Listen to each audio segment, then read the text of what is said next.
The Mark. Prologue. The announcer said, "Ladies and gentlemen of the global community, your supreme potentate, His Excellency Nicolae Carpathia." Nicolae took one step closer to the camera, forcing it to refocus. He looked directly into the lens. "My dear subjects," he began, "we have together endured quite a week, have we not? I was deeply touched by the millions who made the effort to come to New Babylon for what turned out to be, gratefully, not my funeral. The outpouring of emotion was no less encouraging to me. As you know, and as I have said, there remain small pockets of resistance to our cause of peace and harmony. There are even those who have made a career of saying the most hurtful, blasphemous, and false statements about me, using terms for me that no person would ever want to be called. I believe you will agree that I prove today who I am and who I am not. You will do well to follow your heads and your hearts and continue to follow me. You know what you saw, and your eyes do not lie. I am also eager to welcome into the one-world fold any former devotees of the radical fringe who have become convinced that I am not the enemy. On the contrary, I may be the very object of the devotion of their own religion, and I pray they will not close their minds to that possibility. In closing, let me speak directly to the opposition. I have always, without rancor or acrimony, allowed divergent views. There are those among you, however, who have referred overtly to me personally as the Antichrist, and this period of history as the Tribulation. You may take the following as my personal pledge. If you insist on continuing with your subversive attacks on my character and on the world harmony I have worked so hard to engender, the word tribulation will not begin to describe what is in store for you. If the last 3.5 years are your idea of tribulation, wait until you endure the great tribulation. Woe to the inhabitants of the earth and the sea, for the devil has come down to you, having great wrath, because he knows he has a short time. Revelation 12:12. Chapter 1. It was mid-afternoon in New Babylon, and David Hasid was frantic. Annie was nowhere in sight, and he had heard nothing from her, yet he could barely turn his eyes from the gigantic screens in the palace courtyard. The image of the indefatigable Nicolae Carpathia, freshly risen from 3 days dead, filled the screen and crackled with energy.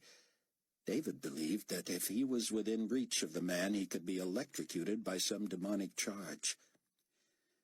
With the disappearance of his love fighting for his attention, David found himself drawn past the jumbo monitors and the guards and the crowds to the edge of the bier that had just hours before displayed the quite dead body of the king of the world.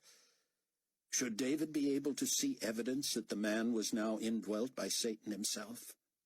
The body, the hair, the complexion, the look were the same, but an intensity and air of restlessness and alertness flowed from the eyes. Though he smiled and talked softly, it was as if Nicolae could barely contain the monster within. Controlled fury, violence delayed, revenge in abeyance played at the muscles in his neck and shoulders. David half expected him to burst from his suit and then from his very skin, exposed to the world as the repulsive serpent he was. David's attention was diverted briefly by someone next to Carpathia, and when he glanced back at the still ruggedly handsome face, he was not prepared to have caught the eye of the enemy of his soul. Nicolae knew him, of course, but the look, though it contained recognition, did not carry the usual acceptance and encouragement David was used to. That very welcoming gaze had always unnerved him, yet he preferred it over this, for this was a transparent gaze that seemed to pass through David, which nearly moved him to step forward and confess his treachery and that of every comrade in the Tribulation Force.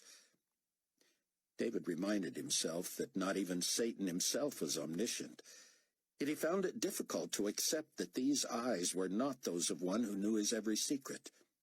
He wanted to run, but he dared not, and he was grateful when Nicolae turned back to the task at hand, his role as the object of the world's worship. David hurried back to his post, but someone had appropriated his golf cart, and he found himself peeved to where he wanted to pull rank. He flipped open his phone, had trouble finding his voice, but finally barked at the motor pool supervisor. "I had better have a vehicle delivered within 120 seconds, or someone is going to find me." "An electric cart, sir," the man said, his accent making David guess he was an Aussie. "Of course. There are stairs here, Director, but they must be because someone absconded with mine. But I was going to say that I would be happy to lend you mine under the circumstances." "The circumstances?" "The resurrection, of course. Tell you the truth, Director Hasid, I'd love to get in line myself. Just bring... You think I could do that, sir? I mean, if I were in uniform... I know they turn to wise civilians not inside the courtyard and are none too happy, but as an employee, I don't know. I need a cart, and I need it now. Would you drive me to the venue before you go wherever it is you have to... Yes! Now hurry! Are you thrilled or what, Director?" "What?" The man spoke slowly, condescendingly. "About the resurrection." "Are you in your vehicle?" David demanded. "Yes, sir." "That's what I'm thrilled about." The man was still talking when David hung up on him and called crowd control. "I'm looking for Annie Christopher," he said. "Sector 5-3. "Sector 5-3's been cleared, Director. She may have been reassigned or relieved." "If she were reassigned, you'd have it, no?" "Checking." The motor pool chief appeared in his cart, beaming.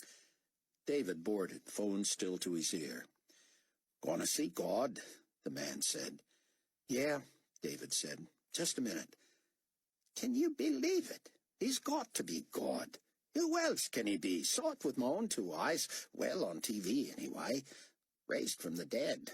Saw him dead, I know that. If I see him in person, there'll be no doubt now, will there, eh?" David nodded, sticking a finger in his free ear. "I say, no doubt, eh?" "No doubt," David shouted. "Now give me a minute." "Where are we going, sport?" David craned his neck to look at the man, incredulous that he was still speaking. "I say, where are we going? Am I dropping you, or are you dropping me?" "I'm dropping you. Go where you want and get out." "Sorry." This wasn't how David normally treated people, even ignorant ones. But he had to hear whether Annie had been reassigned and where. "Nothing," the crowd control dispatcher on the phone told him. "Relieved, then?" he said, relieved himself. "Likely. Nothing in our system on her." David thought of calling medical services, but scolded himself for overreacting. Motor pool man deftly picked his way through the massive, dispersing crowd. At least most were dispersing. They looked shocked. Some were angry. They had waited hours to see the body, and now that Carpathia had arisen, they were not going to be able to see him, all because of where they happened to be in the throng. "This is close as I hope to getting this thing, then," the man said, skidding to a stop so abruptly that David had to catch himself. "You'll bring it back round, then, sir?" "Of course," David said, trying to gather himself to at least thank the man. As he slid into the driver's seat, he said, "Been back to Australia since the organizing?" The man furrowed his brow and pointed at David as if to reprimand him. A man of your station ought to be able to tell the difference between an Aussie and a New Zealander. My mistake, David said. Thanks for the wheels. As he pulled away, the man shouted, Of course, we're all proud citizens of the United Pacific States now, anyway. David tried to avoid eye contact with the many disgruntled mourners turned celebrants who tried to flag him not for rides but for information. At times he was forced to break to keep from running someone down, and the request was always the same. In one distinct accent or another, everyone wanted the same thing. Any way we can still get in to see His Excellency? Can't help you, David said. Move along, please. Official business. Not fair. Wait all night and half the day in the blistering sun, and for what? But others danced in the streets, making up songs and chants about Carpathia, their new god. David glanced again at the monstrous monitors where Carpathia was shown briefly touching hands as the last several thousand were herded through. To David's left, guards fought to block hopefuls from sneaking into the courtyard. "Lines closed!" they shouted over and over. On the screen, pilgrims swooned as they neared the bier, graced by Nicolae in his glory. Many crumbled from merely getting near him, waxing catatonic. Guards held them up to keep them moving, but when His Excellency himself spoke quietly to them and touched them, some passed out, dead weights in the guards' arms. Over Nicolae's cooing, "Good to see you. Thank you for coming.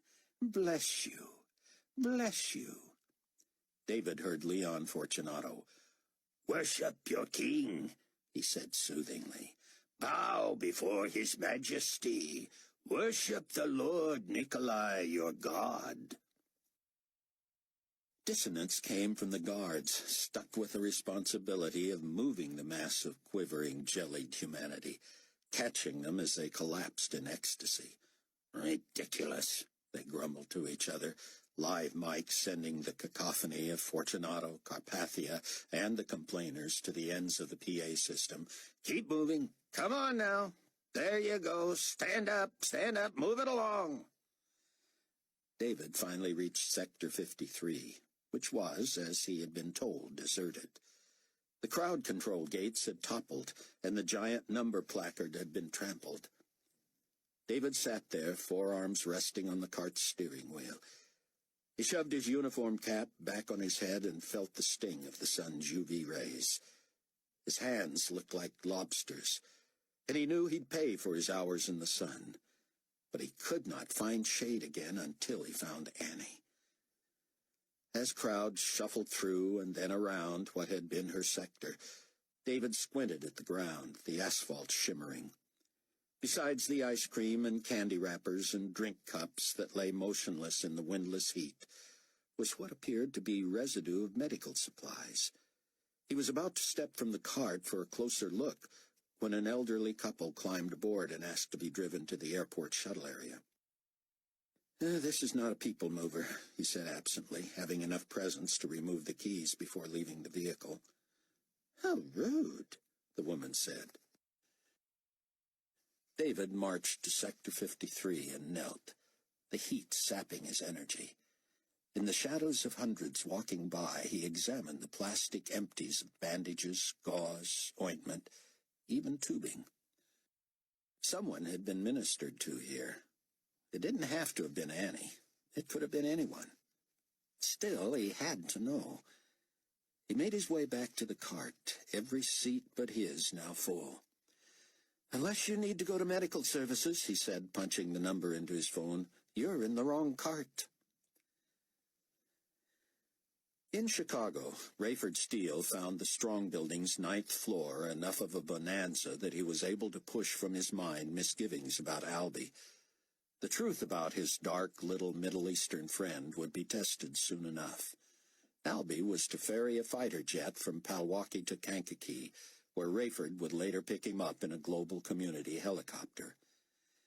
Besides discovering a room full of the latest desktop and mini-computers, still in their original packaging, Rayford found a small private sleeping room adjacent to a massive executive office. It was outfitted like a luxurious hotel room, and he rushed from floor to floor to find the same next to at least 4 offices on every level. "We have more amenities than we ever dreamed," he told the exhausted Tribulation Force. "Until we can blacken the windows, we'll have to get some of the beds into the corridors near the elevators where they can't be seen from the outside." "I thought no one ever came near here," Chloe said, Kenny sleeping in her lap and Buck dozing with his head on her shoulder. "Never know what satellite imaging shows," Rayford said. "We could be sleeping soundly while GC security and intelligence forces snap our pictures from the stratosphere." "Let me get those 2 to bed somewhere," she said, "before I collapse." "I've moved furniture in my day," Leah said, slowly rising. "Where are these beds, and where do we put them?" "I wish I could help," Chaim said through clenched teeth, his jaw still wired shut. Rayford stopped him with a gesture. "If you're staying with us, sir, you answer to me. We need you and Buck as healthy as you can be." "And I need you a lot for study," Sion said. "You made me cram for enough exams. Now you're in for the crash course of your life." Rayford, Chloe, Leah, and Sion spent half an hour moving beds up the elevator to makeshift quarters in an inner corridor on the 25th floor. By the time Rayford gingerly boarded the chopper, balanced precariously on what served as the new roof of the tower, everyone was asleep save Sion. The rabbi seemed to gain a second wind, and Rayford wasn't sure why. Rayford left the instrument panel lights off, and of course the outside lights. He fired up the rotors, but waited to lift off until his eyes had adjusted to the darkness. The copter had but 10 feet of clearance on each side. Little was trickier, especially to a fixed-wing expert like Rayford, than the shifting currents inside what amounted to a cavernous smokestack. Rayford had seen choppers crash in wide-open spaces after merely hovering too long in one place.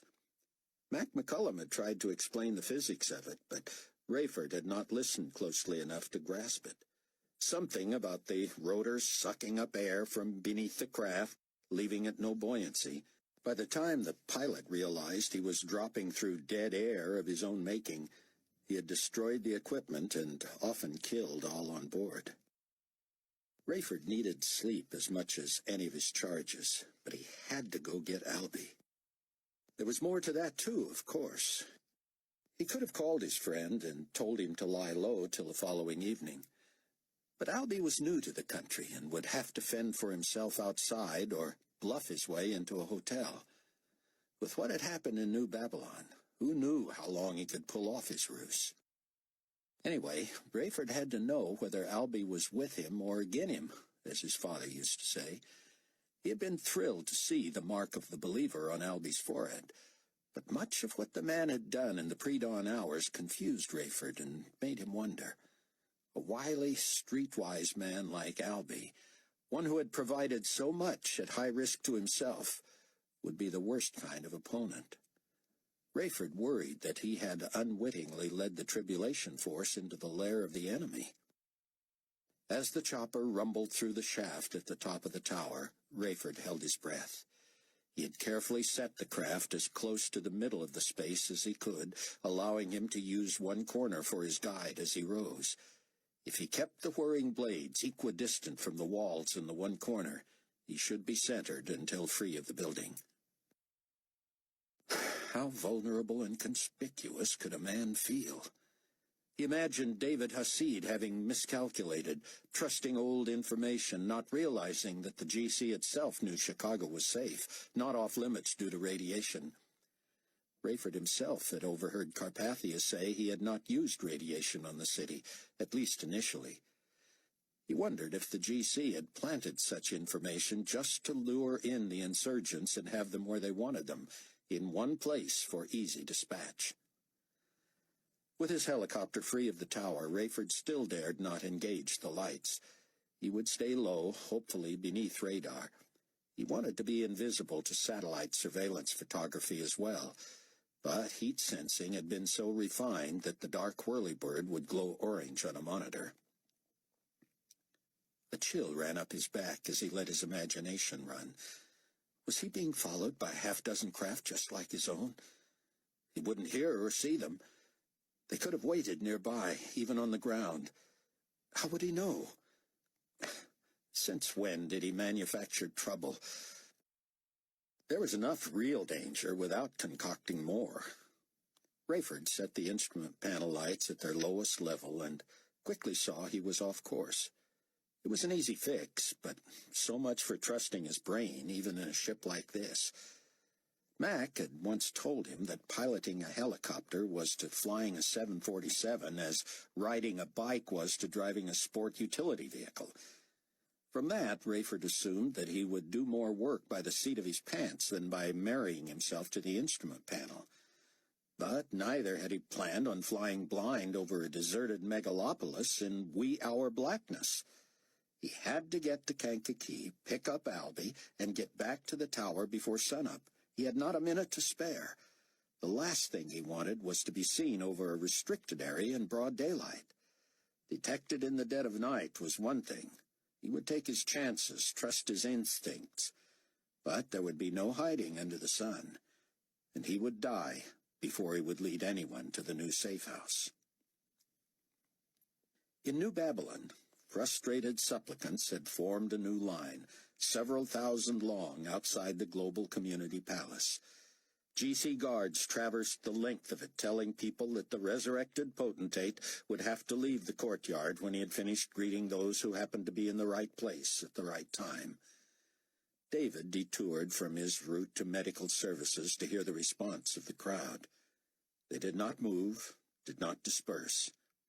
The guards, their bull-horned messages ignored, finally stopped to listen. David, looking puzzled, pulled up behind one of the jeeps, and a guard shrugged as if dumbfounded as Director Hasid.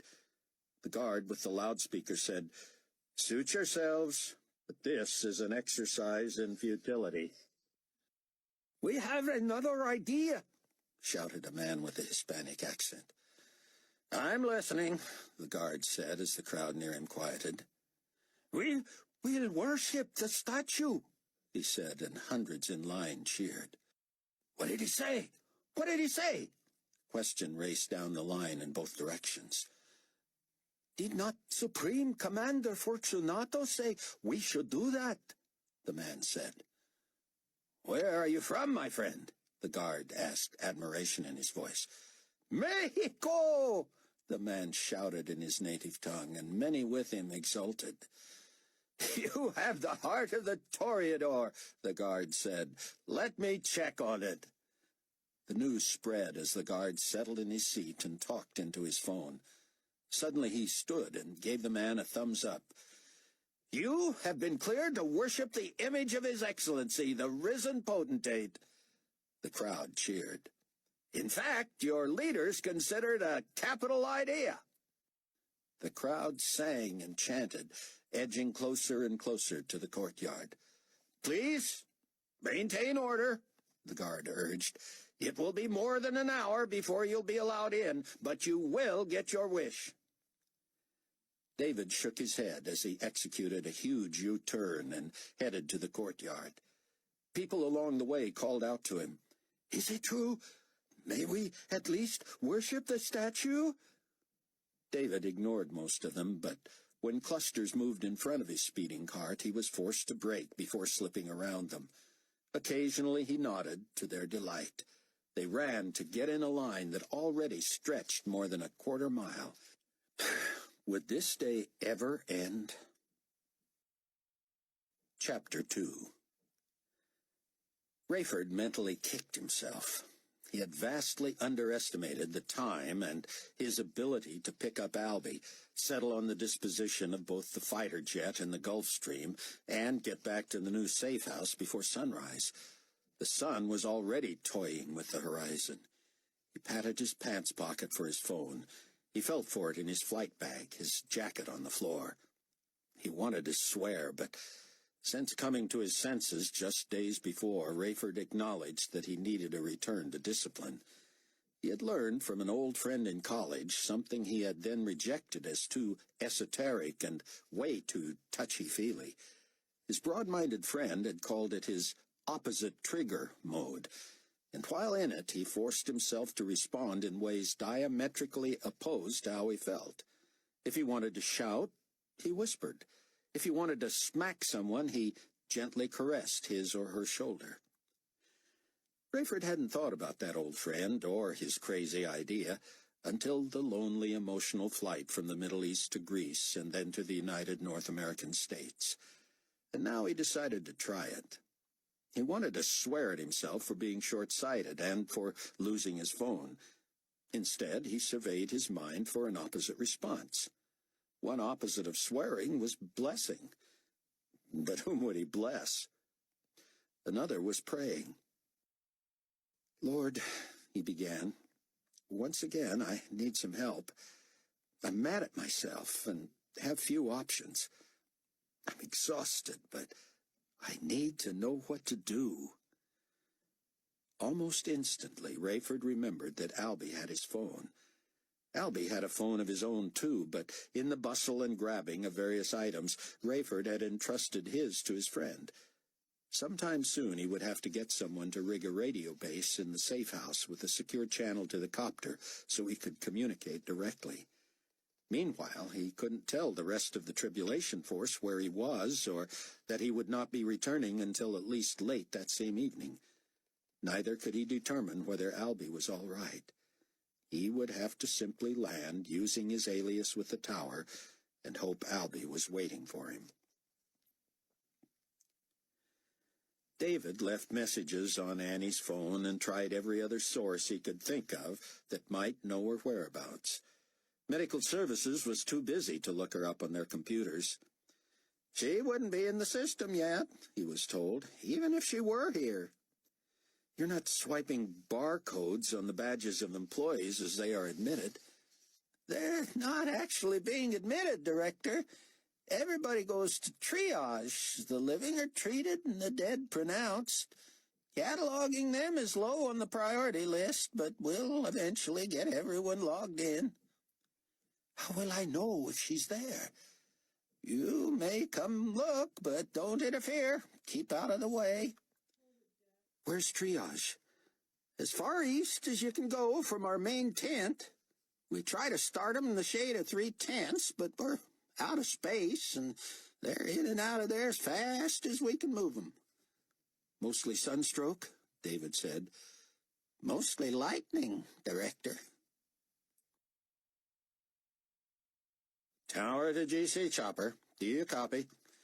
"This is GC Chopper, Kankakee," Rayford said, trying to cover that he was rattled. "My apologies. Asleep at the stick here." "Not literally, I hope." "No, sir." "State your business." Yeah, civilian under the authority of Deputy Commander Marcus Elbaz." "Mr. Barry?" "Roger." "Deputy Commander Elbaz asks that we set your mind at ease about your phone." "Roger that." "Cleared for landing to the south, where he will meet you in Hangar 2. You can appreciate we're short-handed here. You can handle your own securing and refueling." 10 minutes later, Rayford asked Albie how long he thought he could keep up the ruse on the GC. "As long as your comrade Hasid is in the saddle at the palace. He's a remarkable young man, Rayford. I confess I had to hold my breath more than once here. They were tough. Short of personnel as they are, I had to go through 2 checkpoints." Rayford squinted. "They let me in without a second glance, and I hadn't even contacted the tower." "That's because you're with me and a civilian." "You convinced him, huh?" "Totally. But I have to hand it to your friend. Not only does he have me on the international GC database with name, rank, and serial number, but he also has me assigned to this part of the United North American States. I'm here because I'm supposed to be here. I check out better than most of the legitimate GC personnel." "David's good," Rayford said. The best. I blustered and acted impatient and pretended they would get in trouble if they detained me too long. But they were unmoved until the second checkpoint ran me through the computer and reached David's database. Someday he'll have to tell me how he does that. He entered all of my information, and when my papers matched with what they saw on the screen, I was cold. Then I began barking orders, telling them to pave the way for you, that we had urgent business and must be on our way. Rayford told Albie it would be impossible to return to the safe house until dark, and that he might as well carry him back to Palwaukee so he could move the Gulf Stream to Kankakee. "Would you rather have some fun?" Albie said. "You want to see if GC has torched your old safe house yet, and do it for them, if not?" Not a bad idea," Rayford said. "If they just burned it, fine, but if they start combing it for evidence, I worry what we might have left." "They don't have the personnel for that," Albie said, moving toward the helicopter. "Fueled up?" Rayford nodded. "The fighter is too, ready whenever we need it." Albie slung his bag over his shoulder, dug in it for Rayford's phone, and tossed it to him. 3 unanswered calls," Rayford muttered as they boarded the chopper. "Hope everything's all right in Chicago. When did the calls come?" "All 3 about half an hour ago, one right after the other. None showed phone numbers, so I don't think I should answer for you." They were strapped in now, but Rayford said, "I'd better check with the safe house." Sion answered groggily. "Sorry to wake you, Doctor," Rayford began. "Oh, Captain Steele, it's no trouble. I only just fell asleep. Chloe's phone, it was ringing, and she was sound asleep. No one roused. They are so exhausted. I was not able to get to it in time, but when it rang again, this time I hurried and carried it to a quiet place. Rayford, it was Miss Durham." "You're sure?" "Yes, and she sounded desperate. I pleaded with her to tell me where she was, and reminded her that we all love her and care about her and are praying for her. But she wanted only to talk to you. She said she had tried your phone, and I told her I would try too. I tried twice to no avail. Anyway, you have her number." "I'll call her." "And you'll let me know?" "Sion, get some rest. You have so much to do, setting up your computer area, teaching Heim." "Oh, Rayford, I am so excited about that I can barely contain myself. And I have so much to communicate to my audience on the computer. But you must call Miss Durham. And yes, you're right. Unless there is a compelling reason why we should know, you can tell us when you return. Frankly, I expected you by now." "I miscalculated, Sion. I can't return until the sky is black, but I am available by phone now." "And you have connected with your Middle Eastern friend?" "I have." "And is he all right, Rayford? Forgive me, but he seemed preoccupied." "Everything's fine here, Doctor." "He is a new believer too, correct?" "Yes."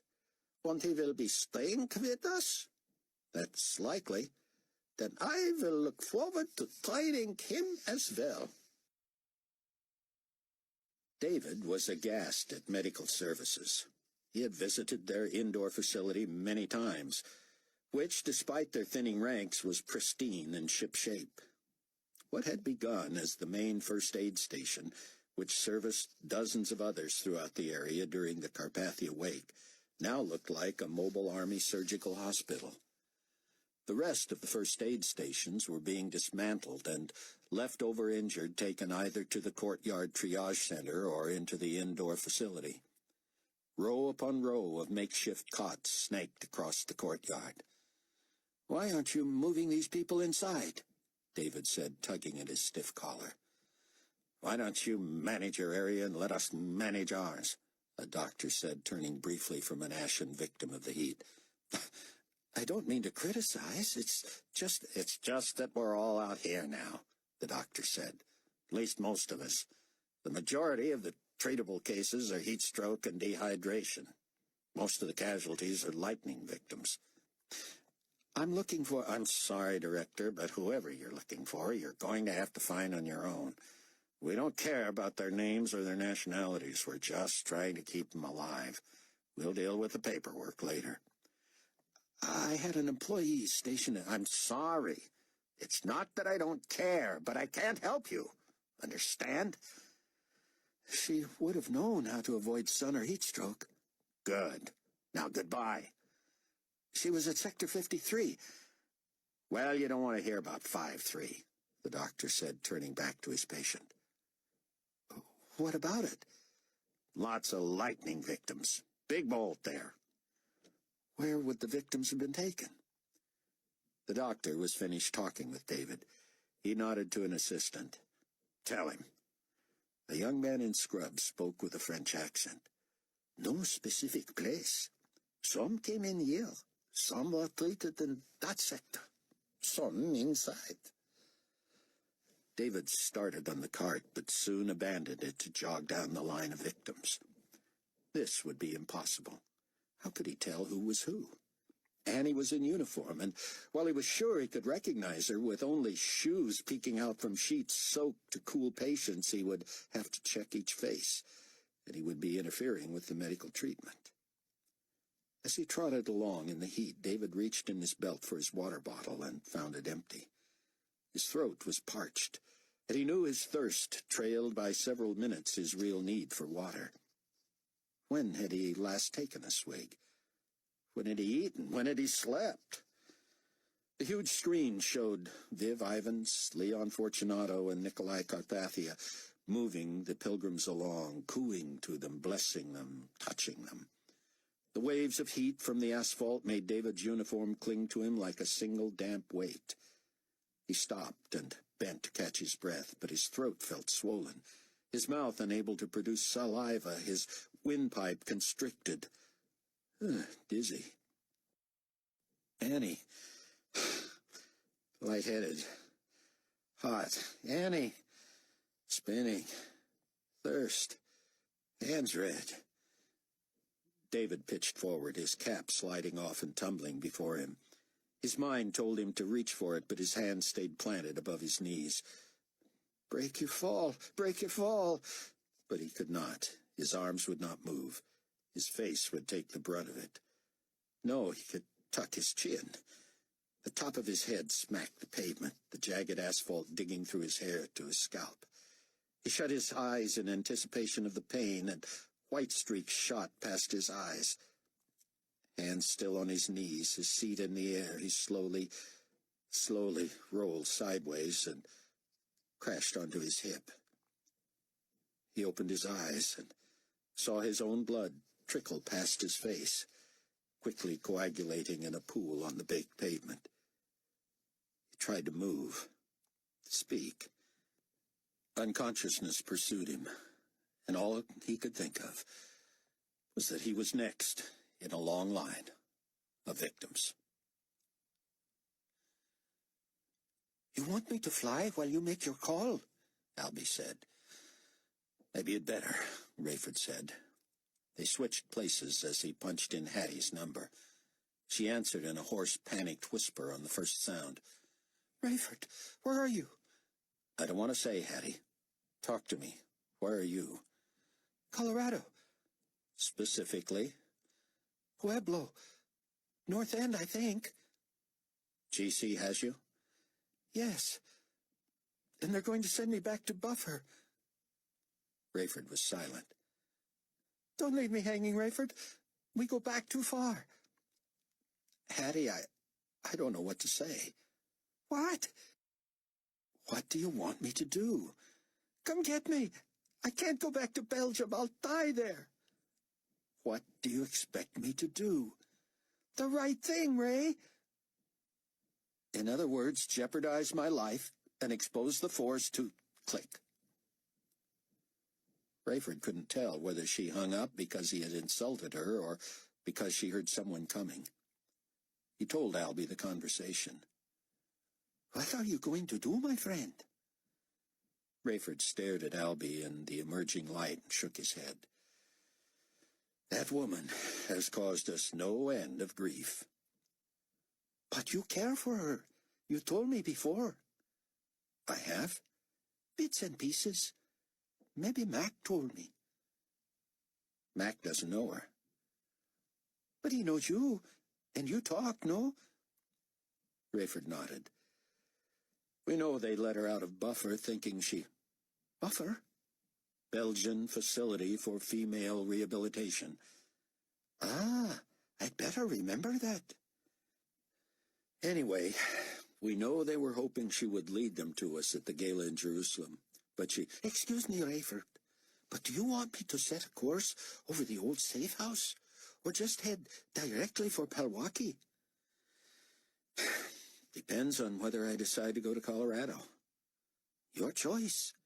But if I may say so, I expect you to be more decisive. I am just play-acting, yet I appear more of a leader than you are. Your people admire and respect you. It's obvious. They shouldn't. You've reconciled with them, Rayford. They forgave you. Now, become their leader again. What are you going to do about this Harry Durham? Decide. Tell me. Tell the people in the Strong Building and do it. I don't know, Albie. You'll never know. Just weigh your options. Consider the pros and cons, and pull the trigger. Either way, the old safe house is fewer than 10 minutes out of the way. Start with a small decision.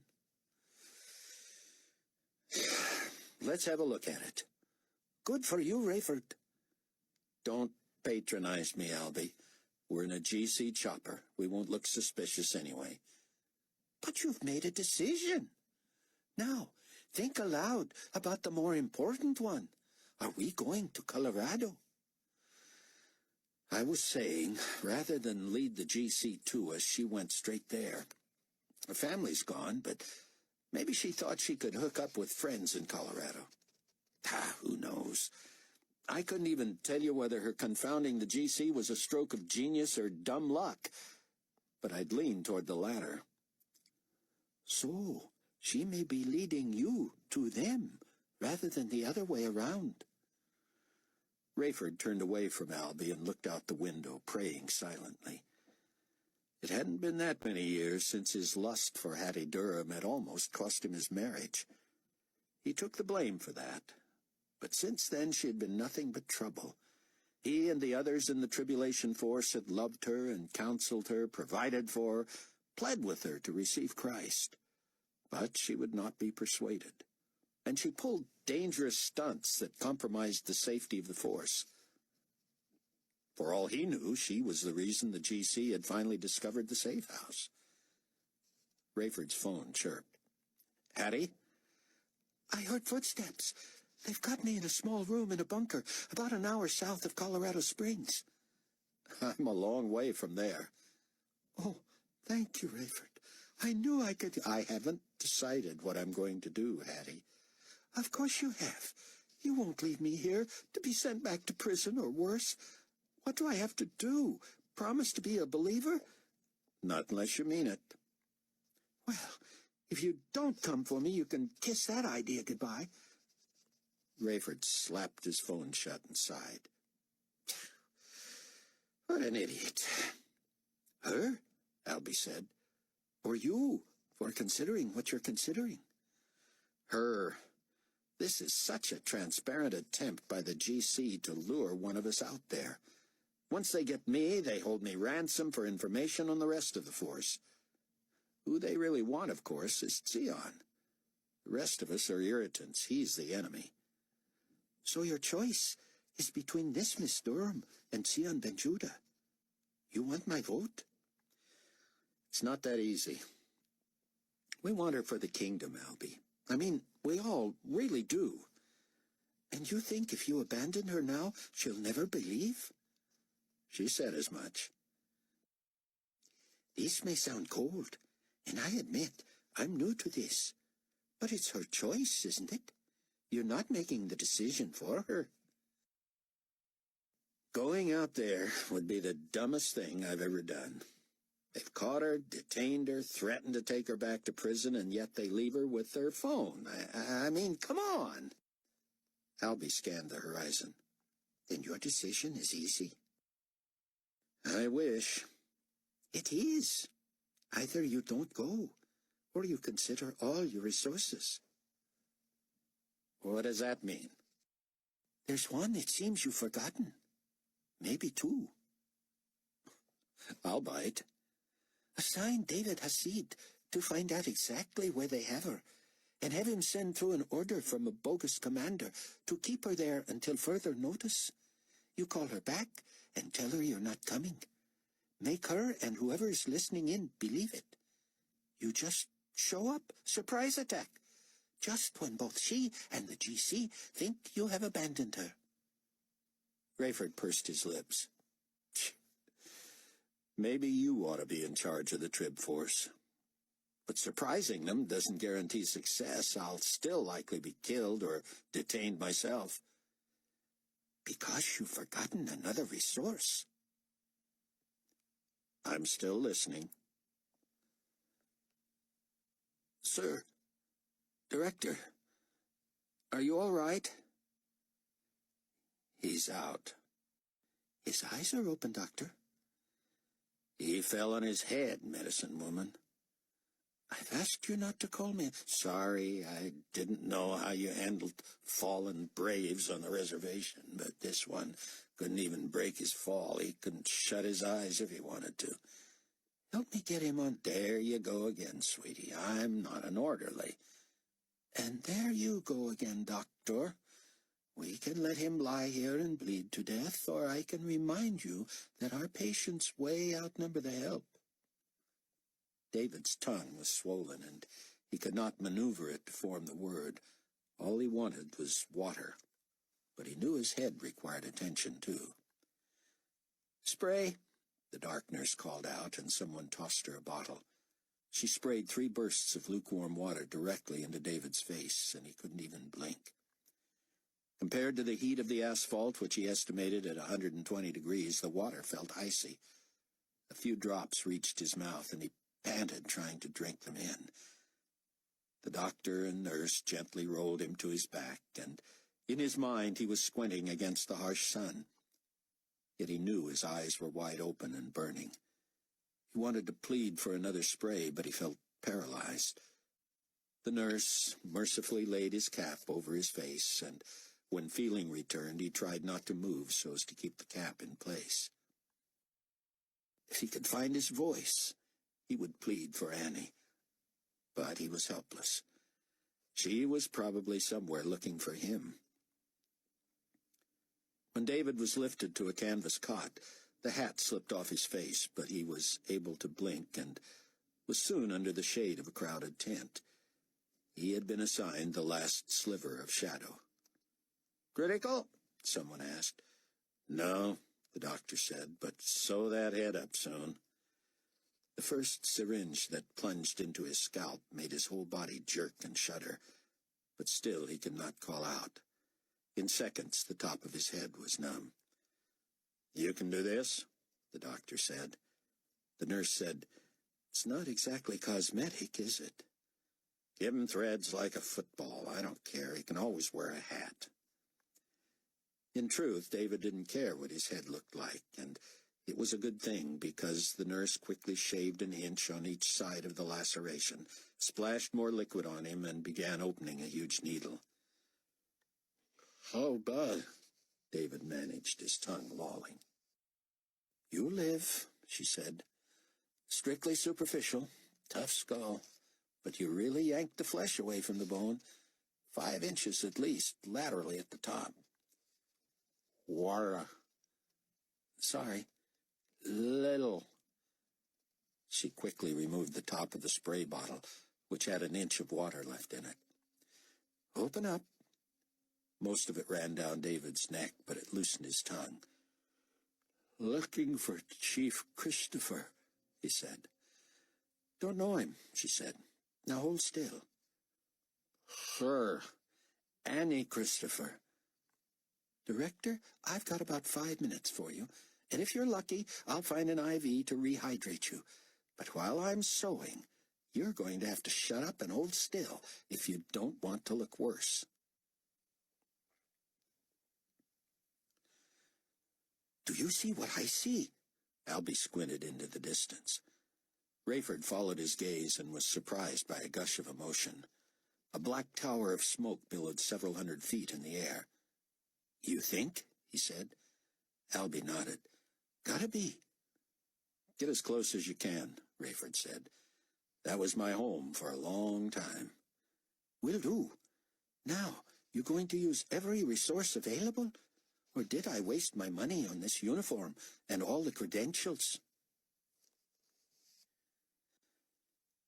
Chapter 3. Buck awoke at noon Chicago time and felt twice his age. As had been true every day since the rapture, he knew exactly where he was. In the past, it was not uncommon to wake up in a foreign city and have to remind himself where he was, who he was, and what he was doing there. No more.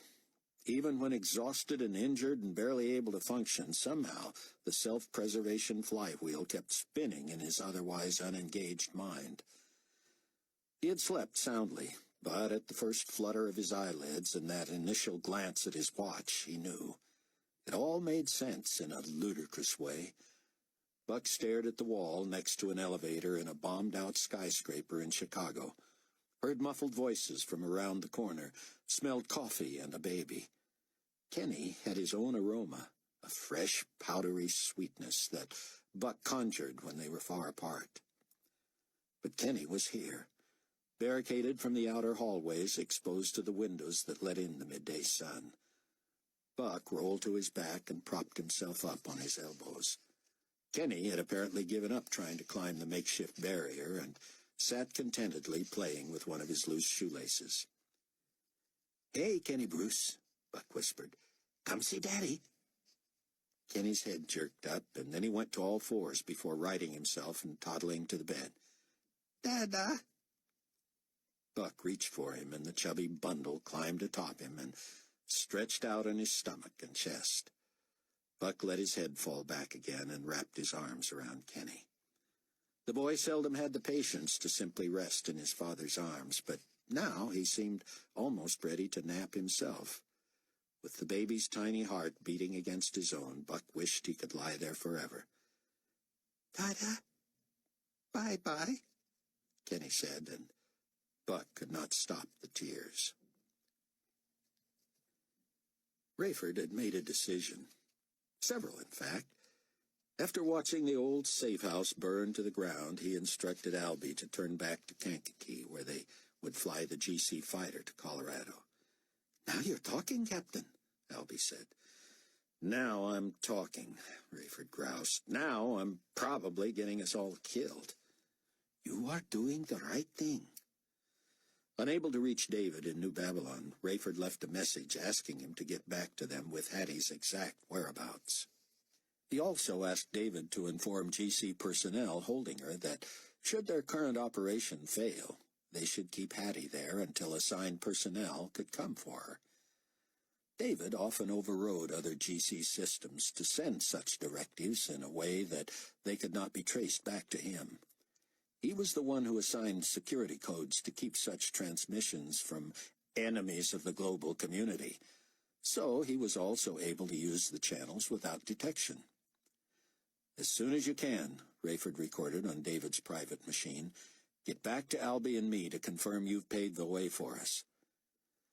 Before long, Rayford would have to transmit his picture with his new look and name to David Hasid so the young Israeli could enlist him in the GC Peacekeeper Force too. Meanwhile, he and Albie would put down at what was once Peterson Air Force Base, appropriate a GC Jeep David would reserve, follow his directions to this bunker, if that's what it was, and pick up the prisoner. By the time Albie had stalled his landing until the fighter was short of fuel, Rayford had been dozing more than 2 hours. Albie woke him with the news that they had not yet heard back from David. Not good. Rayford said, placing yet another call to New Babylon. No answer. You have a computer, Albie? A sub-notebook, but it's got satellite capability. Programmed to communicate with David? If you've got his coordinates, I can make it work. Rayford found the machine in Albie's flight bag. Batteries are low, he said. Plug into the plane's power, Albie said. I don't do heavy-duty stuff on batteries anyway. Keep the power on after we land, Rayford said. This could take a while. Albie nodded and got on the radio to the GC outpost. GCNB 4047 to Peterson Tower? You ought to know we're now Carpathia Memorial, GC, came the reply. My mistake, Tower, Albie said. First time here in I don't know how long. He winked at Rayford, who glanced up from his computer work. Albie had never been in the States before. Gonna have to take the memorial out of our name, aren't we, 4047? Come back. He is risen. Albie rolled his eyes at Rayford. Oh, yeah, I heard. That's something, eh? You're supposed to reply with, he is risen indeed. Rayford pantomimed, sticking his finger down his throat. Albie shook his head. Well, I sure believe that, Tower, he said, glancing at Rayford and pointing up. Business here? Deputy Commander with confidential orders. Name? Marcus Elbaz. One moment. Low on fuel, Tower. Short on people here, Commander Elbaz. Give me a minute. We're putting down either way, Albie told Rayford, who was busy pecking in the details that would orient Albie's computer global positioning hardware to a satellite that would link him directly with David's computer. There you are, sir, Tower said. I see you on the system. Roger. Don't have you assigned out this way, though. You been to Kankakee? That's where I came from. And your business here? Repeat, confidential orders. Oh, yeah, sorry. Anything we can help with?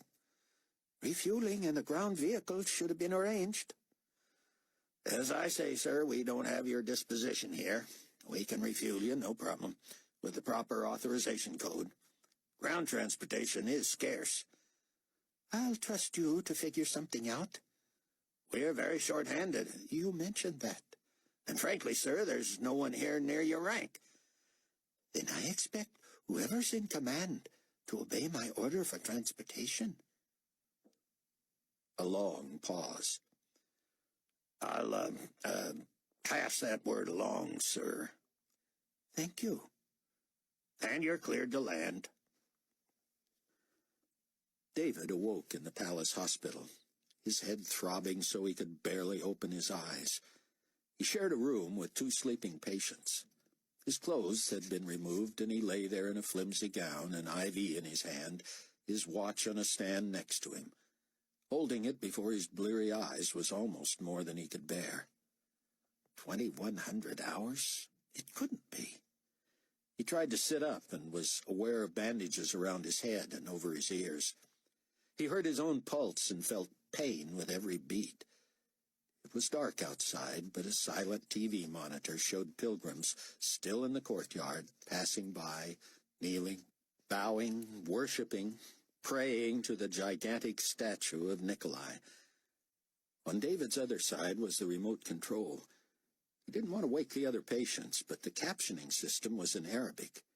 He fiddled with it until it changed to English, and the captions merely represented songs piped into the courtyard as people slowly passed by the image. He stared as the camera pulled back to show the immense crowd, seemingly as big as for the funeral, and snaking a mile outside the palace. David panicked. He had been away from his phone and computer longer than he had been in months. He craned his neck looking for a phone, and the pain nearly drove him to his pillow again. He pulled a cord ostensibly connected to the nurses' station, but no one came. He knew the ratio between nurses and patients was ridiculously low, but surely they knew he was a director. That should count for something. However they were hydrating him was working, because he had to relieve himself in a bad way. No bedpan for him. He played with the controls on the side of the bed until one railing lowered. He grimaced as he swung his legs off the side, pausing to let the throbbing subside and catch his breath. Finally, he put both hands on the edge of the bed and eased himself to the floor.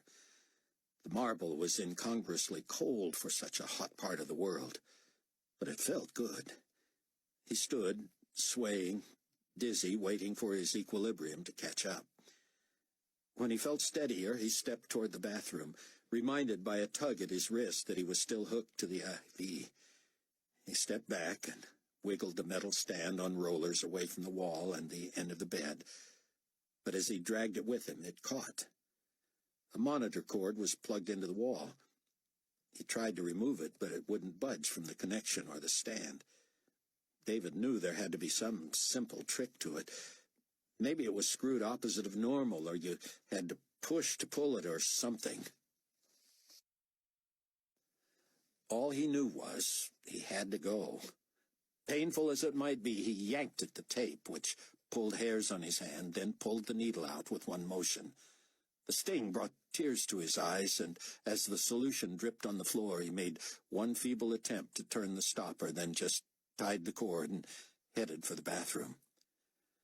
Within seconds, he heard the alarm informing the nurse's station that an IV had come loose. He opened the closet on his way back, and though his clothes were there, his phone was not. His mind nearly went blank from pain and fear. Was this the end? Would someone dial back the numbers of Trib Force members who may have tried to reach him? He could have already been discovered. Should he just find Annie and get out of there? What if she was already dead? She would want him to escape and not risk his life in a vain attempt to be sure of her. Oh, not a chance. He would not leave without her or without knowing for sure whether she was dead. "What are you doing out of bed?" It was not a nurse, but a female orderly. "Bathroom," he said. "Back to bed," she said. "What have you done with your IV?" "I'm fine," he said. "We have bedpans, and I already went. Now just..." "Sir, shh. I can hear you, and so can everyone else on this floor. Your roommates are sleeping. I just need..." "Sir, do I need to get someone in here with restraints? Now, quiet down." "I am being quiet. Now..." Suddenly, David realized the bandages over his ears made him talk louder. "Oh, sorry," he said. "I'm Director Hasid. I need to find..."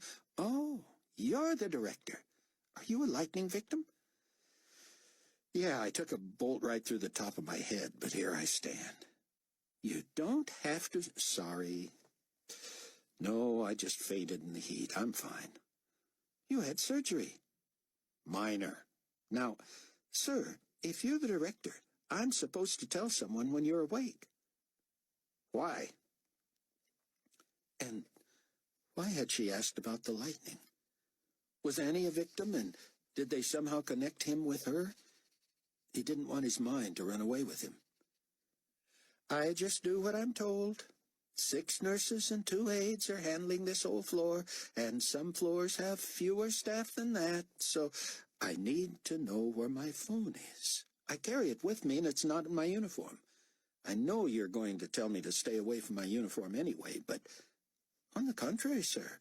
You were sponge-bathed when you were brought here, and if you're ambulatory, I think you're supposed to get dressed." "You think?" This couldn't be right. Something was wrong. David had been sure he'd have to sneak out, but now he was being given the bum's rush. "I'll get my supervisor, but you might as well start getting dressed. Can you do it yourself?" "Of course, but get started then. I'll be right back. Or she will." David had overestimated his strength. He pulled his stuff from the closet and sat in a chair to dress, but he was soon short of breath and dizzier than ever. His whole head fell to fire. It seemed his wound was oozing over both ears, but when he felt under the bandaging, he felt nothing. He didn't want to think about the first time that dressing came off. With his uniform on and only socks and shoes to go, David opened the door wider to get light from the hall. He peered into the mirror and shuddered. Still in his early 20s, with Smooth, clear, dark skin and nearly black hair and eyes, he had often been mistaken for a teenager. Never again. When had he aged so? His face looked thin and drawn, and, yes, his color lighter. He lowered his head and peeked atop it where the bandaging evidenced blood and ooze. The outer wrapping extended over his ears and beneath his chin, reminding him of dental patients from old movies. David's head seemed to push against the tight wrapping, and when he gingerly put on his uniform cap, he knew it was more than his imagination. He couldn't be sure how thick the bandages were, but between that and the swelling of his head, his cap rode atop him as if several sizes too small. Any thought of covering the effects of his stitching to avoid attention was hopeless. Maybe he could find a bigger, much bigger cap, but there was no way to hide the wrap that extended under his chin anyway. The supervising nurse knocked gently and stepped in as David was pulling on his socks. She was a bottle blonde, tall and thin, about twice his age. He had to straighten up to breathe and let the pain subside every few seconds. "Let me help you," she said, clearly Scandinavian, kneeling and putting on his socks and shoes and tying them. David was so overwhelmed he nearly wept. Could she be a Christian? He wanted to ask. Anyone with a servant spirit like that was either a believer or a candidate. "Ma'am," he said, trying to remember to talk softly. She looked up at him, and he studied her forehead, searching, hoping for the mark of the believer. None. "Thank you." "You're welcome," she said quickly. "Happy to help, and wish I could help more. If I had my way, you would be with us a couple more days at least, maybe more." "I'd just as soon leave. Oh, I'm sure you would. No one wants to stay, and who can blame them? All the excitement, the resurrection and all. But the potentate has called a meeting of directors and above. His office at 2200 hours. You are expected." "I am." "When his office was told you had succumbed to the heat and had been injured and operated on, we were informed that if you were alive and ambulatory, you were to be there." "I see. I'm glad someone does. You, sir, should be a patient. I wouldn't be running around so soon." "I was told this was superficial, minor surgery." "Minor surgery is an operation on someone else. You've heard that, I'm sure. You know a nurse did the procedure, and, good as she was pressed into duty." "Do you know who that was? I'm pretty sure she was native." "On a pale moon," she said. "I wonder if she's got my phone. It was in my—" "I doubt it, Director. You'll find your wallet and keys and ID unmolested. We know better than to confiscate things from someone at your level." I appreciate that, but no one took your phone, sir. Could you have dropped it where you fell, left it in your vehicle?" David cocked his head. Possible, but unlikely. He had not been talking on the phone when he fell, best he could remember, so it would have been in his pocket. Where would I find Nurse Pilm? "I told you, Director, she would not have your phone, and I'm not going to tell you where she is. They're working 24 on and 24 off here, and she's off. If she's like me, she sleeps the first 12 of those 24 hours off, and she ought to be allowed to." David nodded, but he couldn't wait to get back to his computer and look her up in the personnel directory. "Ma'am, I have to find an employee I'm worried about. Name's Annie Christopher, cargo chief of the Phoenix, but assigned crowd control at Sector 53 today." "Oh, that's not good." "So I've heard. Lightning there?" "Bad. Several deaths and injuries. I can check to see if she's in our system. You might check the morgue." David flinched. "I'd appreciate it if you'd check your system." "I will, sir. Then you had better get to your quarters and relax before your meeting. You know as well as I do you're in no condition to be sitting at a table, thrilling as it may be to meet with a man who was dead this morning and is alive tonight. Follow me." She led him to the nurse's station where she searched the computer. "No, Christopher," she said, "but our entries have been hopelessly delayed." She would have had an employee badge, David said, and it should have been swiped by a wand. So, the morgue? He said, trying again to cover his emotion. Look on the bright side, she said. Maybe she wasn't a victim at all. That would almost be worse, David decided. Why could he not reach her, and why would she not have tried to reach him? Well, maybe she had. He had to find his phone before the meeting. Nothing, Rayford said. David hasn't accessed his computer for hours, and I'm getting no answer on his phone. Now it's not even letting me leave a message, as if he's turned it off. Strange, Albie said. So Pueblo doesn't even know we're coming? And we're not going if we don't know where it is. We'll find out. You're a resourceful guy, Albie, but I love the impossible. But you're the boss. I need your permission. What's your plan? To find out if your new look and ID work. Oh, boy. Come on, man. Confidence. The plan, Albie. I'll be the ranking officer down there. I blame the computer delay on all the excitement or the incompetence in New Babylon. Who can argue that? You're with me. If they demand ID, you've got it. You're no longer just a civilian helping out, though. You're a recruit, a trainee. Uh-huh. Not only do I insist on a car, but I'll get out of them the location of the bunker. This I've got to see. I love showing off. Rayford slapped Albie's computer shut. Tell me about it. Kenny Bruce tried to tug Buck toward the barrier as if knowing his dad could get him past it. But Buck was anchored to the bed. He felt as if he'd survived a plane crash. Or hadn't. It was as if his spine were compacted, every muscle, bone, joint, and tendon tender. He sat there trying to muster the strength to rise and stretch and make his way to his wife and the others. Kenny, apparently resigned to patience, climbed onto his father's lap and put a hand on each side of his face. He looked into Buck's eyes and said, "Mama?"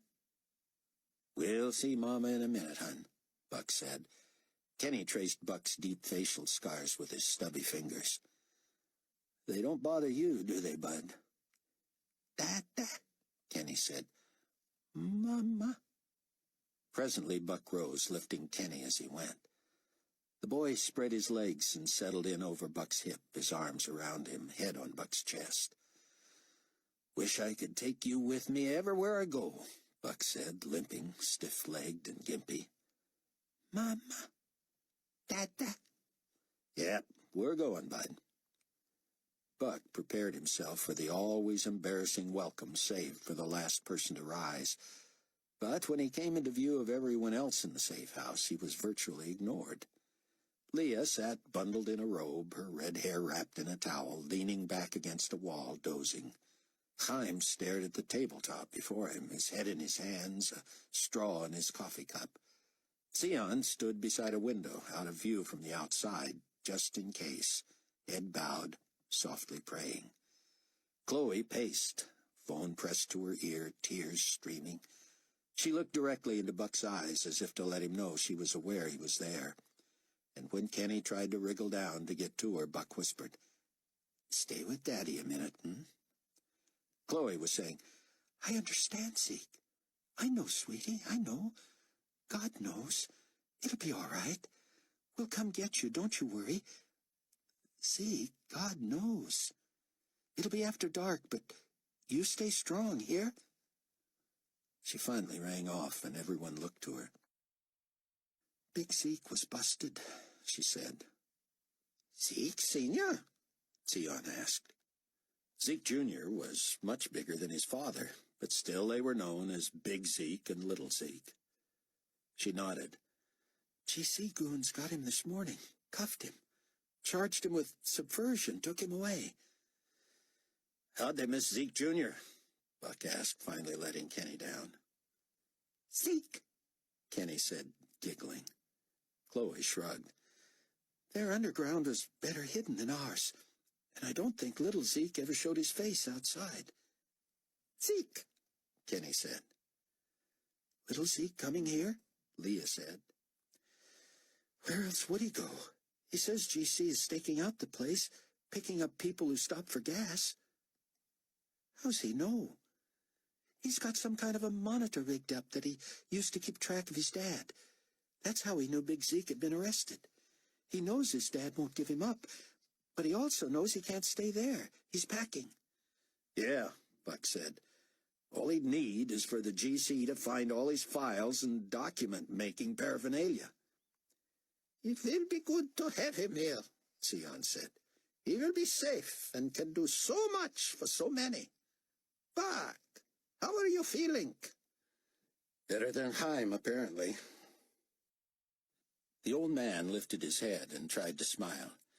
I'll be okay, he mouthed through his clenched jaw. No capers for me. Eager to study and learn. Sion moved away from the window. And me with a student who cannot talk. You must listen and read. You will be an expert about our own people before you know it. God's chosen people. What a thrill to teach it. I will use the same material in my cyber lesson, wherein I expose Carpathia as the Antichrist. Coming right out with it, are you? Buck said. Absolutely, the rabbi said. The gloves are off, as you Americans so like to say. There is no longer any question about him, nor should there be. I am persuaded that Leon is his false prophet, and I will say that too. Those who have ears will not be deceived. It will not be long before the Satan-indwelt beast will take out his rage against the Jews. Chaim held up a hand. Buck could barely make out the labored, muffled question. And what are we to do? We are no match for him. You will see, my friend, Sion said. You will learn today not only the history of the Jews, but their future as well. God will protect his people now and forevermore. I like being a believer already, Chaim managed. Buck, Chloe said, stepping close to embrace him. We have to plan Zeke's rescue. Just what I need today, another mission. You slept, didn't you? Like a dead man. Oh, don't say that. Well, it's you or me, pal, Chloe said. If you need another day of I'll be ready, Buck said. I can help, Leah said. I'm fit. Maybe the two of you then, Chloe said. I've got to get news to the co-op, keep everybody working together. We're going to need a pilot, Buck said. Put the GC chopper down right in the middle of their stakeout, chide him for missing a suspect, and we arrest Zeke Jr. and bring him here. What? What's with all the looks? We don't have a chopper today or tonight, hon, Chloe said. Probably not until tomorrow night. And we don't dare risk making Zeke wait that long. Okay, so where's the helicopter and your dad? And Albie? Chapter 4. David hurried to his office and phoned Annie. No answer. Then he called the motor pool. The man who had originally brought him his cart was off duty, but the one he reached told him, No, sir, no phone. Nothing was left in there. We found the cart, but not you, and my boss was pretty mad until he traced you to medical services. You okay? Fine. Need the cart? No. Anything I can do for... But David had hung up. He flipped open his computer and saw urgent messages flashing from the code words and numbers he knew belonged to his comrades in the Tribulation Force. He would get to those when he could, but for now, before the infernal meeting, he had to get his phone back and find out where Annie was. His watch read 21:35. He searched the GC database for personnel, medical, nursing, female, under P. There it was. Pale Moon, Hannah L., room and extension 4223. A groggy hello greeted the fifth ring. Nurse Pale Moon? Yeah, who's this? I'm so sorry to be calling so late and sorry to wake you, but... Hasid? Yes, forgive me, but I have your phone. Oh, thank God. Goodness. Is it on? No, sir, I turned it off. Now, are you coming to get it so I can get back to sleep?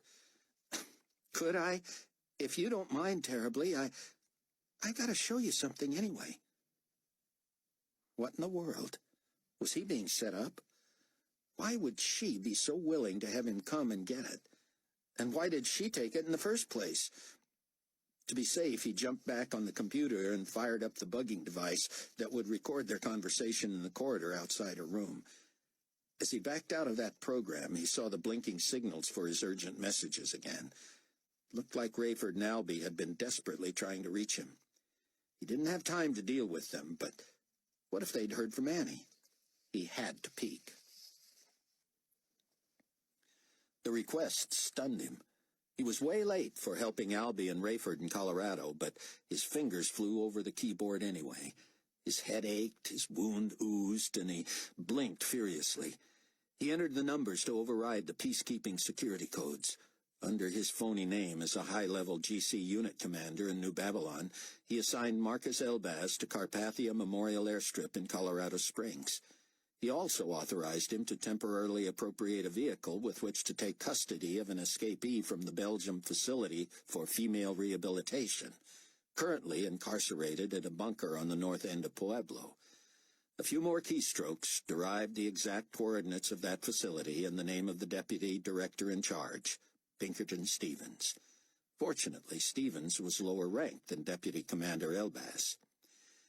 David would work on name, rank, and serial number for Rayford later, hoping the two of them could bluff their way past the GC in the meantime. It was 21:50. Hannah Pale Moon was waiting, and he couldn't be late for the big meeting. Healthy and in shape, it would have been a challenge to get to her room, retrieve his phone, and get to Carpathia's office in time, but wounded as he was, he couldn't imagine it. He could phone Fortunato at the last minute and explain he would be a few minutes late coming from his hospital bed, but neither did he want to miss any of that meeting. As he locked his door and strode quickly toward the elevator, he wobbled and had to grab the wall. Catch your breath, he told himself. Late is better than not there at all.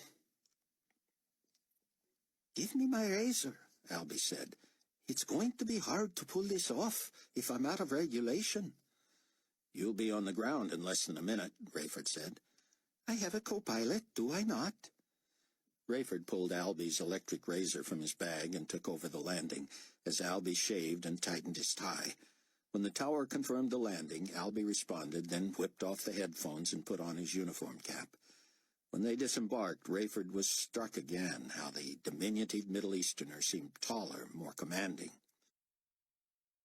I can point you to the refueling area so you can tank up before takeoff, Commander Elbaz. You can't do it for me while I'm on assignment? Sorry, sir, we're shorthand. I know. Carry on. Rayford stayed a step behind Albie as they made their way to the offices, hoping that once David got him enlisted as a GC peacekeeper, he would give him an even higher rank. How could he supervise a man who outranked him in disguise? The officer at the desk saluted and said, I told my chief you weren't in the computer, so you're on your own for ground transportation. If you'll give me your fueling order number, however, I can clear you for that when... Excuse me, Albie said. You'll have to refuel yourself, because... I know all that. I need a vehicle for an important assignment, and I need it now. You expect me to rent a car? Sir, I'm just telling you what my chief said. Get him out here. He's or her, sir. I don't care if he's a gorilla. Get him or her out here. The airstrip chief appeared before the desk man buzzed her. She saluted, but did not smile. Judy Hamilton, at your service, Commander. Not enough at my service, I'm afraid. I can only do what I can do, sir, but I'm open to suggestions. Do you have a vehicle? None available, sir. I need it for half a day, tops. None, sir. You, personally? Me, sir? Albie sighed loudly through his nose. You understand English, Hamilton? Do you personally have a vehicle? I have not been issued GC wheels, sir. I didn't ask you that. How do you get to work? I drive. Then you must have a vehicle. My own? Yes, sir. That would be what personal means, Judy. I will be borrowing your personal vehicle this afternoon, and the global community will be indebted to you. In fact, we will be indebted at the rate of 1 nick per mile. She raised a brow.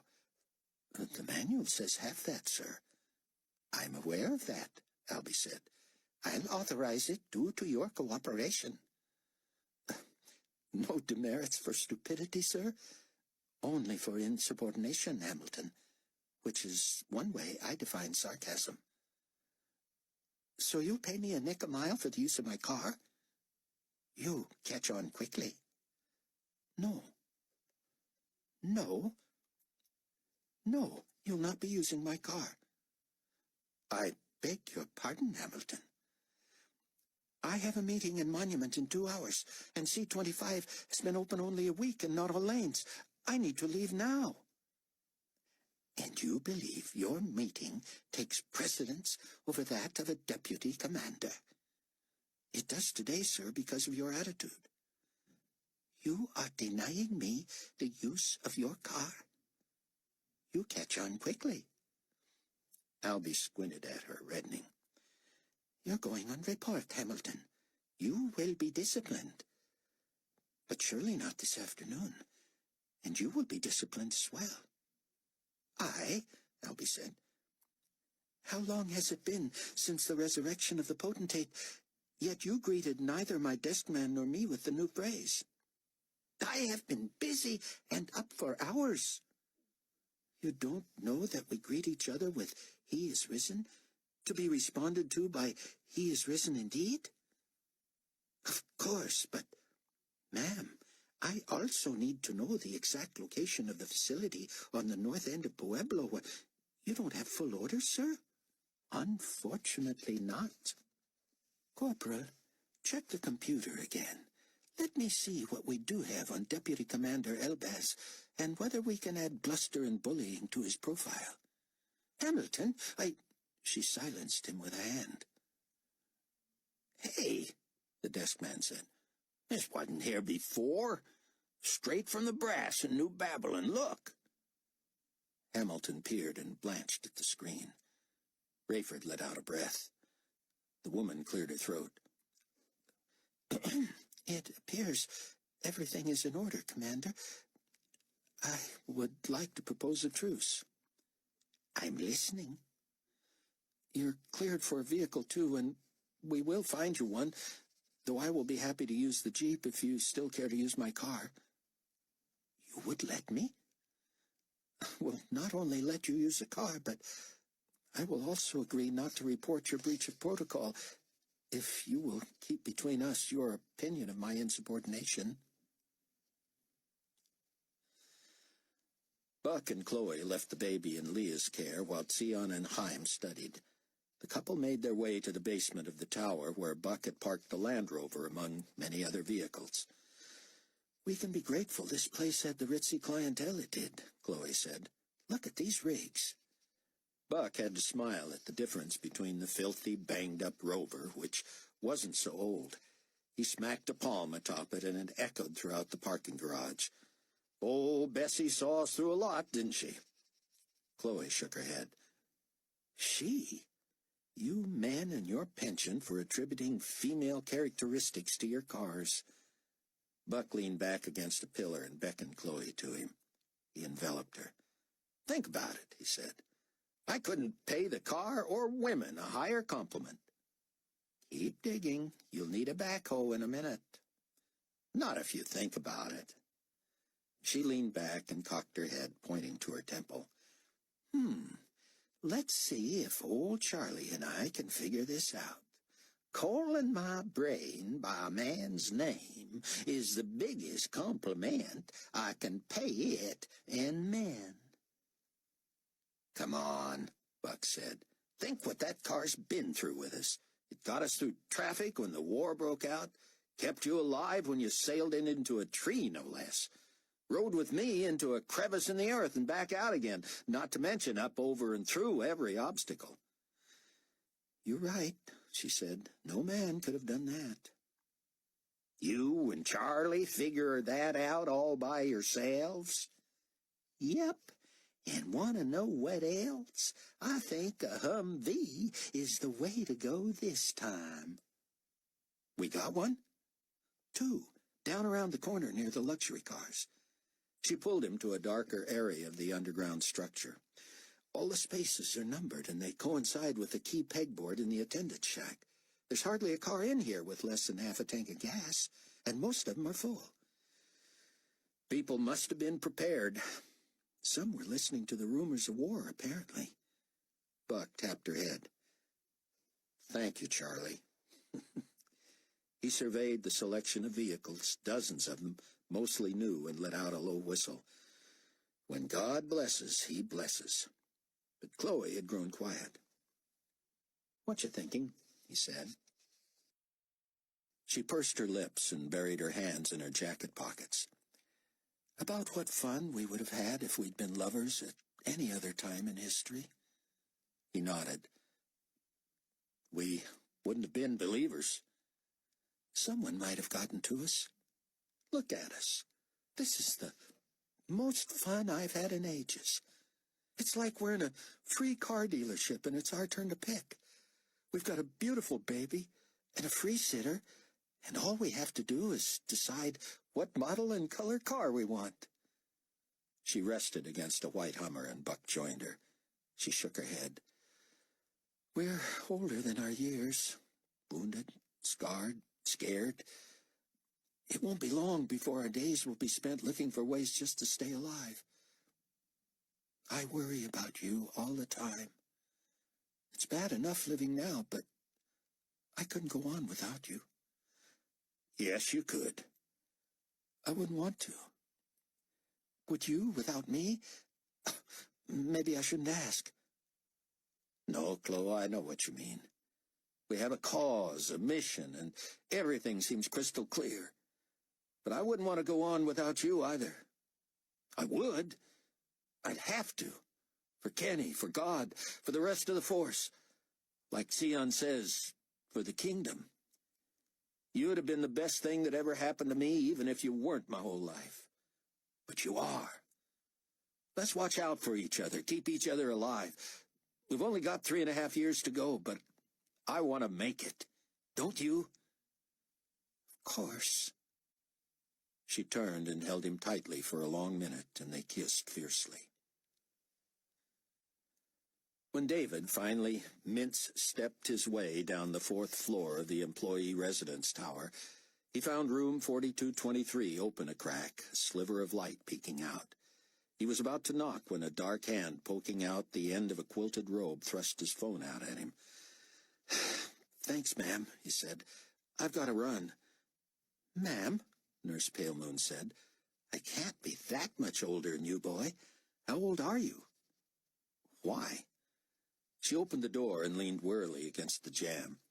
Her hair was up in huge rollers, and her eyes looked sleepy behind puffy cheeks. David was surprised how short she was. I'm not even 30 yet, she said, so quit with the ma'am, all right? Fair enough. Listen, I'm late for a meeting. I wanted to thank you, and I said I wanted to show you something. So you did. What? And why did you take my phone? Well, that's sort of what I wanted to show you. David didn't want to be rude, but what was this game? She just stood there, arms folded, gazing at him with raised brows. Okay, he said. What? She didn't move. Oh, brother, he thought. She's not trying to make a move on me. Please. He slipped the phone in his pocket and gestured with both palms raised. Oh, she said, you're in the dark. I sure am. She straightened and flipped a switch just inside the door. The tiny light above her door illuminated them both. She matched his gesture, and he stopped breathing. You've got to be kidding. Plain as the nose on her face, the mark was clear on her forehead. "Check it," she said. "I wouldn't blame you. I know yours is real. I rubbed it with alcohol." David looked up and down the hall, asked her to forgive him, licked his thumb, and pressed it against her forehead as she leaned into him. He looked both ways one more time and leaned down to embrace her briefly. "Sister," he whispered, "I am glad to see you. I didn't know we had anybody in medical." "I don't know of anyone else," she said, "but as soon as I saw your mark and knew your rank, I thought of your phone." "You're brilliant," he said. "You're welcome. I'll be back in touch." "I'm sure you will." "And thanks, Nurse, but Hannah," she said. "Please, David." On his way back to the elevator, he checked his phone. There were several messages, none from Annie. He would visit the morgue only as a last resort. He speed-dialed the Supreme Commander's office and reached Sandra, the assistant Carpathia and Fortunato had shared.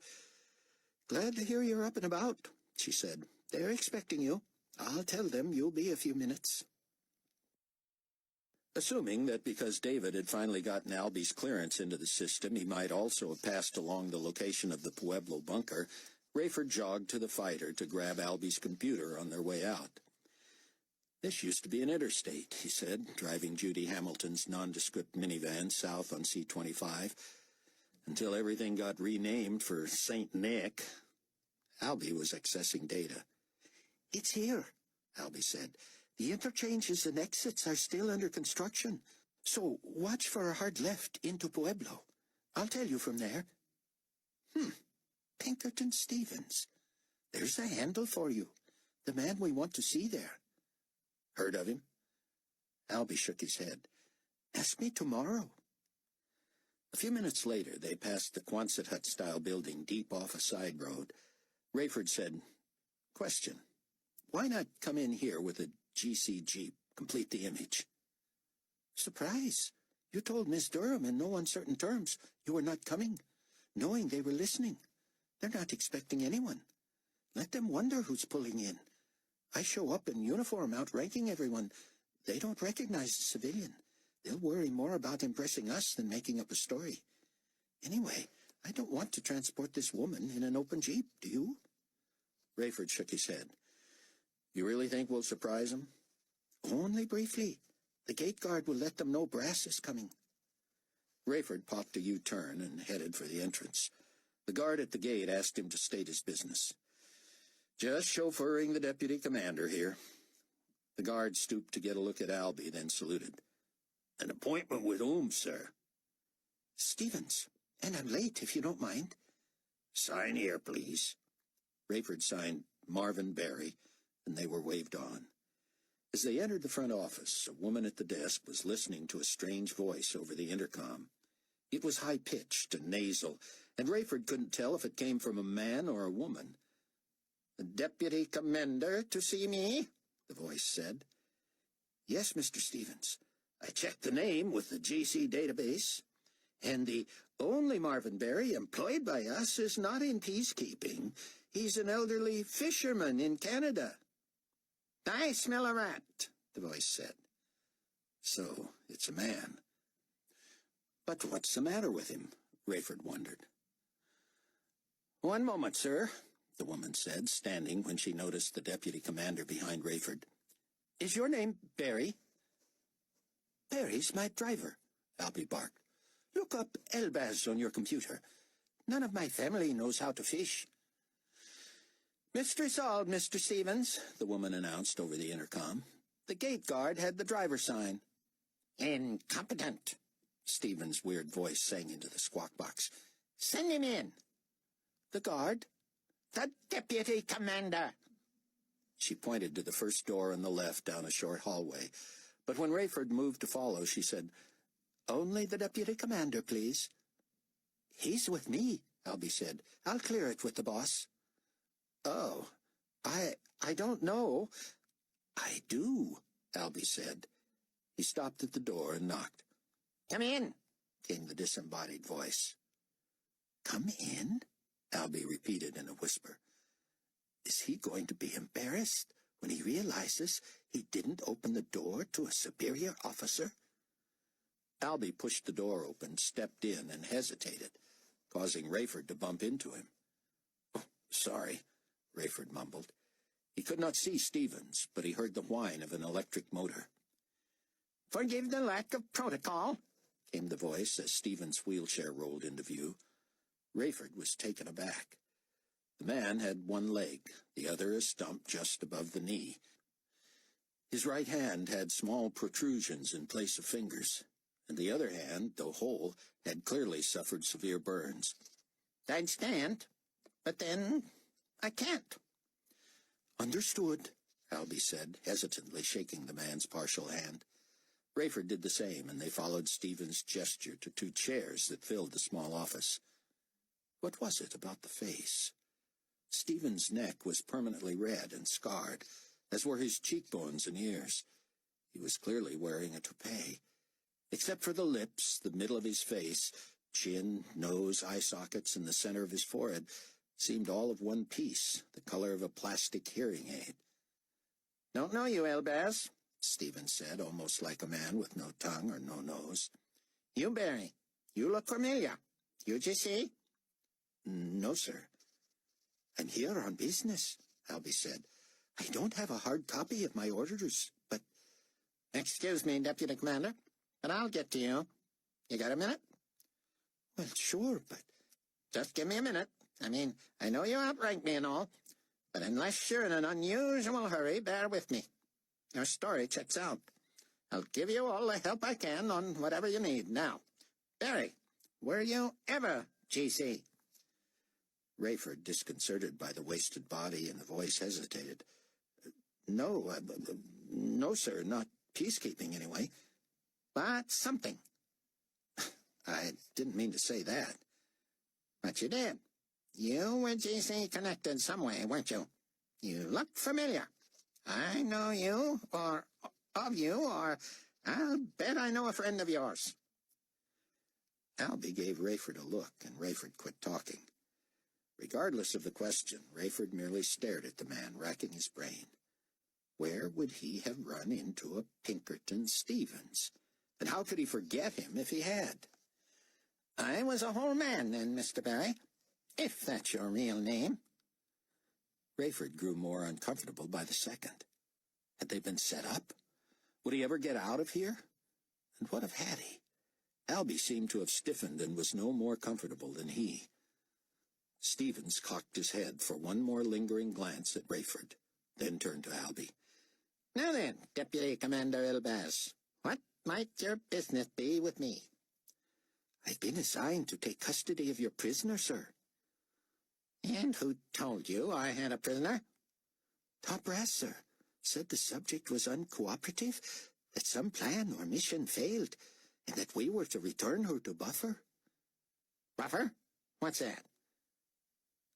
"You know what that is, Stevens, if you are who you say you are." "Doesn't make sense that half a man would be in a leadership role in the GC," Stevens said. "I didn't say that." "But it doesn't add up, does it?" "Can't say it does." "Never saw another like me in the ranks, have you, Elbaz?" "No, sir, I haven't." "Well, I'm legit, whether you like it or not. You're going to have to deal with me." "Happy to, sir. And when you check me out, you'll see that everything is in order and—" "Did I say I was housing a prisoner here, Deputy Commander?" "No, sir, but I know you are." "You know I am?" "Yes, sir." "Buffer is a female rehab facility, sir. Were you under the impression I had a female incarcerated here?" Albie nodded. "Does this look like a detention center to you?" "They take different forms during different times." "Indeed they do. Is there a reason, sir, why you did not greet me with the new protocol?" "I've been having trouble remembering that, Mr. Stevens." "Indeed. Do you realize, sir, that you have a smudge on your forehead?" Albie jerked. Rayford felt a chill. A GC peacekeeper could see Albie's mark. Things tumbled into place so fast that Rayford could barely keep up. How much had been compromised? Albie knew everything. "I do," Albie said innocently. He swiped at his forehead with his palm. "There, that's better," Stephen said. Albie slowly moved his hand until it rested on his sidearm. If only Rayford had one. "Gentlemen," Stevens enunciated carefully past his awful sound, "if you'll do me the kindness of following me, I'd like us to start over in a new room. This time we'll begin with the proper protocol. What do you say?" He rolled past Rayford and Albie, reached for the door, swung it open, and sped through before it slammed on him. Albie rose and grabbed it, and Rayford followed him down the hall. Albie unsnapped the strap that held the 9mm in his holster. Rayford wondered if he had time to peel off and get out the front door to the van before Albie knew he was gone. He hesitated, hoping the whir of the chair would cover him if he made the decision. But Albie turned and motioned Rayford to walk in front of him, behind the fast-moving chair. Even if he could escape, Hattie was history. He had no choice but to stay and play it out. Chapter 5. Buck settled on the white Hummer, confirmed it had a full tank, checked the tires, found the keys, checked the engine, and fired it up. "What shall we name her?" Chloe said. "This is a big old muscle car," he said. "It's got Chloe written all over it." It would be hours before dark, and they would be in touch with Zeke frequently to discover what he knew about the positioning of the GC's stakeout. They were looking for rebels who gassed up at his dad's station, not expecting Zeke Jr. to even be there. But could Buck get him out of there without their seeing? Kenny was down for a nap, and Leah was reading when they returned. "Sion said you could join him and Haim," she said. "And Chloe was going to involve me in the co-op stuff." "I've got to start communicating with everyone," Chloe said, setting up her computer as Leah pulled up a chair. Buck moved up one floor to Sion's hideaway. What a spot he had set up for himself. In a room just big enough for a U-shaped desk, Sion had what amounted to a cockpit, where he was within arm's length of whatever he needed. With his computer before him and his commentaries and Bible on the ledge above, he was ready. Buck was struck by how few books he had brought with him, but Dr. Ben-Judah explained that most of what he needed had been scanned into his massive hard drive. Haim sat in a comfortable chair, looking less than comfortable. He had been hurt worse than Buck in the plane crash. Yet he sat, weeping tears of apparent joy, as Sion rushed to teach him. "Much of this you heard from your youth, Haim," the rabbi said. "But now that God has opened your eyes and you know Jesus is the Messiah, you will be amazed at how it all comes together for you and makes sense." Haim rocked and wept and nodded. "I see," he said over and over. "I see." Buck sat transfixed, hearing in a gush much of what he had learned over the past 3+ years from Sion's daily cyber messages. At times, the rabbi himself would be overcome and have to stop and exult. "Haim, you don't know how we prayed for you again and again, that God would open your eyes. Do you need a break, my brother?" Haim shook his head, but held up a hand, trying to make himself understood despite the wired-shut jaw. "God is opening my eyes to so many things," he managed. "Come on, come close. I must ask you something." Buck looked at Sion, who nodded, and he pulled his chair closer to Haim's. "I always wondered why you had not come to Nicolae's first meeting with his new leadership team at the United Nations. Remember?" "Of course." "Forgive me for spitting on you, Kevin, but I cannot speak another way just now." "Oh, don't give it a second thought." "I could not fathom it. The privilege of a lifetime, the opportunity no self-respecting journalist could miss. You were invited. I invited you. You said you would come, and yet you did not. It was the talk of New York. You were demoted because of it. Why? Why did you not come? I was there, Chaim. No one saw you there. Nicolae was disappointed, enraged. Everyone asked about you. Your boss, what was his name? Steve Plank. Mr. Plank could not believe it. Hattie Dorn was there. You were the one who introduced her to Carpathia, and yet you were not there when she expected you. I was there, Chaim. I was there too, Gilbert. Your place at the table was empty. Buck was about to say again that he was there, but he suddenly realized what was happening and why Chaim would bring this up again after so long. Your eyes truly are being opened, aren't they, Chaim? The old man put a quivering hand on Buck's knee. I could not understand it. It made no sense. Jonathan Stonegold had embarrassed Nicolae by going after you. Nicolae shamed him into committing suicide when they killed Joshua Todd Cochran in the process. Buck wanted to say he had seen it, and that was not the way it had happened. But he waited. None of it made sense, Rosenzweig whined. None of it. But the eyes don't lie. Stonegold grabbed the gun from the security guard, shot himself and his colleague with him. No, Chaim, Buck whispered. The eyes don't lie, but the Antichrist does. Rosenzweig began to shiver until his whole body shook. He pressed his hands against his tender face to stop the quivering of his lips. Why were you not there, Gilbert? Why would I not have been there, sir? What could have kept me away? I cannot imagine. Neither could I. Then why? Why? Buck did not respond. He had quit trying to convince the old man. I was assigned to be there. My boss expected me to go. Yes, yes. It was the mother of all cover stories for the largest circulation magazine in history.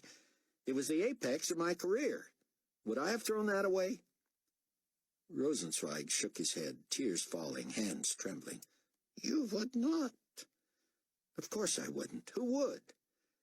Maybe you had come to believe Nicolae was Antichrist and you didn't want to be exposed to him. But then I knew, yes, or thought I did. I would not have gone in there without the protection of God. And you did not have it? I had it. And so why not go? You would have been the only one there with God's hand upon you. Buck merely nodded. Rosenzweig's eyes cleared, and it appeared he was studying something 1,000 miles away. His pupils darted back and forth. You were there? Yes, I was. You were there, weren't you, Cameron? I was, sir. And you saw it all? I saw everything. But you did not see what the rest of us saw. I saw what really happened. I saw the truth. Chaim's hands fluttered beside his head, and through clenched teeth he described what he had once seen and what he now saw anew. Nicolae murdered those men. He made Stonegold kneel before him, stuck the weapon in the man's ear, and killed the both of them with one shot. That's what happened. But Nicolae told us what we had seen, told us what we would remember, and our perception became our reality. Chaim turned around and knelt, resting his fragile head in his hands, elbows on the seat of his chair. Oh, God! Oh, God! He prayed. Open my eyes! help me to always see the truth, your truth. Don't let me be led by a madman, deceived by a liar. Thank you, Jehovah God. Slowly he stood and embraced Buck, then turned to face Zion. Truly, Nicolae is Antichrist, he said. He must be stopped. I want to do whatever I have to do. Zion smiled ruefully. May I remind you that you already tried? I certainly did, but not for the reasons I would try today. If you think you know the depths of the depravity of the man, Zion said, wait until we get to what he has in mind for God's chosen people. Haim sat and reached for a pad of paper. Skip to that, Zion, please. In due time, my friend. Just a few thousand more years to go. Despite his pain, David was rested. He could have used more, but he had slept the sleep of the drugged, and his mind, at least, felt refreshed. Unfortunately, that made it hard for him to separate his dread over Annie from his wariness over the indwelt Carpathia. He had been in the presence of evil many times, but never in the company of Satan himself.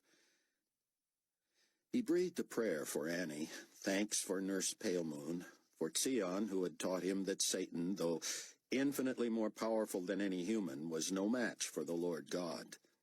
He is not omniscient, Zion had taught, not omnipresent.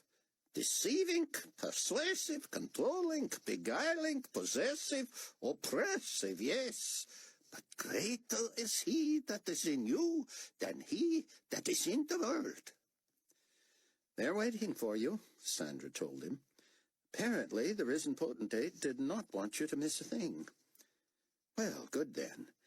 And with your arrival, I leave. And that's good, too. A long day. You and me both. Feeling all right? Heard you took a tumble. Better. Good night, Director Hasid. And, oh yes, he is risen. David stared at her and was struck by the plainness of her forehead compared to that of the beautiful dark sister he had just met. He is risen indeed, he said, meaning just what he said. He knocked and entered and was dazed when not only Carpathia and Fortunato stood, but all the other managers too. My beloved David, Carpathia began, how good that you were up to joining us. Thank you, David said as Intelligence Director Jim Hickman pushed out a chair for him.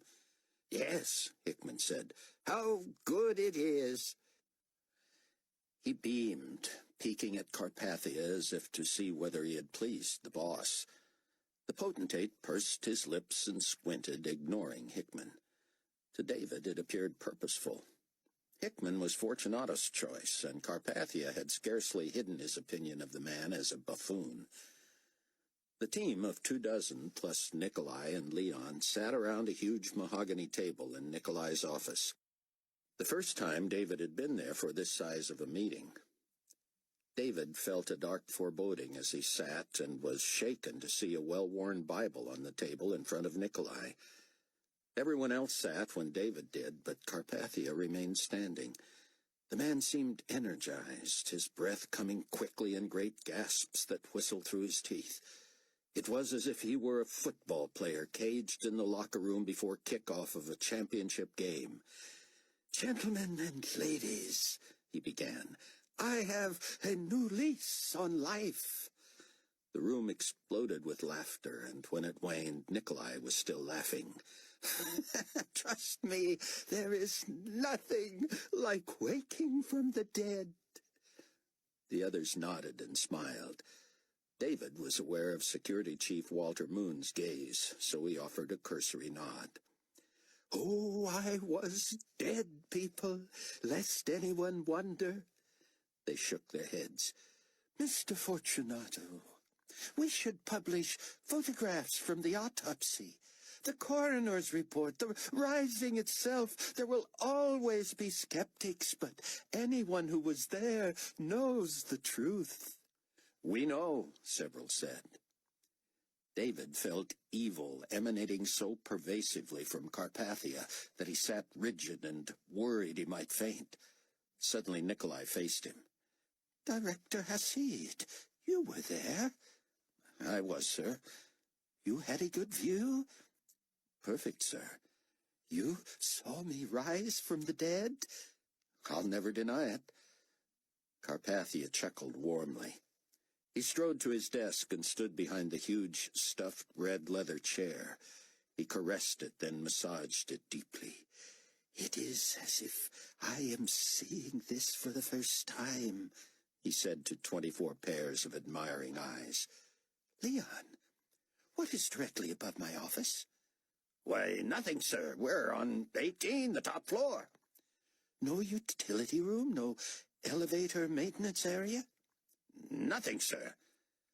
"I want more room, Leon. Are you taking notes?" "Yes, sir." "What do you have so far?" "Autopsy photos, coroner's report, the rising." "Add the expansion of my office. I want it twice as high, with a transparent ceiling that exposes me to the heavens." "Consider it done, Excellency." "How soon?" Carpathia said. "Who would know that?" Fortunato pointed at the construction director, who waved a tentative hand. "Yes, sir," Nicolae pressed.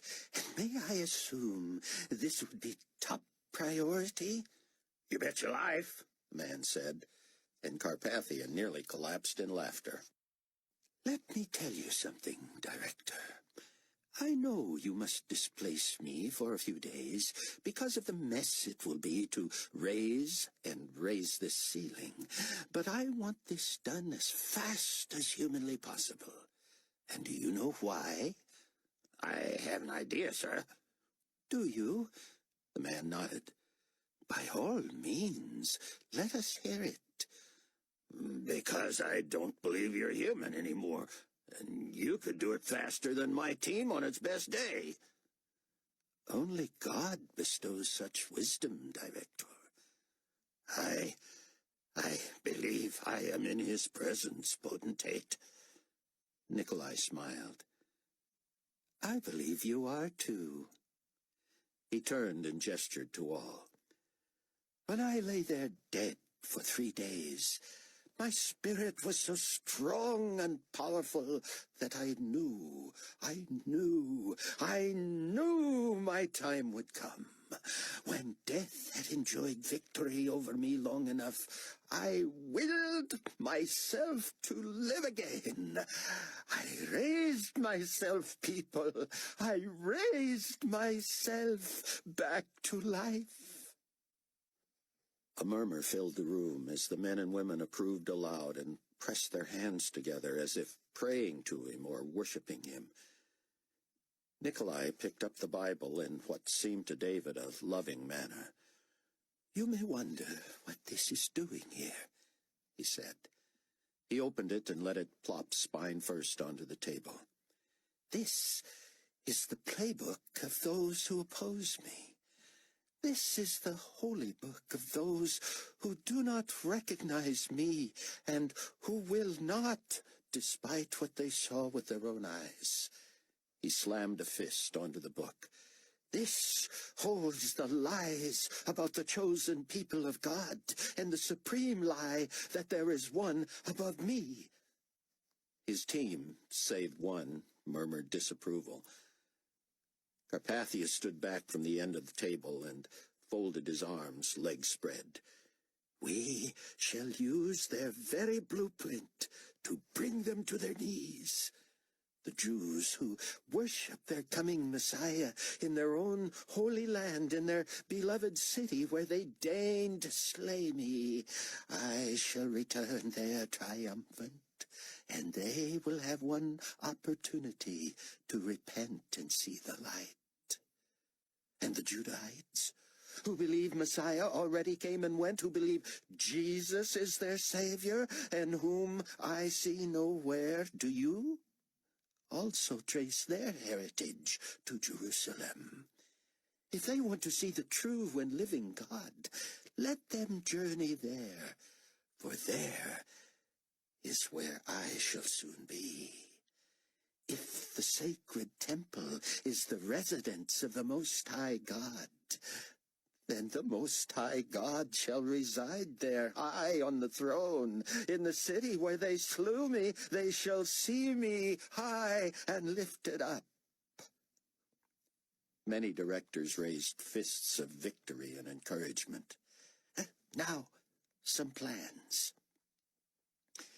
As I have left no doubt in any thinking person's mind about who I am, I no longer feel the need for a buffer between my team and me. While my dear comrade, Supreme Commander Leon Fortunato, has ably assisted me since first I came to power, I have need of him now in another crucial role, one he has already accepted with enthusiasm. What was once nobly attempted and ultimately failed shall now be consummated in success and victory. The Enigma Babylon One World Faith failed because despite its lofty goal of unifying the world's religions, it worshipped no God but itself. It was devoted to unity, yet that was never achieved. Its God was nebulous and impersonal. But with Leon Fortunato as Most High Reverend Father of Carpathianism, the devout of the world finally have a personal God whose might and power and glory have been demonstrated in the raising of himself from the dead. Many applauded, and Carpathia motioned to Leon to rise and speak, as he himself backed away, but remained standing. I am deeply humbled by this assignment, Leon said, moving to Nicolae, dropping to his knees and kissing the potentate's hands. He rose and moved back to the head of the table. Let me clarify, not that His Excellency needs any help from a mere mortal, that the very name of the new religion was my idea. It was no stroke of brilliance. What else could we call a faith in which the object of our worship is His Excellency? The outpouring of emotion from the citizens this very day spurred the idea that we should reproduce the image of His Excellency, the great statue, and erect it in all the major cities throughout the world. Plans have already been sent out, and each city is required to have the image constructed. They will only be a quarter of the size of the original, which, as you know, was 4 times life-size. It doesn't take a scientist to figure out, then, that the replicas will be exactly life-size. While our beloved potentate lay dead, he imbued me with power to call fire from the sky to kill those who would oppose him. He blessed me with the power to give speech to the statue so we could hear his own heart. This confirmed in me the desire to serve him as my God for the rest of my days, and I shall do that for as long as Nicolae Carpathia gives me breath. Thank you, my beloved servant, Nicolae said as Leon sat. Now, blessed comrades, I have written assignments for one and all. These were prepared just before my demise, and now will make more sense than ever to you. First, one of my oldest and dearest friends, a woman closer to me than a relative, shall explain something to you. Miss Ivans, if you would come. Viv Ivans, prim and proper, her gray hair piled atop her head, made her way to the head of the table and embraced Nicolae. As she passed out file folders with each director's name inscribed on them, Nicolae said, "Many of you know that Miss Ivins helped raise me. Indeed, for many years I believed she was my aunt. We were that close. She has been working on a project that will help me put in place certain, unfortunately necessary controls on the citizenry. Most people are devoted to me, we know that. Many who were not, or who were undecided, are now decidedly with us. And you will agree, for good reason. But there are those factions, primarily the two that I have already mentioned, who are not loyal. Perhaps now they have seen the error of their ways and will henceforth be loyal. If so, they will have no trouble with the safeguards I feel must be initiated.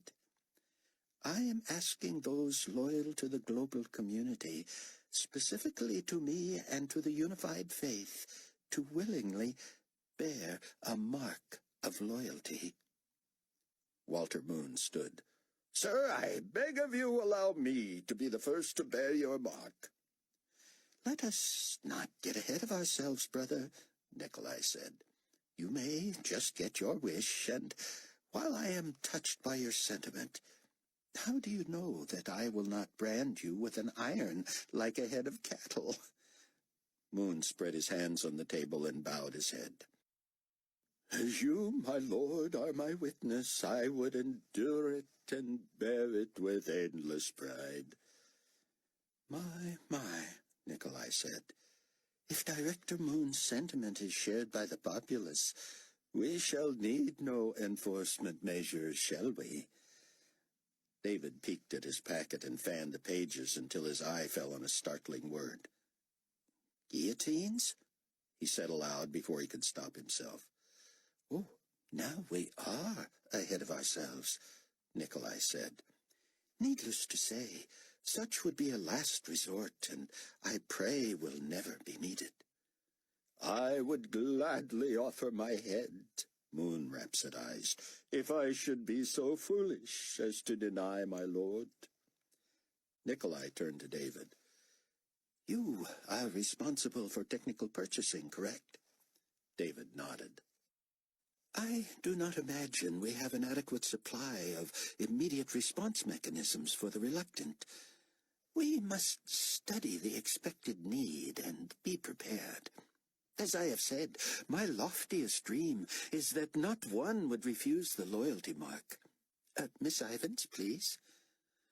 "The first page of your folders," she began in a precise and articulate tone, with a hint of her native Romanian dialect. "Long before you reach the guillotines." She paused for the chuckling, in which David did not join.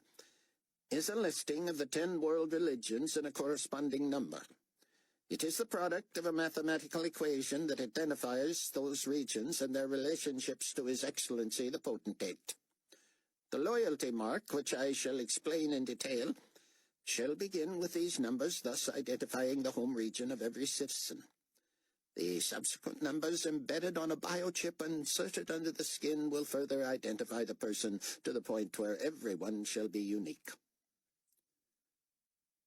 Suddenly, as if in a trance, Leon rose and began to speak.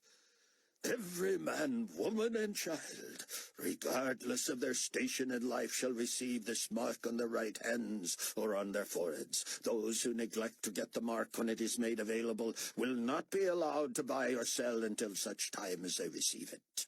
Those who overtly refuse shall be put to death, and every marked loyal citizen shall be deputized with the right and the responsibility to report such a one. The mark shall consist of the name of His Excellency or the prescribed number." With that, Leon dropped heavily into his chair. Viv Ivins smiled benevolently and said, "Why, thank you, Reverend," which caused all, including Leon, to laugh. David was afraid his crashing heart and shaking hands would make him conspicuous. What if someone got the bright idea to apply the mark to the inner circle that very night? He might be in heaven before Annie knew he was dead. "We have settled on the technology. Viv continued. The miniature biochip with the suffix numbers embedded in it can be inserted as painlessly as a vaccination in a matter of seconds. Citizens may choose either location, and visible will be a thin half-inch scar, and to its immediate left in 6-point black ink, impossible to remove under penalty of law, the number that designates the home region of the individual. That number may be included in the embedded chip, should the person prefer that one of the variations of the name of the potentate appear on their flesh. Variations? Someone asked. Yes. Most, we assume, will prefer the understated numbers next to the thin scar. But they may also choose from the small initials, no bigger than the numbers, NJC. The first or last name may be used, including one version of Nicolae that would virtually cover the left side of the forehead. For the most loyal, Nicolae said with a grin. Someone like, say, Director Hickman, for instance. Hickman blushed, but called out, Sign me up, Viv. The beauty of the embedded chip is twofold, she continued. First, it leaves the visible evidence of loyalty to the potentate, and second, it serves as a method of payment and receipting for buying and selling. Eye-level scanners will allow customers and merchants to merely pass by and be billed or receipted. Several whistles of admiration sounded. David's head throbbed. He raised his hand. Director Hasid, Viv said. Oh, what are you looking at in the way of timing? Worried that your head won't take any more invasion just now? She said, smiling. I had an IV in the hand, too. Not to worry, she said. While the potentate and the former Supreme Commander see value in employees serving as examples to the world, you will have 30 days, beginning tomorrow, to fulfill your obligation. I'll do it tonight, someone said, and I'm not even Hickman. A month, David thought. A month to get out of Dodge. What would become of him and Annie and Mac and Abdullah? And Hannah Palemoon? Viv said that over the next few days she would be sure each director knew his part in the rollout of images of Carpathia and the application of the mark of loyalty. Meanwhile, she said, His Excellency has a closing comment. Thank you, Viv, Nicolae said.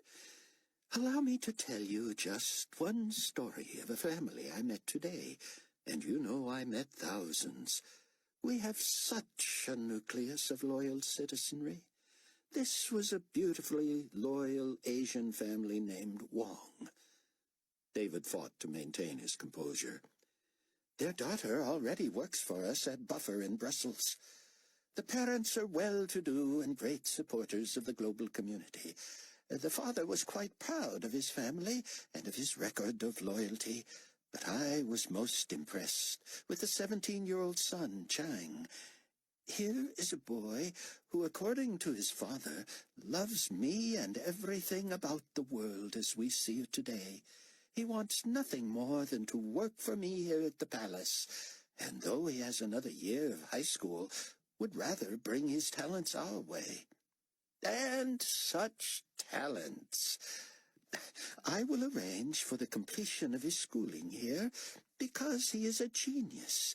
He can program any computer, analyze and fix any procedural or operational or systems problem. And this is not just a proud father talking. He showed me documents, grades, letters of recommendation. This kind of boy is our future, and our future has never looked brighter. That boy, David thought, would die before he took the mark. Chapter 6. As Rayford followed the wheelchair down the hall, barely able to breathe, his mind reeled with his mistakes. Were it somehow possible to extricate himself from this, he would be the most decisive leader the Tribulation Force could imagine. They repaired to an office even smaller than the original. Pinkerton Stevens opened the door and neatly pivoted his chair so he could hold it open and leave room for Rayford and Albie to enter. He pointed Rayford to a steel-gray chair near the wall, facing a desk of the same color and material. Albie sat to Rayford's left. Stevens let the door shut and locked it, breathed something nasally about the room being secure and not bugged, then steered himself to the other side of the desk, plowing a standard chair out of the way. He maneuvered his wheelchair up and under the desk, leaned forward and rested his elbows atop it, and folded his hand in a half under his chin. Part of Rayford could hardly bear to look at the man. Another part could not take his eyes off him. "Now then," Stevens began slowly, "Deputy Commander Elbaz, if that's your real name, you may restrap your sidearm and keep your hand off it. We're both on the same team, and you have nothing to fear. As for you, Mr. Berry, while you may be out of uniform and likely using an alias yourself, neither do you have anything to fear. You are about to be pleasantly surprised that the three of us are on the same team." Rayford wanted to say, "I doubt it," but feared he would emit no sound if he tried. "Shall we start over, gentlemen?" Stevens said. If only, Rayford thought.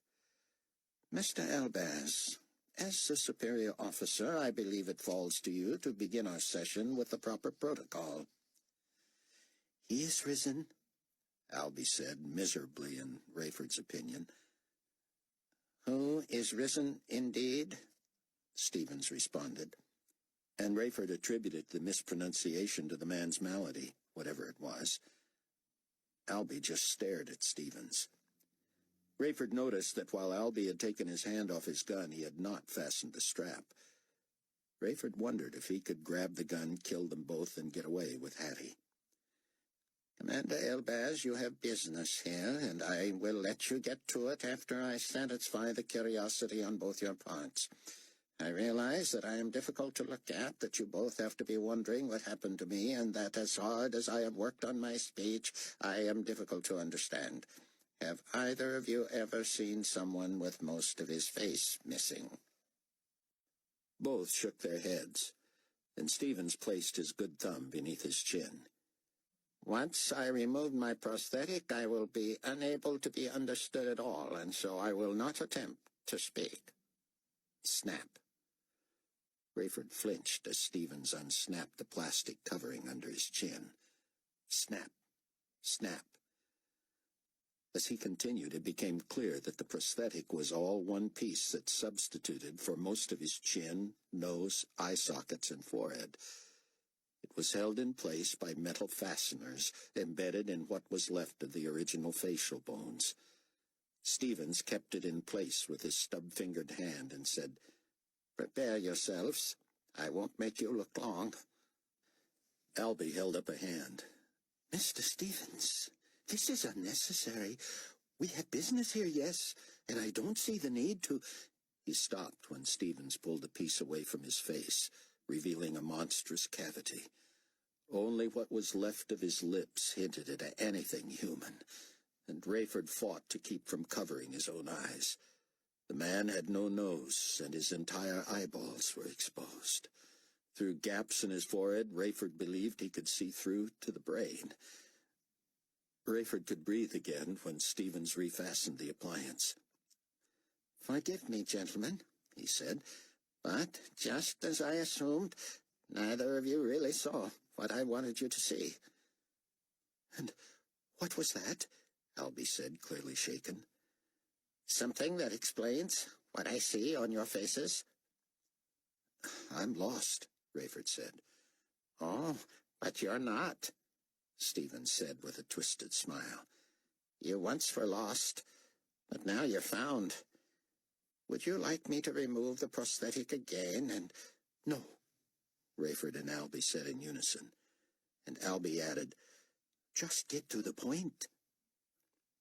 Pinkerton folded his hands beneath his chin again, and his eyes seemed to bore into Albie. "How did I respond when you said he is risen?" Albie seemed to have regained his voice and composure. "Sounded like you said, 'Who is risen indeed?'" "That's what I said." What's your answer? Albie shifted and cleared his throat. I believe the protocol is that I say he is risen and that you respond, he is risen indeed. Fair enough, but my question remains. Who is risen indeed? So, Rayford concluded, somehow he's on to me. And yet he sat silent, knowing a moment of truth had arrived and waiting to see what would come of it. Humor me one more time, Commander. Albie sighed and glanced at Rayford. Albie's phony mark sure looked real. He is risen, Albie muttered. Who is risen indeed? Stephen said, forcing another smile through the misshapen lips. Oh, for Pete's sake, Albie said. I'm tired of this game. Christ, Stevens whispered excitedly. Come on, brothers. The answer to the question is Christ. Christ is risen indeed. I see the marks of the believer on both your foreheads. You missed mine for the horror of the rest of my face. Now look. He unfastened the prosthetic from the top this time and merely peeled it back. Rayford and Albie leaned forward, and there, amidst the gore, the mark was clear. As Stevens reapplied the piece, Rayford turned and grabbed Albie's head in both hands. He cupped the back with his left hand and rubbed the forehead hard with his right. Satisfied? Albie said, smiling. Rayford felt like jelly. He flopped back in his chair, panting and unable to move. So, who are you anyway? Stevens said. Rayford leaned forward. Oh, I know who you are. I knew almost immediately. Oh, I like the new look. But who's this character? Albie introduced himself. Stevens leaned forward and shook his hand. He nodded to Rayford. I've got Mr. Steele completely dumbfounded, don't I? That's an understatement, Rayford said. You and I both worked for Carpathia at the same time, Rayford. And before that, your son-in-law worked for me. Steve Plank? In the flesh, or what's left of it. Crushed, chopped up, burned, and left for dead by the wrath of the Lamb earthquake. I'd been on the edge for weeks, reading Buck's stuff, realizing things about Carpathia. I decided that if Buck and the other believers were right about a global earthquake, I was in at the sound of the first tremor. I was praying the prayer as the building came down. Rayford shook his head. But why the ruse?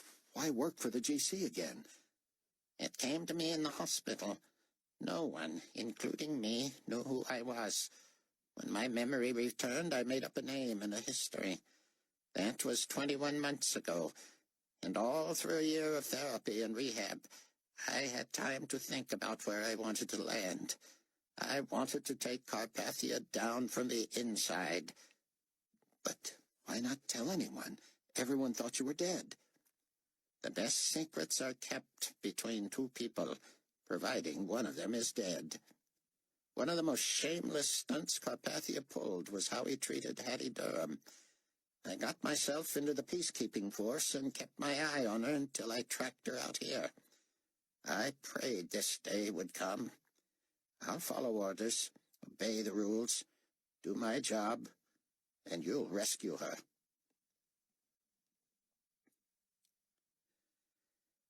David panicked.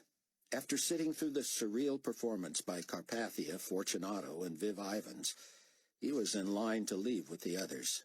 But Carpathia stood by the door, accepting embraces, handshakes, kisses, and bowing from each director. The shameless Hickman fell to his knees and wrapped his arms around Nicolae's knees, weeping loudly. The potentate rolled his eyes and gave Fortunato a look that would have put a wart on a gravestone. When he was about sixth in line, David prayed desperately. What was he to do? In the flesh, he wanted to fake whatever he had to fake in order to not be found out and jeopardize the rest of the force. But he could not, would not, bow the knee to Antichrist. It was impossible that this breach of etiquette would go unnoticed. From what he could tell, it appeared he would be the only director who did not gush over the resurrected leader. God help me, he prayed silently. Was this the end? Should he merely bolt now and hope for the best? Or shake Carpathia's hand and say something neutral? Glad you're feeling better after that dying thing. Welcome back. Except for his obvious disgust with Hickman, Carpathia oozed graciousness and humility as his people poured on the sugar. Oh, thank you. I am grateful for your partnership and support. Great days ahead. Oh, yes, yes. Now second in line, David was nauseated. Literally. His tender scalp vibrated against the bandages with every beat of his heart. He tried to pray, tried to be sensitive to what God wanted him to do, but as the director in front of him finally pulled away from a long embrace of the potentate, David stood there blankly. Carpathia spread his arms and said, David, my beloved David. David could not move, and sensed the turning heads of those nearby. Carpathia looked puzzled, seeming to beckon him. David said, excellent, and pitched forward. His last image before crashing to the floor, head banging the marble, was that he had vomited all over Carpathia. How you doing, Zeke? Buck said. He pictured the all-black-wearing, flabby forger huddled underground at his dad's one-pump filling station in ravaged plains. I'm okay, came the whispered reply. I've been reading to keep from getting bored. And I got all kinds of food down here. Kinda dark, though. Have you been keeping an eye on the GC? Yeah, every time I hear a car, I scoot over to my monitor and watch what they do. Some of these people aren't even our real customers. They just see the pump and stop in. Then the GC car swings over from across the road and parks right in front of them. A Jeep? No, it's a little four-door, dark compact. Good. Why is that good, Mr. Williams? Because when I come for you, I'm going to be in a white Hummer, and it'll squash a compact like a bug. It's not a VW, sir, it's... That was just an expression, Zeke. Oh, I get you. So they don't pull up in front and behind the car? No, there's only one GC car over there. I looked. You did? Yeah, no, I shouldn't have, but I was real bored, so I sneaked up the stairs while I was still in the dark and could see across the way. You know, this road never really got rebuilt. They threw some asphalt on it a little over a year ago, but there was no real base, so it went to potholes. Now it's just chunks of pavement. We don't get much traffic. You don't think the GC knows you're there, do you? Nope, and I'm real sure they don't know there's a basement. They didn't used to be. Dad and I dug it ourselves. Where's the debris? Out back, through the door at the back of the service bay. Never noticed it. How close are the secret stairs to the underground? Maybe 10 feet, kind of hidden in the corner. So if I was to drive to the back of the station, I'd see a door right in the middle of the building, a door you could get to by sneaking up the stairs and moving about 10 feet along the back wall. Yeah. So if you knew exactly when I was coming, you could sneak out the back without the GC stakeout guy seeing you. They'd probably see you, though. I'll worry about that. We don't want them to know you were ever in the underground. You come out and crawl in the back, and I'll have a blanket you can hide under. I have a lot of my stuff. That's okay. If they see me and stop me, I'll bluff my way out of it, but I'm going to try to do it in a way where they won't even know I'm there. A beep told Buck he had another call. It was Rayford. Zeke, let me call you back. It could be a while, so be packed. He pushed the button. Buck here. Buck, you're not going to believe who I just prayed with. Hattie? No, you'd never guess.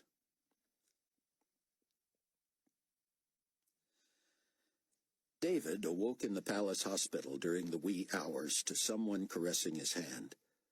Don't speak, she whispered. It was Nurse Palemoon. You're a celebrity. I am? Shh. It's all over the palace that you blew chunks on Carpathia. David was on an IV again. He felt better. Did you change my dressing? Yes. Now be quiet. I thought you were off duty. So did I, but I was yanked in here because I was the one who had stitched you up, and you know no doctor was going to be dragged out of bed. Hannah, I've got to get out of here. No, you should have been with us a few days anyway, and now you've got the chance. I can't, and neither can you. He quickly whispered what he had learned at the meeting. We've got to be out of here before 30 days from today, or be prepared for the consequences. I'm prepared, David, aren't you? You know what I mean. I've got to find my fiancé and my pilots, and if you know of any other believers... Fiancé? You're attached? The Phoenix cargo chief, Annie Christopher. I don't know what to tell you, David. If she were here, she'd be in the system by now. Would you check again for me? And see if you can get Mac McCullum and Abdullah Smith to visit me. That's quite an alias, Albie, Plank said.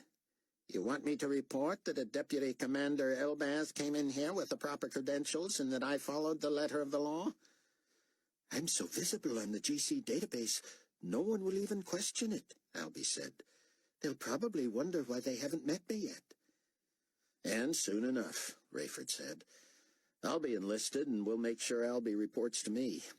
I just worry about compromising our inside guy, the one who sets this stuff up for us. How will they trace it to him, or even to the palace? Albie said. I don't know. Maybe he's precluded that, but we'll have to let him know what's happening. Plank led them out the door and down the hall, past the receptionist and into the cell area. I heard a noise back there a minute ago, Mrs. Garner called out from the desk. Trouble? Something banging, that's all. Plank led the men to Hattie's door and knocked, but heard no response. Ma'am, he called out, GC personnel are here to transport you back to Buffer. He winked at Rayford and Albie. May I come in, ma'am? Plank fished for his key ring, unlocked the door, and pushed it open about an inch until it met resistance. Albie and Rayford stepped forward to help, but Plank said, I got this. He backed up his chair, then threw it forward, bashing into the door and pushing past the bed that had been wedged against it. Oh, no, he said, and Rayford stepped over him, driving his shoulder into the door to force his way in. The room was dark, but when he flipped the light switch, sparks startled him from the ceiling where the fixture had been. Light from the hall showed the fixture now on the floor, knotted at the end of a sheet. The other end was tight around Hattie's neck, and she lay there twitching. Trying to hang herself from a flimsy light, Plank said as Albie leaped past him and slid up to Hattie on his knees. He and Rayford dug and tore at the sheet until it came loose. Rayford gently turned her on her back, and she flopped like a dead woman. As his eyes grew accustomed to the dark, he saw that hers were open, pupils dilated. She was moving, Albie whispered, grabbing her belt and lifting her hips off the floor. Rayford plugged her nose, forced her mouth open, and clamped his mouth over hers. Her tiny frame rose and fell as he breathed into her, and Albie applied pressure to help her breathe out. Shut the door, Albie told Plank. You don't need the light? Shut it, he whispered fiercely. We're going to save this girl, but nobody but us is going to know it. Plank steered his chair to push the bed out of the way, then shut the door. She's got a pulse, Albie said. You okay, Ray? Want me to take over? Rayford shook his head and continued until Hattie began to cough. Finally, she gulped in huge breaths and blew them out. Rayford sat heavily on the floor, his back against the wall. Hattie cried and swore. I can't even kill myself, she hissed. Why didn't you let me die? I can't go back to Buffer. She collapsed in tears and lay rocking on the floor on her knees and elbows.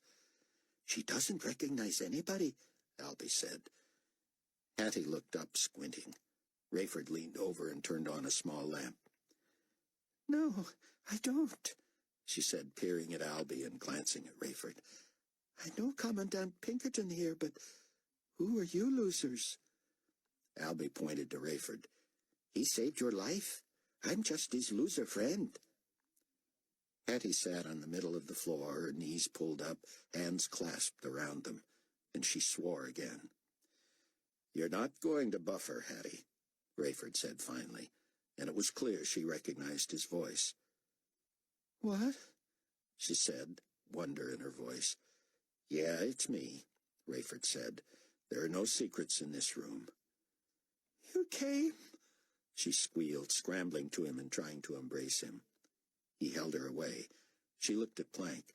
"But—" "We're all in this together," Rayford said wearily. "I almost killed myself," Hattie said. "Actually," Albie said, "you did." "What?" "You're dead." "What are you talking about?" "You want out of here. You want the GC off your back. You go out of here dead." "What are you saying?" "You called your old friend to rescue you. He refused. You were despondent. When you gave up hope and were convinced you were going to Buffer, you lost all hope, wrote a note, and hung yourself. We came to get you, discovered you too late, and what could we do? Report the suicide and dispose of the body." "I did write a note," she said. "See?" She pointed to a slip of paper that had fallen off the bed. Rayford picked it up and read it under the lamp. "Thanks for nothing, old friends," she had written. "I vowed never to go back to Buffer, and I meant it. You can't win them all." "Sign it," Rayford said. Hattie massaged her neck and tried to clear her throat. She found her pen and signed the note. "How long can you hold your breath?" Albie asked. "Not long enough to kill myself, apparently. We're going to wheel you out of here under a sheet, and you're going to have to look dead when we load you on the plane, too. Can you pull that off?" "I'll do whatever I have to do." She looked at Plank. "You're in on this, too?" "The less you know, the better," he said. He glanced at Albie, then Rayford. "She never needs to know, as far as I'm concerned." They nodded. Plank told them to leave the sheet the way it was, with the light fixture still embedded in one end. "Use the other sheet from the bed to cover her, and do it now." Rayford ripped the sheet from the bed, and Hattie lay on the bare mattress. He floated the sheet atop her and let it settle. Plank opened the door. "Mrs. Garner," he called, "we've had a tragedy here." "Oh, my." "No, don't come. Just stay where you are.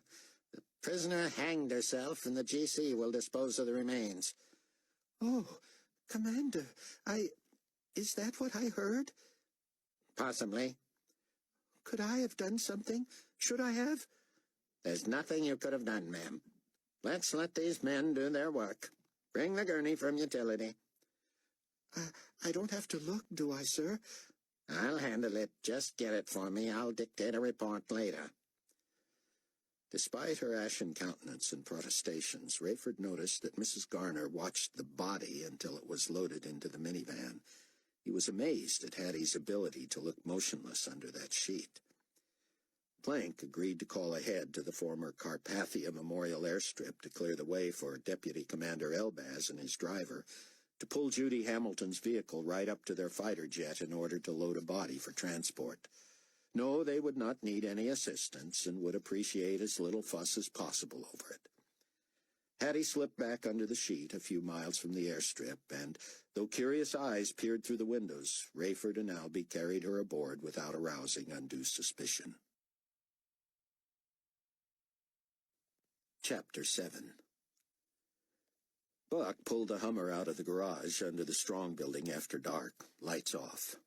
He had spent the afternoon rigging up a special connection to the brake lights and backup lights. Once in regular traffic outside Chicago, he didn't want to risk getting stopped for malfunctioning rear lights, but neither did he want those lights coming on when he braked at Zeke's place. Zeke himself was an expert at this and walked Buck through it by phone. It would be great when Zeke was tucked away at the new safe house, available to help with just those kinds of details. The brake lights were now disengaged. So, with his lights on or off, Buck would have to manually illuminate them when applying the brake. A thin wire led from the back, through the back seat and up the driver's side, if he could just remember to use it. No one knew how frequently, if ever, the GC invested the time, equipment, and manpower to overfly the quarantined city their own databases told them was heavily radioactive. It didn't make sense that anyone would be near the place. If the readings were true, which David Hasid and the Tribulation Force knew was not the case, no one could live there long. Still, Rayford's plan was to come and go in his helicopter from the tower in the dark of night. And Buck, or anyone else coming or going, would do the same from the garage. It was tricky going because no light sources, outside the strong building, were engaged in the city. Unless the moon was bright, seeing anything in the dark was almost impossible on what used to be those miles of city streets. Buck pulled away slowly, the gigantic Hummer propelling itself easily over the jagged terrain. He wanted to get used to the vehicle, the largest he had ever driven. It was surprisingly comfortable, predictably powerful, and, to his delight, amazingly quiet. He had feared it would sound like a tank. Driving around Chicago in the dark was no way to familiarize himself with the car. He needed open road and the confidence that no one was paying attention. Half an hour later, he hit the city limits and took the deserted frontage road that would deliver him into the suburbs without detection. He turned on his lights and set the manual brake light switch where he could reach it with his left hand. Near Park Ridge, a rebuilt section actually had a few miles of new pavement and a couple of working traffic lights. The rest of northern Illinois seemed to have regressed to the earliest days of the automobile. Cars made their own trails through rubble, and rain sometimes made those routes impassable. Buck saw a couple of GC squad cars, but traffic was light. When he felt safe, he tested the power of the Hummer and practiced several turns at varying speeds. The faster he went and the sharper he turned, the more violently his body was pressed against the safety belt. But it seemed nothing would make the Hummer tip. Buck found a deserted area where he was sure no one could see him and tried a couple of fast turns, even on inclines. The Hummer seemed to ask for more. With its super-wide stance, its weight, and its power, it had unmatched maneuverability. Buck felt as if he were starring in a commercial. He floored the vehicle, got it up to near 80 on packed dirt, slammed on the brakes, and turned the wheel. The anti-lock system kept him from skidding or even hinting at going over. He couldn't wait to compete with whatever toy the GC was using in its stakeout into playing. Buck had to calm himself. The idea was to pick up Zeke undetected. He considered stopping at the station like a normal customer and ramming the GC as they came to investigate. But they had phones and radios and a communications network that would hem him in. If he could find a way to approach the station from the back, lights out, they might never see him, even after he pulled away with his quarry. His phone chirped. It was Zeke. "You close by?" the young man said. "Not far. What's up?" "We're going to have to torch this place." "Why?" "Once they figure they busted every rebel that used to gas up here, they're going to torch it anyway, right?" "Maybe," Buck said. "So why not let them?" "They might search it first." "And find what?" "The underground, of course. I can't even think about getting all the stuff out of here that could give my dad away." "What more can they do to him?" "All they got him on now is selling gas without GC approval. They'd fine him or make him sit a month or two. If they find out me and him was running a rebel forgery biz out of here, he becomes an enemy of the state." Good thinking. Buck never failed to be amazed at the street wisdom of the unlikely-looking Zeke. Who could have guessed that the former druggie, biker, tattoo artist would be the best phony credentials man in the business? "And remember, Mr. Williams, we were feeding people out of here, too. Groceries, you name it. Well, you know, you bought a bunch of them. Okay, here's what I'm thinking. I rig up a timer to a sparking device. You know, it ain't the gas that burns anyway." "I'm sorry?" Buck felt stupid. He'd been a globe-trotting journalist, and a virtual illiterate was trying to tell him gasoline fires aren't what they seem. Yeah, it's not the gas that burns. When I was working above ground helping Dad in the station when it was legal and all, I used to toss my cigarettes in a bucket of gas we kept in the service bay. No, you didn't. I swear. Lit cigarettes? Swear it. Honest. That's how we put 'em out. They'd hiss like you was tossing 'em into a bucket of water. I'm confused. We kept gas in there to clean our hands on. Cuts grease, you know. Like if you just did an axle job. Now you gotta go fill a tank or write on a credit card receipt or something.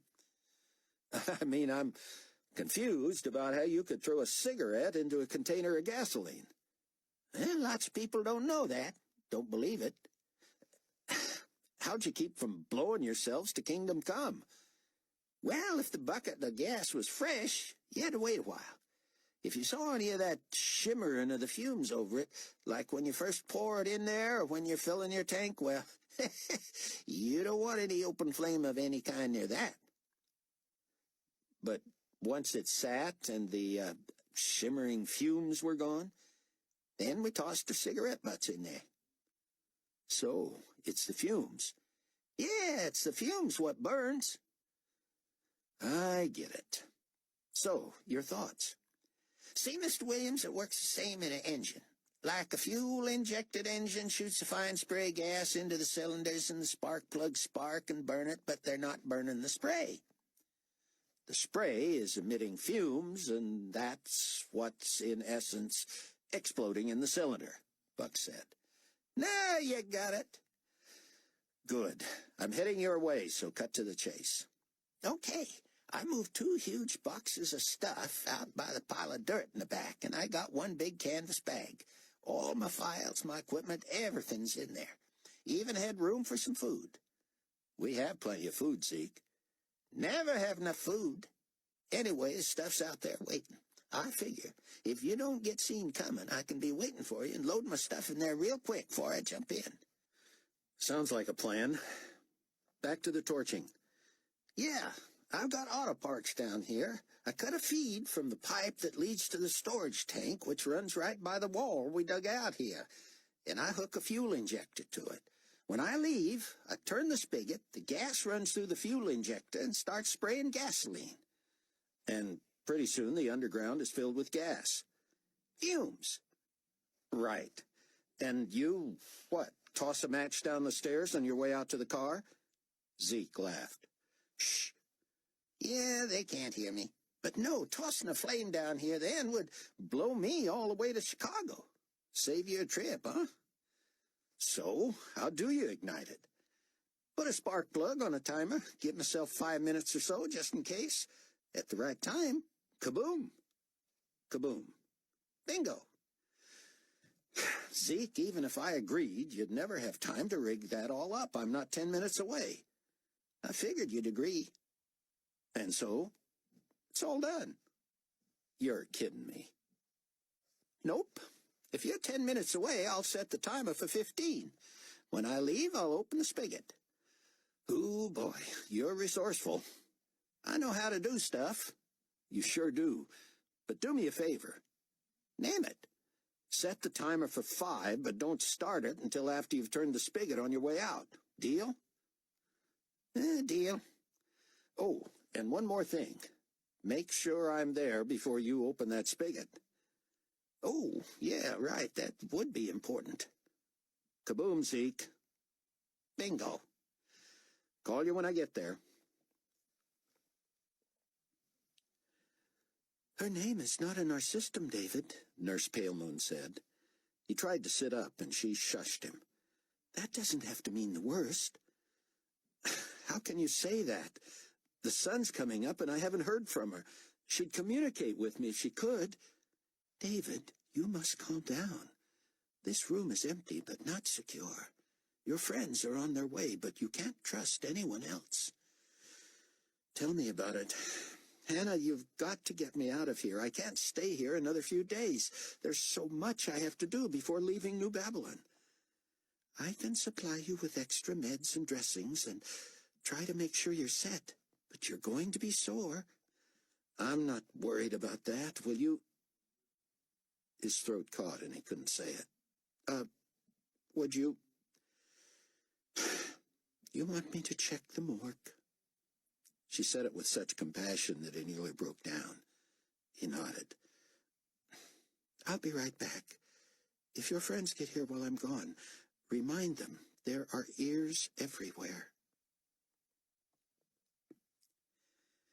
Rayford and Albie and their human cargo from Colorado put down at a tiny airstrip near Bozeman, Montana, rather than try to get back to Kankakee without sleep. Albie bluffed and blustered the tiny GC contingent at the strip, who bought his story of transporting a criminal, and let the three of them borrow a jeep to get into town.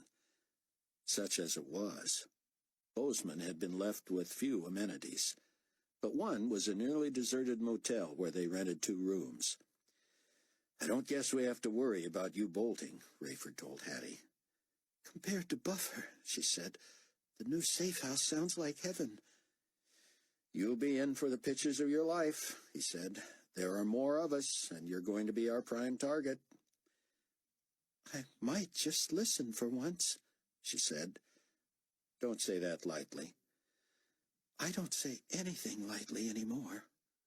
Hattie had a million questions about Pinkerton Stevens, but Rayford and Albie told her only that he is one of us. Then she wanted Albie's story, and he told of becoming a believer after a lifetime as a Muslim. You know who I mean when I mention Zion Ben Judah, then, he said. Do I know, she said. I know him personally. Talk about a man who loves the unlovable. Are you speaking of yourself, young lady? She snorted and nodded. Who else? Let me tell you something. I was unlovable. I was no kind of husband or father. My whole family is dead now. I was a criminal, and the only people who cared about me paid me well to get what they needed for illegal acts. I began to justify my existence when my black marketing was used to oppose the new evil world ruler. But I would not have called him Antichrist, would not even have known the term. I was in the same business when the world was merely chaotic, not so evil. My God was cash, and I knew how to get it. When Mac and Rayford needed my services, I took some comfort in the fact that they seemed to be good people. I was no longer just helping criminals. I watched them, listened to them. They were outlaws in the eyes of the global community, but to me, that was a badge of honor. When all the predictions Mac and Rayford had told me began coming true, I could not admit to them I was intrigued. More than that, I was scared. If this were all true, then I was an outsider. I was not a believer. I began monitoring the internet messages of Dr. Ben Judah without telling my friends. Oh, I was full of pride still. What struck me hardest was that Dr. Ben Judah made it so clear that God was the lover of sinners. Oh, I knew I was that. I just could hardly accept that anyone would love me. I downloaded a Bible to my computer and would switch back and forth between it and Dr. Ben Judah. I was able to see where he was getting his information, but his insights, those had to come from God alone. What I was learning went against everything I had ever heard or been taught. My first prayer was so childish that I would never have prayed it aloud in front of another living soul. I told God I knew I was a sinner and that I wanted to believe that he loved me and would forgive me. I told him that the Western religion, for that is what it sounded like to me, was so foreign to me that I did not know if I could ever understand it. But I said to the Lord, if you are really the true and living God, please make it plain to me. I told him I was sorry for my whole life and that he was my only hope. That was all. I felt nothing, maybe a little foolish, but I slept that night as I had not slept in years. Oh, do not misunderstand me. I was not sure I had gotten through to God. I was not sure that he was, in fact, who Dr. Ben Judah and the others believed him to be. But I knew I had done all I could. I had been honest with myself and honest with him. And if he was who I hoped he was, he would have heard me. That was the best I could expect. Albie sat back and inhaled deeply. "That's it," Hattie said. "That's all?" He smiled. "I thought I would pause and see if I had bored you to sleep yet. You two are the ones who were up all night. Tell me what happened." "Well, I awoke the next morning with a feeling of expectancy. I didn't know what to make of it. Before I could even eat, I felt a deep hunger and thirsting. There is no other word for it but the Bible. I believed with my whole being that it was the Word of God, and I had to read it. I pulled it up on my computer and read and read and read and read. I cannot tell you how it filled me. I understood it. I wanted more of it. I could not get enough. Only after midday, when I was weak from hunger, did I realize I had not eaten yet. I thanked God over and over for His Word, for His truth, for answering my prayer and revealing Himself to me. Occasionally I would break from my Bible reading and check to see if Dr. Ben-Judah had posted anything new. He had not. But I followed some of his links to a site that walked the reader through what the rabbi calls the sinner's prayer. I prayed it, but I realized that it was what I had already done. I was a believer, a child of God, a forgiven, loved sinner. Hattie appeared unable to speak, but Rayford had seen her this way before. Many had told her their stories of coming to faith. She knew the truth and the way. She simply had never accepted the life. "There is a reason I wanted to tell you that story," Albie said. "Not because I want to persuade you, which I do. Those among us who have found the truth long for everyone else to have it. But it was because of what you said about yourself. You said Dr. Ben-Judah was one who loved the unlovable. He does, of course. This is a Christ-like quality, a Jesus characteristic. But then you referred to yourself as unlovable, and I identified with you.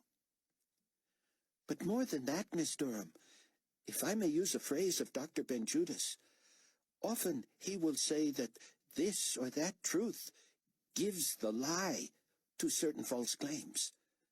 Have you heard him say that? And do you know what it means?" She nodded. "Well, it applies to you, dear woman. I have just met you, and yet God has given me a love for you. Rayford and his family and friends speak often of you and their love for you. That gives the lie to your claim that you are unlovable." "They shouldn't love me," she said, just above a whisper. "Of course they shouldn't. You know it yourself. You know your selfishness, your sin. God should not love us either, and yet He does. And it is only because of Him that we can love each other. There is no human explanation for it." Rayford sat praying silently, desperately for Hattie. Was it possible she was one who had for so long rejected Christ that God had turned her over to her own stubbornness? Was she unable to see the truth, to change her mind? If that were true, why did God plague Rayford and his friends with such a concern for her? Suddenly she rose and stepped to Rayford. She bent and kissed the top of his head. She turned and did the same to Albie, cupping his face in her hands. "Don't worry about me tonight," she said. "I'll be here in the morning." "You have no reason not to be," Albie said. "You are not really in our custody. In fact, you are dead." "Anyway," Rayford said, standing and stretching, "where would you bolt to? Where would you be safer than where we're taking you?" "Thanks for saving my life," she said as she turned to head for her room.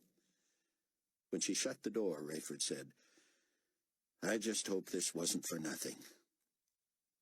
They heard her door open and shut and her moving about in her room. "It wasn't," Albie said. Rayford was bone-weary. But as he disrobed for bed, he thought he heard something over the sound of Albie's shower. From the adjoining room, he thought he heard voices. He moved closer to the wall. Not voices, just one. Crying, sobbing, wailing. Hattie, muffled, apparently with her face buried in a pillow or blanket. As he drifted off to sleep half an hour later in the bed across from Albie's, Hattie's lament still wafted through the wall. Rayford heard Albie turn and pat his pillow, then settle back. "God," the little man whispered, "save that girl." Buck drove straight past the little filling station, pretending not to notice the GC stakeout car amidst a small grove of trees across the road. He didn't even slow so as not to attract attention. If he had to guess, he thought just 2 GC guards were in the car. He phoned Zeke. "Any more activity?" "Nope." "Was that you what just passed? Nice rig." "I'm going to circle way around, see if I can come in from the back with my lights off. Might take 10 minutes. I'll call you when I'm in position." Buck drove till he couldn't see even the outline of the station in his rearview mirror, assuming the GC could no longer see him either. He cut his lights and took a right, slowly feeling his way over rough ground. He was a couple of miles from the station, and he wanted to be sure he didn't find a hidden fence or culvert that would mess up the Hummer. At one point, after taking 2 more rights and thus heading in the general direction of the back of the station, he felt the vehicle dip and hoped he hadn't found a hole too deep to pull out of. When the front grille hit something solid, he hit the brake and briefly turned on the headlights. He shut them off again quickly, hoping the GC hadn't seen anything in the distance. Buck saw that he needed to back up and swing left around a 5-foot-high or so mound of dirt and boards. He wanted to turn on his brights and be able to see if anything else obstructed his path to the back of the station, but he didn't dare. By the time he could make out the shape of the place, he slowed to just a few miles an hour and crept along in the uneven dirt, bouncing, jostling, and, he hoped, not sending up too much dust. It was a starry night, and if the GC noticed anything blocking the sky, they were sure to come nosing around the back. Buck phoned Zeke. "I hear you," Zeke said. "You hear me? From inside? That can't be good." "That's what I was thinking. You ready for me?" "Better come quick. Carrying anything?" "Yeah, 1 more bag. Figured I might as well not leave anything I could bring." "Good thinking. Come on. Gotta open the spigot, turn on the timer." "For how long?" 5 minutes. "Anything on the monitor?" "They're just sitting." "Good. Let's go." Buck knew he could come back the way he came, and though the ride would be pretty rugged, he estimated he could do as much as 40 miles an hour. But in case the GC could hear the Hummer as well as Zeke could, he jumped out and started loading the car to save time. The inside lights stayed dark as he opened the door to get out, and he left it open. He opened the back door on the far side and crept around to start lifting. The first box was almost too heavy, and it was all he could do not to cry out under the weight. He heard Zeke coming up the stairs. Buck lugged the box onto the back seat from the car door farthest from the station's back door, feeling every sore fiber from his recent ordeal. When he got back around the car to grab the other box, figuring Zeke could load the bag he was carrying and the one on the ground at the same time, he nearly ran into the young man, startling him. Zeke grunted. Buck tried to shush him, but Zeke dropped his bag and lurched back inside, slamming the door. Buck heard him lumbering down the stairs. Now they were making way too much noise. Buck yanked open the station door and called out desperately, as quietly as he could, "Zeke, it's just me. Come on, man, now." "Oh, man," Zeke hollered. "I thought it was them. The timer's going. The gas is spitting. They're coming. Buck, I can see 'em on the monitor." Buck turned and opened the back door nearest the station. He picked up the bag that had been waiting and the one Zeke had dropped and hurled him across the back seat. He left the door open and jumped behind the wheel, slamming his door and putting the Hummer in gear. Zeke barreled out and dove into the back seat, knocking one of the bags out the other side where Buck had left the door open. Buck floored the accelerator, but Zeke yelled, "We can't leave that bag. It's got lots of stuff we need." The door had started to close when Buck took off, but when he hit the brake, it swung the other way and creaked against the hinges. "Get it!" he screamed. And Zeke scrambled over the stuff and out onto the ground, his foot dragging a bag out too, and here came the GC mobile around the station in front of Buck. "Go! Go!" Zeke yelled, forcing himself into the back seat with both heavy bags tucked under his arms. The door was still open, but Buck had to move. He gunned the engine and slammed into the GC car, driving it back against the station as his back door shut. The guards had weapons out and appeared to be reaching for door handles. Buck knew he couldn't outrace bullets, so he threw the Hummer into reverse, floored it, and the monstrous vehicle climbed the hill of debris near the door. Buck stopped at the top as they teetered some 12 feet above their pursuers. He shifted into drive, and when the GC saw the vehicle start to move, they lowered their weapons and dove out of the way. The Hummer dropped almost vertically, ramming the hood of the little car and blowing both of its front tires. The engine gushed water and steam, and Buck could tell he had rendered the GC vehicle useless. Rather than look for the guards, he merely backed up 6 feet, whipped the wheel right, and sped off into the night. Zeke had somehow got the door shut, but neither he nor Buck had time to buckle in. As the Hummer lurched across the plains at high speed, both men were thrown around like rag dolls, their heads hitting the ceiling, their shoulders banging the doors. Buck skidded to a stop. "What?" Zeke demanded. "Buckle up." They both did, and off he flew again. Fewer than 5 minutes later, as Buck found a route that would lead him back to Chicago, the sky behind him went from night to day in a massive orange ball of flame. A few seconds later, the sound and the shock rocked the car anew. Buck, high from the adrenaline, knew how close they had come to dying. Zeke, laughing like a child, kept turning in his seat and looking back at the flaming horizon. "Well," he said, cackling, "so much for that job." Chapter 8. Mac and Abdullah sat sullenly in David's hospital room, whispering. 30 days, Mac said over and over. Hard to believe. No way of staying around here, Abdullah said. Not that I'll miss it. Well, in some ways I will. I know I will, David said, coming to full attention whenever he heard footsteps in the corridor. So much we can do from the inside that we'll never be able to pull off from the outside. Mac let out a sigh that made him sound old and tired. David, this may sound like I'm kissing up to the boss, but you know I wouldn't kiss up to you if you were the potentate. But we both know you can do anything technologically. Get yourself healthy and do whatever you got to do to keep tabs on this place from anywhere in the world. Isn't that doable? Theoretically, David said, but it won't be easy. Somehow you got this place bugged, sliced, and diced. Why can't you access computers here the way you did that building in Chicago where we're all likely going to wind up? David shrugged. It's possible.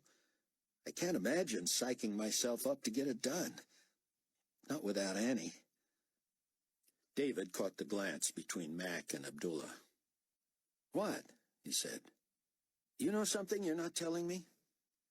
Mac shook his head. We're just as worried as you. Makes no sense. No way she wouldn't let you know where she was if she could. He paused, and a twinkle played at his eyes. Unless she locked herself in that utility room again. David laughed in spite of himself. Annie was one of the most disciplined, buttoned-down employees he'd ever had. But one out-of-character stunt she pulled would hang over her head as long as she lived. The way Hannah Palemoon knocked at the half-open door told David way more than he wanted to know. A sob rose in his throat. Mac stood, and David nodded to him. Come in, Mac said. David tried to ignore the small corrugated box in Hannah's hands and desperately searched her face for some trace of optimism. She approached slowly and set the box near David's feet. I am so sorry, she said, and David collapsed inside. His pain, his fatigue melted away, overwhelmed by grief and loss too great to bear. He groaned and drew his fists up under his chin, turning from his friends, rolling onto his side, drawing his knees up and folding in on himself. Lightning? The question forced its way past his constricted throat. "Yes," Hannah whispered. "There would have been no pain or suffering." Grateful for that, David thought. At least not for her. "David," Max said huskily, "me and Smitty'll be right outside." "I'd appreciate it if you could stay," David managed, and he heard them sit again. "I have a few of her personal effects," Hannah said. David tried to sit up, feeling the cursed dizziness. "It's just her purse and phone, jewelry, shoes." David finally sat up and put the box between his knees. His breath caught at the charred smell.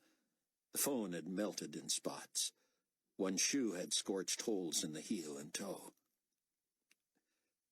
"I have to see her," he said.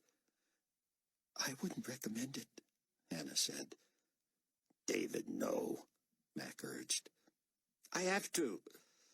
She's not really gone and never will be unless I know for sure. This is her stuff. But did you see her, Hannah?" The nurse nodded. "But you didn't know her. Had you ever seen her before?" She shook her head. "Not that I know of. But, David, I don't know how to say this. If the woman in the morgue were my best friend, I wouldn't recognize her." The sobs returned, and David pushed the box toward the end of the bed, shaking his head. His fingers pressed lightly against his temples, tender and fiery to the touch. "You know, she was my first love." No one responded. "I had dated before, but—" He pressed a hand over his lips. "The love of my life." Max stood and asked Abdullah to shut the door. He pulled a hanging curtain around the bed so the four of them were cocooned in the dim white light. Mac lay a hand gently on David's shoulder. Abdullah reached for a knee. Hannah gripped David's sheet-covered foot. "God," Mac whispered, "we're long past asking why things happen. We know we're on borrowed time and that we belong to you. We don't understand this. We don't like it. And it's hard for us to accept. We thank you that Annie didn't suffer." And here his voice broke and became barely audible. "We envy her because she's with you. But we miss her already. And a part of David that can never be replaced has been ripped away.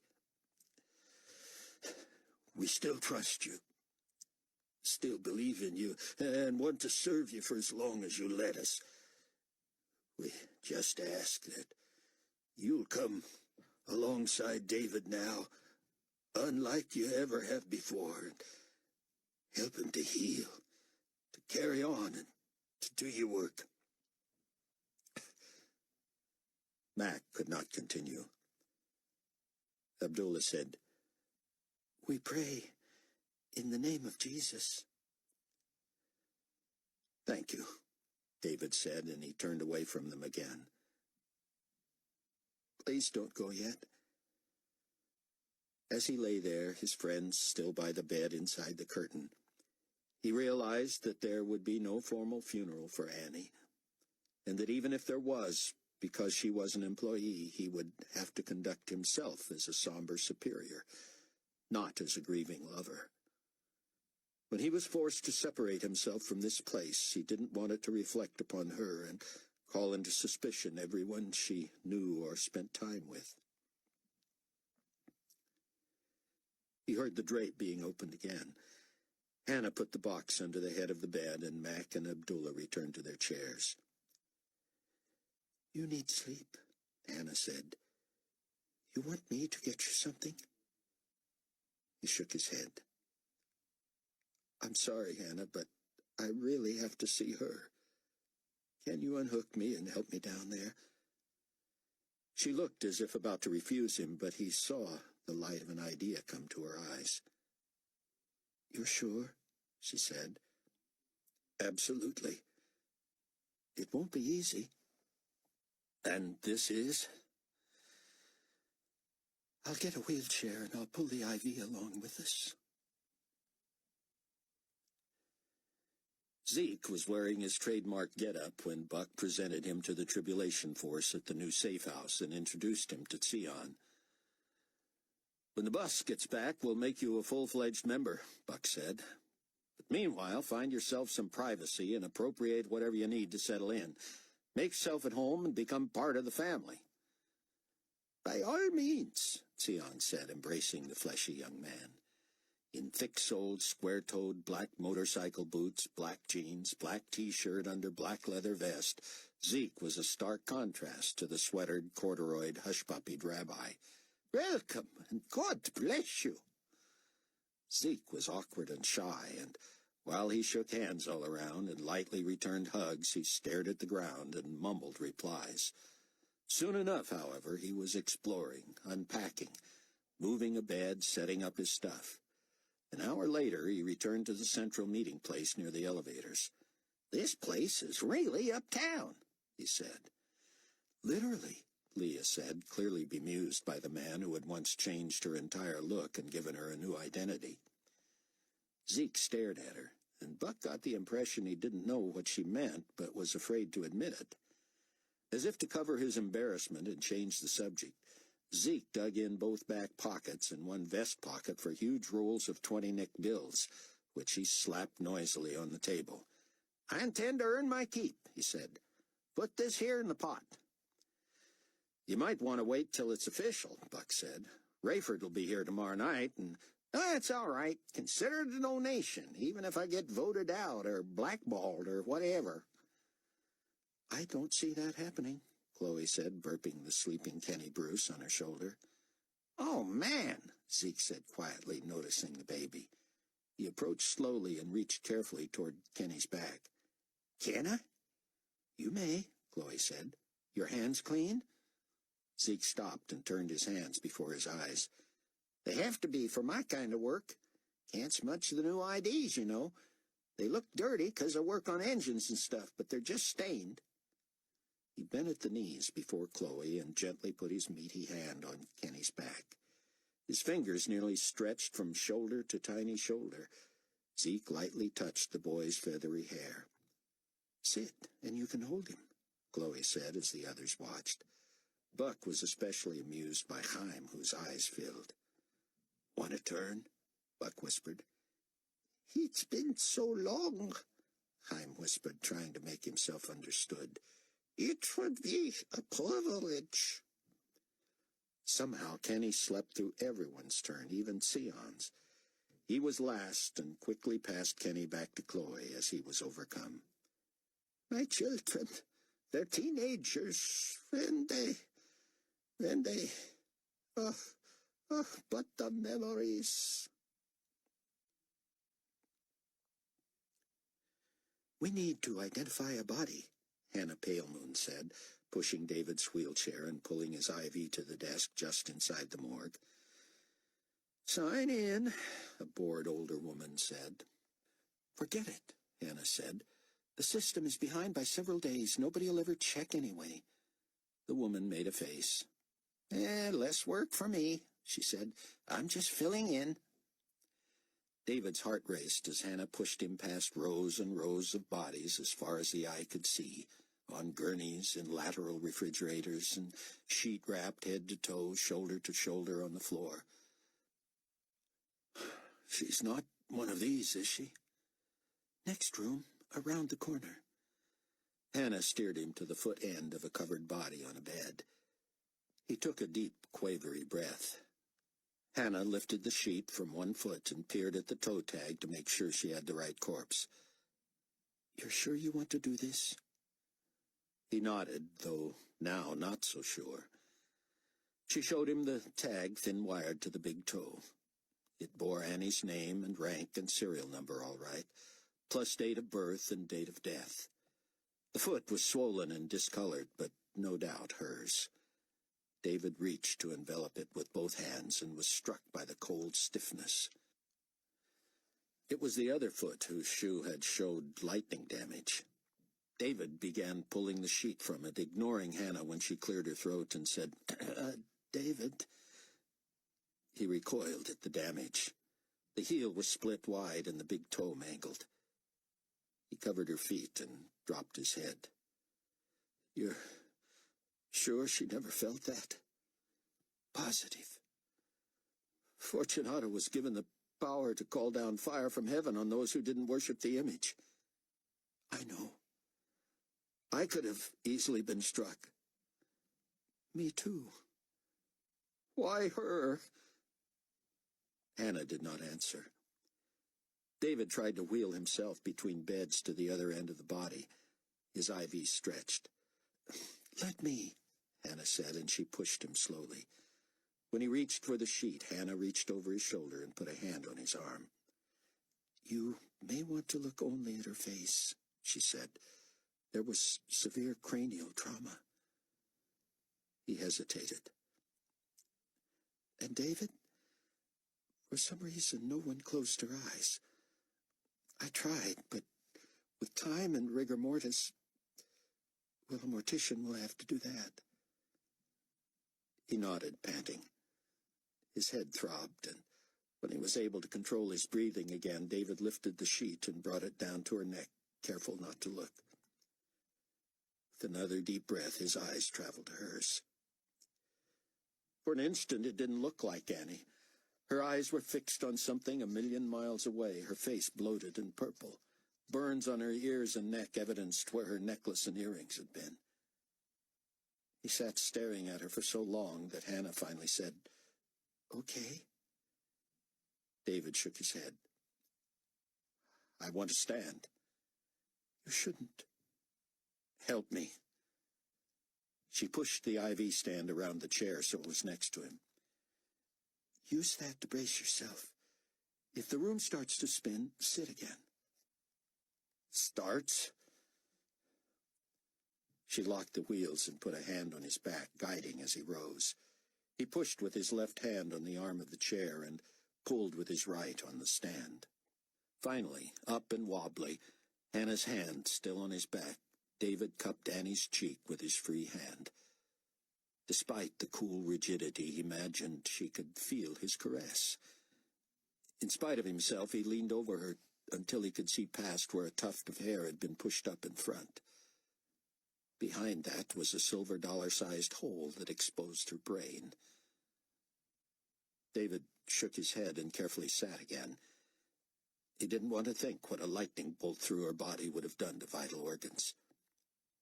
He now believed Hannah that Annie never would have known what hit her. Hannah pulled David's chair and left him at the foot of the bed. He sat with his head in his hands, unable to produce more tears. He heard Hannah rearranging the sheet and carefully recovering Annie, almost as if she were still alive, and it struck him as sweet and thoughtful. As she wheeled him out, he whispered his thanks. I wish I had known her, Hannah said.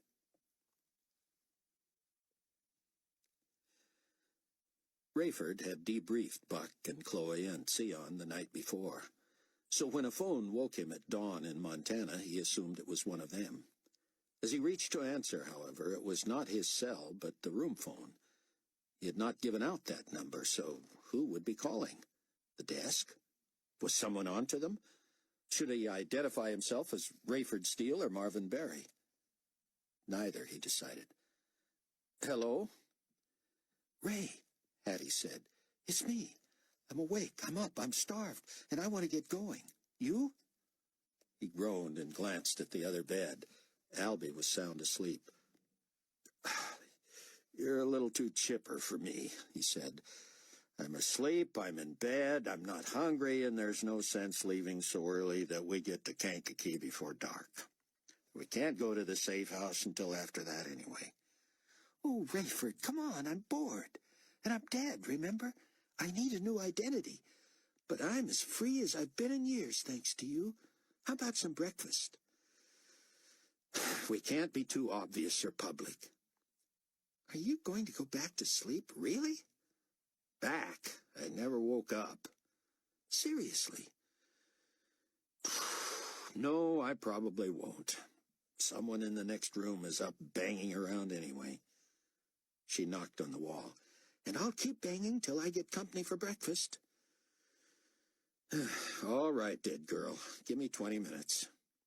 I'll be outside your door in 15. Then you'll be waiting 5.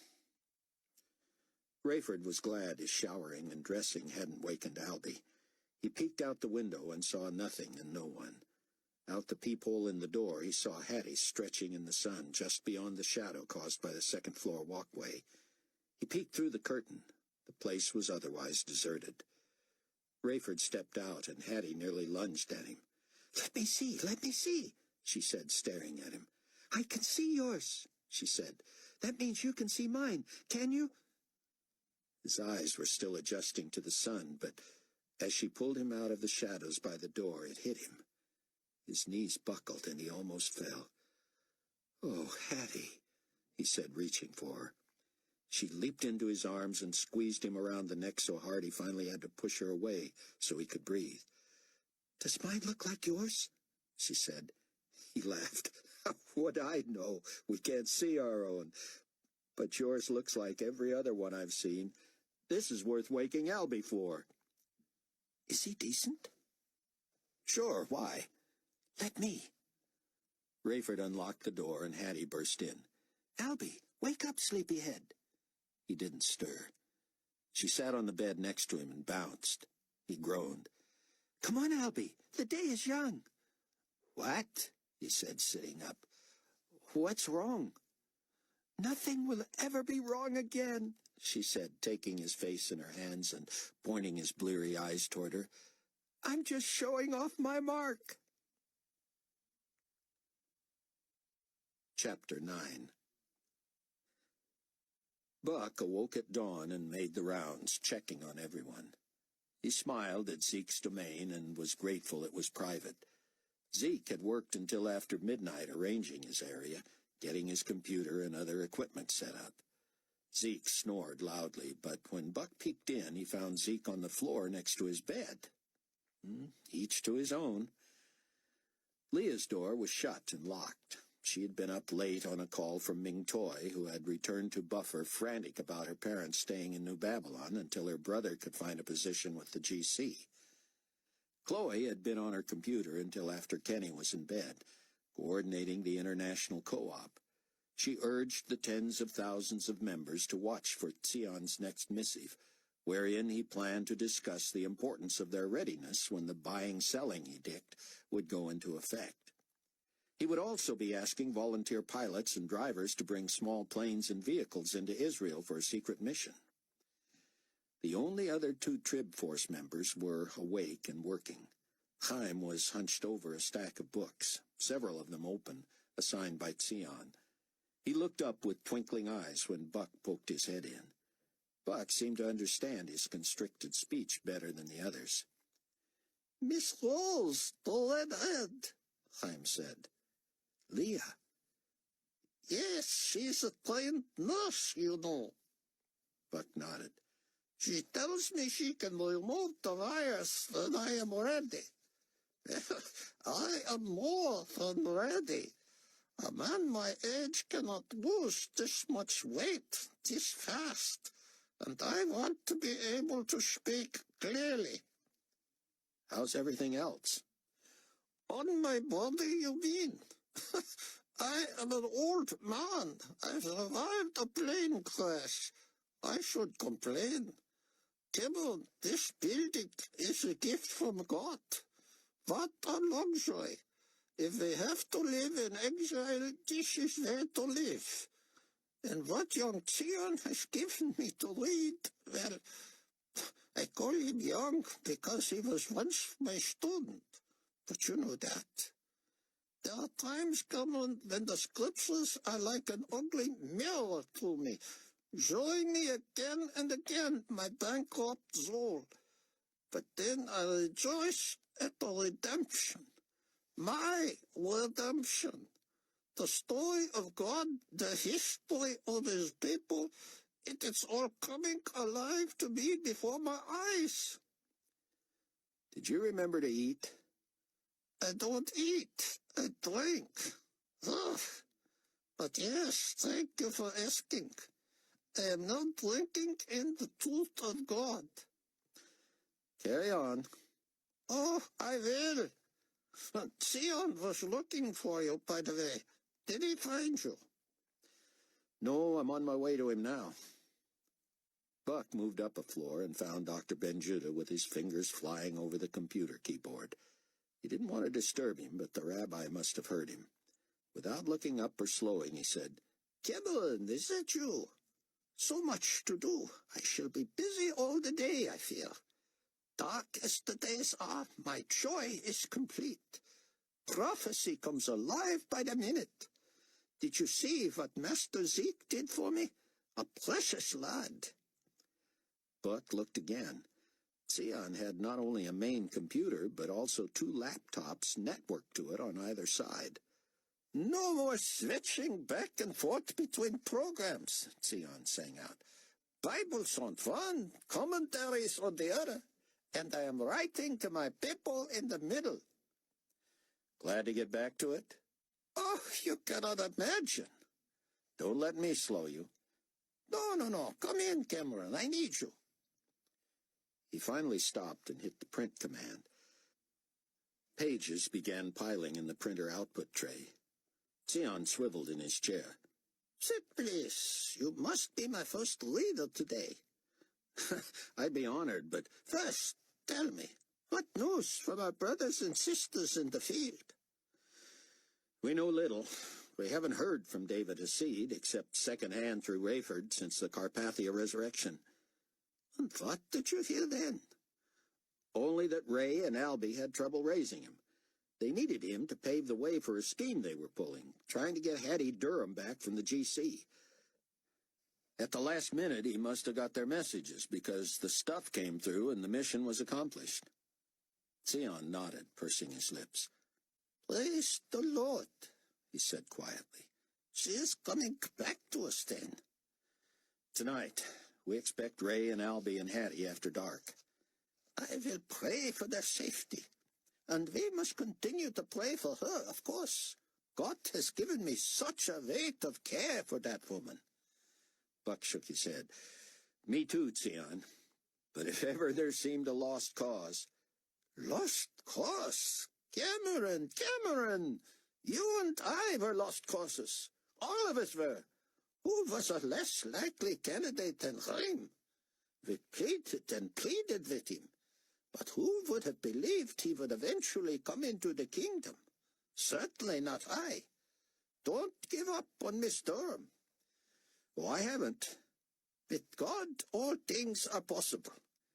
Have you taken a close look at this young man you brought home last night? Zeke? Oh, yeah. Clearly, this was not a church-going boy. He is so delightful, so bright. Shy, bashful, uneducated, almost illiterate. But what a sweet, gentle spirit. What a servant's heart. And oh, what a mind. It would take him the next 3.5 years to read one of the many books Chaim will finish by tomorrow, and yet he has proclivities for this technical stuff that I could not learn in a lifetime. Buck smacked his palms on his thighs and began to rise. Don't let me keep you. Oh, you're not. My mouth is keeping me from it.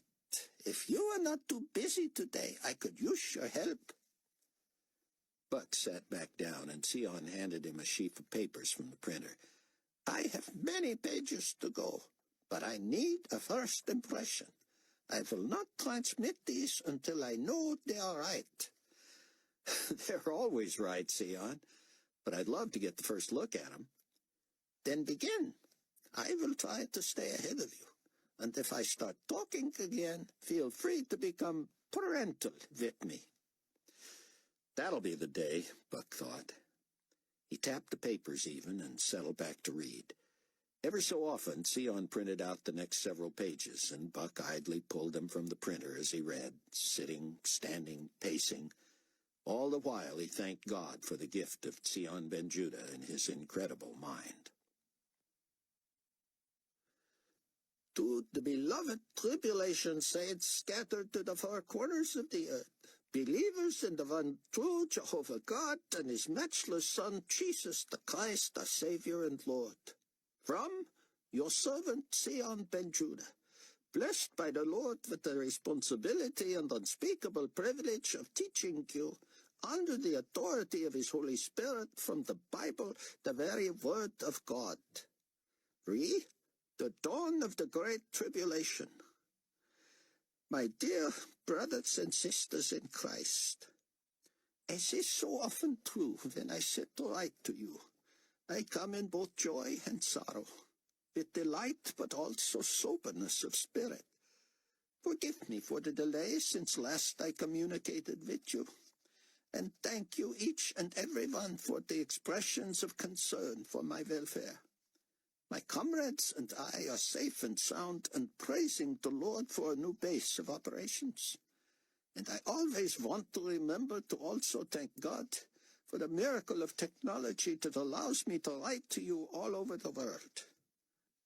Though I have met few of you personally, and look forward to that one day, either in the Millennium Kingdom or in heaven, I feel deeply that family bonds have been created by our regularly sharing the deep riches of Scripture through this medium. Thank you for your continued prayers that I will remain faithful and true to my calling, and healthy enough to continue for as long as the Father himself gives me breath. I ask that all of you who have volunteered to translate these words into languages not supported by the built-in conversion programs begin to do that immediately. As I have been unable to write to you for several days, I anticipate that this will be a longer than usual communique. Also, as always, in those areas where computers or power sources are scarce and this message is reproduced as hard copy, I ask that those responsible feel free to do so free of charge with no credit necessary, but that every word be printed as it appears here. Glory to God for news that we have long since passed the 1 billion mark in readership. We know that there are many more brothers and sisters in the faith who are without computers or the ability to read these words. And while the current world system would and does deny these figures, we believe them to be true. Hundreds of thousands join us every day, and we pray you will tell more and more about our family. We have been through so much together. I say this without boasting, but with glory to God Almighty. As I have endeavored to rightly divine the word of truth to you, God has proven himself the author over and over. For centuries, scholars have puzzled over the mysterious prophetic passages in the Bible, and at one time I was one of those puzzled ones. The language seemed obscure, the message deep and elusive, the meanings apparently figurative and symbolic.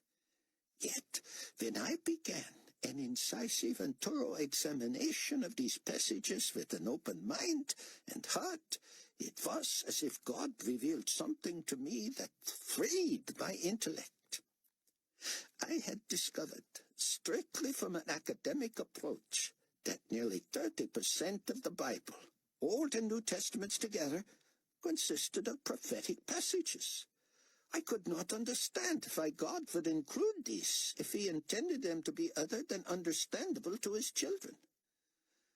While the messianic prophecies were fairly straightforward and indeed led me to believe in Jesus as their unique fulfillment, I prayed earnestly that God would reveal to me the key to the rest of the predictive passages. This he did in a most understated way. He simply impressed upon me to take the words as literally as I took any others from the Bible, unless the context and the wording itself indicated otherwise. In other words, I had always taken at its word a passage such as, "Love your neighbor as yourself," or "Do unto others as you would have them do unto you." Why then could I not take just as straightforwardly a verse which said that John the Revelator saw a pale horse? Yes, I understood that the horse stood for something, and yet the Bible said that John saw it. I took that literally, along with all the other prophetic statements, unless they used phrases such as "like unto," or others that made it clear they were symbolic. My dear friends, the Scriptures opened to me in a way I never dreamed possible. That is how I knew the great seal judgments and trumpet judgments were coming. How I was able to interpret what form they might take, and even in what sequence they would occur. That is how I know that the bowl judgments are yet to come, and that they will be exponentially worse than all those that came before. That is how I knew that these plagues and trials were more than just judgments on an unholy and unbelieving world. That is how I knew that this whole period of history is also one more evidence of the long-suffering, loving kindness and mercy of God himself. Believers, we have turned the corner. Skeptics, and I know many of you drop in here now and then to see what we zealots are up to, we have passed the point of gentility. Up to now, while I have been forthright about the Scriptures, I have been somewhat circumspect about the current rulers of this world. No more. As every prophecy in the Bible has so far come to pass, as the leader of this world has preached peace while wielding a sword, as he died by the sword and was resurrected as the Scriptures foretold, and as his right-hand man has been imbued with similar evil power, there can be no more doubt. Nicolae Carpathia, the so-called excellency and supreme potentate of the global community, is both anti-Christian and Antichrist himself.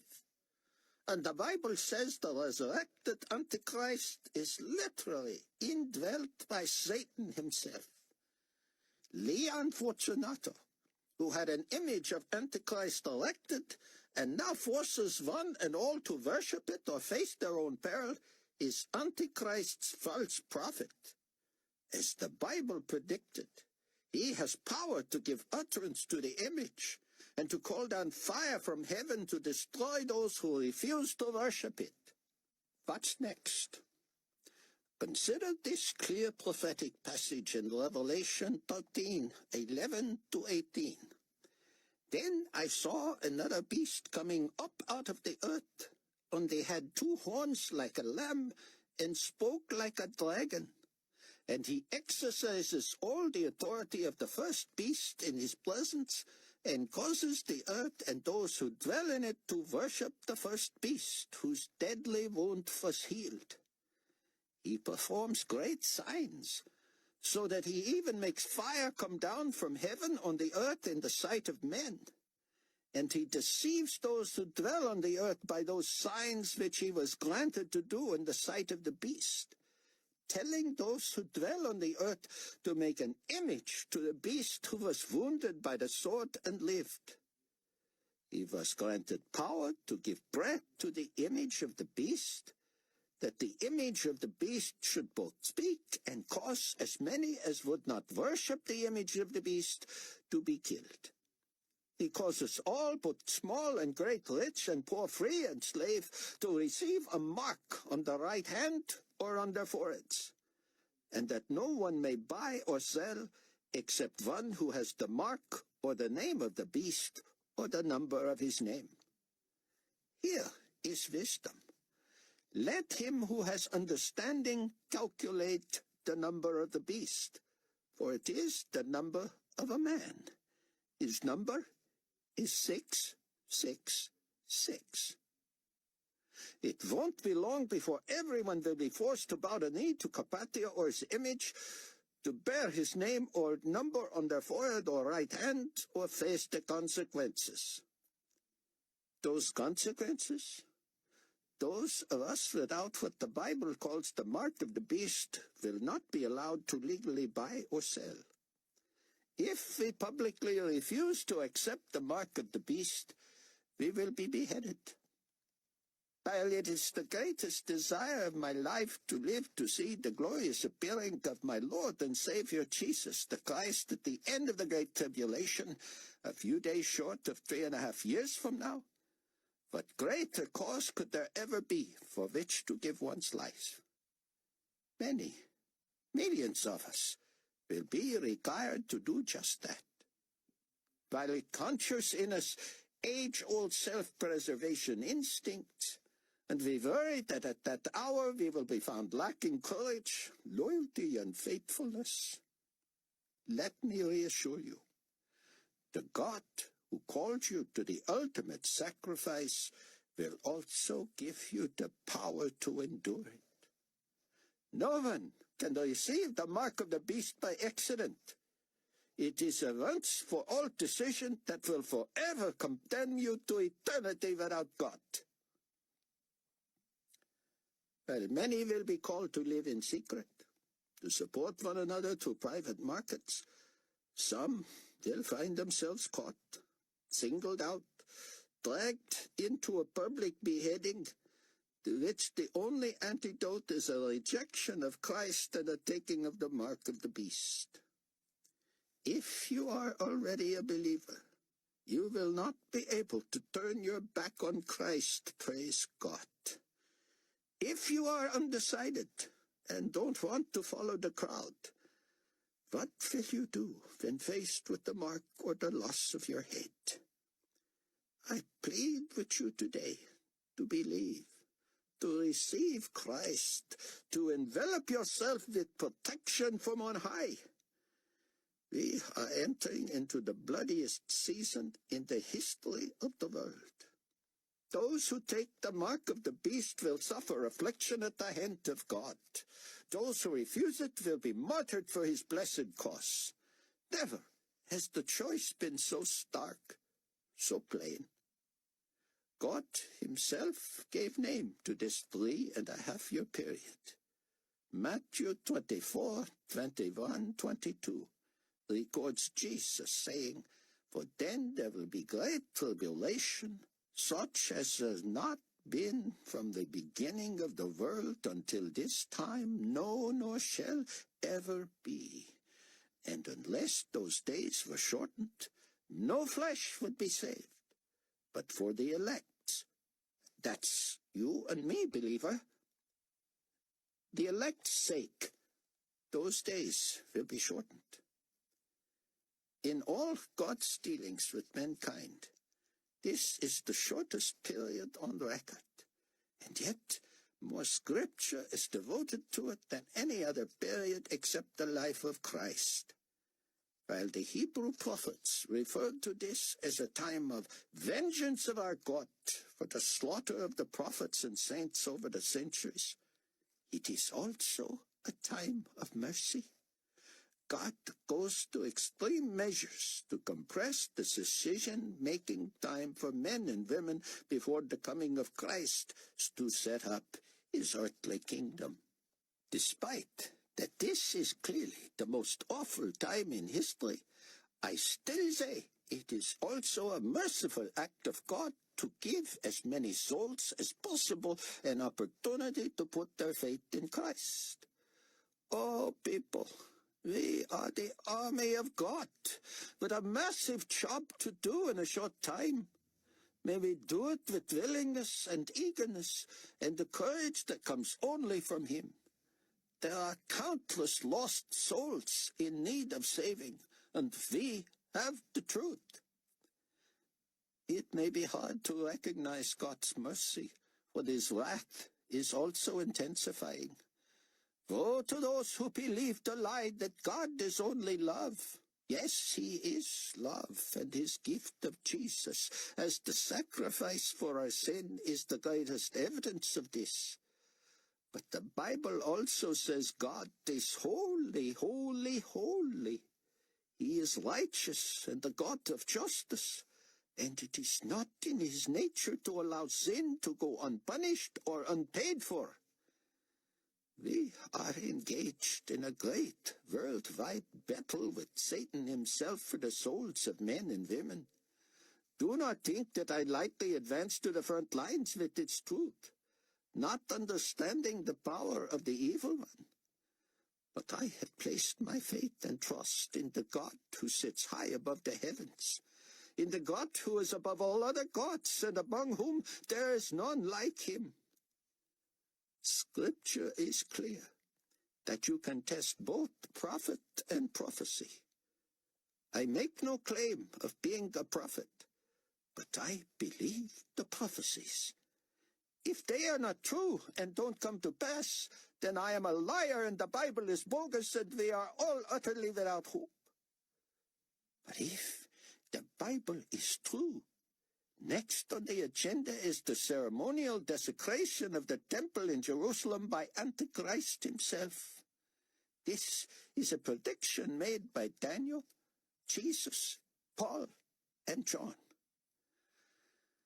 My brothers and sisters of Jewish blood, which I proudly share, will cringe to know that this desecration shall include the sacrificing of a pig on the sacred altar. It also includes blasphemy against God, profanity, derogatory statements about God and Messiah, and a denial of his resurrection. If you are Jewish and have not yet been persuaded that Jesus the Christ of Nazareth is Messiah, and you have been deceived by the lies of Nicolae Carpathia, perhaps your mind will be changed when he breaks his covenant with Israel and withdraws his guarantee of her safety. But he shows no favoritism. Besides reviling the Jews, he will slaughter believers in Jesus. If this does not happen, label me a heretic or mad, and look elsewhere than the Holy Scriptures for hope. Thank you for your patience and for the blessed privilege of communicating with you again. Let me leave you on a note of hope. My next message will concern the difference between the Book of Life and the Lamb's Book of Life, and what those mean to you and me. Until then, you may rest assured that if you are a believer and have placed your hope and trust in the work of Jesus Christ alone for the forgiveness of sins and for life everlasting, your name is on the Lamb's Book of Life, and it can never be erased. Until we meet again, I bless you in the name of Jesus. May he bless you and keep you, and make his face to shine upon you, and give you peace. When Buck looked up from reading, his eyes moist, he was surprised to see that Sion had slipped out without his knowledge. Despite the length of the rabbi's message, Buck knew that if the rest of the constituency was as thirsty for the truth as he was, they would welcome it and hang on every word. And a difference between the Book of Life and the Lamb's Book of Life? He had never heard of such a thing and couldn't wait to hear more. He stood and stretched, the pages still in his hand. As he left, he saw a note on the door. Cameron, I welcome any suggestions. If you think it acceptable, feel free to hit enter to post it on the website. It may have seemed a small thing, a utilitarian task, but to Buck it was a monumental honor. He hurried to Sion's computer, brushed the cordless mouse to clear the screensaver, and with great relish hit the key that broadcast Sion's words to a global audience. Rayford offered to give Albie a break and pilot the fighter back to Palwaukie. His friend had done the bulk of the flying and the lying, as they called it, and both could be grueling. Deceiving the enemy was tightrope work, and until David Hassid was able to get Rayford a phony rank ID and uniform, Albie was always in the hot seat. It worked out best this way, though, because Hattie would have worn Rayford out during the flight had he been free to listen. He heard most of it anyway, of course, but he was glad for the busyness of flying so he didn't have to maintain eye contact and to match her energy. He was thrilled beyond words for her and couldn't wait to see the faces of the rest of the Tribulation Force later that evening. More than that, he was happy for the whole force. More than once, he, and he knew the others too, had given up hope for Hattie. Albie was too new a believer to counsel her much, but she asked him to tell her again and again about the hunger for the Bible God had seemed to plant in his heart. "I don't know if that's what I have yet," she said, "but I'm sure curious. Do you have a Bible I can read?" Rayford's was packed away somewhere at the safe house, and Albie said he did not have one, but then he remembered. "Ah, I have one on my hard drive." "Oh, good," she said, until he fired it up and she discovered it was in his native language. Now, my understanding that would be a miracle. He tried his decoding conversation software on it, but it didn't support his language. "Something to look forward to this evening," he said. "Among other things. You know, Albie, I owe a lot of those people some serious apologies." "Yes?" "Oh, yes. I'll hardly know where to begin. If you only knew." "There was a time," he said, "when I would have been most curious. Captain Steele can attest that there is something in the black marketer akin to a pathological gossip. We are quiet and do not say much, but oh, how we love to listen. But do you know, I would rather not hear of the offenses you may have committed against those who love you so much." "I don't care to talk about them either." "You can hope that your new brothers and sisters won't either. A wise man once counseled me that apologies must be specific, but now that I am a believer, I'm not sure I agree. If your friends know that you are sorry, deeply remorseful, and that you mean it when you apologize, I expect they will forgive you." "Without making me rehash everything, so they'll know what I did?" Albie cocked his head and appeared to be thinking. "That doesn't sound like a born-again response, as Dr. Benjuda would call it, does it?" She shook her head. "That would be like rubbing it in." Rayford's phone rang. The area code was Colorado. "Yeah," he said. Mr. Barry." It was the unmistakable voice of Steve Plank. "That's me." "Are you maintaining my anonymity with the dear departed?" "I am indeed, Mr. Stevens. I'm assuming we're on a secure connection." "Absolutely." "Then I am happy to tell you that she has come back from the dead, both physically and spiritually." Silence. "Did you catch that, Pinkerton?" "I'm speechless, and that's new for me. Are you serious?" "Roger." "Wow. Better still keep my confidence, but pass along my best and a big welcome to the family." "Will do." "I have good news for you, too. I reported to the brass the unfortunate incident in the detention area, and they said to just dispose of the body and send in the paperwork. I asked them where I was supposed to do that. With the body, I mean. And they said they just as soon not know. I guess there's more than enough corpses to deal with everywhere, so we luck out on this one." "You know the irony, don't you, Pink?" "Tell me." "The GC pretended she was dead once, too." "I remember that. She must be the woman with 9 lives. "Well, 3 anyway. And now she has all she needs." "Amen. Roger that. Keep in touch." When they arrived within airspace of Kankakee, Albie got on the radio to talk to the tower.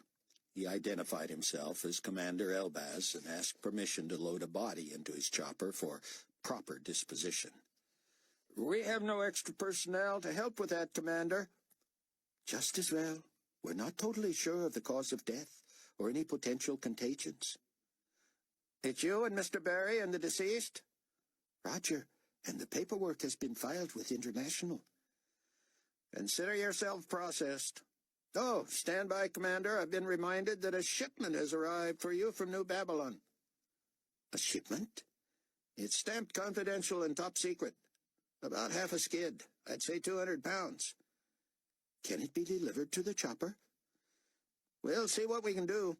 If we've got a free man in the forklift, what say we load it for you?" "Obliged." Half an hour later, as Rayford and Albie carried Hattie to the chopper under a sheet, she whispered, "Anyone around?" "No, but hush," Rayford said. "I need a new identity. This is really getting old." "Shut up, or I drop you," Albie said. "You wouldn't." He pretended to let his end slip, and she cried out. "You two are going to get us busted," Rayford said. Once she was loaded, Rayford told her to stay out of sight until they were airborne. He got behind the controls again because he knew the way, and Albie had not performed a landing inside a bombed-out skyscraper before. Before Rayford lifted off, Albie turned and reached over the hidden Hattie and began unfastening the skid and boxes until he found a gross of black spray paint cans.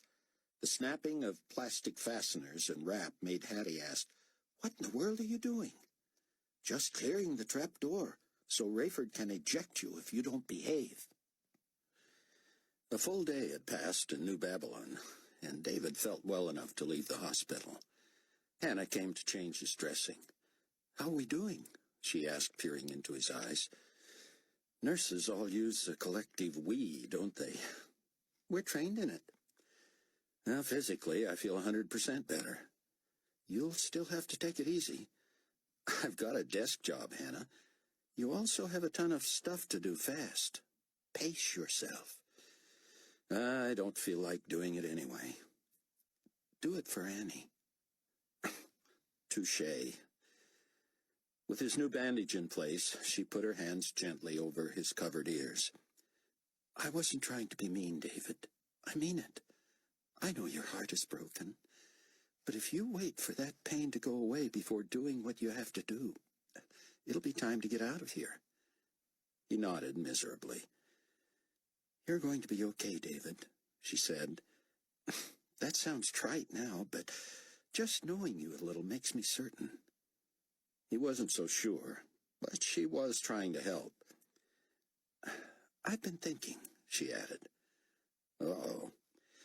Well, glad somebody's up to that." "I knew I wanted to be a nurse when I was a veterinarian's aide in high school." He raised his eyebrows. "I'm expecting some joke about me as a patient." "No jokes. It's just that one of the things our office offered was the injection of biochips into pets so they could always be found and identified." "Yeah? Isn't that what you said the GC is going to do to everybody?" He nodded. "And I'm sort of an expert in that, and now you know it." "Guess I'm still too medicated, Hannah. Spell it out for me." "Aren't they going to need to train people in how to do this, and send experts here and there to supervise it?" He shrugged. "Probably, sure." "What? It looks like a plum job, a way to see the world. You want a letter of recommendation?" She sighed. "If you weren't hurting, I'd smack you. Give me some credit. You think I'd want to teach people how to apply the mark of the beast? Or that I'd want to watch while they do it? I'm looking for a way we can all get out of here without making it obvious why we left. You want to be among Carpathia's top 10 most wanted?" No. So you get in there with Viv Ivans and offer the services of your pilots and even a nurse you know who has some background in this stuff. Get us sent somewhere to get the ball rolling. Whatever. You're the one with the creativity. I'm just shooting wild here." "No, keep going. I'm sorry. I'm listening now." "You get us all on the same plane. Maybe a big expensive one, because the bigger the lie, the more people want to believe it. Crash it somewhere like the middle of an ocean, where it would be more trouble than it's worth to confirm we're all dead. We hook up with the rest of your friends, but we're not constantly looking over our shoulders for GC. I like it. You're not just saying that. I wouldn't. It's a stroke of genius. Well, that's a thought. A great thought. Let me run it past Mac and Abdullah. They're good at finding holes in schemes, and I already did. They liked it too. Anything left for me, or can you keep everybody in the palace healthy and stitched up and do my job too? She bit her lip. I was just trying to help. And you did. But we both know I can't do your job. Nobody can. So I mean it when I say you have to channel your grief into productivity and do it for Annie. It's the only way to make any sense out of this. Mac tells me the Tribulation Force sees you as second in importance only to Dr. Ben-Judah. Oh, come on. David, think about it. Look what you've done here. It doesn't have to fizzle when we all leave if you can figure a way to keep it going from anywhere. When Buck's phone rang, he assumed it would be Rayford, telling him he and Albie and Hattie were close. But it was Mac McCullum. "Hey, Mac," he said, holding up a hand to quiet the others. Buck had to sit when he heard the news. "Oh, no. No, that's awful. Oh, man. How's he doing? Tell him we're with him, will you?" Buck's face contorted, and he couldn't control his tears. "Thanks for letting us know, Mac." Chloe rushed to him. "What, Buck? What's happened?" Chapter 10. "Excuse me, Rayford," Hattie said, a hand on each of his shoulders as he directed the chopper over Chicago toward the Strong Building. Albie was dozing. Rayford slipped off one headphone so he could hear her, and she let her hand slip to the top of his chair. "I'm worried about how I'm going to be received." "Are you joking? I can think of 3 who'll be overjoyed." "I've been terrible to them." "That was before." "But I should apologize. I don't even know where to begin with you. Planting that stuff about Amanda, making you all wonder about her." "But you admitted that, Hattie." "I don't remember apologizing for it. That seems so weak compared to what I did."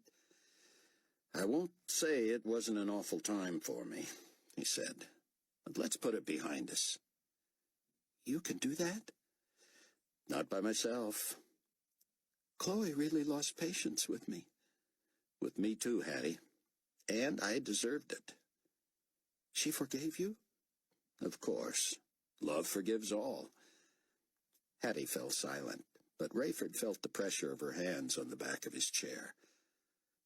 "Love forgives all," she repeated, as if mulling it over. "That's from the Bible, you know. 1 Corinthians 13. "I didn't know," she said, "but I hope to learn fast." "Want another one? I'm doing this from memory, but there's a verse in the New Testament, more than one, I think, that quotes Jesus. He basically says that if we forgive others, God will forgive us. But if we don't forgive others, neither will God forgive us." Hattie laughed. "That puts us over a barrel, doesn't it? Like we don't have a choice." Pretty much." "You think I should find that verse and memorize it so I can quote it to them when I get there? Tell them they'd better forgive me if they know what's good for them?" Rayford turned and raised an eyebrow at her. "Oh, I'm kidding," she said. "But, you think they all know that verse?" "You can bet Sion does. Probably in a dozen languages." She sat quiet a while. Rayford pointed out the Strong Building in the distance and rapped lightly on Albie's knee with his knuckles. "You might want to be awake for this, friend." "I'm nervous," Hattie said. "I was all psyched up, but now I don't know." "Give them some credit," Rayford said. "You'll see." He hit the button on his phone to call Buck and handed it to Hattie. "Tell Buck the next sound he hears will be us." Buck had told Chloe the news about Annie, then gathered everyone in the safe house to tell them. None had met her, of course, but Sion, Buck, Chloe, and Leah had had enough interaction with David that they felt they knew Annie. Chaim and Zeke were brought up to speed, and they all prayed for David and Mac and Abdullah.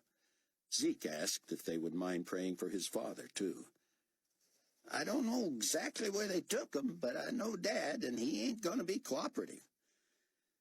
"David says they're going to try out the mark on prisoners first," Buck said. "Dad would die first." "That might be the price." 10 to 1 he'd take a couple of them with him, Zeke said. Buck's phone rang, and he was grateful when Chloe reached for it. "Hattie," she said, "where are you guys? Back close? See you in a few, then." "Yeah, we heard Dad and Albie found a friend on the inside. You ought to be grateful for all the time and expense and effort that went into... Well, I don't know if you realize how risky that was. And investing Dad and Albie's time in an aircraft, I mean, it's not like you did anything to deserve it. I'm not trying to be mean, I'm just saying. Don't start the waterworks with me, Hattie. We go back too far. For all we know, the old safe house is ashes now because... Yeah, we can talk about it when you get here. Of course I still care about you, but you may not find all of us as soft as my dad. There's a delicate balance here and a lot more people than before. Even in a place as huge as this, it's not easy living together, especially with people who have a history of putting their needs ahead of everybody else. Okay, all right. We'll see you in a minute." Hattie clapped the phone shut and slapped it into Rayford's hand. "I take it that wasn't Buck," he said. "She hates me," Hattie said. "This is a bad idea. You should have left me there, let them take me back to Buffer and take my chances. I might not have lasted, but at least I'd be in heaven." "Should we have let you kill yourself, too? Then where would you be?" "Chloe didn't sound like she's going to forgive me. Oh, I don't blame her. I deserve it." Rayford felt Hattie sit back, and she muttered something. "Can't hear you," he said, maneuvering toward the building. "I said she probably only said what I would have if the shoe was on the other foot." Hannah Palemoon had dressed David's wound differently, applying a tight-fitting bandage that adhered to the shaved part of his head and did not touch his hair. It aided the stitches in keeping his scalp together for fast healing, she told him, and he didn't need the layers of gauze covering his ears and extending under his chin anymore. He felt almost normal, except for the residual pain, much less, and the itching he knew he had to ignore. The best he could do was to gently press around the edges of the bandage, but as the stitches would not be removed for at least another 2 days, he had to be careful. Still, his cap fit again. He stopped by his quarters for a fresh uniform, checked the mirror, and realized how incongruous he looked. His youthful Israeli features and dark complexion went well with the tailored, form-fitting garb of the senior GC staff. But as he studied his visage, he wondered if any of the Nazis he'd seen in history books hated the swastika on their snappy uniforms as much as he hated the insignia of the global community. How he would love abandoning the whole look. And it wouldn't be long. He stopped with his hand on the inside door handle. Though he was better, he still felt the fatigue of one whose body was trying to heal itself. Part of him wanted to stretch out on the bed and not move for 12 hours, to simply lie there in his grief and embrace the gnawing emptiness. David found some solace in Hannah's insistence that Annie would not have suffered even for a split second. But why couldn't the power that obliterated her nervous system and baked her vital organs also destroy the longing in him she could now never fulfill? No lightning bolt of any magnitude could extinguish a love so pure. He bowed his head and prayed for strength. If he had, say, 2 months, he might have allowed himself the luxury of another day or two to take the hardest edge off his pain, but even the time he had was not really enough for all he had to do. For Annie, he told himself as he headed for his office, and he would remind himself of that every few minutes for as long as it took to keep himself going. His relegating Annie to a sacred, protected part of his mind was not helped when he encountered Viv Ivins in the corridor outside his office. "I need to see you," she said in her crisp, delicate voice and Romanian accent. "My office or yours?" He was so glad she had not begun with the obligatory "he is risen," which he and Mac and Abdullah and Hannah had decided they would respond to with, "He is risen indeed," privately knowing they were referring to Christ. Perhaps Vivian eschewed the formality because technically she was outside the hierarchy. She did not even wear a uniform, though her light blue, dark blue, black, charcoal, and gray suits were uniform enough. She wore sensible shoes, and her white hair was teased into a helmet-like ball. Giving David the option of meeting with her in his own office was unusual, for while Ms. Ivins bore no official title, everyone knew she was akin to the boss's daughter, or, in this case, the boss's aunt. She was not a blood relative, as far as anyone knew, but Carpathia himself made it plain that she was as close to him as anyone in the world. She had been a dear family friend and had, from almost the beginning, helped his late parents raise their only child. She did not overtly lord it over anyone that she had clout without title. There was simply an unspoken knowledge between her and everyone. What she wanted, she got. What she said, went. Her word was as good as Carpathia's, and so she didn't have to assert herself. She employed her understood power in the same way everyone else accepted it. "Please," David said, "come in." He enjoyed the brass of having someone so close to Carpathia sitting in his office, not 6 feet from the computer he used to subvert the potentate's efforts. His assistant greeted him with a concerned look as he passed. David merely said, "Good morning," but she slowed him with, "Are you all right?" "Better, Tiffany. Thanks." When she noticed his visitor, she lurched to her feet. "Miss Ivins," she said. Viv merely nodded. David held the door for her, and once she was inside and he shut it, she stood waiting for him to pull a chair for her. He imagined saying, "Is your arm broken?" But there was almost as much feminist power in her expecting his chivalry as there would have been in her not doing so. "I heard you say you were feeling better," she said, opening a folder in her lap and pulling a pencil from behind her ear. "So I won't belabor that. I trust you're able to get past your unfortunate incident with His Excellency." "Throwing up on the leader of the world, you mean?" he said, eliciting a grimace from her. "Except that such news travels fast, and I doubt there's an employee in New Babylon not aware of it. Yes, I try not to dwell on it." "Senior management understands," she said. He wanted to ask if they understood that barfing on the big boss was actually an answer to a desperate prayer to be spared from pretending to worship him. Viv made a tiny check mark after her first listed item. David wondered what she might have written there as the discussion point. Regurgitation?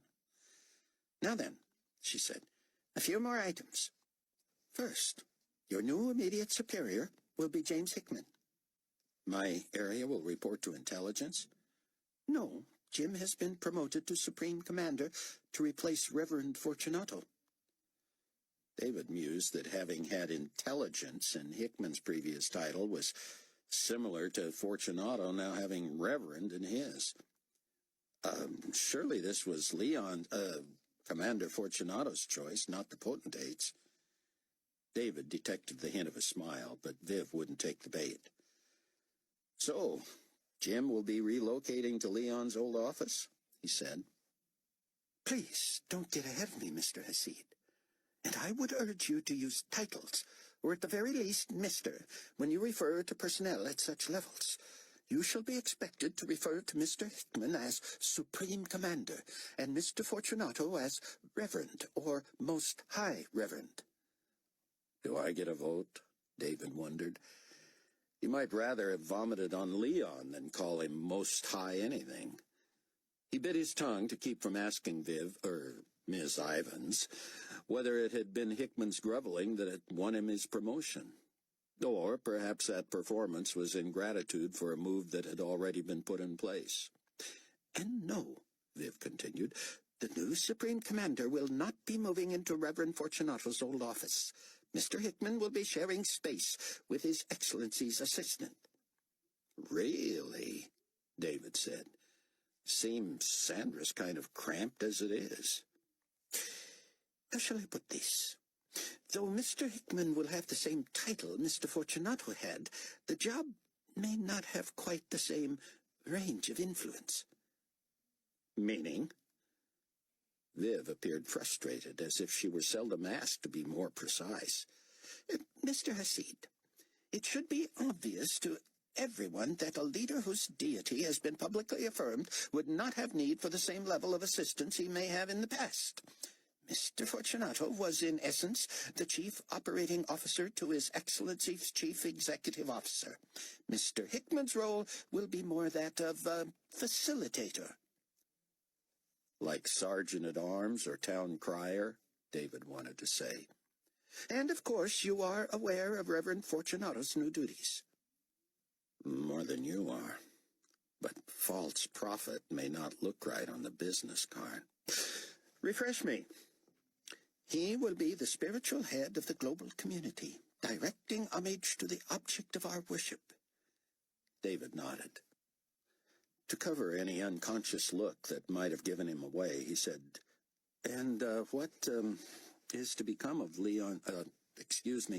Reverend Fortunato's old office?" "It will become part of the potentate's new quarters." "Oh, I knew he wanted to expand upward. But out as well?" "Yes, it should be magnificent. One of the benefits, so far anyway, of his resurrected body is that he is apparently immune to the need for sleep. Busy 24 hours a day, he needs variety in his work environment." Uh-huh. That's all we need. Satan with no downtime. The potentate's new office will be spectacular, Director Hasid. It will encompass both his and Mr. Fortunato's old spaces, as well as the conference room, and above the 10-foot walls will extend another 30 feet of windows to a clear roof. Sounds impressive, all right. "I'm sure you will have your share of audiences with him," she said, "though you will more often meet with the new Supreme Commander." If I were the potentate, I would want an office large enough to allow plenty of distance between him and me. "I don't understand." You know, the throwing up thing. "Oh, yes, I get it. Amusing." But she did not appear amused.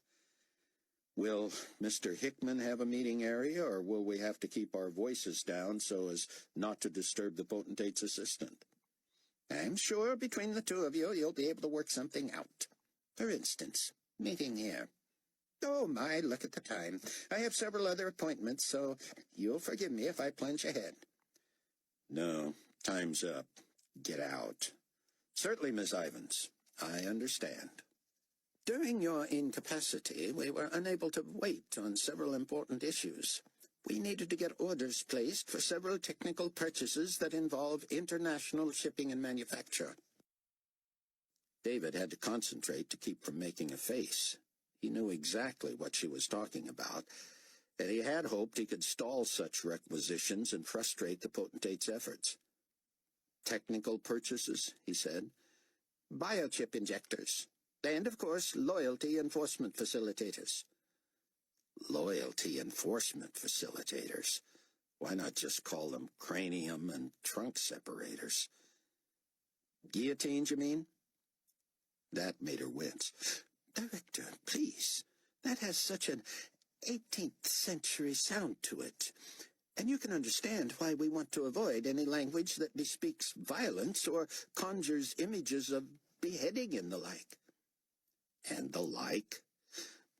"Begging your pardon, ma'am, but do we not assume that people will recognize the guillotines or loyalty enforcement facilitators for what they are?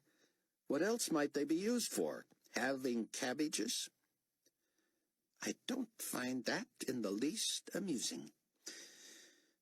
"I don't either. But let's call a blade. People see a heavy, angled, razor-sharp edge waiting to be triggered from the top of a grooved track with a head-shaped yoke at the bottom over a handy basket. My guess is they'll have a clue what it's about." Ms. Ivins shifted in her chair, made another check mark on her list, and said, "I shouldn't put it so crassly. But my guess, no, my sincere belief, is that these will hardly, if ever, be used at all." "You really think so?" "Absolutely. They shall merely serve as a tangible symbol for the seriousness of the exercise. In other words, willingly express your loyalty or we chop your head off. That will not need to be said. I should guess not. But, Mr. Hasid, I wager that only the most unusually hard cases, so few and far between that they will be newsworthy for their uniqueness, will result in complete consummation of the enforcement. I'd hate to see incomplete consummation of the enforcement. You're confident, then, that all opposition has been eradicated? Of course, she said. Who in their right mind could see the resurrection of a man dead 3 days and not believe in him as God?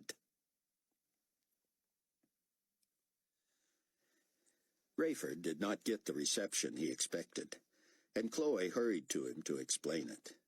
He was staggered by the news of Annie.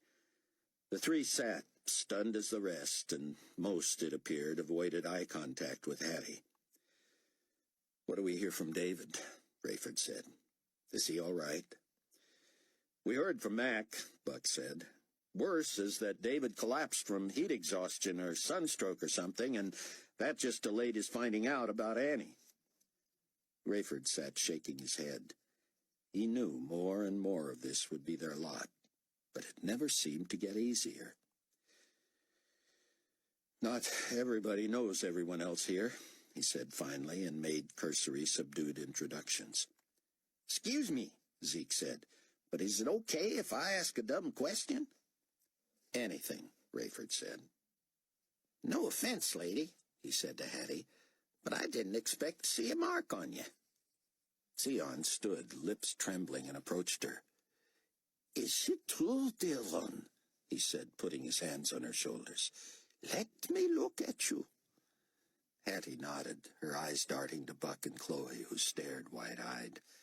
Sion embraced her, weeping. Praise God, he said. "Lord, you take away one and send one anew." He opened his eyes. "So tell us, when, how, what happened?" "Not 24 hours ago," she said. "It wasn't just one thing, but all of you caring about me, loving me, pleading with me, praying for me. If you'd not heard Albie's story, though, make sure you do soon." She leaned close and whispered in Sion's ear. "Certainly," he said. "Chaim, Zeke, Elby, Leah, let's let our new sister have a few moments with the Steele family, shall we? There will be plenty of time for getting acquainted."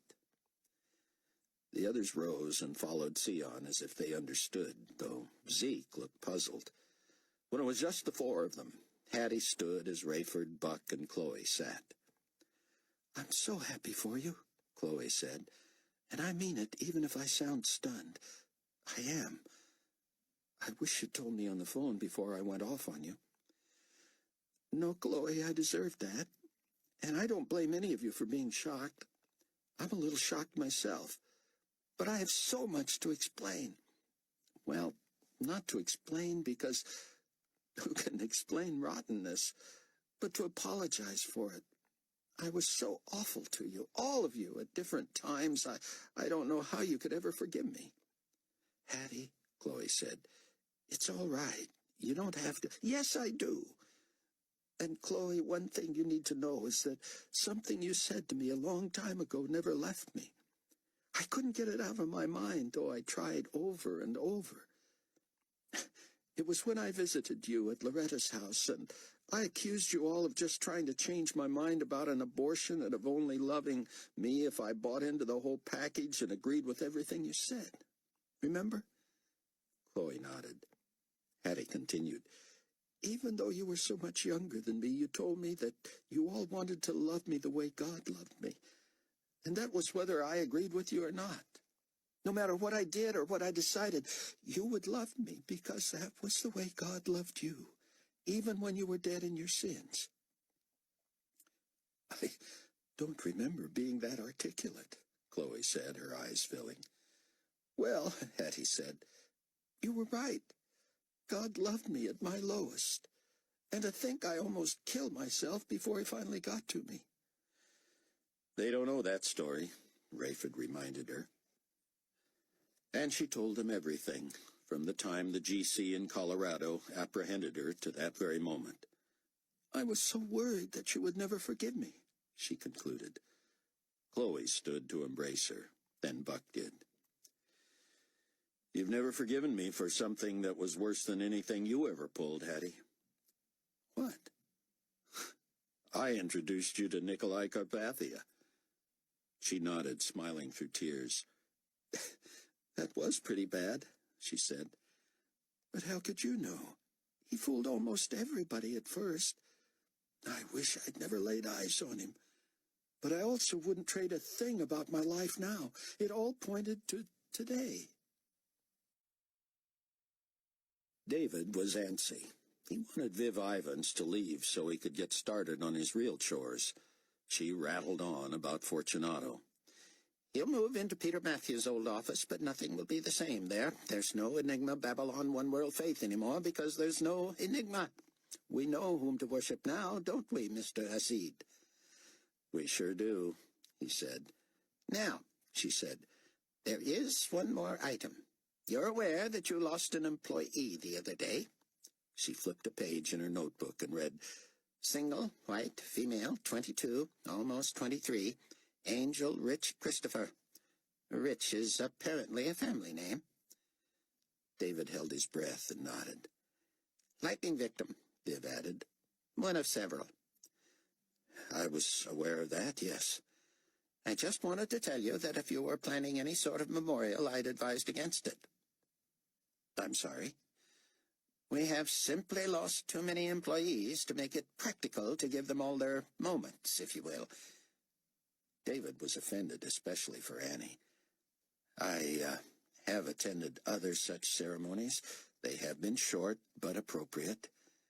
"Well, this one would not be appropriate. Understood?" "No." "No?" "I'm sorry, I don't understand. Why would it not be appropriate to remember a co-worker who—" "If you would think about it for just a moment, you would likely understand." "Save me the time, please." "Well, Mr. Hasid, Miss Christopher was apparently struck by lightning when the now Reverend Fortunato was calling down fire from heaven on those who refused to recognize His Excellency, the potentate, as the true and living God." "You're saying her death proves she was subversive? That Fortunato killed her?" "God killed her, Director. Call it subversive or whatever you will.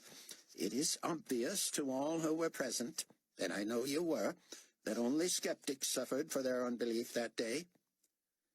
David pursed his lips and scratched his head. "If we are not memorializing employees who did not recognize Nicolae Carpathia as deity, I understand and will comply." "I thought you would, sir." She rose and waited for David to open the door for her. "Good day to you, Director. You know I am always available should you need anything at all."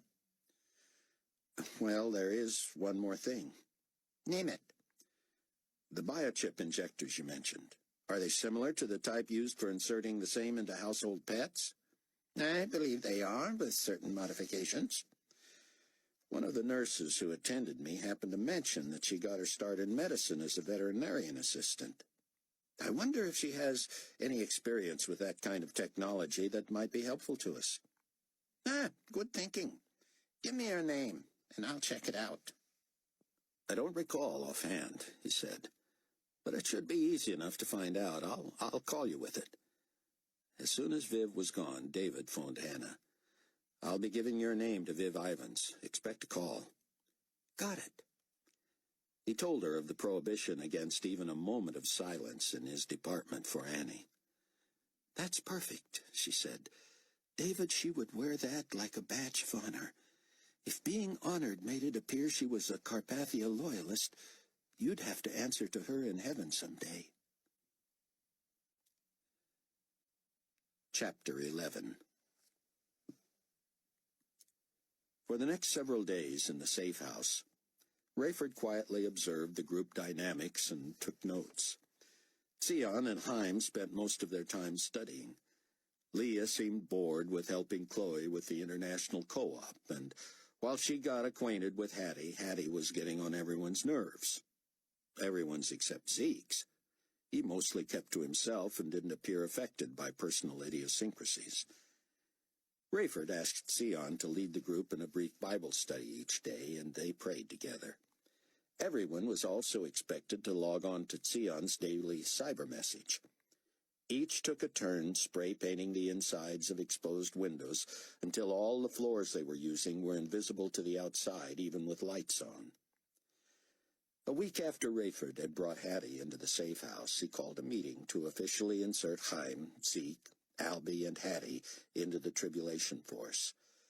They watched the internet and television for information on when and how the mark of loyalty would be administered. And Buck was back in full swing with his The Truth cyberzine. With his international contacts and his ability to write stories that had a ring of authenticity without exposing believers in high places, Buck's was the most popular site on the net, except for Sion's. Through contacts Chloe lined up in the co-op, Buck enlisted underground printers all over the world who risked their lives publishing The Truth and Sion's messages for those without access to computers. Hattie evolved from a hesitant newcomer to the vivacious, excited believer she had been that first morning in Bozeman. Rayford enjoyed her spirit, and it seemed Sion did too. The others' eyes seemed to glaze over each time she exulted over something anew. Something had to give. The Trib Force had plenty of space and privacy, but even in a massive skyscraper, cabin fever set in. Fresh air was a problem. The building ventilation system worked fine, but other than the occasional slightly opened window that brought in crisp fall breezes, everyone longed for time outdoors in the daylight. Too risky, Rayford told them, and even Kenny Bruce was taken out only after dark. One by one, his comrades came to Rayford in private, and while they carefully avoided bad-mouthing each other, all had similar requests. Each wanted an assignment, something away from the safe house. They wanted to be proactive, not waiting for Nicolae and the GC to be the only ones on the offensive. All but Zeke, that is, who seemed content with his role. He inventoried the tools and supplies necessary to outfit the best forgery and phony identification operation possible. "I'm not a book-reading kind of guy," he told Rayford, "but I can see what's coming." "You can?" Zeke nodded. "Dr. Ben-Judah's training Chaim, what's-his-name, to go back to Israel. That means I got to work on a new ID for him, and not just on paper. He's going to look like somebody else because everybody knows him all over the world." Rayford could only nod. "You can't change a guy's height and weight, and I'm no plastic surgeon, but there's things you can do. He's got that Einstein hair thing going now, and he shaves. I'd bald him and dye his eyebrows dark. Then have him grow a big bushy beard, or maybe mutton chops and a mustache, and make them dark too. He'll look younger and kind of hip, but mostly he won't look like himself. We got to get rid of the glasses or change them drastically. Then I'd give him colored contacts. If he can get along without a prescription, I got plenty he can choose from." "Uh-huh," Rayford said. "Zeke, what makes you think he's going back to Israel?" "Oh, he isn't? Well, my mistake then. I just figured." "I'm not saying you're wrong. I just wondered why you figured that." "I don't know. Somebody's got to go, and you guys have never wanted to risk Dr. Ben-Judah." "Somebody's got to go to Israel? Why?" Zeke furrowed his brow. "I don't know. You can tell me if I'm wrong, because a lot of time I am, but Dad says I've got intuition. I try to figure out Zion's messages each day, but like I say, reading's not my thing. I don't think I ever read a book all the way through, except maybe a parts manual, and then only over about 6 years. But Zion makes those daily message things pretty easy to understand for a smart guy. I'm saying he's smart, not me. Most smart guys think they're explaining something, but they're the only ones that understand it. You know what I mean?" "Sure." "Well, what I'm getting from Zion lately is that Carpathia is up to something, and it has to do with Jerusalem. Zion says, the Bible says, the Antichrist is not only going to pull a fast one on the Jews, He's also going to brag about it right in their own temple, defile it somehow, and break his promise. I think you've pretty much got that down, Zeke. How does Haim play into it? Zion says God's preparing a safe place for the Jews to run off to, but they got to have a leader. Zion can lead them on the net, but they need somebody there, somebody they can see. He's got to be Jewish. He's got to be a believer. He's got to be popular, or at least be able to get people to follow him. And he's got to know a lot of stuff. The only person that's going to know more than Zion pretty soon will be Haim. In no way I think Zion's going over there. It's just as dangerous for Haim, isn't it, Zeke? Well, I don't know who'd be worse than Carpathia's mind. The guy is telling the whole world Carpathia is the devil himself, for the guy ran a sword through his brain. But the fact is, us believers, could probably get along without Haim if we had to. But we're in trouble without Zion. Zeke looked troubled for having said it. Rayford stood and paced. Well, Zeke, your dad's right about your intuition. You hit this nail right on the head. Then I'm going to be asked to help send him over there as, what's his new name? Tobias Rogoff. Right. As him? You are. Don't you think a lot of people will recognize his voice and his body type? People notice hands, too. I might have to work on that. Yes, there will be people who know right away who he is. And if David is right that there's tape showing him murdering Carpathia, I can see the GC showing that to the world. But Carpathia himself has already pardoned his attacker. But Carpathia also said he can't control what other citizens might do to the guy. So Haim would be living on borrowed time, don't you think? If he can get to the safe haven with the Jews, I think he'll be supernaturally protected. Oh, that would be cool. You said you weren't a plastic surgeon. Are there less invasive ways to change someone's appearance? Zeke nodded. There's dental gizmos. Appliances. Yeah, right. I used one on Leah, and I got plenty more. We can really change the look of a man's teeth and jaw. How about one whose jaw is wired shut? Even better. Leah's going to take those wires out soon. I think we can make him look like somebody else. Then he has to dress different than he ever has, maybe walk different. I can get him to do that just by adding a little something to one of his shoes. I'll be ready when he is. David dealt with his grief by working every waking moment and then crashing hard till he had no choice but to sleep. He assigned Mac and Abdullah the task of planning their disappearance, as conceived by Hannah. Meanwhile, he planted far and wide in the complex access numbers that would allow him, with the right keystrokes, to hack into the system and monitor the goings-on as fully as he was able to do now, at least for as long as the current system was used. David found listening in on Nicolae and Leon and Hickman almost addictive, but he also enjoyed hearing what Security Chief Walter Moon had to say. While it was unlikely Moon would become a believer, who could know for sure? If he did, it would have to be before the initiation of the mark on employees, because, as Zion taught, Scripture was clear that that was a once-and-for-all decision. But Moon, from what David could gather, shared openly with both his assistant and his most trusted subordinate that he believed he had been overlooked for the role of Supreme Commander. He spent most of his time swearing ironically on a stack of Bibles that he wouldn't have taken the job if it had been offered. But the opposite was so obviously and patently true that even his confidants felt free to tell him, "Of course you would have, and it should have gone to you." David daydreamed of having Moon on his side, a grouser within the palace who had the potential for subversion.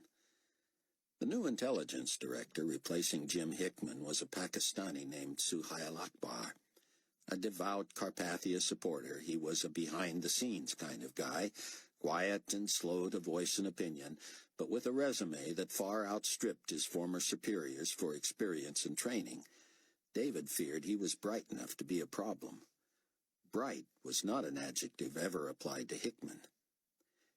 It is crucial, David emailed Mac one afternoon following a heavy day of hacking and setup for future of the same, that we leave no room for questioning our loyalty to the GC and to Carpathia specifically.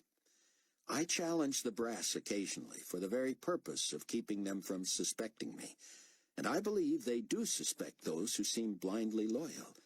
I want them to ask themselves, why would Hasid challenge us and yet stay and serve so capably if he is not simply trying to make the place the best it can be? Mac, we have to plan ahead. Plant the problem that will explain our demise and cost the GC some plum piece of equipment. I wouldn't mind seeing the plane go down with a few million nicks worth of biochip injectors and even loyalty enforcement facilitators. Wonder if guillotines are listed that way in the top-end head-chopping paraphernalia catalogs. Sorry for the gallows humor, it's no laughing matter. Praise God he can make glorified bodies even of those saints who have been dismembered, cremated, or lightning-struck. At the risk of insulting your intelligence, I must caution against even considering wasting the Phoenix 216. Much as I would love to tweak Carpathia's nose with the loss of his precious ride, we have way too much invested in the bugging system, which I am now able to access even from outside the plane. For whatever time God allows us the freedom to listen in, I can imagine no greater source of information. I have developed a program that can even track the position of the craft via satellite. It is always fun and enlightening, isn't it, when Nicolae thinks he's in a wholly secure environment and lets his hair down. The bluster and posturing among his people is one thing, but to hear him cackle and admit to his most trusted aides the very things he denies everywhere else, well, that's when it's worth it. Speaking of that, he has a meeting scheduled with Hickman, Moon, Akbar, and Fortunato that I plan to tape. If you think his go-rounds with Just Leon were hilarious, wait till you hear this. I'll upload it to you. Remember the unique secure code for all this privileged information and secure transmissions. Should anyone, yourself included, try to access these files with the wrong code, I have programmed in a bug so nasty that it really should be called a monster. This is a creature that ignores the software programs and attacks the hardware. If I hadn't developed it myself, I wouldn't have believed it. This thing will literally intercept the impulses being relayed from point to point in the processor, carry them to the power source, whether battery or AC, and draw the current into the motherboard itself. If there were an incendiary device in there, I could get a computer to literally blow up in a hacker's face. Given all that is in there is plastic and metal, the best I can do is produce a lot of heat, smoke, and some melting. Regardless, the victim computer is irreparable after that. More later, contrary. I'll look for something concrete from you and Abdullah within 48 hours. Meanwhile, it's less obvious and risky for you to have occasion to run into Hannah than for me to. Keep her warm and courageous as a compatriot, and assure her that we will get out on time and have productive years left to devote to the cause of the kingdom. Rayford, who had been kept up to date by David once he was up and around again, worried about the calendar. He had been noodling the most effective roles for each member of the force, and the prospect of a sudden infusion of 4 members displaced from the palace had both its up and downsides.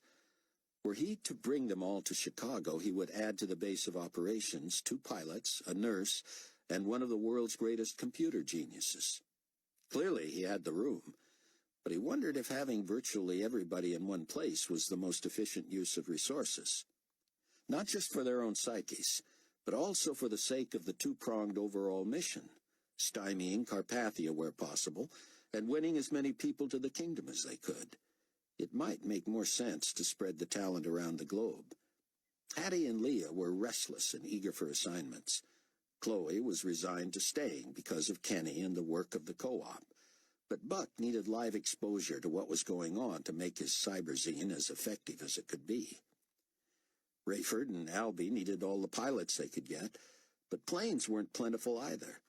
If he and the insightful, if inarticulate Zeke were right about what Sion was up to, thousands of pilots and planes would have to be recruited from around the world, to airlift Jewish believers to safety.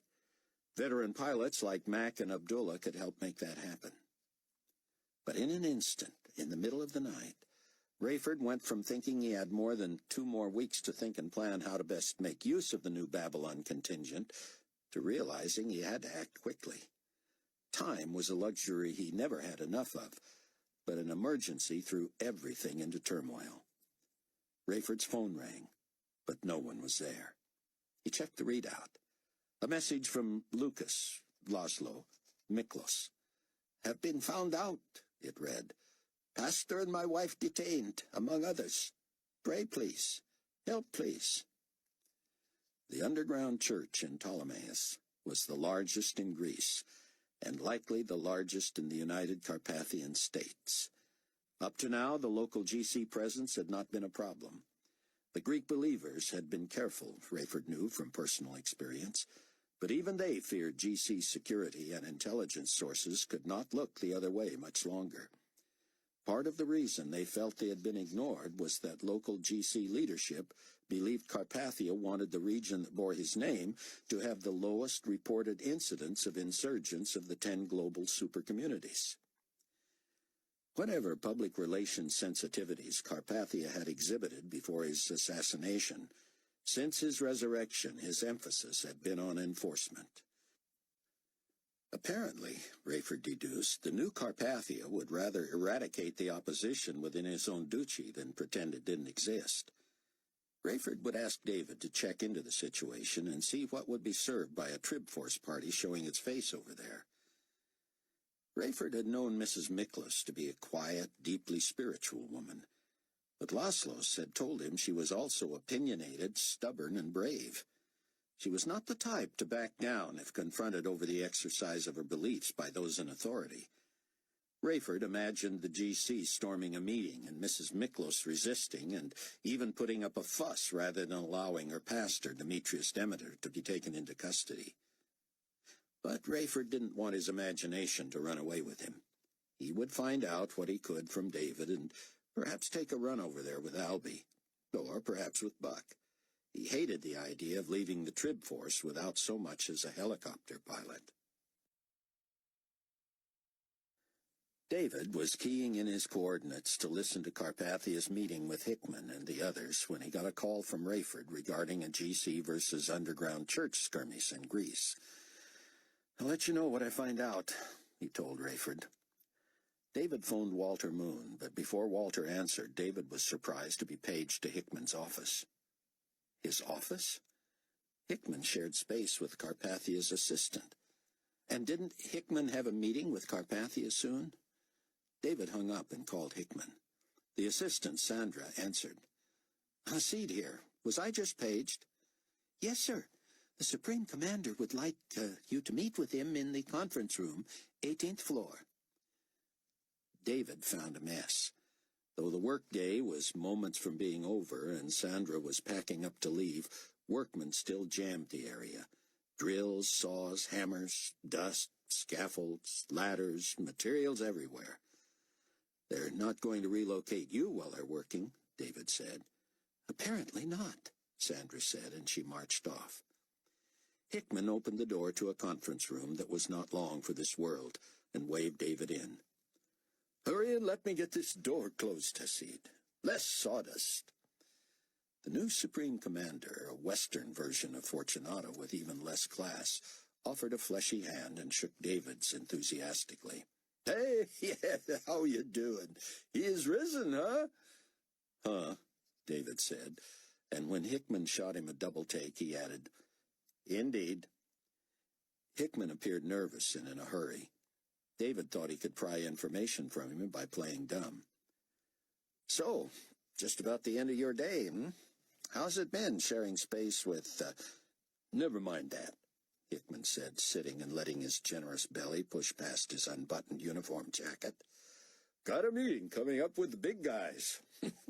I'd rather not go in there unprepared." "That'll be the day," David thought. "How can I help?" he said. "We all up to date, to snuff, on track, on target, on course?" David shook his head, amazed. "All of the above, I guess. What are we talking about?" Hickman grabbed a dog-eared pad and riffled through a couple of pages. Guillotines, syringes. You mean loyalty enforcement facilitators and biochip injectors?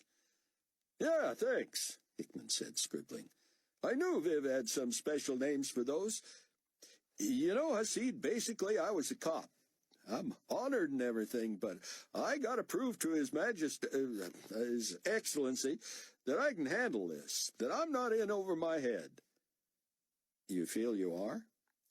What I feel is that my loyalty and my devotion to the potentate will make up for any lack of experience I've had at this level of management.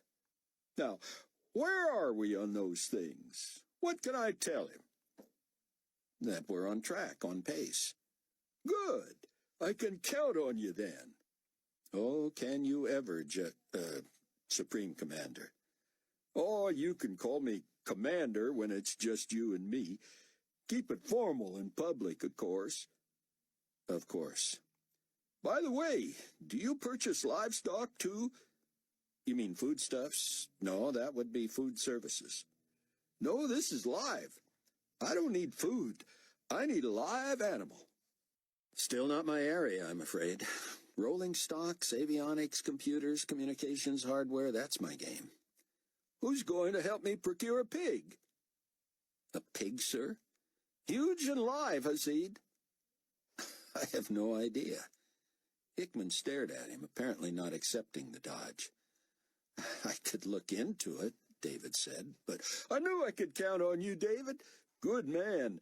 Let me know first thing in the morning, because the word I get is the big man's going to assign me that today. Oh, you haven't even heard from him about it yet? No, this is what you'd call a heads up from a colleague who cares. Really? Oh, yeah. Guy like me tends to accumulate friends all up and down the corporate ladder. Buddy told me today he was in on a meeting with Fortunato and Ooh, forgive me. I know better than that. I should never use those names, especially in front of a subordinate. I'm going to direct you to disregard that, Hasid, as your superior officer. Jury will disregard, sir. Yeah, good. Anyhow, this guy's in a meeting with His Excellency and the Most High Reverend, and he says they're agitated. You know what that means? Exercised, I guess you'd say. Understood, Commander. They're upset, up in arms, whatever you want to call it, about the Judahites. I've heard of them, sir. I know you have. Their top guy, who peacekeeping thought they had flushed out and sent packing, turns up now in a new place. We don't know where, which doesn't have the potentate any too cheery, if you know what I mean. And this Judah guy's turning out more and more of this Antichrist. Well, I guess, yeah, it's okay in that context. This guy's disseminating Anti-Carpathia stuff everywhere. He's predicting and says the Holy Bible prophesies that Antichrist, which is what he calls His Excellency, imagine, is going to defile the temple and sacrifice a pig on the altar. You don't say. I do say. And while I wasn't there, my buddy tells me the potentate is fiery mad. I mean, he's hopping. I can imagine. Me too. He says to the Reverend, he says, something along the lines of, oh yeah, well, maybe I will show them. You know how he talks, never using contractions and like that. I do. So, and this is the genius of Nicolae Carpathia, if you'll forgive the familiar reference. He's gonna, get this, fulfill this prophecy, the one in the Bible and the one by Ben Judahite, or Sion Ben Judah. Right. He's going to sacrifice a pig on the altar of the temple in Jerusalem on purpose, knowing what the guy in the Holy Bible are saying. Sort of in your face, wouldn't you say? That's for sure. In God's face, no less. Well, see, I don't know this yet. You follow? Sure, it's on the QT from your buddy. Exactly. But when he, you-know-who, asks me, can I get him a pig, I want to be able to tell him no problem. Can I tell him that? You're going to check with your people or whatever, and I'm going to get him this pig, right? I'll do my best, sir. I knew you would. Hot dog, you're good. You said that on purpose, didn't you, sir? What's that? Talking about a pig, and you said hot dog. Hickman disintegrated into gales of laughter, then tried to pretend he had indeed said it on purpose. When he regained control, he said, "You know what I want, Hasid?" "Tell me." "I want a pig. Are you ready?" "I'm ready." "Big enough for His Excellency to ride." "Sir?" "You heard me. I want the biggest pig you ever seen in your life. Big as a pony. Big enough to put a saddle on. Not literally, but you know what I mean." "Not sure I do, Commander. I'm trying to earn a few points here, understand, Director?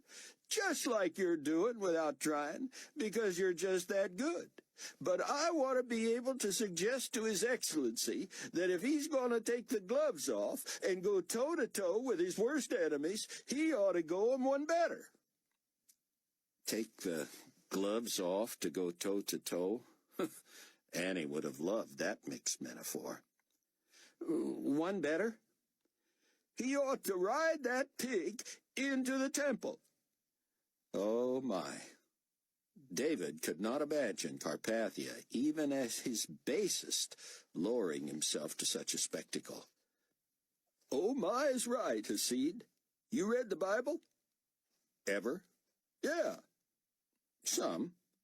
"Well, isn't there a story about Jesus riding into Jerusalem on a donkey and people singing and throwing leaves and whatnot?" "I was raised Jewish." "So, no New Testament for you. Well, anyway, there is that story, I'm pretty sure.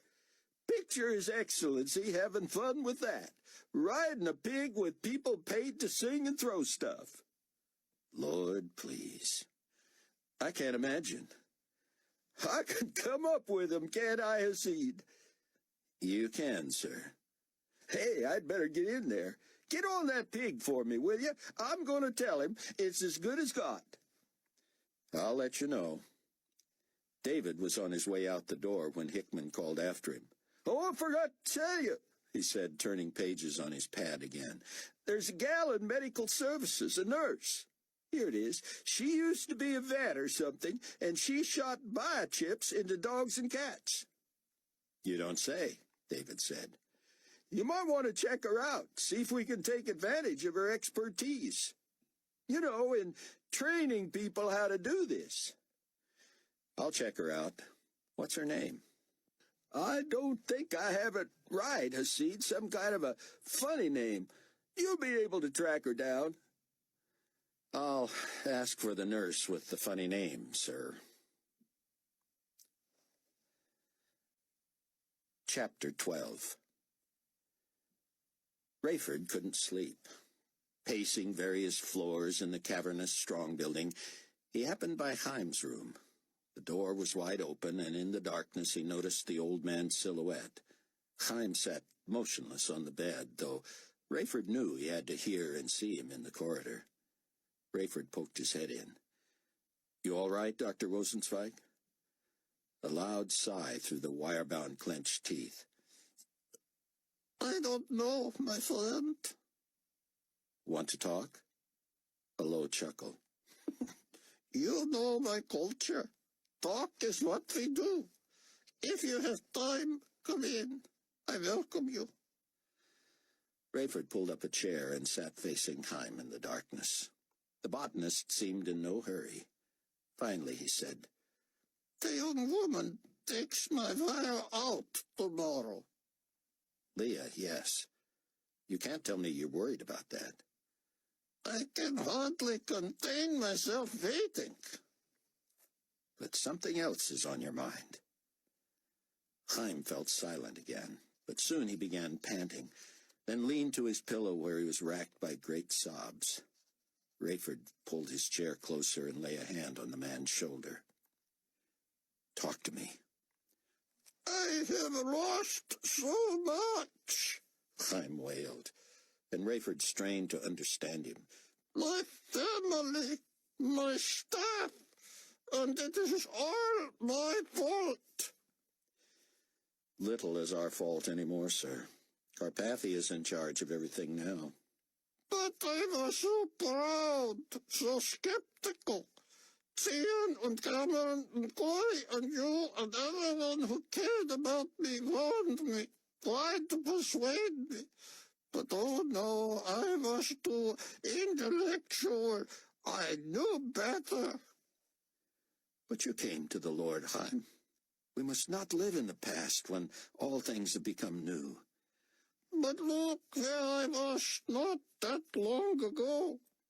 Cian is joyful in spite of it all, so happy for me, so encouraging. I dare not tell him where my mind is. Where is it? I am guilty, Captain Steele. I could do, as you say, put the past behind me, if all I was dealing with was my pride and ignorance.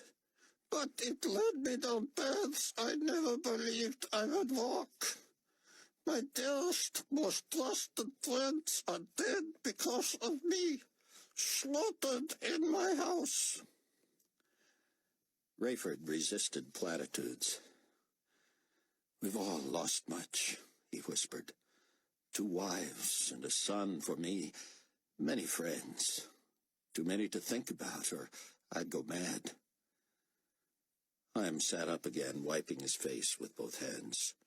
That is my problem, Rayford. I have gone nearly mad with grief, but mostly remorse. I murdered a man.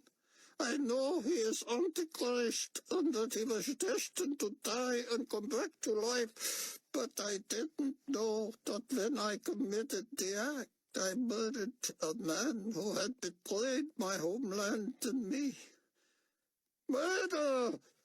Think of it! I was a beloved statesman, yet I stooped to assassination. I understand rage, Chaim. I wanted to murder Carpathia myself, and I knew exactly who he was and that he would not stay dead. But I premeditated it, Captain. Planned it many months in advance, virtually invented and manufactured the weapon myself. Faked a stroke just to get myself in proximity to him without suspicion. Then finished the job exactly as I had envisioned it. I am a murderer. Rayford leaned forward and rested his elbows on his knees, head in his hand. You know, I almost saved you the work. I don't understand. You heard a gunshot before you attacked Carpathia? Yes. My gun. I don't believe you. Rayford told him the story of his own anger, personality change, plotting, the purchase of the weapon, his determination to do the deed. Chaim sat shaking his head. I can hardly believe that the 2 people who dared attack Nicolae are in the same room. But in the end you could not do it.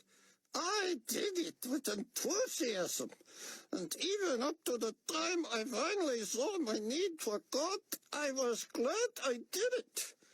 Now I suffer such regret and shame, I can barely breathe. Can you take no solace in the fact that this was destiny, and that you cannot be guilty of murdering a man who is alive? Solace! I would give all I own for a moment of peace. It isn't whom I did this to, Rayford. It is that I did it. I did not know the depth of my own wickedness. And yet God has saved you. Tell me, is one supposed to feel forgiven? Good question. I've faced the same dilemma. I have full faith in the power of God to forgive and forget, to separate us from our sins as far as the east is from the west. But I'm human, too. I don't forget. And thus often I don't appropriate the forgiveness God extends. Because we feel guilty does not mean God did not have the power to absolve us. But Sion tells me I may have a greater destiny, that I just might be the one to be used to lead my believing countrymen to safety from Antichrist. How could he say that, and how could I do such a thing when I feel the way I do? Rayford stood. Perhaps the fallacy is in thinking it would have to be you who accomplishes this. I would love to be out from under the weight of it. But as Sion says, who else? He himself cannot risk it. I'm saying it's something God is going to do through you. But who am I? A scientist. I am not eloquent. I don't know the word of God. I barely know God. I was not even a religious Jew until just days ago. Yet, as a child, you must have been exposed to the Torah. Of course. If Sion is right, and not even he is sure, this could be your burning bush experience. No one will ever see me as Moses. Are you willing to let God use you? Because if Sion is right, and you do what he thinks you should do, you would be a modern-day Moses. Ugh! You could be used of God to flee the evil ruler and take your people to a safe haven. Chaim moaned and lay down again. Moses pled the same case you're pleading, Rayford said. The question is whether you're willing. I know. You're right. You were depraved. We all were until Christ saved us. God can make a miracle of your life. Chaim mumbled. I'm sorry, Rayford said. I said I want to be willing. I am willing to be willing. That's a start. But God is going to have to do something in me. He already has. But more. I could no more accept this assignment now than I could fly. The person who accepts this duty must have a clear conscience, confidence that comes only from God, and communication ability far beyond what I have ever possessed. I was able to hold forth in a classroom, but to speak to thousands, as Sion has done, to publicly oppose Antichrist himself, to rally the masses to do what is right, I don't see it. I just don't. But you are willing to trust God to work? He is my only hope. I am at the end of myself.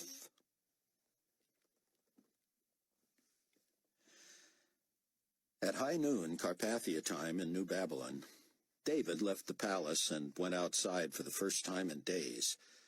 He was to have his stitches removed at 2 that afternoon, and he looked forward to seeing Hannah Palemoon again, even in a sterile setting where they might not be able to converse freely. The heat reminded David of the day of Nicolae's resurrection.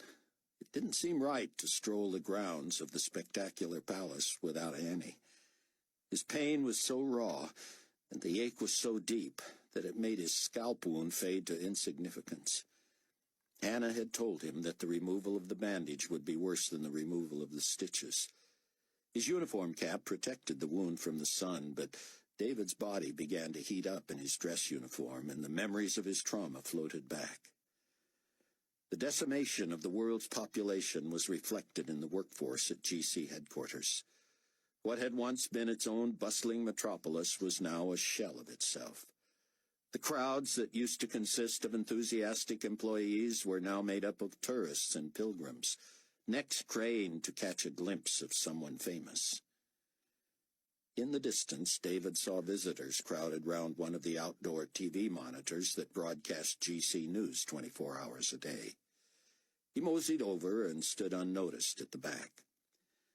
The new Most High Reverend of Carpathianism, Leon Fortunato, held forth from his new office. David could only shake his head.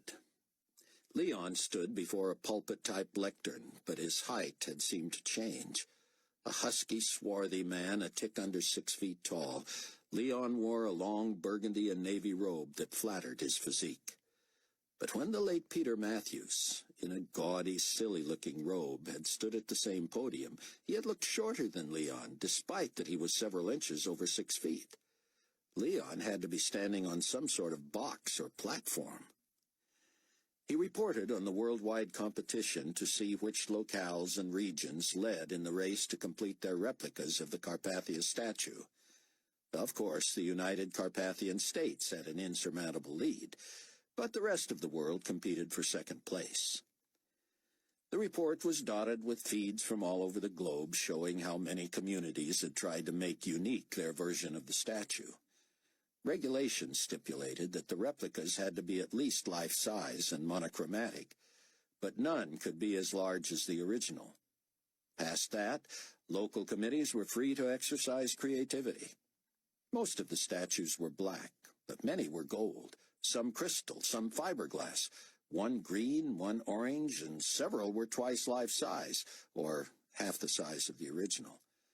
Fortunato seemed particularly pleased with those two and announced plans to personally visit those sites. In the interest of full disclosure, it falls to me to report that while Israel has several replica statues in cities as disparate as Haifa and Tel Aviv, Jerusalem has not even begun theirs. Leon switched into his deep bass, solemn voice. Speaking under the authority of the risen potentate, I say, woe! Woe and beware to the enemies of the Lord of this globe, who would thumb their noses in the face of the Most High. Here he switched to Uncle Leon mode, sounding like a beloved relative reading a bedtime story. But you know, while I have been imbued with power from on high to perform all the miracles that our beloved leader performs, and whereas I have proven this power by calling down fire from heaven to destroy the disloyal, your Lord, His Excellency, is the embodiment of love and forgiveness and long-suffering. Against my counsel and better judgment, though I defer to his divine wisdom, the supreme potentate has asked me to announce that he knows he has devout followers in the capital of the Holy Land. Their loving Lord shall not forget those loyal pilgrims suffering under the insanity and subversion of the very leaders who have been charged with responsibility for the spiritual health of their souls. 1 week from today, the object of our adoration shall personally visit his children in Jerusalem.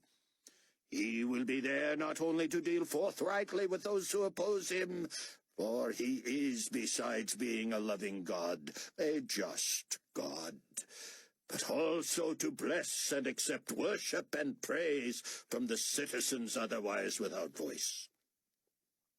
As your global pastor, let me urge the countless oppressed Carpathianists living under the thumb of misguided rebels in Jerusalem to bravely show your support to the one worthy of all honor and glory when he arrives in your home city.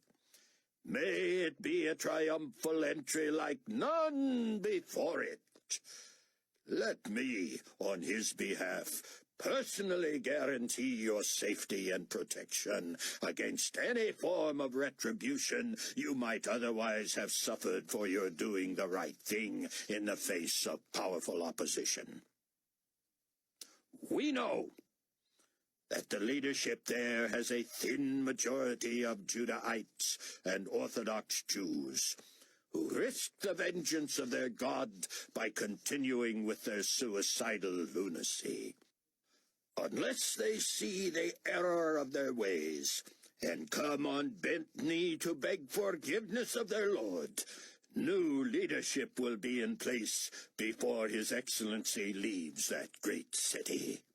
And to those who swear that the temple is off limits to the potentate himself, I say, dare not come against the army of the Lord of hosts. He is a God of peace and reconciliation, but thou shalt have no other gods before him. There shall not be erected or allowed to stand any house of worship anywhere on this planet that does not recognize His Excellency as its sole object of devotion. Nicolae Carpathia, the potentate, is risen. The crowd around the TV shouted the customary response, and David said silently, "Jesus the Christ is risen indeed." Fortunato reminded the world that within 2 days all statues must be completed and open for worship. And as you know, the first 100 cities with finished and approved units will be the first to be awarded loyalty mark application centers.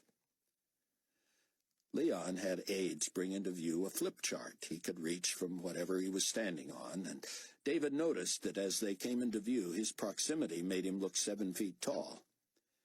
Fortunato used a pointer to show the standard mark application facility. It contained a staging area where several thousand at a time would be herded through crowd control barriers, entertained by taped speeches from Carpathia and Fortunato. Every 4 minutes, a replay would show Fortunato's calling down fire from heaven on dissidents and Carpathia's actual resurrection. He paused to let the tape roll, and David had to look away. The tourists cheered the broadcast. Fortunato returned to his demonstration drawing. The citizens would feed into a dozen or 2 dozen open-air booths, depending on the size of the city and the crowd, where they would be asked to decide on the design and size of their mark and whether they wanted it on their foreheads or the backs of their right hands. "A friendly reminder," Fortunato said with a grin. "Should you procrastinate on your decision or forget due to your excitement, the standard injection will be made on your right hand, depicting the prefix that identifies your region next to the thin scar that evidences injection of the biochip. We have been asked repeatedly how we are precluding counterfeit marks. While it may be impossible for any but highly skilled and trained observers to tell a fake mark from the real, biochip scanners cannot be fooled. We are so confident of the 100% reliability of this technology that anyone whose biochip is not authenticated by a scanner will be subject to execution without appeal. A readable, implanted biochip will be required for standard trade and commerce. And yes, we will have loyalty enforcement facilitators at every mark application site." To David's surprise, this announcement was illustrated by footage of a huge gleaming guillotine, and Fortunato actually punctuated it with a hearty laugh. I can't imagine any citizen of the global community having to worry about such a device, unless he or she is still mired in the cult of the Judahites or Orthodox Judaism. Frankly, only the blind or those without access to television have not seen the resurrection of our God and ruler, so I can't imagine skeptics remain outside Jerusalem. Well, as you can see, and he laughed again, they will not remain long. Fortunato then hefted a huge stack of letters and printouts.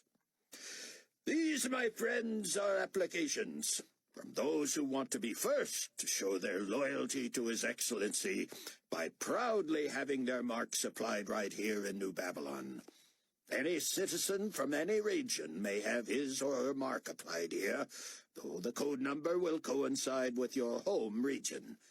There is a limit to the number we can accommodate, so get your application in quickly, or plan to have yours applied in your local center. Does the application hurt? It does not. With technology so advanced and local anesthesia so effective, you will feel only the pressure of the biochip inserter. By the time any discomfort would have passed, the anesthetic will still be working. Bless you, my friends, in the name of our risen Lord and Master, His Excellency the Potentate, Nicolae Carpathia.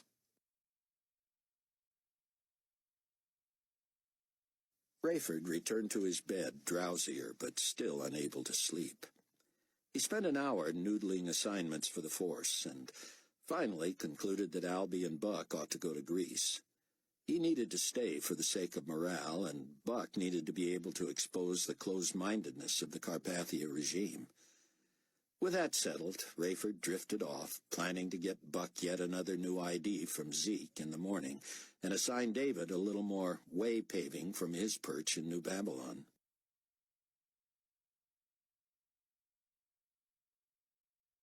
David informed the head of food service that Supreme Commander Hickman had need of the largest live pig available for Carpathia's Israel visit.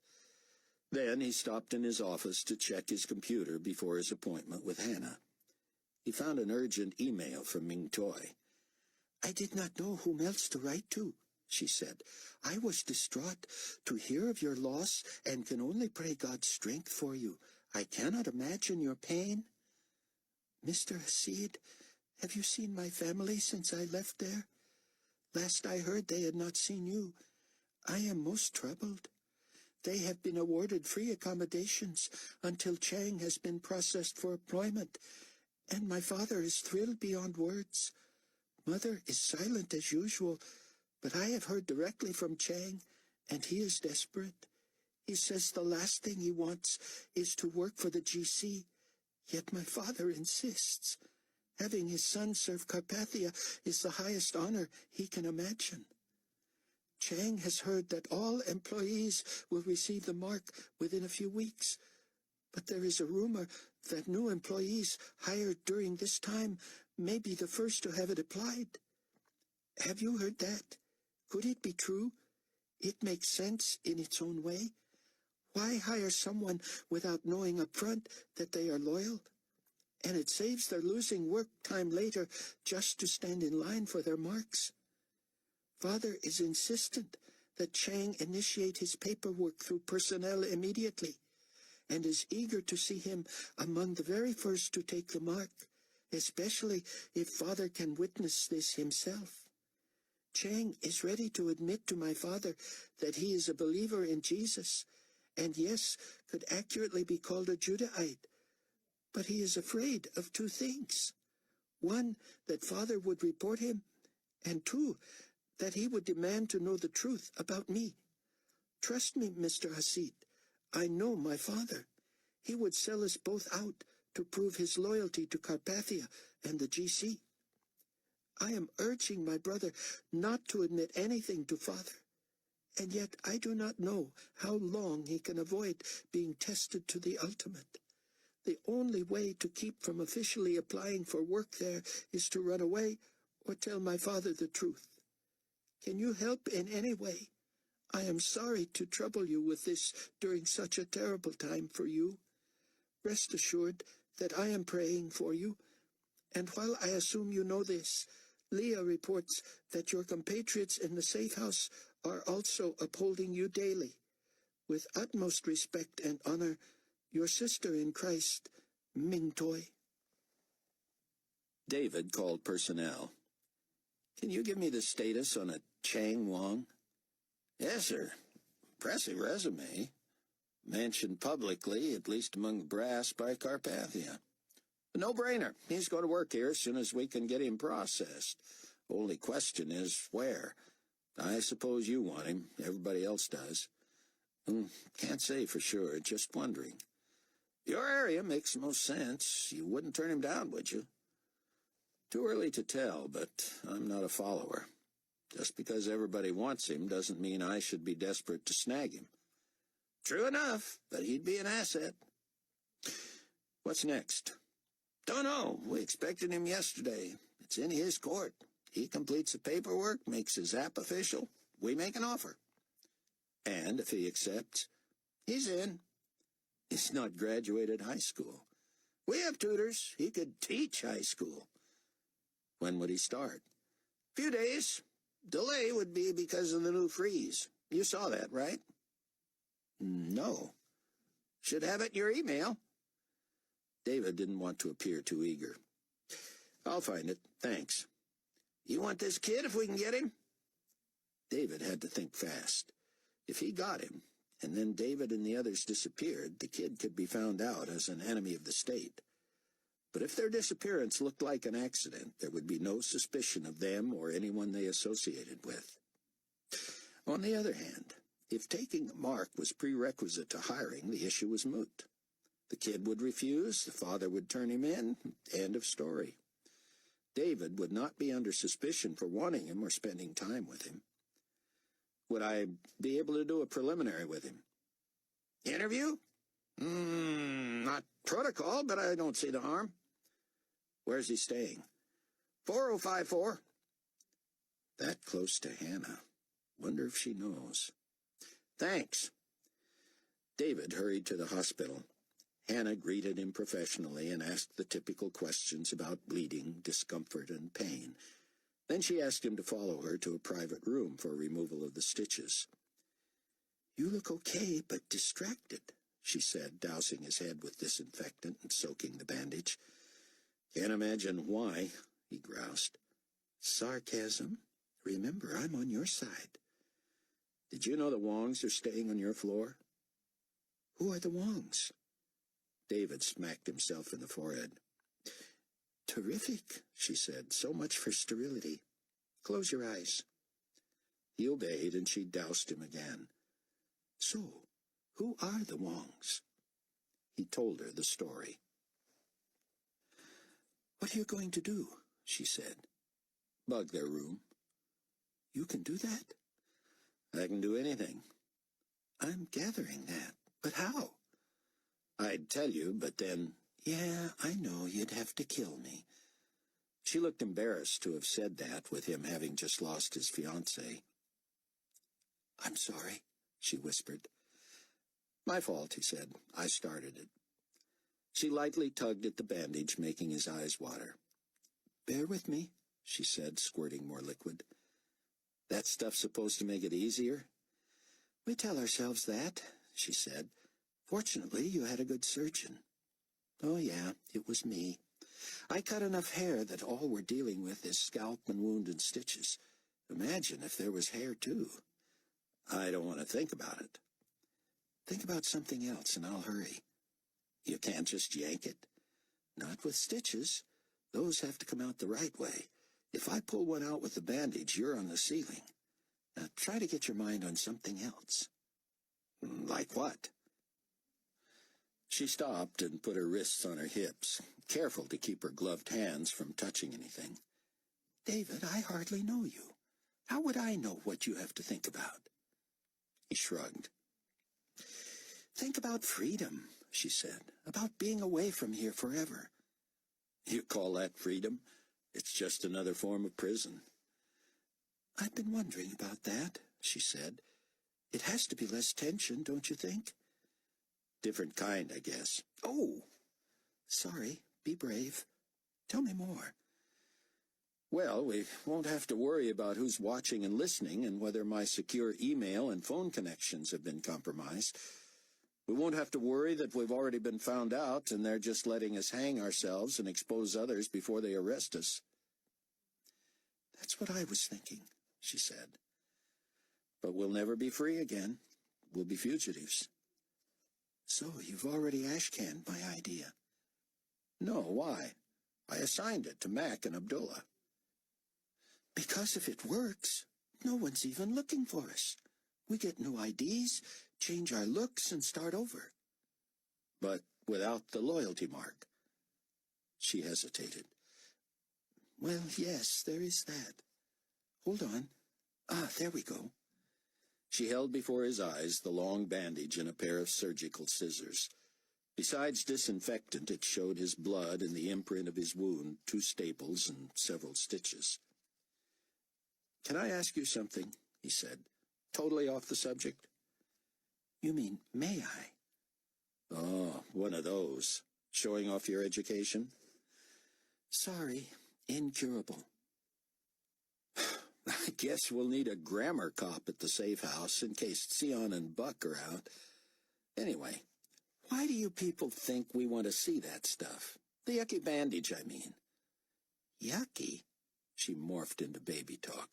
"Does he hate to see that yucky stuff?" "Doctors and nurses are forever doing what you just did. Just remove it and toss it. You think I need to see it or I won't pay?" She shrugged. "You all must just love this stuff," he said. "That's all I can figure. By the way, you never said anything about staples." "You just answered your own question." "I'm lost." "I showed you so you know what's next. The stitches are separate, so they come out individually. It's not one of those deals where I cut or untie, and then the whole thing just sort of tickles as it comes looping out. It won't hurt, but there are several. And there are 2 staples that have to stay in till the stitches are out, just in case, to hold everything together. When the stitches are gone, I'll know whether the scar can contain that big brain of yours. Then I have to get under each of those 2 staples, one at a time, with a wire cutter." "You're joking." "No, sir. I cut through the staple." "Ouch!" "Not if you don't flinch." "You're the one who'd better not flinch." "I'm good, I promise. Then I grip each remaining end, that would be 2 for each staple, and slowly curl it out." "That's got to hurt." She hesitated. "I needed a real fast not at all right there." "I admit you'll feel it more than the stitches. It's a bigger invasion, thus a busier evacuation." "A busier evacuation." You should be in management. "What should I say? The big yucky staple displaced more tissue than the itty-bitty stitches?" "If any of the scar tissue adhered to the metal, you may feel it give way." "I don't like the sound of give way." "What a wuss. It won't even bleed. And if I feel it's too early and it would cause trauma, we'll put it off." "Not unless it would kill me." "I mean it, Hannah. I want to be done with this." "You don't want any reason to have to come back and talk to me?" "It's not that." "No," she said dismissively, obviously feigning insult. "I can take it. I don't know any other believers with reasons to come around, but that's all right. Just leave me here to suffer alone." "Get on with it." "Shut up, and I will. Now think about something else." "Can you talk while you work?" "Oh, sure. I told you I was good." "Then tell me your story while you do this." "Story's longer than the procedure, David." "Then take your time." "Now there. That was a sweet thing to say." Chapter 13. Hannah Palemoon's story actually took David's mind off what she was doing. And she did take her time, pausing between each stitch. She teased him by showing him the first, but his look stopped her.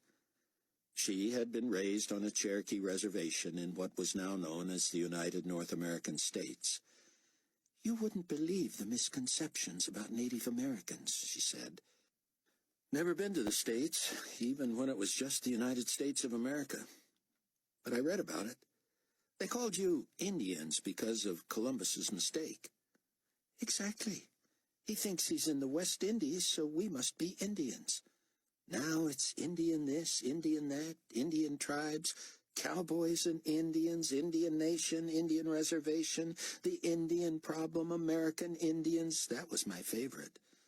And of course anyone who hadn't visited the reservation assumed we lived in teepees."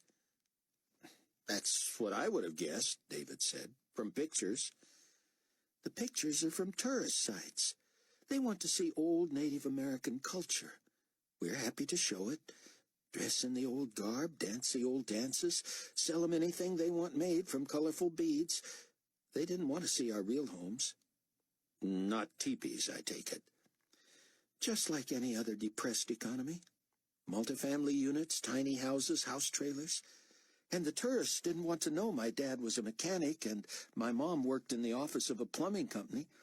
They'd rather believe we were part of a raiding party, drank firewater, or worked in a casino. Your parents really didn't? My mother liked to play the slots. Dad lost a paycheck one night playing blackjack. Never went back. And you were a vet? Vet's assistant, that's all. My uncle, my mother's brother, was self-trained. Didn't have to be licensed or certified or any of that other stuff like on the outside. Unless you wanted business from the outside, and he didn't. And he wasn't into weird stuff either. Tourists asked if he danced and chanted and brought dead pets back to life. He was a good reader, read everything he could find on patching up animals because he loved them, and there were so many of them. You didn't want to be a vet? Nope. I read all the books about Clara Barton and Florence Nightingale, did well in school, especially science, and was encouraged by a teacher to take advantage of opportunities for Native Americans at state universities. Went to Arizona State and never looked back. Cost me more because I wasn't from Arizona, but I wanted distance between me and the reservation. Why? Well, I wasn't ashamed or anything. I just thought I had more opportunity outside, and I did. Where did you hear about God? Everywhere. There were Christians on the reservation. We weren't churchgoers, but we knew a lot who were. That teacher used to talk to me about Jesus. I wasn't interested. She called it witnessing, and that sounded way too weird for me. Then at university, they were everywhere. You could get witnessed to walking to class. Never intrigued you? Not enough to go to any meetings. I was afraid I would wind up in a cult or a multi-level marketing scheme. The big thing with those kids was getting people to admit they were sinners and that they couldn't do anything about their sin. Tell you the truth, I never felt like a sinner. Not then. So, wrong approach for you. Not their fault. I was a sinner, of course. I was just blind to it. Well, what finally made the difference? When I found out who disappeared in the vanishings, I was mad. Those churchgoers I knew, Christians from university, my high school teacher. So, you must have had an inkling. An inkling? I knew. People were saying God did this, and I believed them. And I hated him for it. I thought about those people and how sincere and devout they were, how they cared enough for me to tell me something that made me think they were strange. I didn't want any part of a God who would remove them and leave me here. I wanted a hero, someone to believe in, but not him. Then I saw all the news about Carpathia. The Bible talks about how so many will be deceived. Well, I was at the top of the list. Bought the whole package. Found out he needed medical people. Hopped the next plane to New York. Wasn't so sure about moving on to this beautiful God-forsaken desert, but I was still loyal then. I started getting squirrely about Carpathia when he started sounding like a politician, trying to put everything in the best light. He never seemed genuinely remorseful about all the chaos and the loss. I didn't agree with him when he said all this proved that God couldn't have been behind the disappearances, because why would a loving God do that? I believed God had done it, and it proved he wasn't so loving after all. Hannah finished her stitch removal work, stripped off and discarded her rubber gloves, washed and dried her hands, and pulled on another pair of gloves. She sat on a stool next to David. Still have the staples, but we can both use a break. Somebody had to lead you to God. I'm dying to know where you met another believer here. Didn't know there was one till I saw your mark plain as day as you lay there on the ground. I tried wiping it off, then almost danced when I realized what it was. I couldn't see mine, and had never seen another, just read about it. Where? Remember when we were told that Sion Ben Judah's website was contraband? Of course. That was all I needed to hear. I was there. It was all Greek to me until he predicted the earthquake. First it happened. Second, my whole reservation was swallowed up. Lost everybody.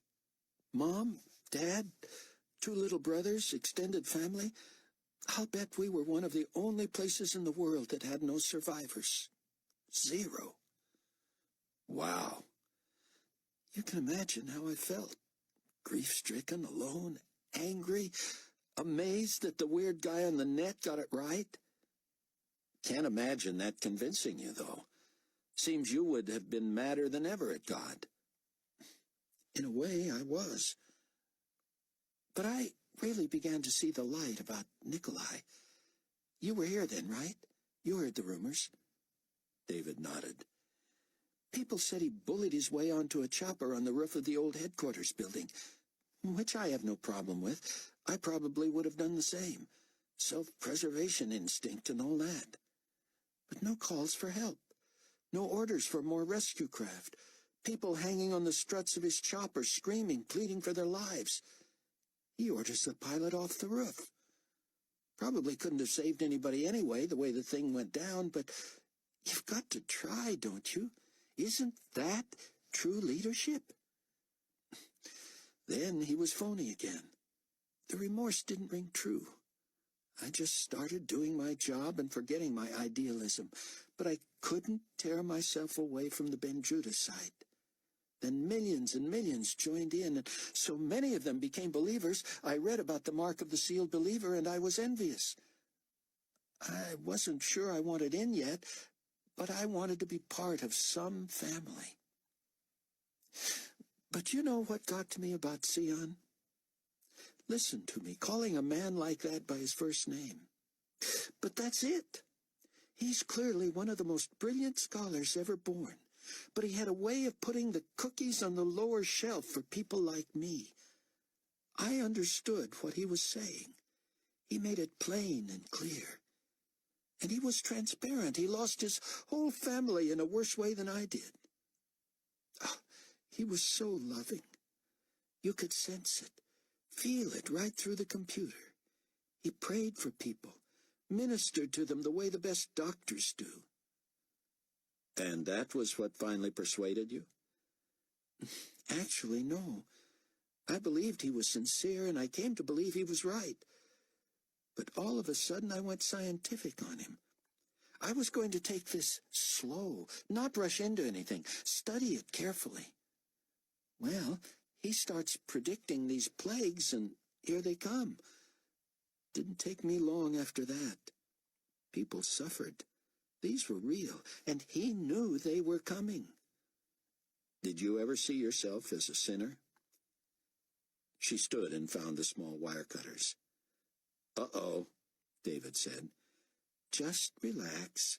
Listen to the nice lady's story. She gently pressed her fingers on each side of the staple and eased the cutting edge of the clippers in. With both hands, she forced the handles together, and the staple broke with a snap. David jumped. "You're still with us?" she said. Didn't feel a thing, just scared me. "Story of my life." She snapped the other while continuing. "Sion warned us. You know this. Surely you're part of the readership." David nodded. "I've spoken to him by phone." "You have not?" He nodded. Don't nod with loose staples in your head. And if you lie to me again, I'll twist them for you. I'm not lying. I know you're not. That's what makes me so jealous. You know you're going to get to meet him someday. Better bring a mop and a bucket. You can just squeegee me off the floor and pour me down the drain. Me too. But you know him already. You're best buds. Just by phone. She mimicked him. Just by phone. Blah, blah, blah. Yeah, we talk. He calls once in a while. How you doing, Dave? Just finished my message. David had to laugh and quickly realized it was the first time since... Anyway, she continued, pulling the ends of one staple neatly from his scalp. See? Good timing, good technique. Uh-oh, do I see brain oozing there? No, must be empty. David shook his head. The story, Hannah. Oh, yeah.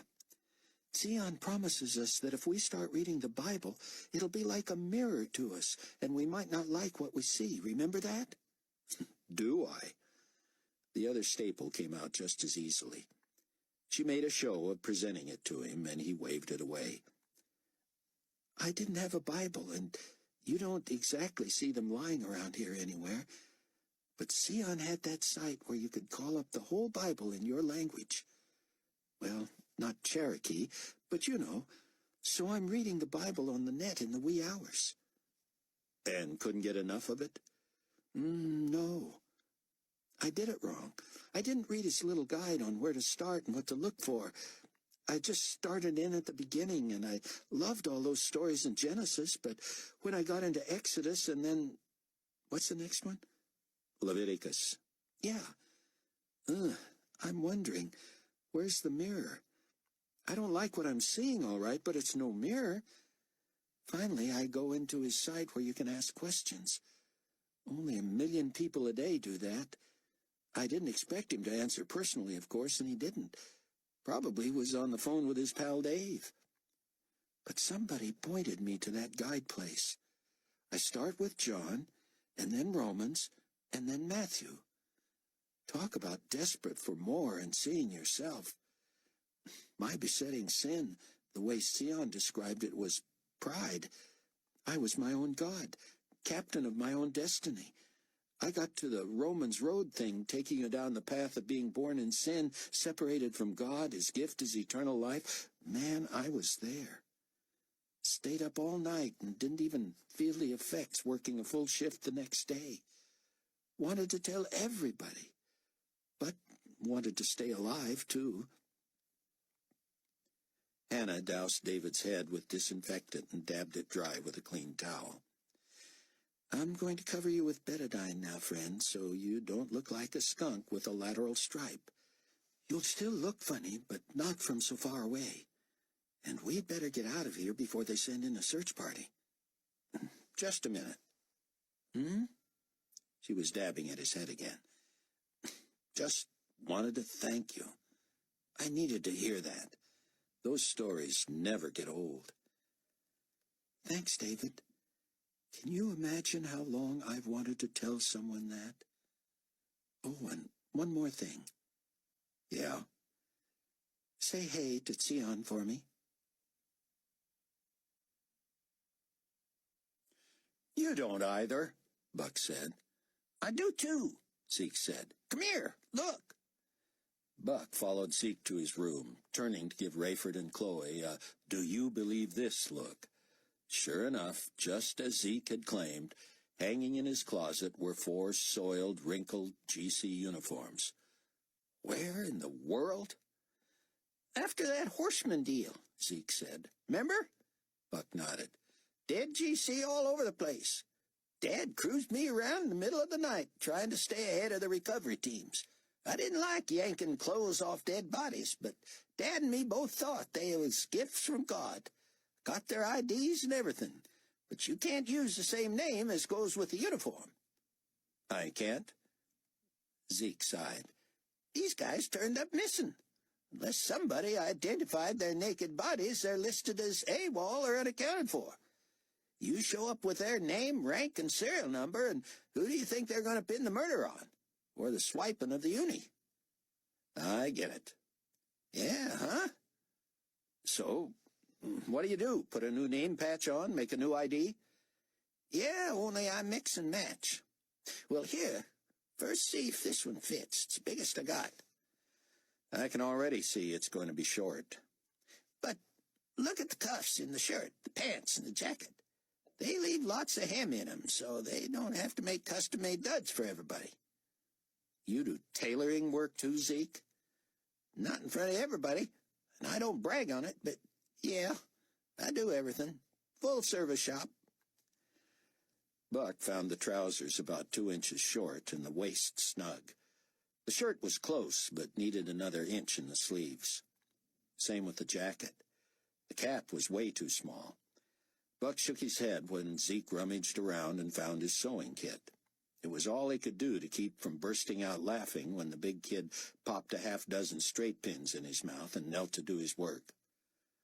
"What do you mean, you mix and match?" "Well," Zeke said around the pins, "your ID is probably going to be from a dead civilian. You've already done your own facial surgery. Not on purpose, but you did. I'll dye your hair dark, use dark contacts, shoot a picture to go with new papers. You want to find someone you like? You've seen my files before? You pulled Greg North out of that stack. Grab a few. Pick someone about your same size and everything. Less I have to change, the better." "Can you give me a rank above Albie's?" "No can do," Zeke said. "See the shoulders and the collar on that jacket? That's your basic peacekeeper. If your collar had another stripe or two and stuck straight up instead of laying flat, you could be as high as a commander." "And you can't do that much tailoring." "That's big-time work. I'd have to charge you double." Buck smiled, but Zeke roared. "Did you almost check your wallet to see if you could handle it?" "Almost." "Dad says I'm a card." Zeke was suddenly sober. "Know where your dad is yet?" Zeke shook his head. "Didn't like what I saw on TV, though. Something about starting that Mark thing with guys they got behind bars already. Use them as test cases." He shook his head. "Your dad won't take that Mark." "Oh, I know that. No way, never. Which means I'll probably never see him again." "Don't think that way, Zeke. There's always hope." "Well, maybe. I'm praying. But I'll tell you when there's no more hope, and that's when they line these guys up for the Mark. They get a choice, right?" "That's what I understand." "Dad won't even think about it. He's already got a Mark. I've seen his and he's seen mine. That's how we know. And he won't start wondering if he can have both and stay alive. He'd never do a thing that looks like he's a Carpathia guy. He'll say, 'No, you don't,' and they'll thump him right there. I don't know how they're going to kill him in jails, whether they got guillotines or if they just shoot him. But that's how Dad's getting out of jail. In a box."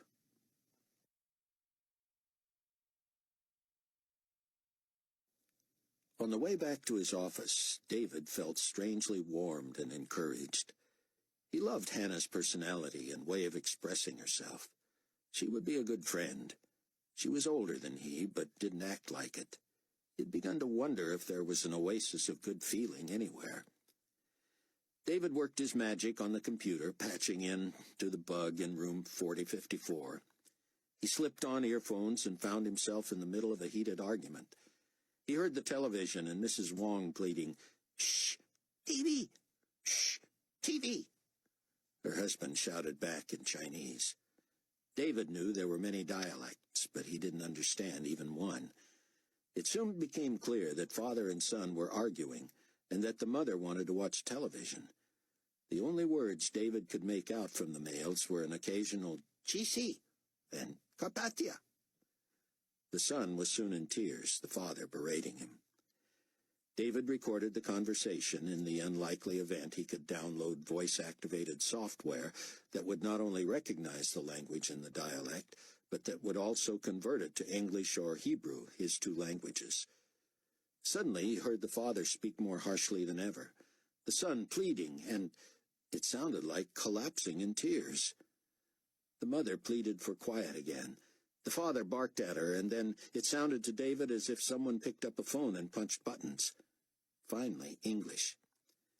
"Miss Akbar, you speak Chinese. Pakistani?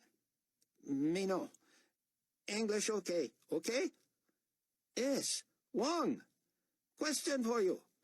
No worker get loyalty mark first, yeah? Okay. How soon? Not till then? Maybe sooner, okay.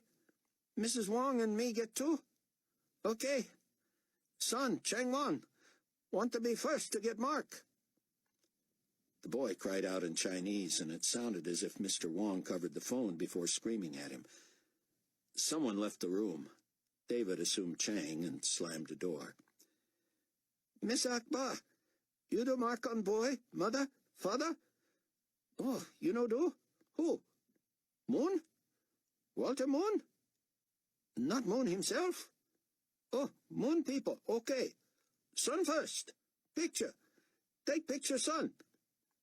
When? Yes, I talk to Moon people. Bye-bye. David heard Mr. Wong call out something more calmly, and then something from Chang muffled. Father was angry again and had the last word. Then he whispered something in Chinese to his wife. She responded with what sounded like resignation. David wondered if Chang had told his father why he would refuse the mark, or if he simply said no. When the apartment was silent except for the television, David saved the file and forwarded it to Ming Choi with a request. If it's not too much trouble or too painful, it would help me to know what was said here. I'm guessing your father is pressuring Chang to get himself hired and to be among the first to take the mark. I'll try other sources inside to see how soon they're going to start administering the mark, but help me with this at your earliest convenience, if you would. I regret eavesdropping, but I'm sure you want to preclude this disaster, too. David dialed 4054. Mr. Chang answered. Chang, please. You want Chang Wang? Yes, please. Talk to him about GC job? Yes, sir. You Mr. Moon? No, David Hasid. I met you last week. Yes, Mr. Hasid. Chang work for you? I don't know yet. That's what I'd like to talk to him about. He here. You talk to him. You in computers, yes? Much of my area is computers, yes. He best. He help you. Work for you. You talk to him. Wait. Chang! He switched to Chinese, and the boy argued from the other room. Finally, he came to the phone. Hello, the boy said, sounding as if he'd lost his best friend. Chang, it's David. Just listen. Your sister told me what was going on. Let me try to help. It'll get your father off your back if you get interviewed by a director, right? Yes. It'll buy us some time. You don't worry, okay? I'll try not to. Don't say anything, but we might even find a way to get you out of here. Before the mark? Don't say that, Chang. Just play along for now. Understand? Yes, David. Call me Mr. Hasid, okay? We can't sound like friends, and we sure don't want to sound like fellow believers. Brothers, right? Right, Mr. Hasid. Attaboy, Chang. Let's do this right. You call my assistant tomorrow and arrange for an appointment with me. I'll tell Tiffany to expect your call, and you tell her I asked you to call her. All right? Yes, sir. Everything will be all right, Chang. I hope so. You can trust me. Yes, Mr. Hasid. Chapter 14. Rayford and the others were invited to listen in as Sion grilled his former professor and mentor on the history of God's chosen people. Chaim, with the wire finally out of his mouth, slowly worked his jaw and rubbed his face, clearly relieved. He was not animated, however, and hard as it seemed Sion tried, Chaim appeared still tormented by the same things he had discussed with Rayford a few nights before. Come, Chaim, Sion said. This is exciting, dramatic, miraculous stuff. This is the greatest story ever told. I know where God has provided a place of refuge for his children, but I am not going to tell you until you are ready. You must be prepared in case God calls you to be a warrior for the Lord, to go into a battle of words and wit. Your knowledge would help carry you, but God would have to be your strength. I believe that if he confirms in your heart that you shall be his vessel, he will empower you with supernatural abilities to fight the satanic miracles of Antichrist. Can you envision the victory, my friend? How I wish I were the one going. How I wish that too, Chaim said. No, no. If you are God's man in God's time, you must never want out of this most sacred duty and calling. The history of this country carries much discussion of a manifest destiny. Well, my brother, if ever a people had a manifest destiny, it is our people, yours and mine. And now we include our Gentile brothers who are grafted into the branch because of their belief in the Messiah and his work of grace and sacrifice and forgiveness on the cross. Jesus is the Messiah. Jesus is the Christ. He is risen. He is risen indeed, Chaim said, but he did not match Zion's energy. Do you hear yourself? Zion mimicked Chaim, mumbling. He is risen indeed. No, he is risen indeed. Amen. Praise the Lord. Hallelujah. You could go to Jerusalem, a leader of men, a conqueror. You would stand up to the lying, blaspheming enemy of the Lord Most High. You would expose Antichrist to the world as the evil man indwelt by Satan and rally the devout believers to repel the mark of the beast. Oh, Chaim, you are learning so much. That old brain is still good, still facile, still receptive. You are getting this, I know you are. If not you, whom shall go? You seem uniquely qualified, but much as I dream it, I cannot presume to make this assignment. How I wish I was the one and could be there in person to see it. If it is you, I will want every detail. Should the forces of evil come against you, and you should be overwhelmed by the power of the enemy, God would provide a way, a place, and you, my friend, would lead the people to that place. And the Lord God himself would protect you and care for you and watch over you and provide for you. Oh, do you realize, Chaim, that God has promised that it will be as in the days of old? Think of it. Weak and frail and wicked as they were, unfaithful, ignorant, impatient, and dallying with other gods, the God of the universe himself catered to the children of Israel. Do you understand what that means? You could lead your people, his people, to a place that will be almost impossible to go into or out from. If you were to be there until the glorious appearing of the Christ, what would you eat? What would you wear? The Bible says God himself will provide as he did in the days of old. He will send food, delicious, nourishing, fulfilling food, manna from heaven. And do you know about your clothes? No, Zion, Chaim said wearily, a tease in his voice. Whatever you do, do not neglect to tell me about my clothes. I won't. And you will be grateful, not to mention amazed. If I amaze you, will you admit it? I will admit it. Promise me. My word is my bond, my excitable young friend. Amaze me, and I will say so. Your clothes will not wear out. Zion stopped with a flourish, his hands in the air. They won't? Are you amazed? Maybe. Tell me more. Now you want to hear it. I always want to hear it, Zion. I am just unworthy, scared to death, unqualified, unprepared, unworthy. If God calls you, you shall be none of those. You would be Moses. The Lord God of Abraham, Isaac, and Jacob would go before you, and the glory of the Lord would be your rear guard. I would need a real God.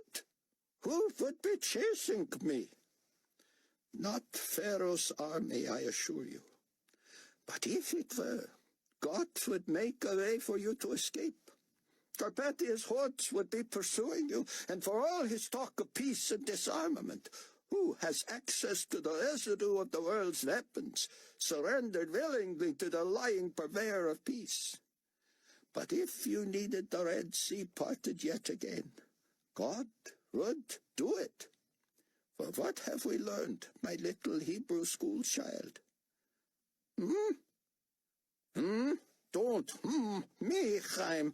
Tell the rabbi what you learned about the great stories, the miracles from the Torah. That they are not just stories, not just examples, myths for our encouragement. Excellent. But rather, what are they? What are they, my star pupil? Truth. Truth, yes. They actually happened. Yes, Chaim. They happened because God is all-powerful.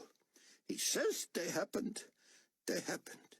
And if he says he will do it again, what? He will. He will. Oh, the privilege, Chaim.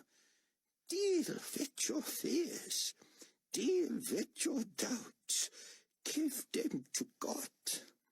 Offer yourself in all your weakness, because in our weakness we are made strong. Moses was weak.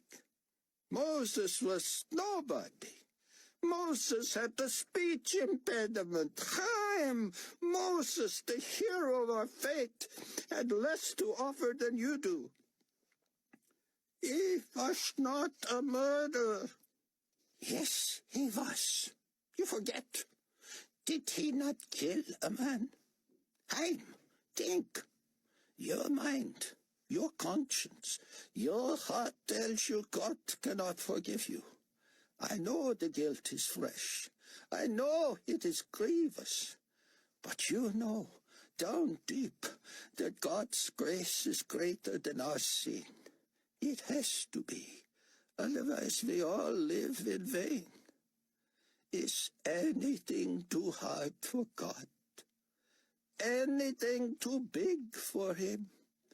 Any sin too great for him to forgive? It would be blasphemy to say so. Oh, Chaim, if you are the one who can commit a sin too great for God to forgive, you are above God. That's how we can wallow in our sin and still be guilty of pride.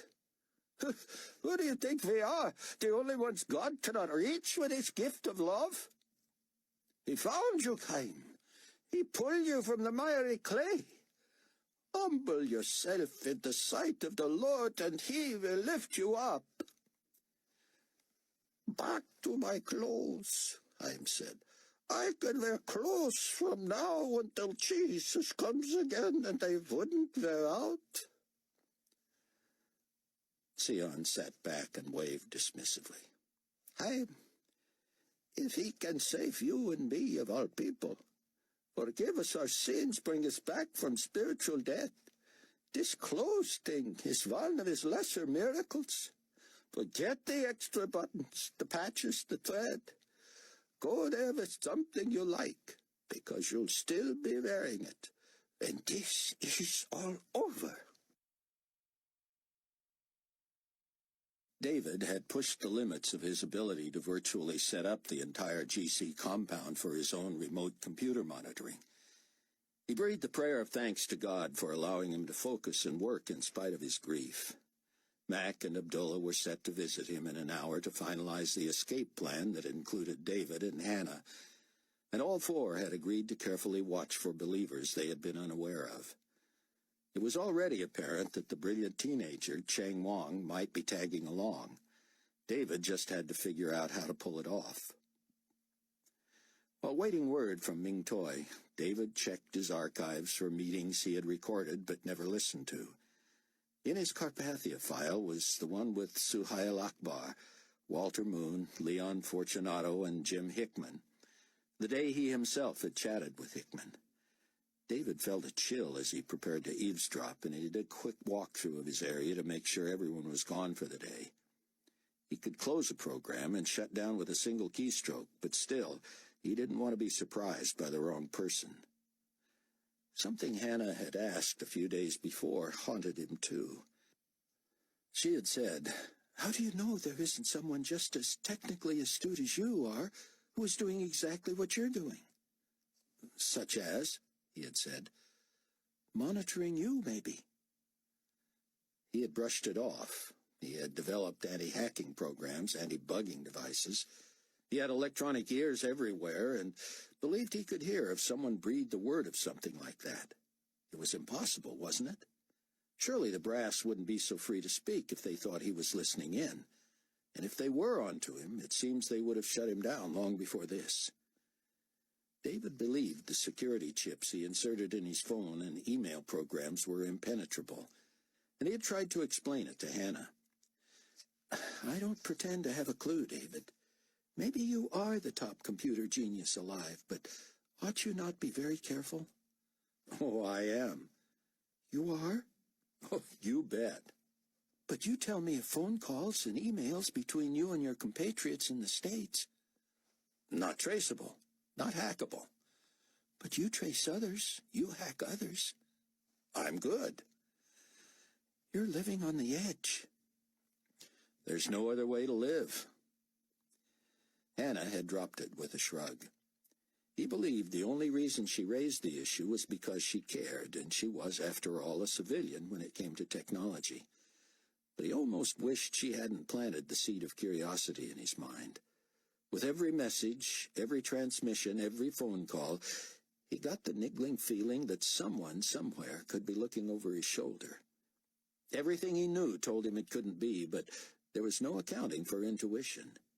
He ran continuous checks on his programs, searched for intruders.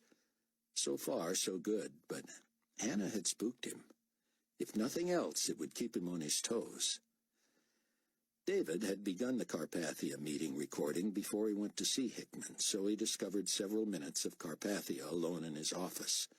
The last time he had listened in that way, he had heard Nicolae praying to Lucifer. Now Nicolae was Lucifer. Did Satan pray to himself? No, but he did talk to himself. At first, David merely marveled at the fidelity of the sound. He had merely arranged a simple intercom system to both transmit and receive, based on his commands, but it worked better than he had hoped. He heard when Nicolae sighed, cleared his throat, or even hummed. That was the strangest part. Here was a man who apparently did not sleep, yet he seemed to exude energy even when alone. David heard movement, walking, things being arranged. In the background, he heard the workers he had encountered just outside Carpathia's office. Carpathia said softly, as if thinking. "Mirrors, mirrors. I need mirrors." He chuckled. "Why deprive myself of the joy others luxuriate in? They get to look at me whenever they want." He pushed the intercom button, and his assistant answered immediately. "Excellency," Sandra said, "is that foreman still out there?" "He is, Lordship. Would you like to speak with him?" "No, just pass along a message.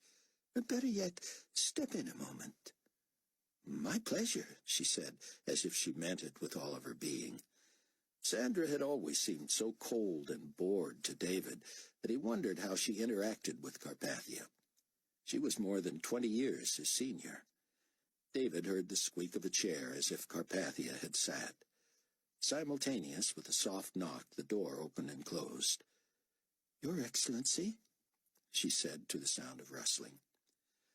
"Sandra," Carpathia said, "you need not kneel every time you—" "Pardon me, sir," she said, "but I beg of you not to deprive me the privilege."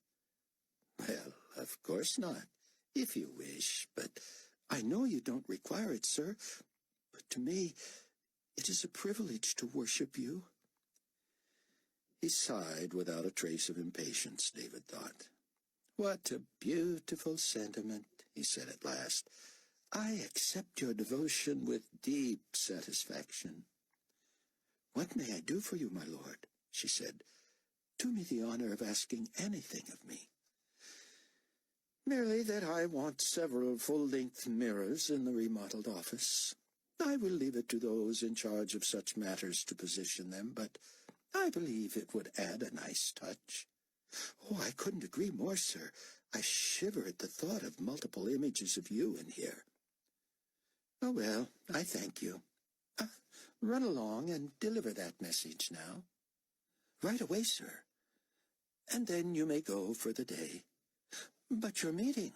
I will welcome them. Do not feel obligated. As you wish, sir. But you know I would be more than him. I know. The door opened and shut. It sounded as if Carpathia rose once more. Just loud enough for David to hear, he said, I too shiver at the thought of multiple images of me, you homely old wench. But you do know how to make a man feel worshipped. Now it sounded as if he were moving chairs into position. Akbar, Fortunato, Hickman, Moon, Akbar. Must let Leon wonder about his proximity and access. Keep him nimble. Hickman needs assurances. All right. Back to his intercom. Are you still out there, Sandra? Yes, sir. Before you go, get Mr. McCullum on the phone for me, please. David froze, then chastised himself. He didn't care that Nicolae communicated with Mac. If David couldn't trust Mac, he couldn't trust anyone. Captain McCullum, Carpathia said a few minutes later. How good to speak with you. You are aware, are you not, that 10% of all weapons of war were ceded to the global community when we were known as the United Nations?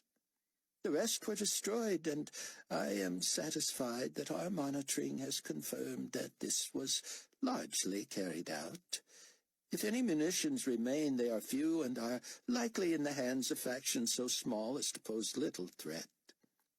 My question to you is, do you know where we stockpiled the armaments we received? You had nothing to do with that? Well, yes, of course, I know, Captain. The question is merely probative.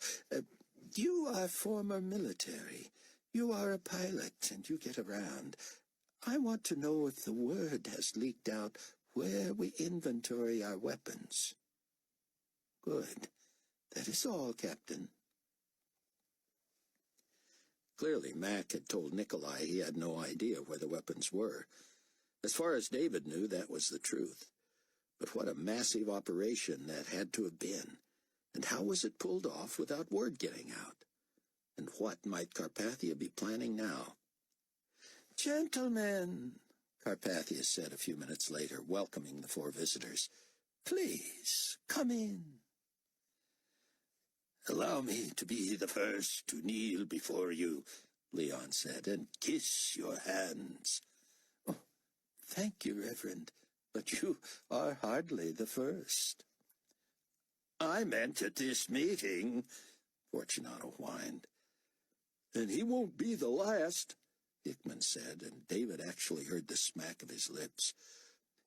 Thank you, Supreme Commander. Thank you. Chief Akbar? Thank you. Chief Moon? My thanks. Oh, Reverend, no, please. I would appreciate it if you would sit here. Here? Leon said, clearly surprised. A problem? Oh, I will sit anywhere His Excellency wishes, of course. I would even stand if you asked. I'd kneel for the whole meeting, Hickman said. Right here, my friend, Carpathia said, devoting much time and energy to putting people where he wanted them. Sir, Leon began when they were settled, have you been able to sleep, get some rest? You are worried about me, Reverend? Of course, Excellency. Sleep is for mortals, my friend. Well spoken, sir. I'm sure mortal, boys. Chance, Hickman said. Slept like a rock last night. Out of shape, I guess. Gotta do something about this gut. An awkward silence. May we begin? Carpathia said. Hickman muttered an apology, but Nicolae was already addressing Intelligence Chief Akbar. Suhail, I have become convinced that the location of our armaments remains confidential. Would you concur? I would, sir, though I confess it baffles me. Baffles is right, Hickman said. Seems to me we had hundreds of troops involved in this thing, and... Oh, my bad. I'm sorry. I'll wait my turn. David could only imagine the look Carpathia must have given Hickman. He had to have known whom he was putting in such a lofty position. Having Hickman share space with Sandra and become primarily an errand boy with a big title proved Carpathia knew exactly what he was doing.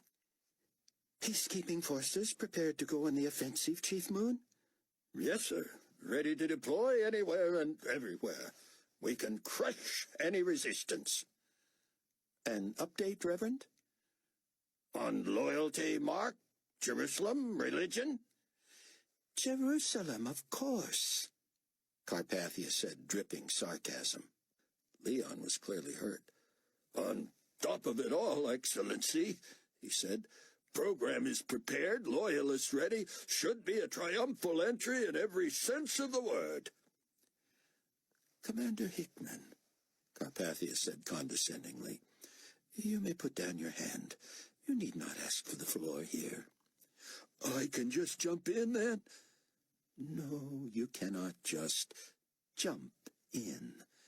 You have each been invited here because I need updates from your areas.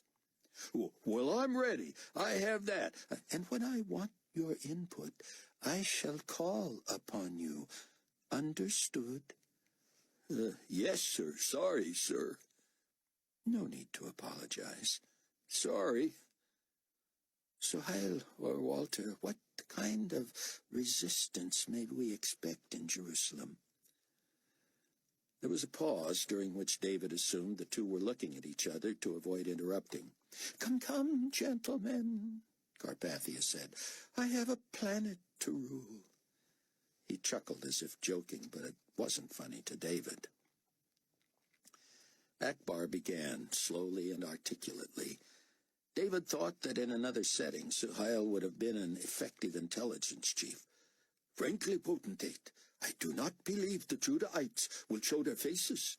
I am not discounting the effectiveness of their movement.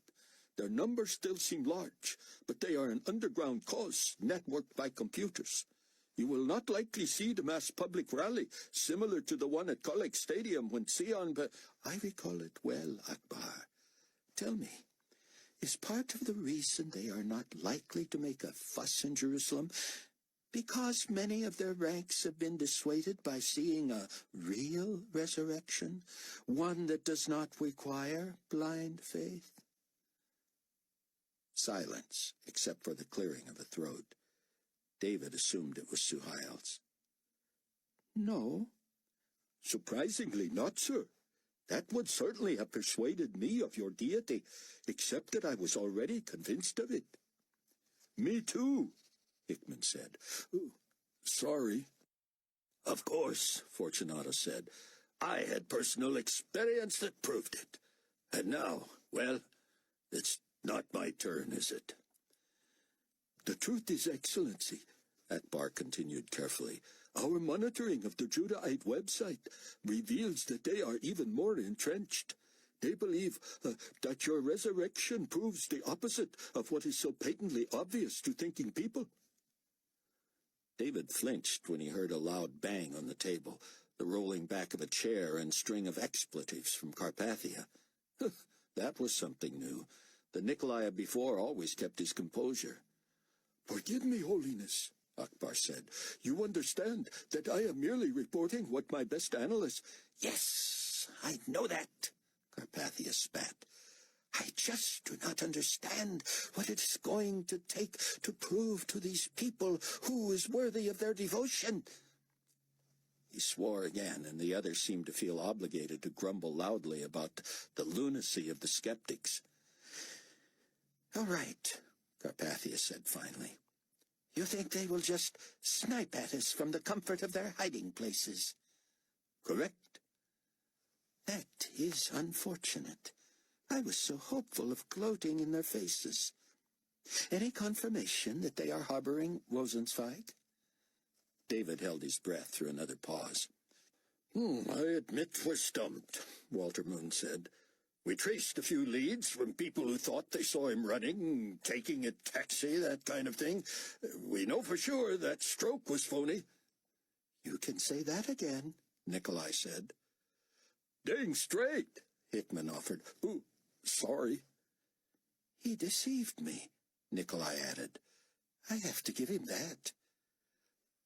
Sir," Moon continued, "I am not second-guessing you, but—" "Please, Walter." "Well, you did pardon your attacker, maybe before you knew who he was." Carpathia roared with laughter. You do not think I knew who murdered me? I lift that limp arm of his to start the applause, and a few seconds later I lurch away from the sound of a gun. He chops my feet from under me with that infernal chair, and the next thing I know I'm in the lap of a madman. Well, I knew instantly what was happening, though I may never know why. But he was no frail old man. There was no stiff arm and no limp arm, no scrawny senior citizen. He rammed that blade into me, and I could hear him gutting my skull. The man was hard as a rock and strong. "Ought to put out a worldwide all-points bulletin and use all our resources to bring him in," Hickman said. "Got him on tape. Show it to the world." "In due time," Carpathia said, calmer now, and it sounded to David as if Nicolae had sat and joined them again. "I pardoned him, knowing that a world of loyal subjects would relish avenging me, should he ever show his face. Needless to say, we shall not prosecute a crime when that event occurs." "Needless to say?" Hickman parroted. "And," Carpathia said, "where are we with the accomplice?" "Not with the gun," Moon said. "We don't think he was Middle Eastern. Found his get-up and the weapon. Matches the bullet. No prints, no leads. You're convinced they were working together?" Carpathia sounded flabbergasted. "Convinced? I am not the law enforcement expert here. But the timing of those two attacks was just a little too coincidental, would you not agree?" "I would," Hickman said. "I worked that case and—" "Proceed," Nicolae said. "I figure they were hedging their bets. If one of them didn't get you, the other one would. Guy with the gun could have been a diversion, but he's lucky he didn't kill anybody." Akbar cleared his throat. "You're aware there's a connection between Ben Judah and Rosenzweig?" "Tell me," Nicolae said. "Ben Judah was once a student of Rosenzweig's." "You don't say," Nicolae said, and it was the first time David had heard him use a contraction. Find Ben Judah, and you find Rosenzweig." "That's what I was thinking," Hickman said. "I'm ready for your report, James." "Me? Mine? Your? Oh, yes, sir. Everything's on track. Injector thingies, beheaders, just a minute. Miss Ivins gave me the correct terminology here. Bear with me. Loyalty confirmation facilitators. Yeah, got those coming or going, depending. They're on their way here and there, wherever we need them. Not all of them, certainly. Some are being made as we speak, but we're on schedule. I found a nurse here that has experience shooting biochips into, well, dogs, I guess. But she's going to help train. And I got a lead on your pig. My pig? Oh, I mean if you don't need a pig. They'll just butcher it and use it here. But if you needed a pig, I'm pretty sure we got a big one ordered. What would I want a pig for, James? It's not that I heard or knew, I mean, that you actually need a pig for anything, really. But if you ever did, just let me know, all right? You need one for anything? Who has been talking to you, Commander? What? You heard me. Talking to me? Carpathia was suddenly shouting, cursing again. Mr. Hickman, what is said in these meetings in my private office is sacred. Do you understand? Yes, sir. I would never... Sacred! The security of the global community depends on the confidentiality and trustworthiness of the communications in here. You've heard the old expression, loose lips sink ships. Yeah, I have. I know what you mean. Someone told you there was a discussion in this room about my need for a pig. Well, I'd rather not. Oh, yes, you had rather, Mr. Hickman. Violating the sacred trust of the potentate of the global community is a capital offense, is it not, Mr. Moon? Yes, sir, it is.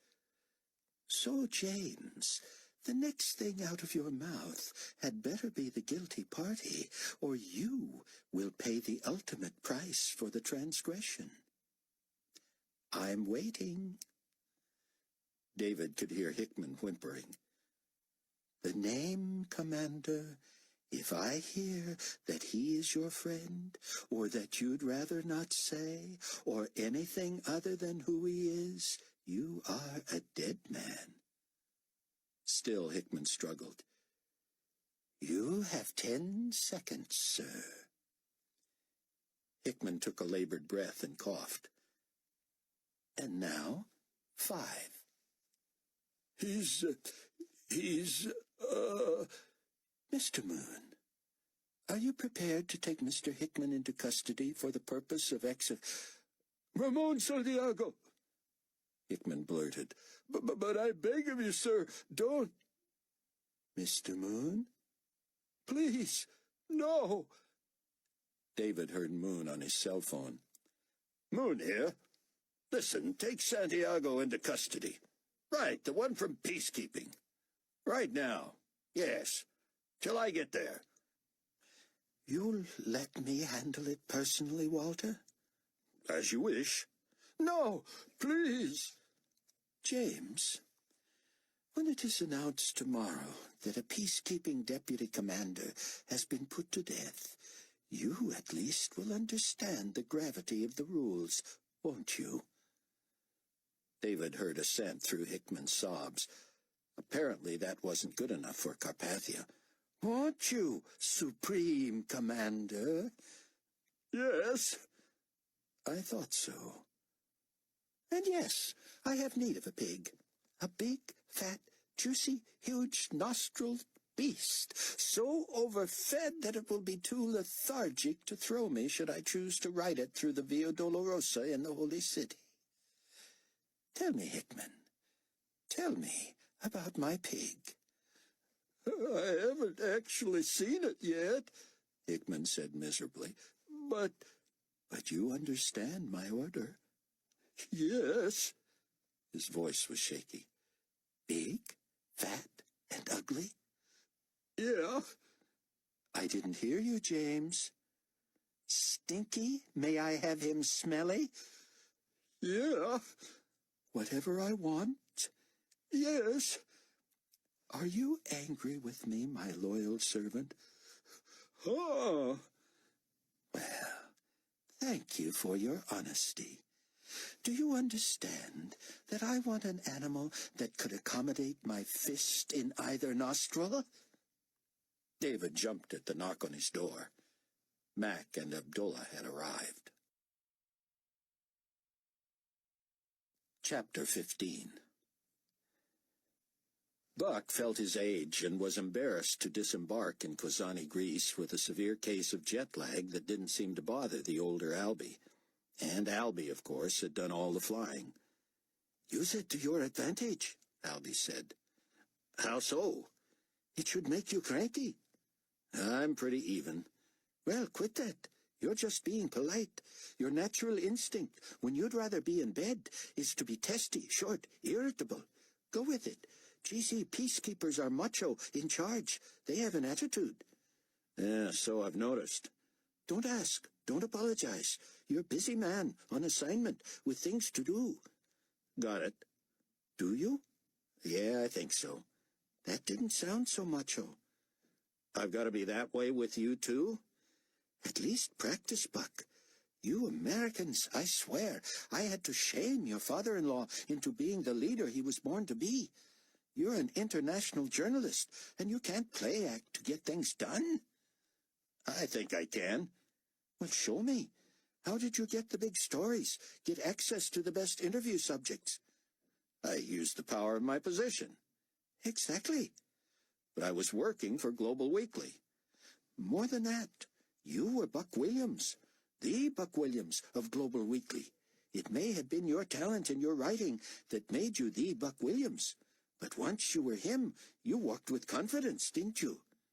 "I guess." "I guess," Albie mocked. "Come on, Buck. You strutted." "You want me to strut?" "I want you to get us a vehicle to drive to the detention center where Pastor Demeter and Mrs. Miklos and several others from their church are incarcerated." "But wouldn't it be easier for you?" "Why?" "You're the superior officer. You outrank everybody we'll run into." "Then take advantage of that. I'll be the one everybody sees, but no one mentions. They will only salute. You speak with my authority. And you're wearing that beautiful uniform, tailored at Chez Zeke." "I'll try." "Oh, you're hopeless." "I can do this." "You're not giving me confidence." "Watch me."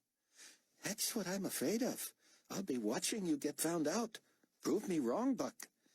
"Out of my way, old man." "Ah, that's the spirit." "You going to have them refuel us while we're in Ptolemais?" "No, Buck, you are."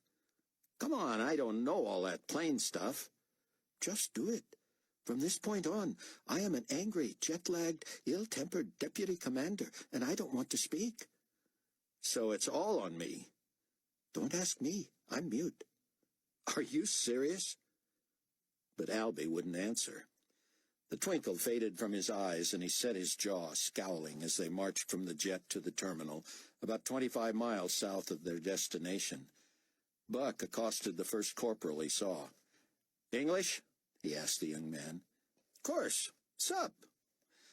"I need you to hangar that aircraft and refuel it while my commanding officer and I are on assignment up the road." "Yeah? Well, I want you to shine my boots while I'm sleeping." "I'll pretend I didn't hear that, son." "Yeah, good. Me too." He started to leave, and Buck swung him around with a grab of the shoulder. "Do it." "You think I know how to jockey a plane? I'm ground forces, pal. Get some other lackey to do it." "I'm telling you, find someone who knows how to do it and have it done by the time we get back or suffer the consequences." "You gotta be kidding me." Albie had kept his back to the conversation, and Buck was convinced he was trying not to laugh aloud. "You got that, son?" Buck said. "I'm out of here. I'll take my chances. You don't even know my name." "Well, I do," Albie said, spinning to face the boy, suddenly ashen. "And you'll do what you're told, or you'll be walking back to your hometown in civilian clothes." "Yes, sir," the boy said, saluting. "Right away, sir." "Don't let me down, boy," Albie called after him. Buck gave Albie a look. "Thought you were mute." "Somebody had to bail you out." "He was my own rank." "That's why you refer to me. I've got the clout, but you've got to use it. Try again." "Oh, what now?" "I told you, We need a vehicle. Buck strode into the terminal, which was crawling with GC. With the crackdown on the underground churches, it would be a noisy area for a while. "Give me your papers," he told Albie. What for? "Just do it. Hand them over." Now you're talking. Buck stepped to the front of a line of GC peacekeepers. Hey! The first in line shouted. "Hey yourself," Buck said. "You a deputy commander, or are you escorting one? Because if you're not, I'd appreciate your standing down." Yes, sir." Buck raised an eyebrow at Albie, then spoke to the GC officer at a desk behind the window. "Corporal Jack Jensen, on behalf of Deputy Commander Marcus Elbaz, here on assignment from the USNA. Need a vehicle for transport to Ptolemais." "Yeah, you and 1,000 other guys," the officer said, lazily looking over their IDs. "Seriously, you're about 200th in line." "Seems to me we're near the top, sir. Begging your pardon?" "How come your superior officer is USNA? He looks Middle Eastern." "I don't do the assigning, pal, and I wouldn't recommend getting into it with him. No, better yet, it would be fun. Tell him he looks Middle Eastern and that you're questioning his base of operations. Go ahead, really." The officer pursed his lips and slid the IDs back under the window. "Something basic, do you?" "Anything. I could push for something fancy, but we just want to get in and get out. Anyway, tell you the truth, Elbaz has been so touchy today, I don't think he deserves a nicer ride. We'll take whatever you got." The officer slid Buck a set of keys attached to a manila ticket. "Show this at the temporary motor pool behind the exit gate." As they headed that way, Albie mimicked Buck. "He's been so touchy today, I don't think he deserves a nicer ride. I ought to bust you down to Boy Scout." "You do, and you'll be walking home in civilian clothes." "Carpathia is up to something," Max said, sitting next to Abdullah in David's office. "I am going to be so glad to say goodbye to this place," Abdullah said. David shifted in his chair. "Tell me about it." "Well, don't you want to get out of here, too?" "I'm sorry, Smitty," David said. "I was talking to Mac." "Oh, 1,000 pardons."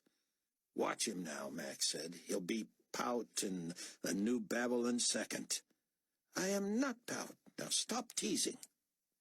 Mac smacked Abdullah on the shoulder, and the Jordanian smiled. "Anyway," Max said, turning back to David, "Carpathia calls me a little while ago and asked me do I know where his weapons are. Of course I don't, but I'd sure like to. Tell you something, guys. People can talk all they want about the miraculous rebuilding Carpathia did all over the world, but nothing, and I mean nothing, compares to him getting all those countries to destroy 90% of their weapons and give him the other 10%.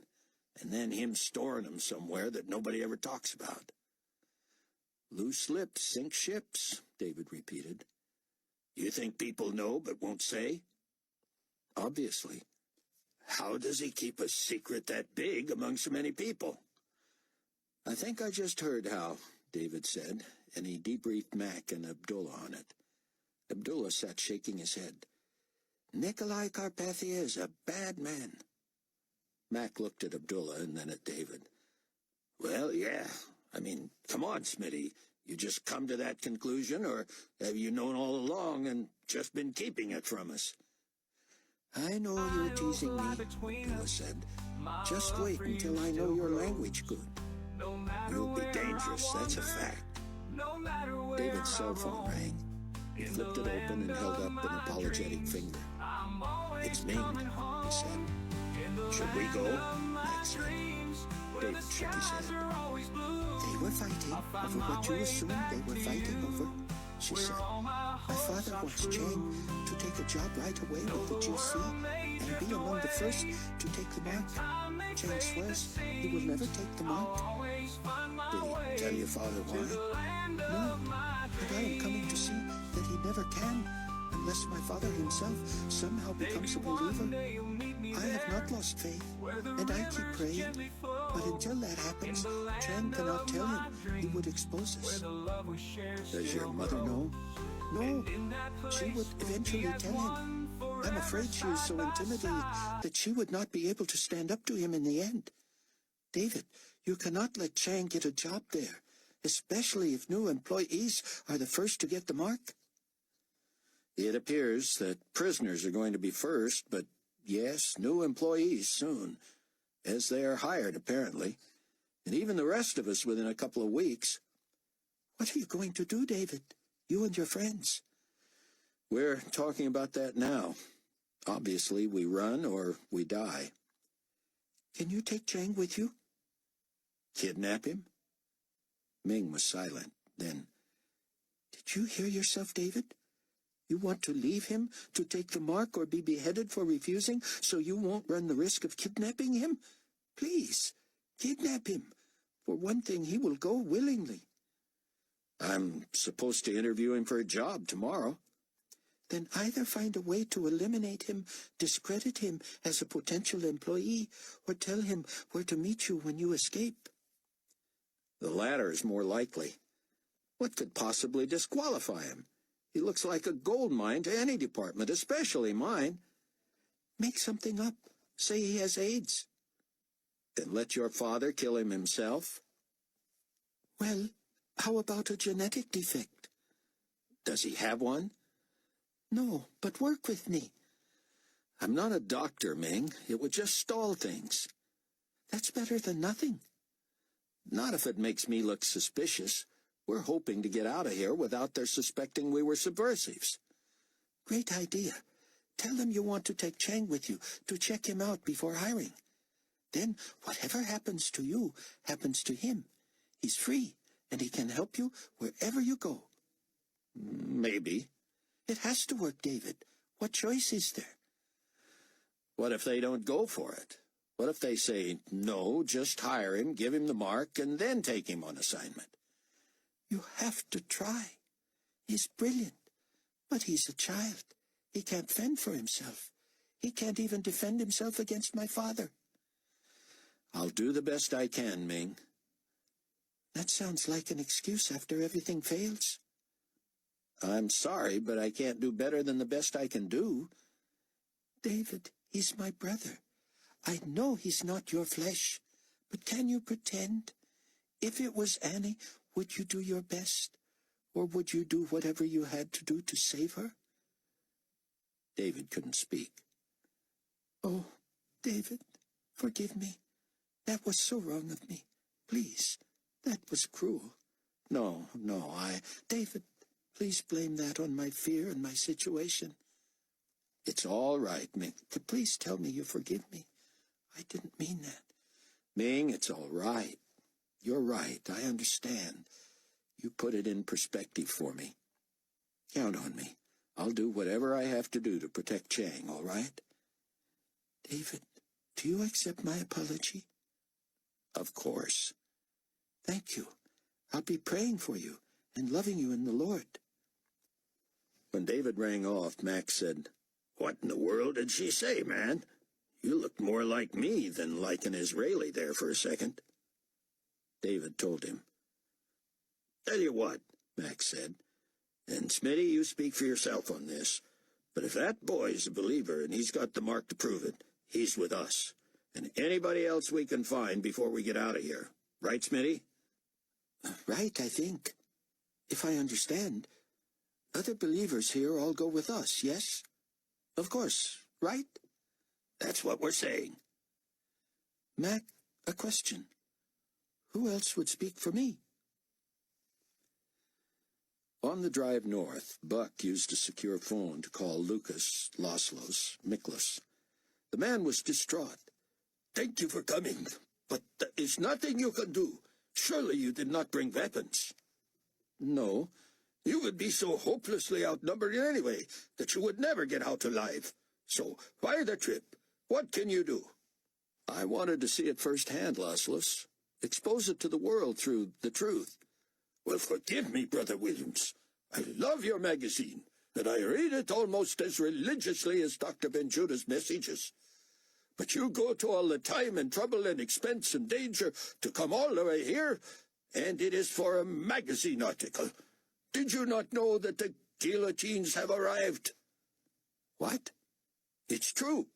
I would pass it off as rumors myself, if it weren't for the brothers and sisters who told me. The GC is carting them through town in open trucks, so the people can see the consequences of thinking for themselves. We are part of the United Carpathian States, a name I have to spit when I say. Nicolae is going to make an example of us, and you are here to write an article. Brother Miklas, hear me. You knew there was nothing we could do. We would make matters only worse if we tried to free your wife and pastor and fellow believers. But I thought you'd want to know we were here so we can tell you, if we get in, what the conditions are, how their spirits are, whether they have any messages for you. Silence. Then Buck heard Laszlo's weeping. Are you all right, my friend? Yes, brother. I understand. Forgive me. I am upset. It is all over the television that the guillotines will be set up first in the prisons, then at the mark sites. It is just a matter of days for us now, but it could be just hours for the prisoners. Please, tell my wife I love her and am praying for her and long to see her again. And tell her that if I don't see her again in this life, I will meet her in heaven. Tell her, and he began to weep aloud, that she was the best wife a man could have, and that I loved her with all my heart. I will tell her, Laszlo, and I will bring you any message she may have as well. Thank you, my brother. I am grateful you have come. Do you know where she and the others have been taken? We have an idea, but we dare not go looking, or we will all be rounded up. You know a church is made up of many, many small groups that are not so small anymore. When the GC raided the main one, they took my wife and Pastor D and about 70 others, but they missed more than 90 other groups. Wow. That is the good news. The worst of it is that apparently some of the original group have cracked under the strain. I can tell you without question, it would not have been my wife or my pastor, but someone was tortured, was scared, or deceived into telling of the other groups. More raids have begun, and now they dare not meet at all. It is only a miracle I was not at the meeting with my wife, but if she becomes a martyr, I'll wish I was there to die with her. We came up with a question. Besides a suggestion, David and Smitty was very helpful in this, by the way, Max said. We tease him about the language, but that's a pretty shrewd brain in there. That's a compliment, Abdullah. Well, hey, Cowpoke, I know that much right now. I guess if I can make fun of Jordan, he can make fun of Texas. Really burned me there, didn't he? Anyway, the question is this. Do we want to play this out to the end, assuming you're going to have an inside track on exactly when employees have to take the mark? Or do we want some wiggle room? David thought about it. It's more than wiggle room, Mac. It's part of the impression. If we wait till the last second and still try to make it look like we were killed, the timing alone is going to make it suspicious. That's what I said, Abdullah said. Isn't that what I said, Mac? I said that. That's what he said. Good point. Okay. If we're going to do this sooner than the actual deadline, we have lots of options. Peacekeeping just started shipping its first loads of the, what are they calling those contraptions now? Loyalty somethings or other?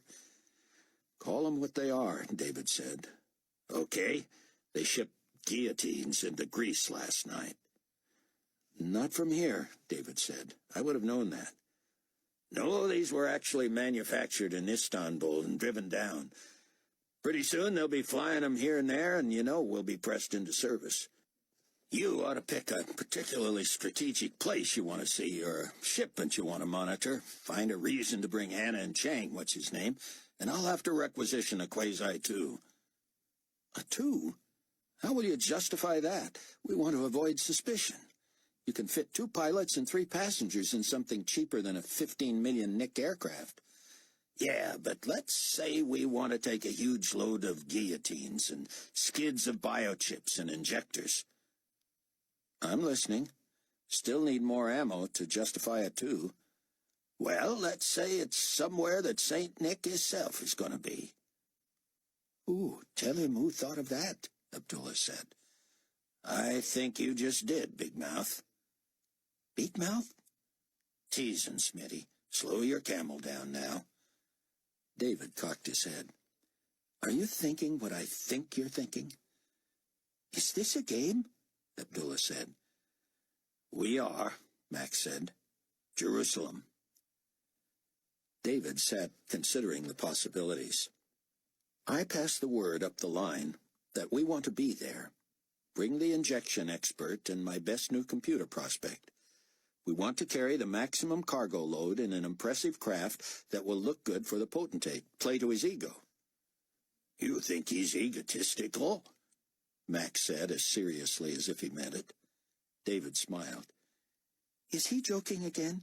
Abdullah said. Not enough cloth in Jordan to make a turban for Nicolae's head. Mac threw his head back and laughed. David was still deep in thought. And the Quasi-2 can be flown remotely. Just about any plane can nowadays, but I've got lots of experience with these.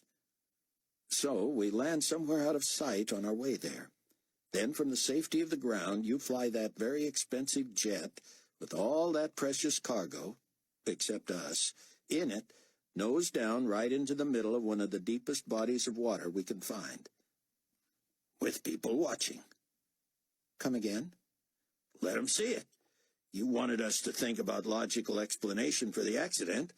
Well, forgive the painful subject, but we recently lost our cargo chief. She would have prohibited that much weight on that particular plane, but me being a veteran, I thought it would handle it. Flying it remote and also broadcasting from it remote, I start hollowing about a weight shift. Cargo rolling, hard to control, mayday, mayday, goodbye cruel world. You guys are brilliant. Thank you. Both of us, Abdullah said, right? Of course, David said. Just thought of one more good one, Abdullah said. Hold on now, Smitty, Max said. Is this new to me? Slow down your pony. You'll like it. You want to do this in front of people, do it in Tel Aviv. Carpathia is flying through there. Do air show for him in crowds. Crash into Mediterranean. So deep they know we're dead, and plane is too deep to bother with search. And where are we supposed to be during all this? Max said.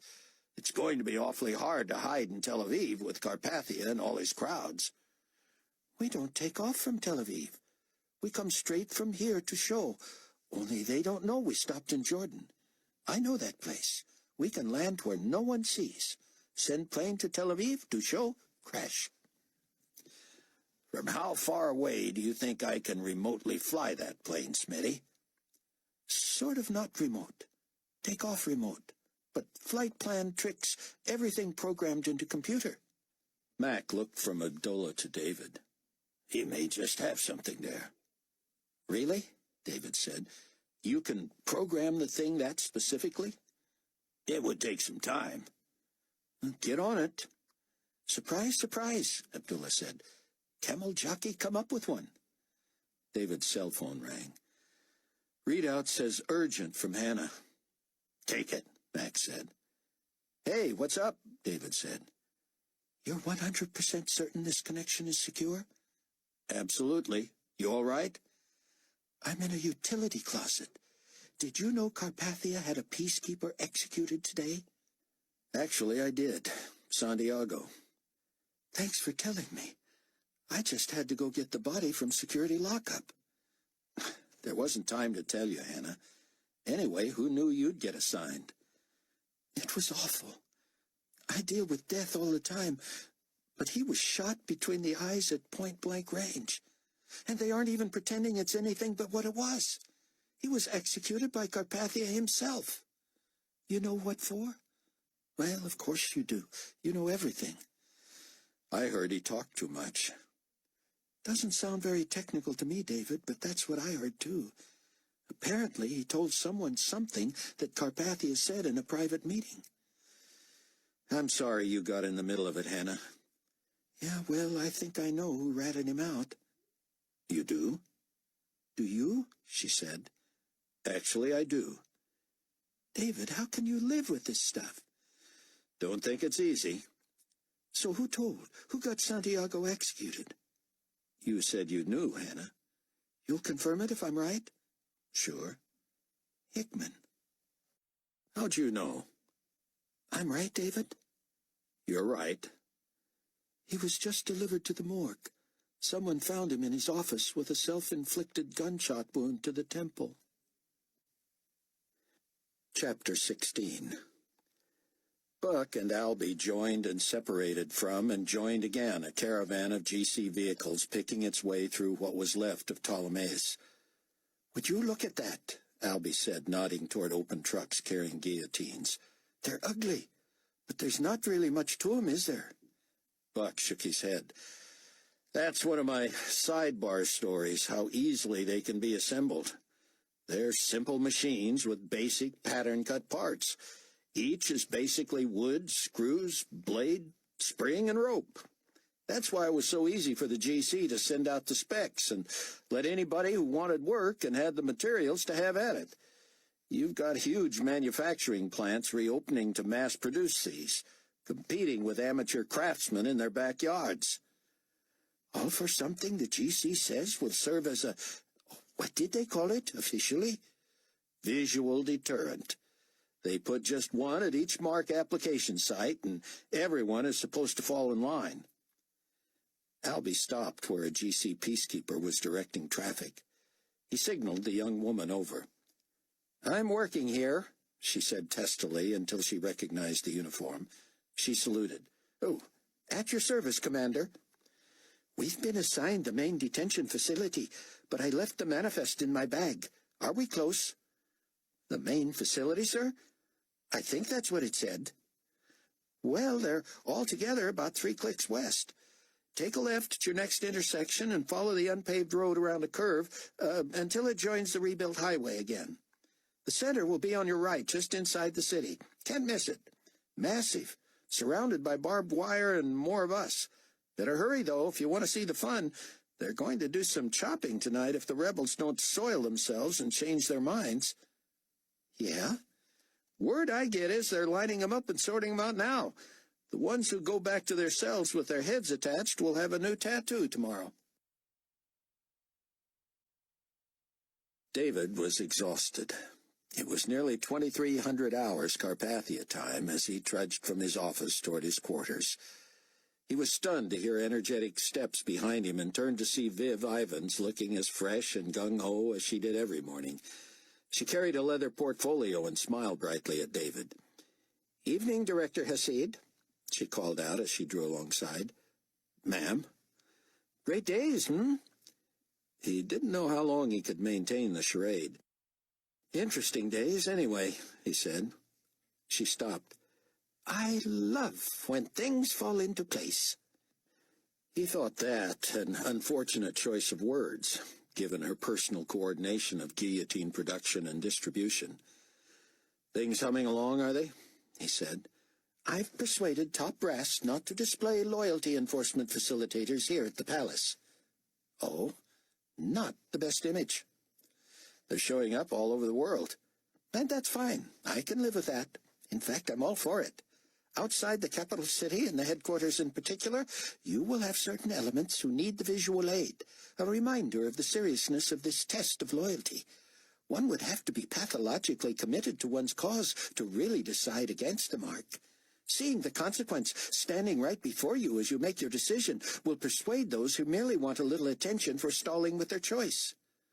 "But not here." "Not necessary. If a person was not loyal to the risen potentate, why would he or she want to work here? What I want to see produced here are pictures, still and moving, of happy, willing, joyful loyalists. The citizenry of the global community should see rapture on the faces of those it depends upon to administer the New World Order. No enforcement is needed here. We are the examples to the world of the joy of commitment, the sense of fulfillment when one takes his stand. Follow? Sure. And I have to say I like the idea of those ugly contraptions not dotting the landscape here. Oh, I couldn't agree more. We start with new hires tomorrow, and there is much enthusiasm among them over being among the first to receive the potentate's mark. All are opting for his image on their foreheads. I plan to go for the simple understatement, but I have to say, Mr. Hasid, it's fun to see these kids today with their eagerness to stand out. You're interviewing a prospect tomorrow morning. Right. The Asian prodigy. That's him. What a family. His father is pleading to have his son be the first to receive the mark. It's too late for that, as we're beginning with political prisoners, but he very well could be the first GC employee. David blanched and tried to cover. But he's not been hired yet. It's a foregone conclusion, though, right? Well, I need to talk with him at length, determine his suitability to take his last year of high school here, be away from his parents for the first time, see where he fits best. But the odds of him not being hired somewhere here are minuscule. We could process him first, and he would, in essence, be pre-approved to work in any department. Sort of like a pre-approved mortgage. First you qualify, then you can make an offer on anything in your price range. I wouldn't do that, David blurted. Why not? It just doesn't seem as buttoned down as we like to be. Let's let the process run its course, do it right. Oh, David, honestly, what would be the harm? He shrugged. I was told the boy is scared to death of needles and is fighting the whole idea. Even to the point where he'd pass up a golden opportunity here? He's going to have to take the mark in the United Asian States anyway, or he'll lose more than a job. Maybe he'll get used to the idea by then. Oh, pish-posh, Director Hasid. If he's so brilliant, it's time for him to grow up. He may fight it, but it'll be over in seconds, and he'll see he made a big to-do about nothing. Well, my meeting with him is at 0900 hours. It can wait until after that, can it? I'd hate to try and interview him after he's been through a trauma. A trauma? I just told you. But he'll still be upset. I can't imagine them administering marks before 0900 anyway. In his room, a few minutes later, David used his sub-notebook to double-check his secretary's schedule. She had not informed him of a time for his appointment with Chang, and a quick look at her calendar showed why. The meeting had been confirmed at the end of the day for 1400 hours, 2 o'clock. It was something she would tell him in the morning. David changed it on her calendar to 0900, then hacked into Personnel's computer and did the same. He phoned 4054 and left a voice message. Chang, our interview tomorrow has been changed to 9 a.m. Please do not go to Personnel or anywhere else until we've met. See you then. While he was finishing his message, his phone told him he had a call waiting. He punched in to find Ming, distraught. It started here, she said. Has it started there? Slow down, Ming. What started? Application of the mark. The equipment arrived at Buffer this morning, and they're already using it tonight. Prisoners are getting the chip? Yes. I can't imagine it will be much longer for us staff. I need to bolt soon, but I wanted to check. Any believers there? Anyone refusing the mark? Not a one. They're lining up for this thing as if they've been loyal scouts forever. I think they're hoping they'll get good behavior points. Truth is, they'll still be rotting here, but with a mark on head or hand. David told her of his conversation with Viv and what he had done about it. Oh, no, she said. At 9, you must make Chang disappear. Get him out of here. We're not prepared to leave yet, Ming. What are you going to do? I'll have to make up something, I guess, some reason why he's just not ready. Maybe I'll say I found evidence of immaturity, that I think he's just too young to fit in. You're a director, David. Make it convincing. This has to work. I have all night to think about it. And I have all night to pray about it. I'll take all I can get, Ming. Listen, let me do something for you. I can get you reassigned to USNA. You could? Of course, I just do it through the computer and no one questions it. They see it's approved by someone higher than their level, and they don't rock the boat. Where do you want to go? There are prisons all over the states, she said, but I'm never actually going to get to one, right? Right. We get you assigned, get you on a plane, but then lose you somehow. You run off and we can't find you. But then you're on your own. You need to get to the safe house in Chicago. Would they have me? Ming, Leah has told everyone about you. They can't wait to welcome you. They knew you and your brother would eventually have to wind up there. We can use you both. Now, where shall I assign you in the States? Somewhere close enough to Chicago so you can get to the safe house, but not so suspiciously close that people start putting two and two together? I don't know the States, she said. There is a huge facility in Baltimore that always needs personnel. That's a long way from Chicago. Wait, can you get to Greece? When? As soon as possible, even tonight. I guess that's up to you. Make my transfer highest priority, and if you want GC here to get me to Greece, they'll have to do it. But David, Greece is a hot spot right now, crawling with GC and making an example of political prisoners. I don't want to work or hide there. David told her how she would get to the States from Greece, and it would appear GC was escorting her.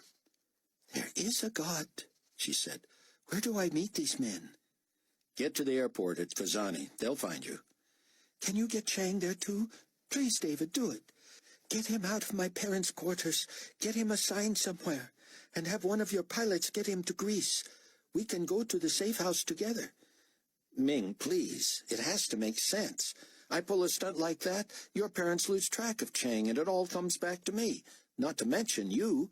You both are sent somewhere and then wind up lost? Think, Ming. I know you're desperate and that you care, but let me work on the logistics. The last thing I want is for the GC spotlight to turn on us. I know, David. I understand. I'm thinking with my heart. Nothing wrong with that, he said, until we quit thinking at all and make things worse. We in trouble? A Greece-based GC peacekeeping chief at the detention center asked Buck when he saw he was accompanied by a deputy commander. We do everything by the book. This looks like a madhouse, frankly, Buck said, surveying the complex of 5 rather plain industrial buildings that had probably once been factories. The windows were covered with bars, and the perimeter was a tangle of fence and razor wire. But the place was crowded with GC in lines, peering at printouts in the night, using flashlights to see where various prisoners were located. We do all we can with what we have to work with, the chief said, nervously eyeing Albie. Buck continued to do the talking. How many prisoners at this facility? About 900. You've got that many GC here? Well, not quite, sir. What are they all doing? Are they assigned? Most are running the Mark Center in the middle building. What's in the other buildings? Teenagers through early 20s in the first building, males in the west wing, females in the east. Individual cells? Hardly. Prisoners are incarcerated in large common areas that used to be production lines. And in the other buildings? Women in the next. None in the center, men in the last 2. What are the majority of these people charged with? Mostly felonies, some petty theft, larceny. Any violent criminals? The chief nodded back over his shoulder. Murders, armed robbers, and the like right there. Political prisoners? Mostly in the second building, but religious dissidents, at least the men, are right here too. He motioned to the last building again. You've got dissidents in with violent criminals, Buck said, leaning forward as if to get a better look at the man's nameplate. Where they're placed is not my call, sir. I'm coordinating the loyalty mark application, and I need to be in that center building in about 5 minutes. You want to help? I've got a crew of 6 moving from building to building, starting with the west, doing preliminary sorting. Meaning? Determining whether any plan to refuse the mark. And if so, they are to identify themselves immediately. We're not going to waste time letting people wait until they're in line to decide whether they want to live or die. What if some change their minds in line? Decide at the last minute they don't want the mark after all? I don't foresee that. But what if they do? We deal with that quickly. But for the most part, we want to know in advance so we don't hold things up. Now, gentlemen, I have orders. Will you help with the culling or not?" "Will this be going on simultaneously in all the buildings?" Buck asked, not wanting to miss the pastor or Mrs. Miklos. "No, we're starting in the west building. Prisoners will be escorted to the center building for processing, then back before those in the next building go, and so forth." "We'll help," Buck said. The chief shouted, "Athenas!" and a stocky middle-aged peacekeeper with a 1-inch black crew cut stepped up, 3 men and 2 women in uniform behind him. "Ready, Alex?" "Ready, sir," Alex said with a high-pitched voice that didn't match his physique. "Take Jensen and Elbaz here with you." "I have sufficient staff, sir." The chief lowered his head and stared at Athenas. "They're here from USNA, and if you didn't notice, Mr. Elbaz is a deputy commander." "Yes, sir. Would Mr. Elbaz care to lead?" Albie stuck out his lower lip and shook his head. It was 2 in the afternoon in Chicago, and the remaining Trib Force members crowded around the television. The local GC News reported that mark applications had begun at local jails and prisons. Zeke sat rocking before the TV, his hands over his mouth. Rayford asked if Chaim's Jerusalem disguise was ready. He kept his eyes on the screen and took his hands from his mouth only long enough to say, "All but the robe. Done by tonight." Sion had come up with the idea of letting Zeke change Chaim's appearance exactly as he had been planning, but also outfitting him in sandals and a thick brown hooded robe that extended far enough in front of his face to hide his features. The whole garment would go over his head, and the hem would settle an inch off the ground, the waist cinched with a braided rope.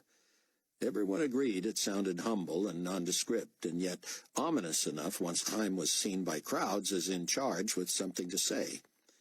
Chaim was slowly accepting the idea, provided he could play act from the shadows of his garb. "I still say Sion not to go." "Let me promise you, my friend," Sion said. "Allow God to use you mightily to get his people to safety, and I will come and address them in person sometime." The TV anchorman announced that while the area GC had not expected to need the loyalty enforcement facilitators, one prisoner had reportedly refused to take the mark and had been executed. This occurred at what was formerly known as DuPage County Jail. An execution of the dissident was carried out less than 90 minutes ago. The rebel, serving an indeterminate sentence for black market trafficking of fuel oil, has been identified as 54-year-old Gustav Zuckermandel, formerly of Des Plaines. Zeke buried his face in his hands and toppled onto his side, where he lay crying quietly. One by one, the rest of the force approached to merely lay a hand on him and cry with him. Sion, Chaim, Rayford, Leah, and Chloe surrounded him, and Sion prayed. "Our Father, once again we face the wrenching loss of a loved one. Shower our younger brother with hope eternal, and remind us all that we will one day see again this brave martyr." When Sion finished, Zeke drew a sleeve across his wet face, moved to his hands and knees, and then awkwardly rose. "You all right, son?" Rayford asked. "Got work to do, Zol," Zeke said, averting his eyes, and shuffled back toward his room. Buck had a bad taste in his mouth.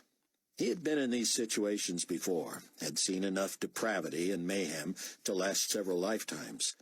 But he wished he and Albie had brought high-powered automatic weapons so they could at least attempt a rescue. How, in his flesh, he wanted to spray deadly projectiles into the swarming GC. How he would have loved to have stormed the detention barracks, looking for people with the mark of Christ and ferrying them to safety. But here was an impossible situation. Prophecy was once again coming to life before his eyes, and he would not be able to turn away. At the West Building, the 8 members of the culling team were checked in past the outer fence, and then again at the main entrance. Buck was assaulted by the stench as soon as they had cleared the main corridor. Inside a huge cage milled more than 100 male teenagers, some looking tough, others petrified. The cage was surrounded with 4 to 5 guards on a side, weapons in hand, smoking, reading magazines, and looking bored. The teenagers jumped and cheered and applauded when the team entered. "Freedom!" one shouted, while the rest laughed. "They've come to free us!" And others jeered and mocked. Athena stepped away from the others and put up both hands for quiet. Buck sidled to a guard who dropped his magazine and straightened up. "Sir," he said.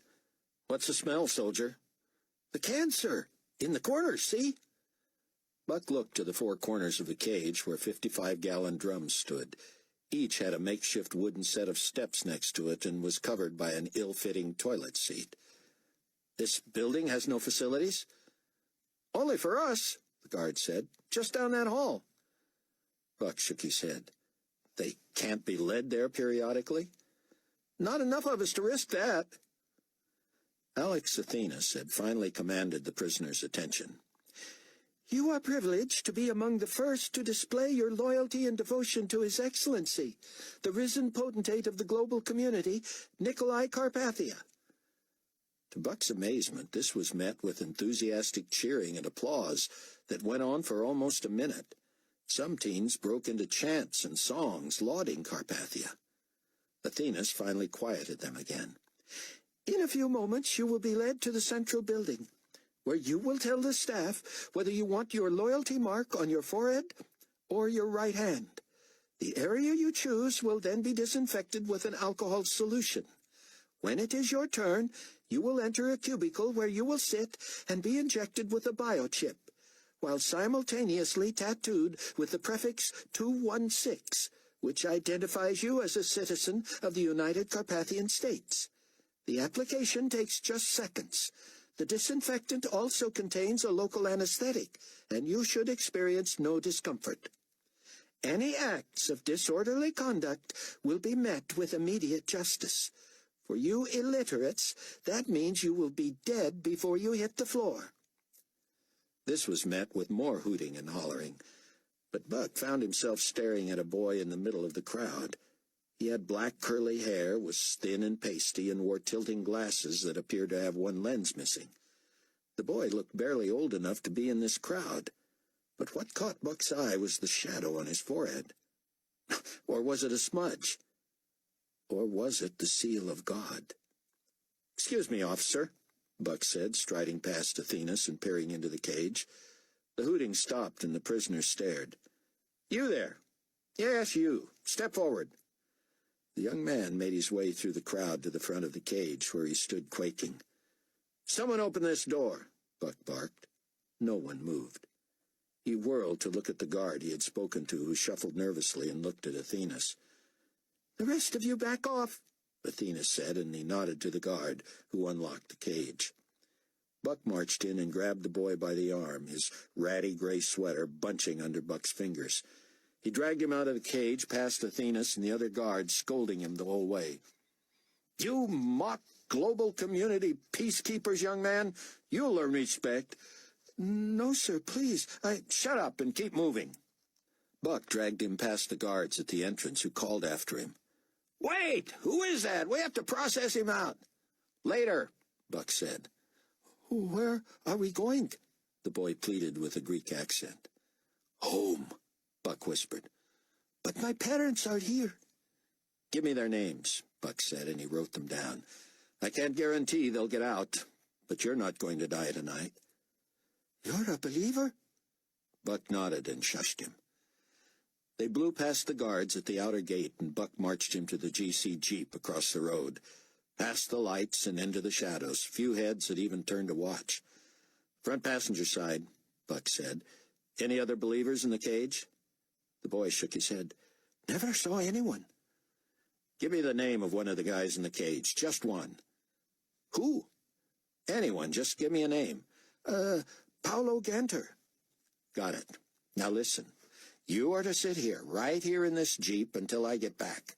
What you must not do, are you listening, is to make sure that no one is watching. Because if you discover that, you might be tempted to make a run for it and not stop till you're somewhere safe. Then I would get back out here later and wonder whatever happened to my prisoner. Understand?" "I think so. You don't want me to do this." "Of course not. I don't know what I'd do about an escapee, do you?" The boy managed a weak smile. "You know what?" Buck said. "I don't think anybody's watching now."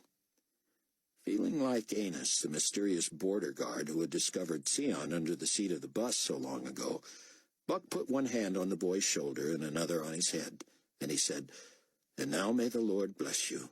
May the Lord make his face to shine upon you and give you peace. Godspeed, son." Buck trotted back to the gate, and when he glanced over his shoulder, the boy was gone. The gate guards let Buck through, and the ones at the building asked, "Who was that?" "Ganter, Paulo," he said. "Transferred custody to the United North American States." They were flipping through their printouts as he hurried back in. Alex Athenas was finished. "Are there any here who will be choosing to reject the loyalty mark?" The group laughed and waved derisively at him. "No one, then? No one? Anyone?" The prisoners looked at each other and quieted. Buck waited and watched to see if the boy had been wrong and there were any other believers who might take a stand. "What if we say no?" a tough called out, smirking. "You know the consequences," Alex said. The boy drew a finger across his neck. "That's right," Alex added. "Any questions?" "No rebels here," someone shouted. "All loyal, upstanding citizens." "That's what we like to hear. No questions? Do we get to choose what image we want?" "No. Because of your circumstances, you are allowed only the basic chip and number tattoo." The prisoners groused loudly, and Athena signaled to his team and the other armed guards to get into position. "This will be done in an orderly fashion," he said, "or you will wish you had opted to reject the mark." Chapter 17. Rayford stopped to check in on Zeke, whom he found busy on Heim's robe.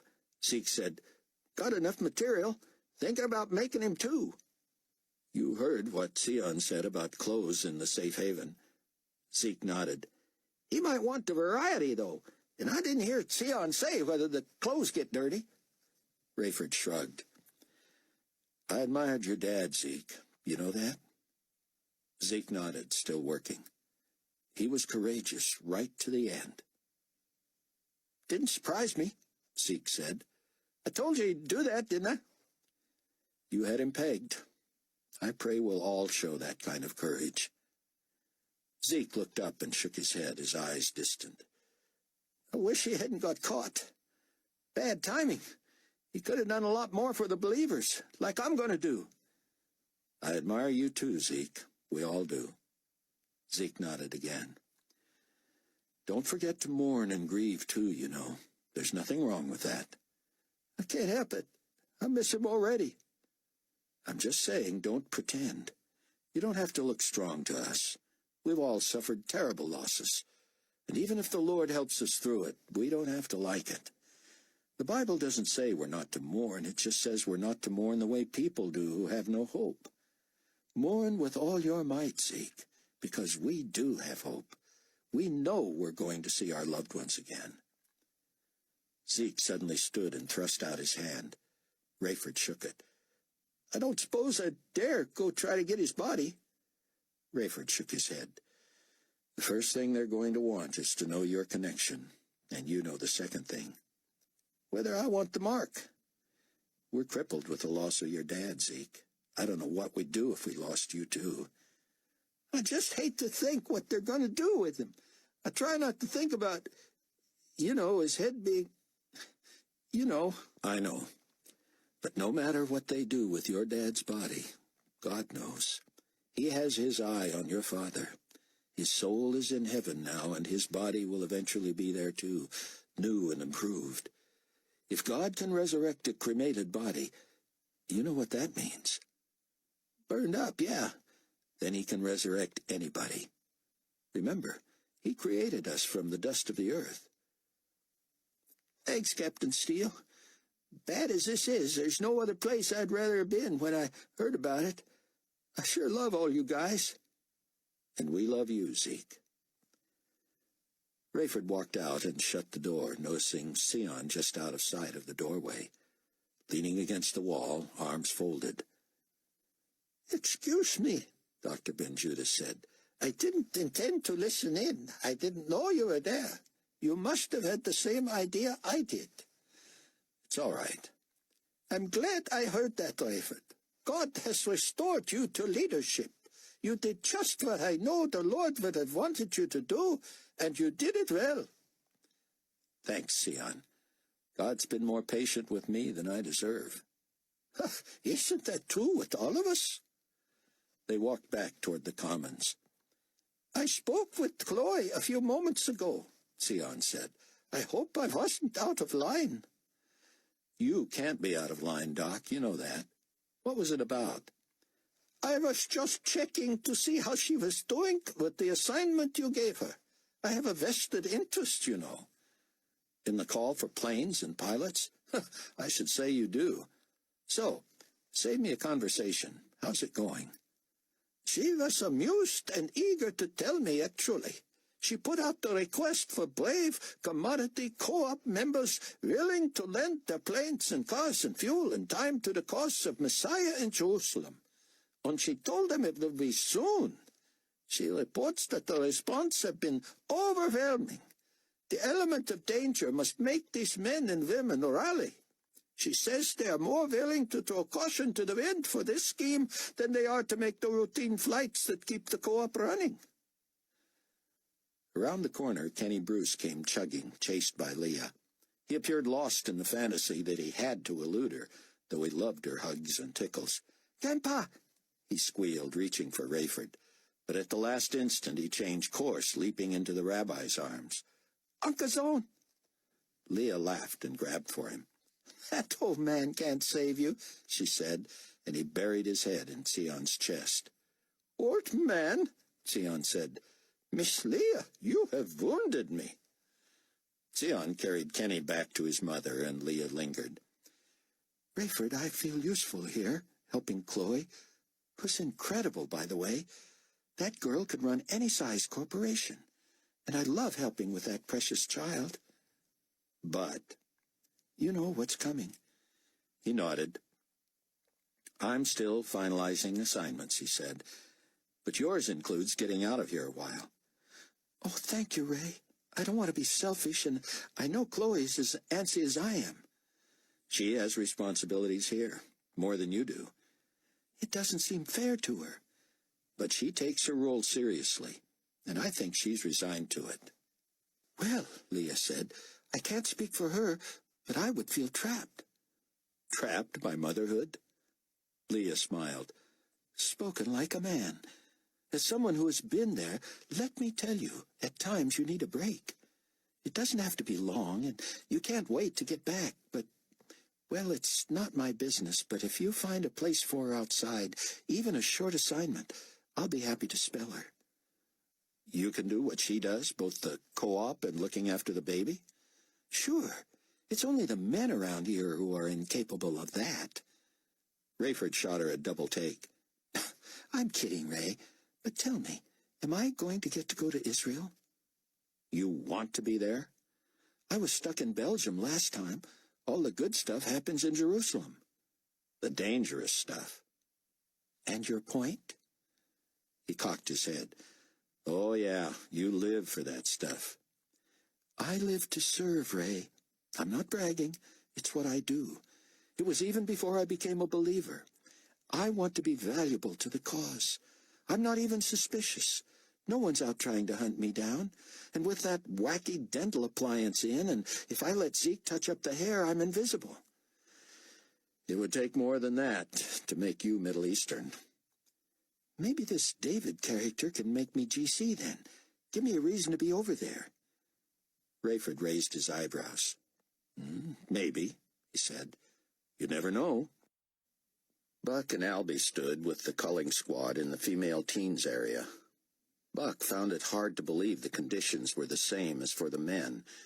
There were 2 women guards, but the rest were men. The girls were not as noisy and raucous as the boys, but the makeup of the group was similar. There were tough girls and apparent victims, but all were curious. Buck scoured the group, and a tall brunette stared back at him. He was convinced they had seen each other's mark at the same time.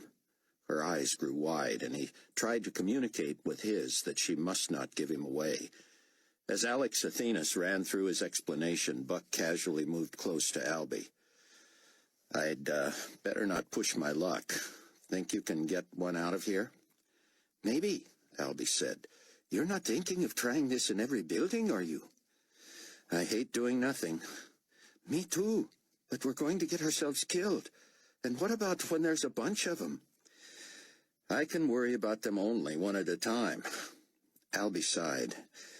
"Where is she?" Buck pointed her out. "Watch and learn, buddy boy," Albie said. Albie rushed the cage, shouting. Alex fell silent and watched with everyone else as Albie prowled up and back before the wire mesh, eyes on his prey. You from the North American states?" The girl froze, her eyes darting at Buck, who nodded slightly, and back at Albie. "No," she said, her voice a constricted squeak. "Don't lie to me, dirtball. I'd know you anywhere." Albie whirled in a rage that almost convinced Buck. "Alex, get somebody to open this cage." He turned back, pointing at the girl. "Step to the door. Now, hands behind your head." She advanced, stiff-legged and shuddering as the gate was unlocked. Albie grabbed her and wrenched her out. "Cuffs," he announced, and a guard tossed him a pair. "Key too," he said. "I'll bring him back." He pushed her up against the cage and drew her hands down to hook her up. He slipped the key in his pocket and guided her out. "Have fun," a guard whispered as they passed. Albie turned on him, grabbed his jacket, and shoved him against the wall. "Say again, soldier?" Sorry, sir. That was uncalled for." Albie gave him another shove and turned back to the girl, hustling her out. He returned a few minutes later and returned cuffs and keys to the lender. Buck was shocked when a girl with a pronounced Greek accent responded in the affirmative to Officer Athenas's main question. The other girls whirled to see who it was, and Buck leaned in to see if he could detect a mark on her forehead. There was none. "You're refusing the loyalty mark of the global community?" Alex said. "I'd certainly like to think about it," she said. "It seems a drastic move, not something to enter into lightly." "You understand the consequences?" "I'd just like to think it over." "Fair enough. Anyone else?" No one. "Young lady, because you are the only one in this facility, rather than being sent straight to the confirmation facilitator, you may mull this over while in line. Your male counterparts are almost finished with the procedure, and where you wind up in line will determine how much time you have to decide. When you get to the place in the queue where you are asked where you would like the mark affixed, that will be your final chance to elect not to have it at all. And then you will be directed to the confirmation for—" "You know what that is, girl," a teen called out. "You're dead. Guillotine, head chopped off." The girls quieted, and Athenas looked at her. "Still want to think it over?" "What? Are they serious? You're going to chop my head off for wanting to think this through?" "Not for thinking, ma'am. For deciding against. If you decide for, you just choose where. So, I don't really have a choice." "Where you been?" one of the girls said, and others joined in. "Of course you have a choice," Alex said. "I believe I've made it clear. Accept the mark or accept the alternative." "The mark or death, you're saying? Still want to think it over?" She shook her head. One of the girls said, "You sure made that harder than it needed to be." "Well, I didn't know there was really no choice." Before proceeding to the adult women's lockup, Buck and Albie followed the young women to the lines in the middle building. It had already become a model of efficiency. The prisoners moved along steadily. They were ready with their forehead or hand choices, and the disinfectant anesthesia was applied quickly. The injectors sounded like electric staplers, and while some recipients flinched, no one seemed to feel pain. Almost all the teen males took their marks on their foreheads, and one of the last, as he got back in line, raised both arms and shouted, "Long live Carpathia!" That soon became the custom, as it did with the young women choosing to receive the marks on their hands.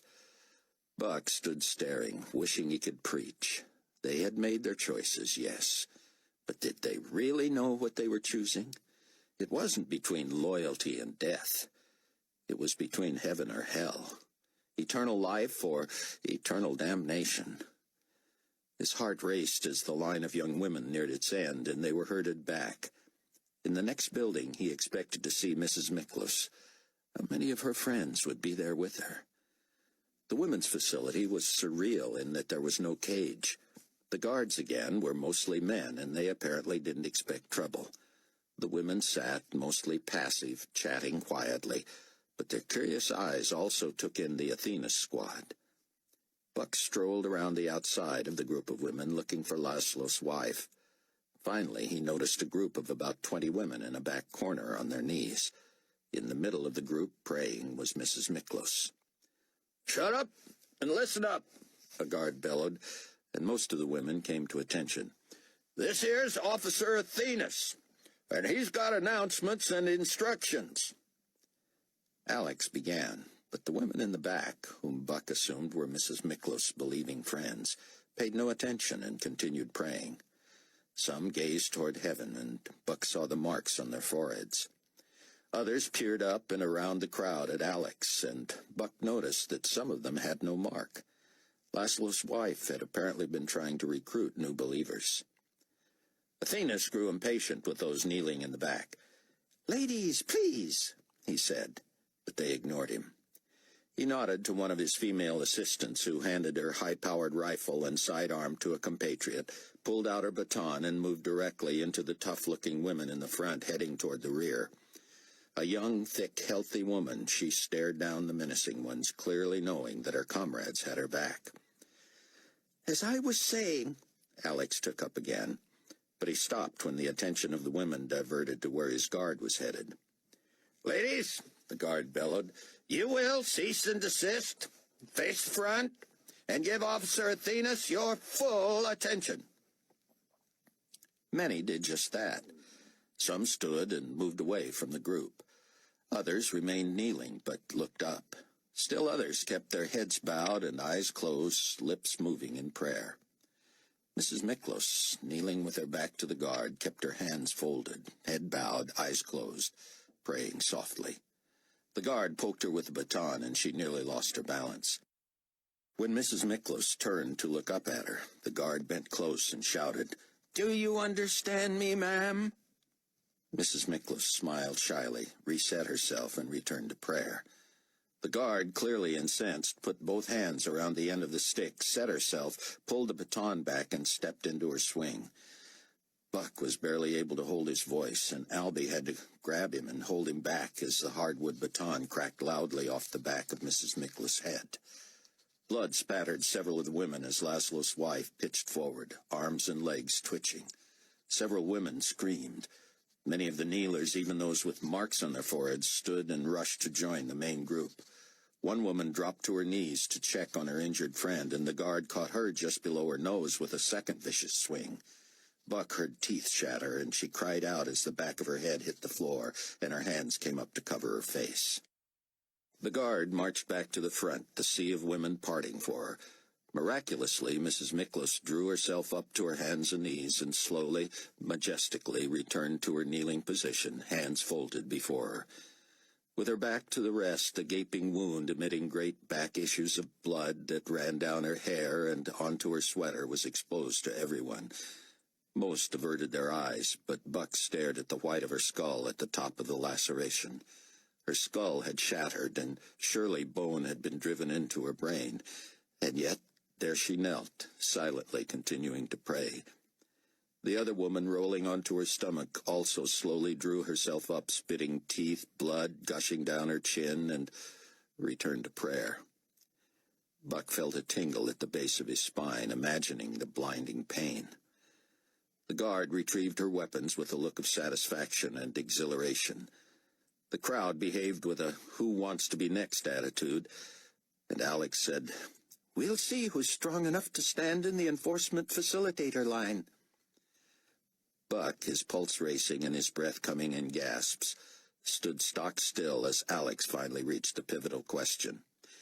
"Just so we'll know," he said, "how many will be rejecting the mark of loyalty and choosing the alternative?" Mrs. Micklaus stood and turned to face him.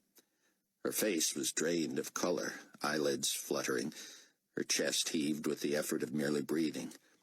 Blood pooled behind her from the ugly wound. She shook like a victim of advanced Parkinson's, and yet she raised both hands, a beatific smile softening her macabre face. "You choose execution by guillotine rather than the mark of loyalty?" Alex clarified. The woman next to Laszlo's wife, her face swelling, her nose red, upper teeth gone, stood and raised both hands, smiling a cadaverous grin. "Two of you, then?" But there were more.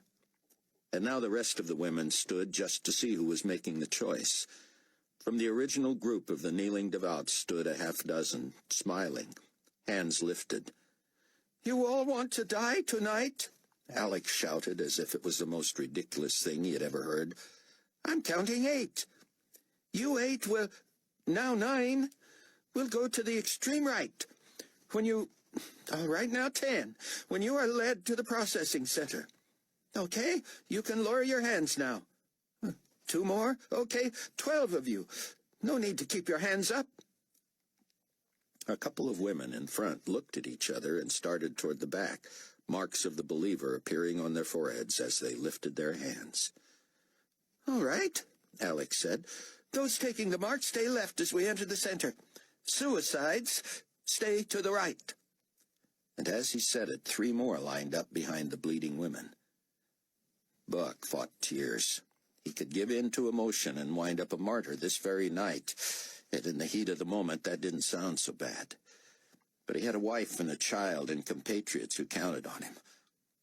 He stood blinking, panting, fighting to maintain control. These women were heroes of the faith. They would join the great blood-washed who literally made their bodies living sacrifices, soon to be martyred and appear under the very altar of God in heaven in snow-white robes of righteousness.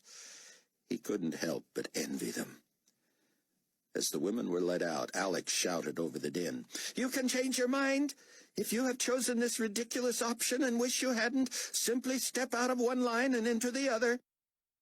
But as the courageous filed past Buck, he saw the mark on each forehead and knew there would be no one turning back. No, not one. He fell into step with the female guard leading the doomed to the guillotine line. This proved no end of fascination to the others, who stared as they themselves stood in the loyalty lines, deciding where they would bear the mark of Nicolae. When the guard moved past the head of the line to talk to the 2 men who would work the death machine, Buck stepped close to Mrs. Micklaus and tried to appear as if he were interrogating her. "Laszlo wanted me to tell you he loves you with all of his heart and will see you in heaven." She turned toward him with a start, blood still oozing down her back. She stared at the uniform and then at Buck's forehead, then at his face. "I know you," she said.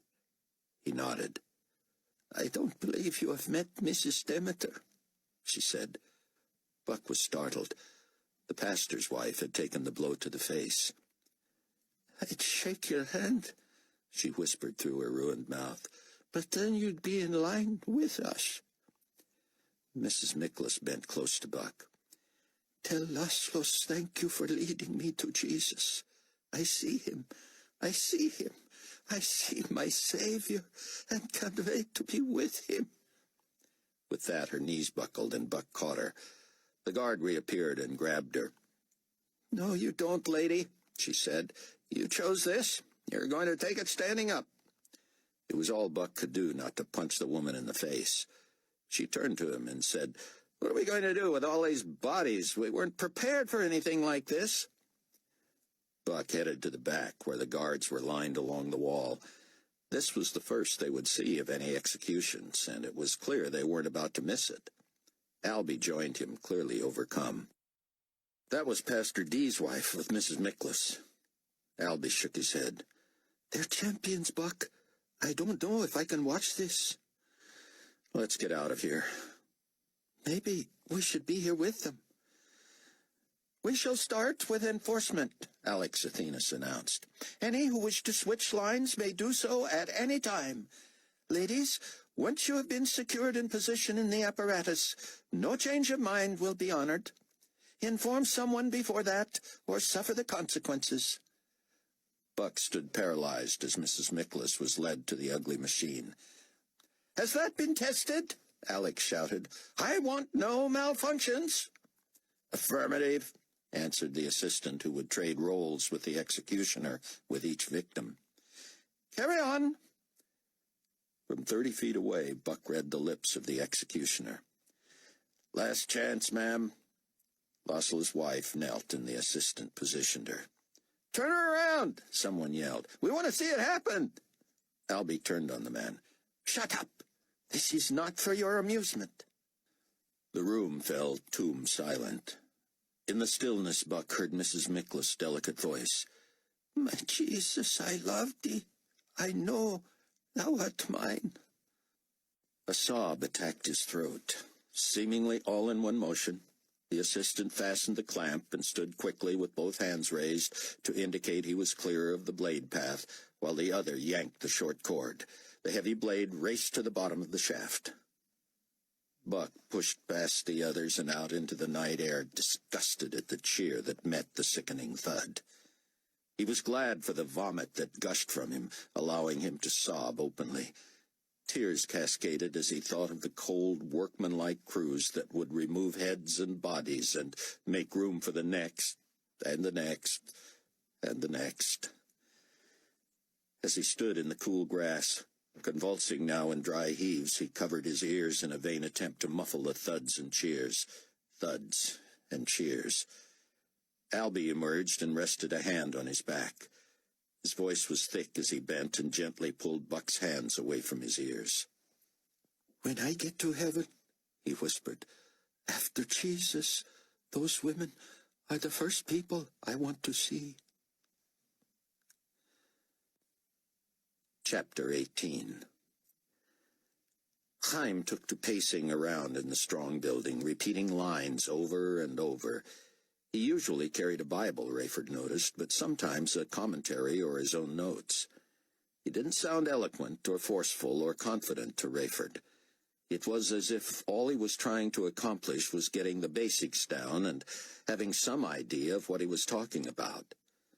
He also looked miserable, and Rayford wanted to counsel him again on where he stood with God, but he didn't feel qualified to make Chaim feel better about himself. Chaim apparently didn't see Sion as a personal mentor, but only as a teacher and tireless motivator. It struck Rayford that they all had to endure the same doubts and fears when first they became believers. They had missed the truth, then feared they had come to God only as a last-ditch effort to avoid hell. Was it valid? The Bible said they were new creatures, that old things had passed away and all had become new. Rayford had worked hard to accept for himself the truth that God now saw him, in essence, through his sinless Son, the Christ. But it had been almost impossible. He was new inside, yes. From a spiritual standpoint, he knew it was true. But in many ways, he struggled with his same old self. And while God's truth about him should have carried more weight than his finite emotions, they were loudly at the forefront of his conscience every day. Who was he to tell Chaim Rosenzweig to just have faith and trust that God knew him and understood him better than Chaim himself ever could? But if there was someone who seemed healthier more quickly than most, it was Hattie. The irony of that was not lost on Rayford. Fewer than 24 hours before she became a believer, she was suicidal.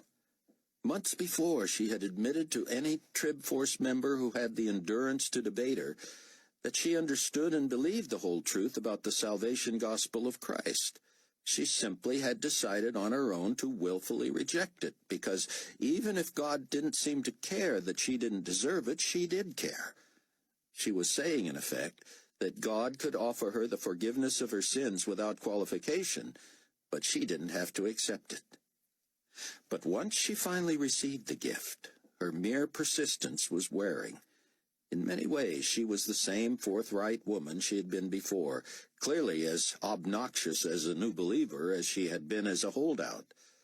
But of course, everyone was happy she was finally on the team. Chaim, if Rayford could judge by facial expressions, was at least bemused by her. He was the next newest believer, so perhaps he identified with her. Yet Chaim was not responding as she was at all. Was it healthy envy that made him seem intrigued with her patter? Did he wonder why he hadn't been bestowed with such abandonment with his commitment to the truth? Rayford didn't want to get ahead of himself, didn't want to take too literally Sion's compliments about his return to effective leadership. But sometimes a surprise move, the one against the groove, was effective. Should he, dare he, conspire with Hattie to get her to see if she could jostle Dr. Rosenzweig off of square one? Sion had become convinced that Chaim was God's man for this time, and Rayford had learned to trust the rabbi's intuition. But Chaim was going to have to progress a long way in a short time if he was to become the vessel Sion envisioned. Hattie had fed and was changing Kenny when he approached her. What a bonus for Kenny that he had so many parent figures. The men doted on him, and even Zeke, though slightly intimidated, was extremely gentle and loving toward him. The women seemed intuitively to know when to spell each other, mothering him, but of course most of the responsibility fell to Chloe. "Have a minute?" Rayford asked Hattie as she lay the freshly powdered and dressed boy over her shoulder and sat rocking him. "If this guy is drowsy, I've got all the time in the world. Which, according to our favorite rabbi, is slightly less than 3.5 years.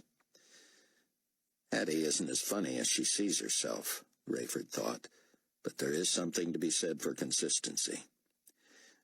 "Could I get you to do me a favor?" Rayford said. "Anything."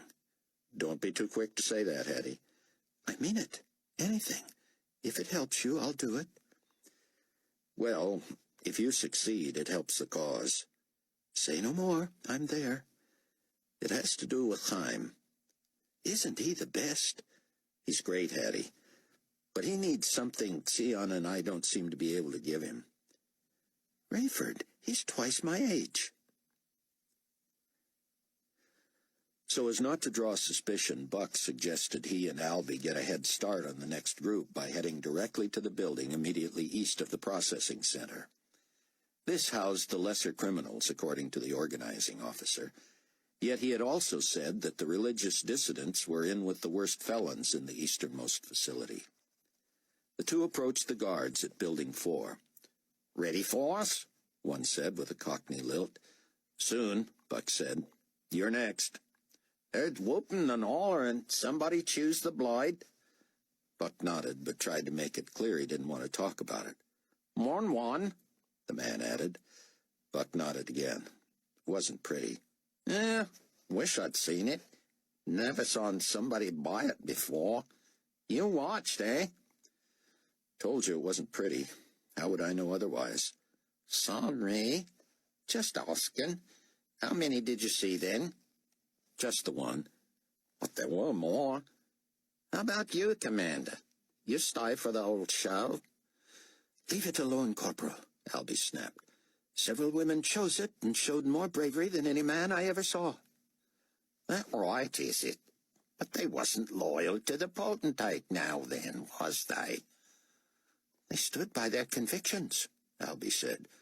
"Convictions and sentences sounds like to me, mate." "Would you choose to die if you felt that deeply?"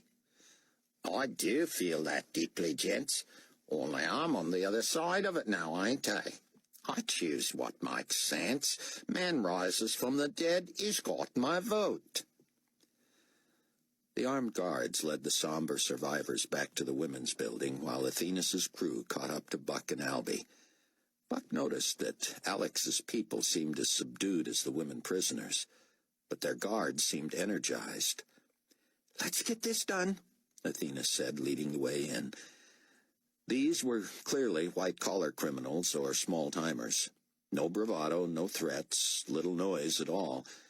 They listened, No one opted for the guillotine, and they filed out quietly to be processed. Buck was repulsed at the smell of blood that hung in the center. Word quietly spread throughout the men that several women had been beheaded in that very room, and the men grew even quieter. The workers assigned to the guillotine seemed relieved to have a break. Buck watched the process, despairing at the masses who ignorantly sealed their fate. The workers had grown smooth with experience, and the operation went faster and faster.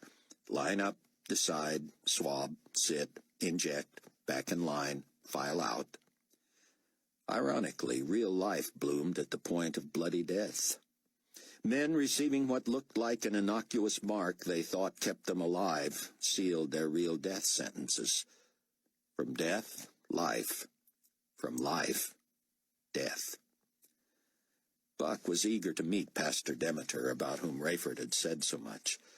Yet he dreaded the confrontation with the worst of the worst criminals in Building 5, knowing that many believing men would choose the right but ugly fate. His phone vibrated. The readout said, "Top priority. Rendezvous at Kozani no earlier than 0100 hours, with GC penal officer reassigned from Buffer to USNA. Urgent. Her papers will specify destination. Late 20s, dark hair, Ming Toy. Sealed." "We'll have company tonight," Buck told Albie. "It'll be refreshing to have a sister aboard who won't remind me of this place every time I look at her." "I understand," Albie said. "I could have lived a lifetime without having seen this and not felt I missed a thing." It was late afternoon at the safe house, and everyone was busy except Rayford.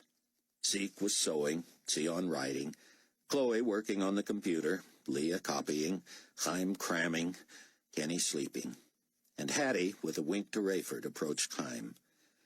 The old man looked up at her from a couch, seemingly intrigued. Rayford sat nearby, ostensibly buried in a book. "Ready for an interruption?" she said. "Because I can't be dissuaded." She sat on the floor near his feet. "As I don't appear to have a choice, Mr. I could use a diversion. Something on your mind?" "You're new at this, too," she said. "But I've noticed you're not all over the place talking about it." "I'm on assignment. Heavy study load. You remember from college?" "Didn't finish. Wanted to see the world. But hey, you won't let the studying get in the way of the thrill, will you? This has to be more than a class, or that would take the fun out of it." "Fun I don't associate with this. I came to the faith you and I both did at the worst possible time in history to enjoy it. It's about survival now. Joy comes later. Or if we had come to the faith before the rapture, I could see where I might have enjoyed it more." She scowled. "I don't mean fun, like ha-ha fun. But we can let it reach us, can't we? Inside, get to us?" He let his head bob from side to side. "I suppose." "Do you? Your eyes and your body language tell me you're still not with the picture." "Oh, make no mistake. I'm in. I believe. I have the faith." "But you don't have the joy." "I told you about the joy." "I can't debate a brain like you. But I'm not giving up on this.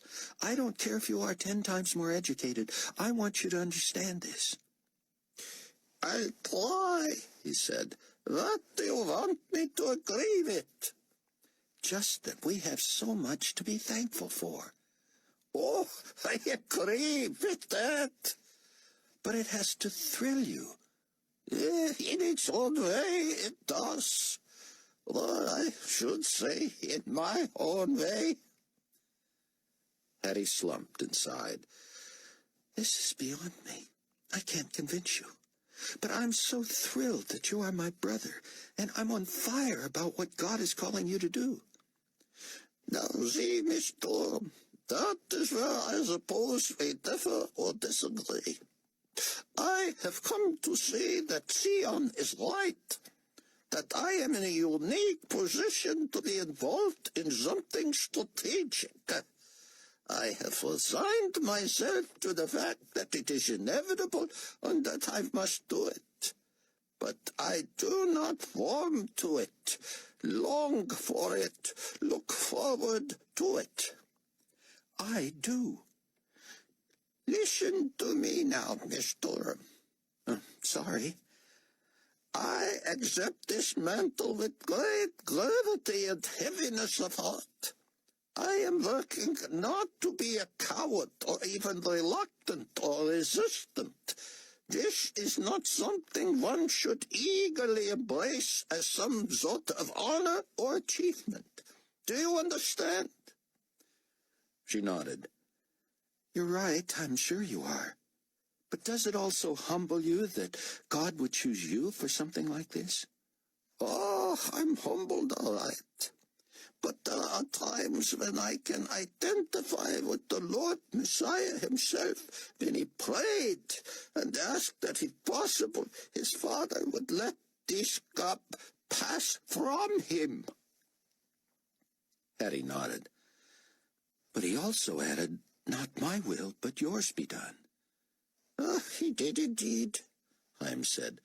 Pray for me that I will approach that same level of brokenness and willingness. Well, she said, standing, I just want to tell you that I know God is going to do great things through you. I will be praying for you every step of the way. Chaim seemed unable to speak. Finally, his eyes filled, and he rasped, Thank you so very much, my young sister. That means more to me than I can say. As Buck trudged into the last building, he found himself next to Alex Athenas, going over his notes. Ugly work, Buck said. Alex grunted. Not clearer than I thought. Who'd have guessed those women would be so resolute? We're going to run into some of their husbands now. We'll find out who's tougher. I find it hard to believe you've got religious dissidents in with hardened criminals. That's not my call. I've got one job here. I wouldn't want it. I didn't ask for it. Don't you agree the mix in this building is strange? The others passed as Alex stopped and looked Buck full in the face, making him uncomfortable. Let me ask you something, Jensen. Have you ever talked to Nicolae Carpathia? Buck froze. Why would he guess that? It's been a long time, Buck said. Well, I have. And he sees the dissidents as every bit as dangerous as the criminals. Well, they're both criminals. Murderers and people of faith? People of the wrong faith, the divisive faith, the intolerant faith. Buck stepped closer. Alex, listen to yourself. You just sent more than a dozen women to their deaths because they don't share Nicolae Carpathia's faith, and you called them intolerant. Alex stared back. I've got a mind to turn you in. You make me wonder about your loyalty. Maybe I'm wondering about it, too. Whatever happened to freedom? We've still got freedom, Jack, Alex spat. These people can decide for themselves whether they want to live or die. Buck followed him in. This was by far the largest holding room, men of all ages milling about, talking. Buck noticed at least 24 men with the mark of God on their foreheads, and they all seemed to be earnestly pleading with small groups of others. Strangely, the others seemed to be listening. Buck caught Albie's eye. See all of them? He mouthed. Albie nodded sadly. It was great to see so many believers, but that meant more carnage was not far off. Buck wondered how he would identify Pastor Demeter without calling him out. He asked a guard, "Who's the leader of the dissidents?" The local Judaites. Buck shrugged. That's what they call him here? The guard nodded and pointed to where a tall, dark-haired man was surrounded by at least a dozen others. He was speaking earnestly and quickly, gesturing. Rayford had said the man had the gift of evangelism, and he must have been exercising it with desperation. Buck moved to where he could hear. But while we were yet dead in our trespasses and our sins, Christ died for us. That's you and me, gentlemen. I'm pleading with you not to take this mark. Receive Christ. Get your sins forgiven. Stake your claim with the God of the universe. It could cost us our lives, one said. It will cost you your life, friend. You think I don't know this is a hard thing? Ask yourself, do I want to be with God in heaven this very night, or do I want to pledge my loyalty to Satan and never be able to change my mind? Tonight you'll be dead for an instant, and then in the presence of God. Or you can live another few years and spend eternity in hell. The choice is yours. I want God, a man said. You know the consequences? Yes, hurry. Pray with me. They knelt. On your feet, everyone, Alex called out. God, I know I'm a sinner, Pastor D began, and the man repeated it. I said on your feet. Forgive my sins and come into my life and save me. Don't make me send a guard in there to break your heads. Thank you for sending your son to die on the cross for me. All right, get in there. I accept your gift and receive you right now. Don't say I didn't warn you. Buck noticed that other men were repeating the prayer too, though their eyes were open and they faced the guard standing. Amen. Just as the guard got to Pastor D, he stood and pulled the other man up. You two listen up now. As the guard left, Buck heard a man whisper, Pray that again. Pastor D started in again, quietly, still appearing to be paying attention as Alex finished his information. All through the cage, other men were praying and leading others to do the same. The murmuring floated toward the guards, but was hard to pin on one person. I need to know if any of you will be rejecting the mark of loyalty so we can get you in the right line now. Put me in the other line, Pastor D called out. You're rejecting? Yes, sir. You understand the consequences? Yes, I reject the authority of the ruler of this world and wish to... I didn't ask for your philosophy, sir. Just get in the line to my right. I wish to pledge my allegiance to the true and living God and his Son, Jesus Christ. I said be quiet. He is the one who offers the free gift of salvation to anyone who believes. Silence that man! What are you going to do, kill me twice? Oh, that I could die twice for my God. Anyone else? Me. Me too. Count me in. Sign me up. And one after the other, as the men chose their own deaths, they began to holler their reasons. I just became a believer tonight, right here. Do it, man. It's true. God loves you. Silence!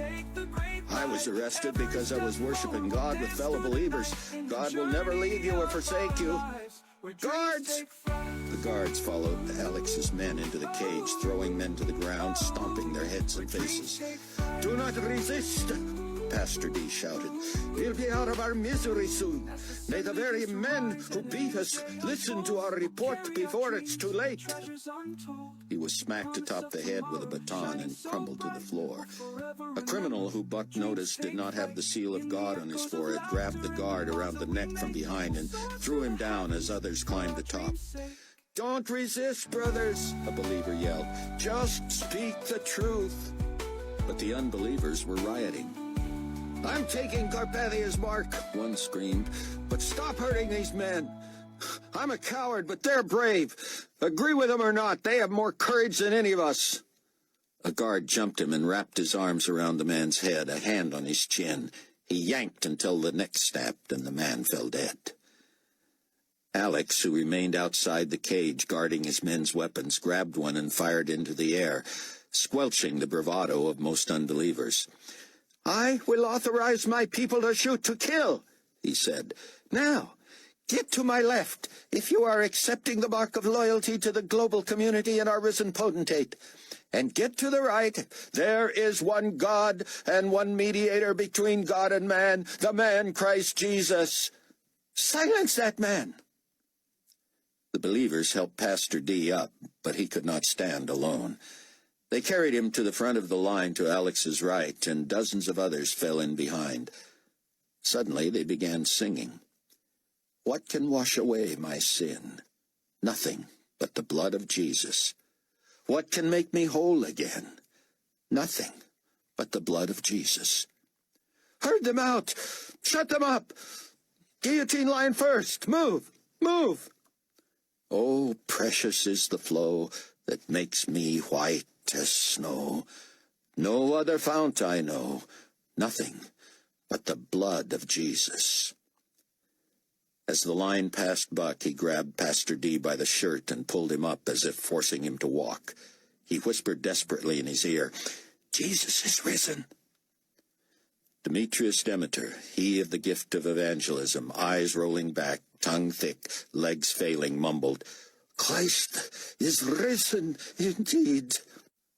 Buck watched the staggering band, each with the seal of God on his forehead, march to the death room, singing of the blood of Jesus and accepting the blows. He could not follow them in, knew he could not endure witnessing the deaths of these saints, old and new. Eyes filling, he found Albie in the crowd and motioned with a nod that he should follow. They strode quickly to the jeep, but not soon enough to avoid hearing the first slide and thud and the cheering of the bloodthirsty crowd. Buck fired up the engine to drown out the sounds and squealed off into the night. He and Albie shared not a word as they raced south 25 miles to the airport at Kozani. Buck skidded to a stop by the motor pool, and they leapt out, hurrying through the gate. Key in it? Someone called, and Buck nodded, not trusting himself to speak. As he and Albie marched across the tarmac toward the runway and the hangar where their refueled jet awaited, Buck saw a tiny Asian woman sitting next to a huge suitcase and a smaller bag on a bench under a light pole.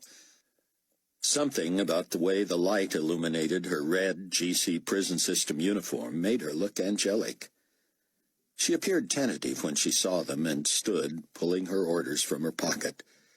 She was a sliver of reality, a link to life, to safety, a cup of cold water in a desert of despair. "Tell me your ring toy," Buck said brusquely, barely trusting his voice. "I am. Mr. Williams?" Buck nodded. "And Mr. Albie?"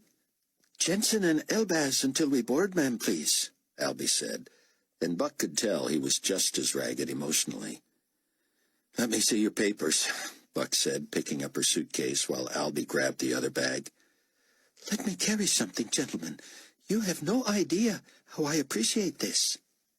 "Until we get on that plane, Miss Toy," Albie said, "we're just following orders and ferrying an employee from one assignment to another." "I understand. Once we're on board, we can make nice." Buck tossed her suitcase behind the back seat, then helped her aboard and pointed to a seat. As she buckled in, Albie slipped behind the controls. Buck sat next to him, but did not strap himself in. He turned so his knees were between his chair and Albie's and grabbed a clipboard. He faced the silent woman behind him. "Miss Toy," he said, and he began to sob. "We have to do a pre-flight checklist and get a clearance for takeoff." She squinted at him in much the same way he assumed she must deal with the prisoners at Buffer. She had to be wondering what in the world was wrong with this man. "But once we are airborne," he said between great gasps, "we're going to tell you what a miracle you are and why we so badly needed you to be on this plane tonight." He caught his breath and added, "And we're going to tell you a story you won't believe." Chapter 19. David awoke every few hours, peeking at his clock. Finally, at 0600, he rolled out of bed, ran a hard 5 miles, ate, showered, and dressed. He was in his office by 0730. "You changed this appointment?" his assistant asked. "Yeah, sorry, Tiff. A conflict?" "No, just curious." David called 4054 just to make sure Chang was still there and planning to come at 0900. When David identified himself, Mrs. Wong said, "Mr. Wong, not here right now. I have him call you back, okay?" "Is Chang there?" "No, Chang with father." "Do you know where they are?" "See Mr. Moon." "They are with Mr. Moon now?" "I have him call you back." "Ma'am, Mrs. Wong, are your husband and son with Mr. Moon now?" "I no understand. Call him Mr. Moon." David called Moon's office and was told Walter was in personnel.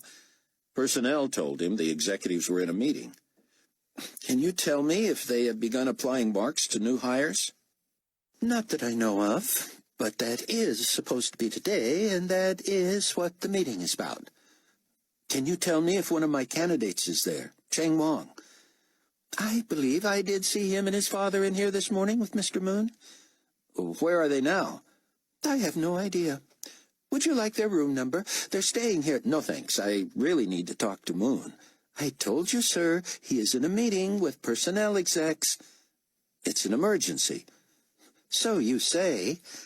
"Ma'am, I am a director. Would you please interrupt the meeting and tell Mr. Moon I need to speak with him immediately?" "No." "Excuse me?" "I have been in trouble for just that kind of thing before. If it's that important, you may feel free to interrupt the meeting yourself." David slammed the phone down and jogged to personnel. He found the conference room empty, then found the receptionist. She held him off with a raised hand as she handled another call. "Ask them to hold a second," he said. "This is important." "Just a moment, please." "Thank you. Now, I didn't put this call on hold to help you. I put them on hold to ask you to wait your turn." "But She held up a hand again and returned to her call.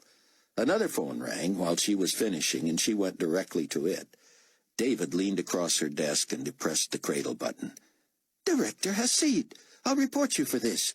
"You'd better get me fired before I get you fired," he said. "Now, where is this meeting?" "I don't know."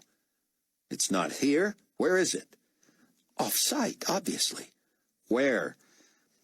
"I honestly don't know, but my guess would be the basement of Building D."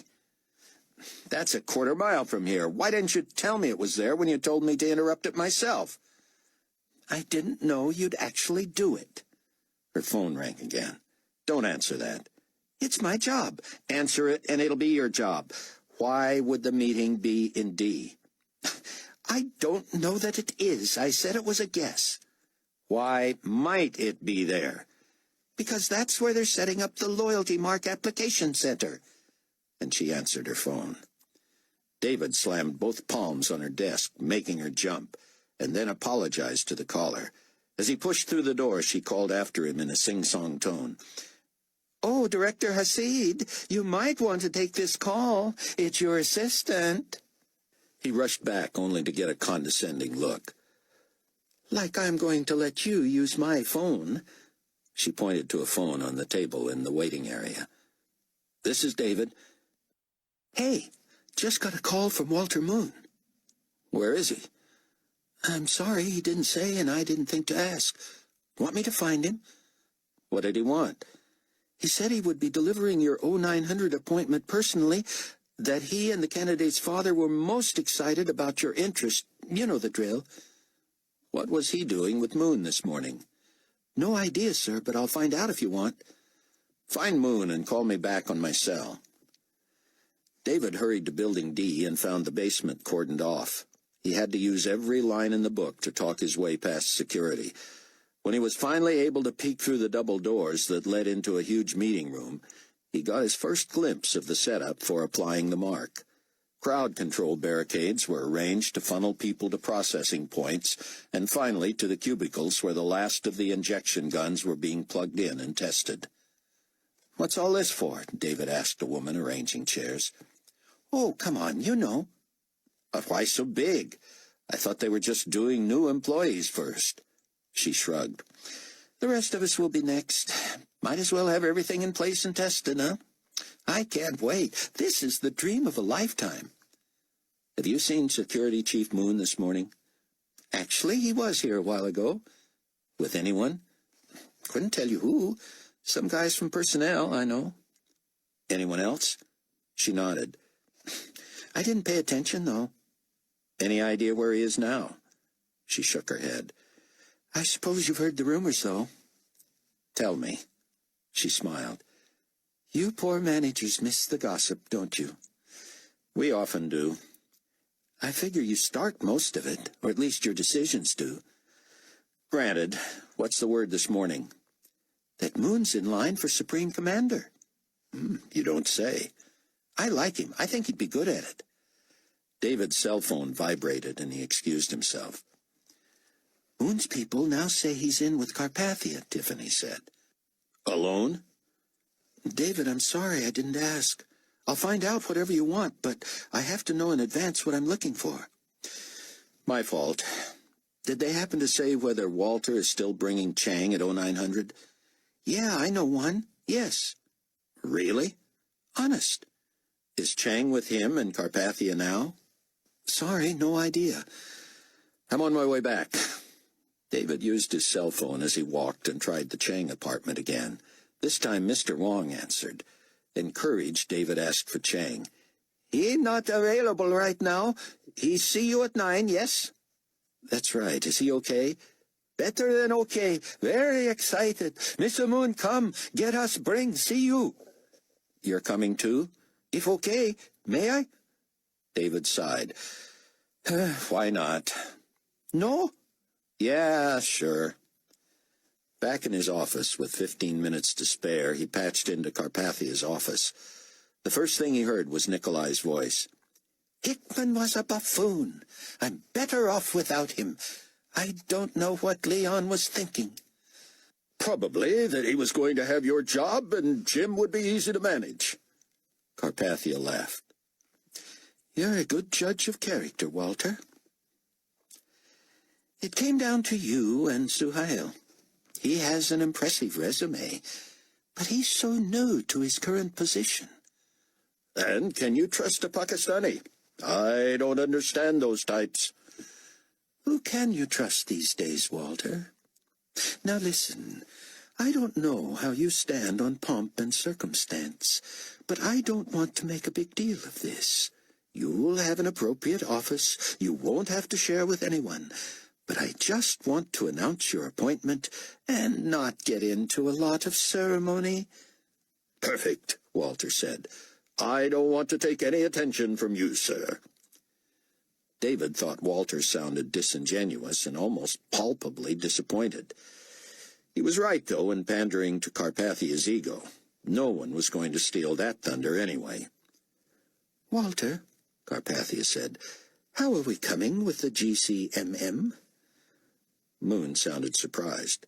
Sir, the morale monitors have been in place for a long time. I get input from them every day, and I know Suhail counts on their intelligence briefings. It was clear Carpathia was impatient. Mr. Moon, surely you caught my drift recently when I spoke of mobilizing a great enforcement throng from every tribe and nation who... Of course, Potentate. I'm working with Chief Akbar now to... I don't believe it. You missed it. Walter, I am determined to surround myself with people who understand me intuitively.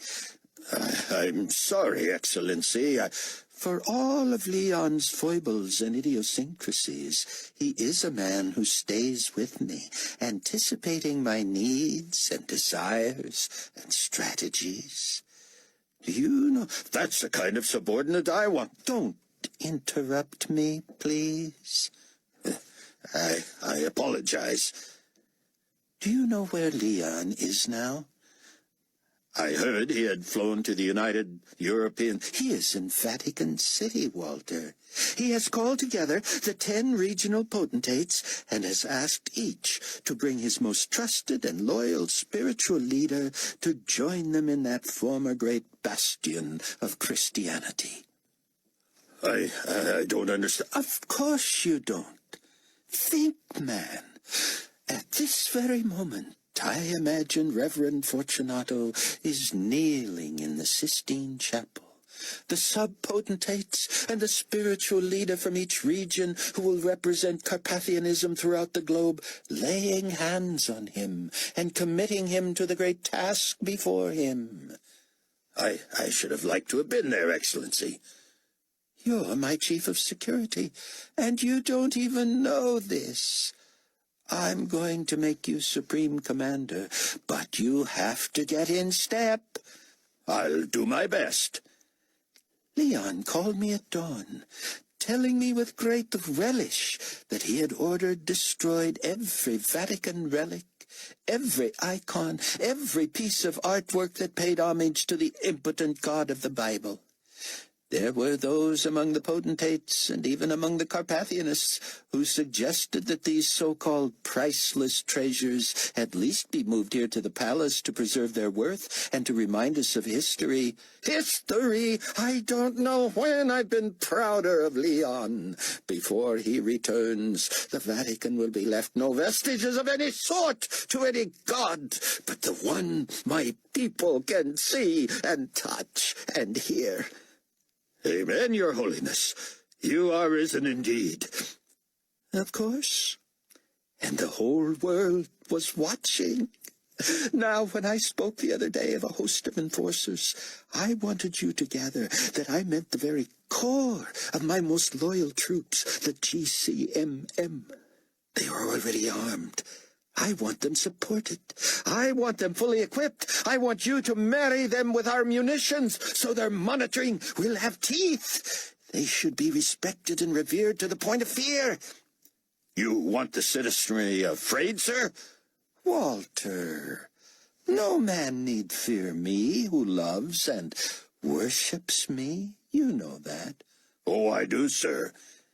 If any man, woman, young person, or child has reason to feel guilty when encountering a member of the Global Community Morale Monitoring Force, then yes, I want them shaking in their boots.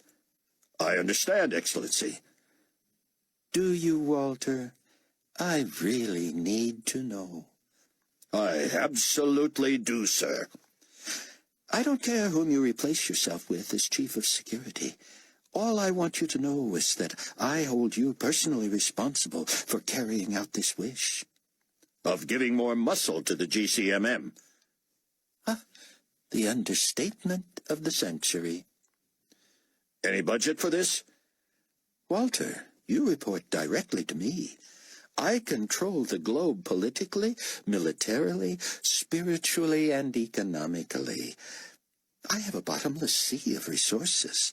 Spare not one nick in your effort to make the GCMM the most powerful enforcement juggernaut the world has ever seen. Yes, sir. Have fun with it. Enjoy it. But don't dawdle. I want a full contingent, at least 100,000 fully equipped troops in Israel when I return there in triumph. Sir, that's but 6 days away. Do we not have the personnel? We do. Do we not have the armaments? We do. Are you lifting the embargo against showing military-style strength in the form of tanks and fighters and bombers and other such? You're catching on, Walter. I want to crush resistance in Israel before it even arises. From whom should I expect opposition? The Judahites and... You've already told me they are unlikely to show their faces. They take their potshots from behind the trees of the Internet. From whom shall I expect flesh and blood opposition within, say, Jerusalem itself? You know my plans. Not totally, sir. You know enough to know who will be outraged. The Orthodox, sir, the devout religious Jews. David heard chairs squeak, and it was obvious Carpathia had stood and Moon followed suit. Now, Walter, I ask you, how dangerous to me will be the funny-looking men with their beard and their braids and their skull-caps once they have seen 100,000 heavily armed troops there to protect me and those who worship me? Not very, Excellency. Not very indeed, Walter. Good day to you. David guessed Walter still had time to make their appointment. His goal was to schmooze Walter, flatter Mr. Wong, and somehow get rid of them so he could plot with Chang how to get out of there with the 4 other believers. He sat, earphones in place, ready to shut down his computer. But then he heard Carpathia humming, then singing, as if he were writing a song, trying a line, improving it, starting over. David listened, transfixed. Finally perfecting it to a military-sounding tune, Carpathia softly sang, "Hail, Carpathia, our Lord and risen King. Hail, Carpathia, rules o'er everything. We'll worship him until we die. He's our beloved Nicolae. Hail, Carpathia, our Lord and risen King." Just before midnight in Chicago, only Rayford and Sion were awake. All were excited about the expected return of Buck and Albie and their next new member, Ming Toy. Chloe and Leah asked to be awakened as soon as the chopper arrived. Sion had been working all day on a new, though brief, message. "I'm about to transmit it," he told Rayford, "but I'd appreciate your looking at it. It's an interesting study, but it's not for the beginners. We have hundreds of thousands of new believers joining our ranks every day, but I have to think also about moving the more mature ones from milk to meat. Perhaps the day will come when someone like Chaim can take over the teaching of the newest." Rayford eagerly accepted Sion's hard copy, always feeling privileged when he was among the first to get a glance at something 1 billion people would benefit from. "Dear ones in Christ, from your letters to the message board, I sent some questions about certain passages and doctrines, one of which I address today.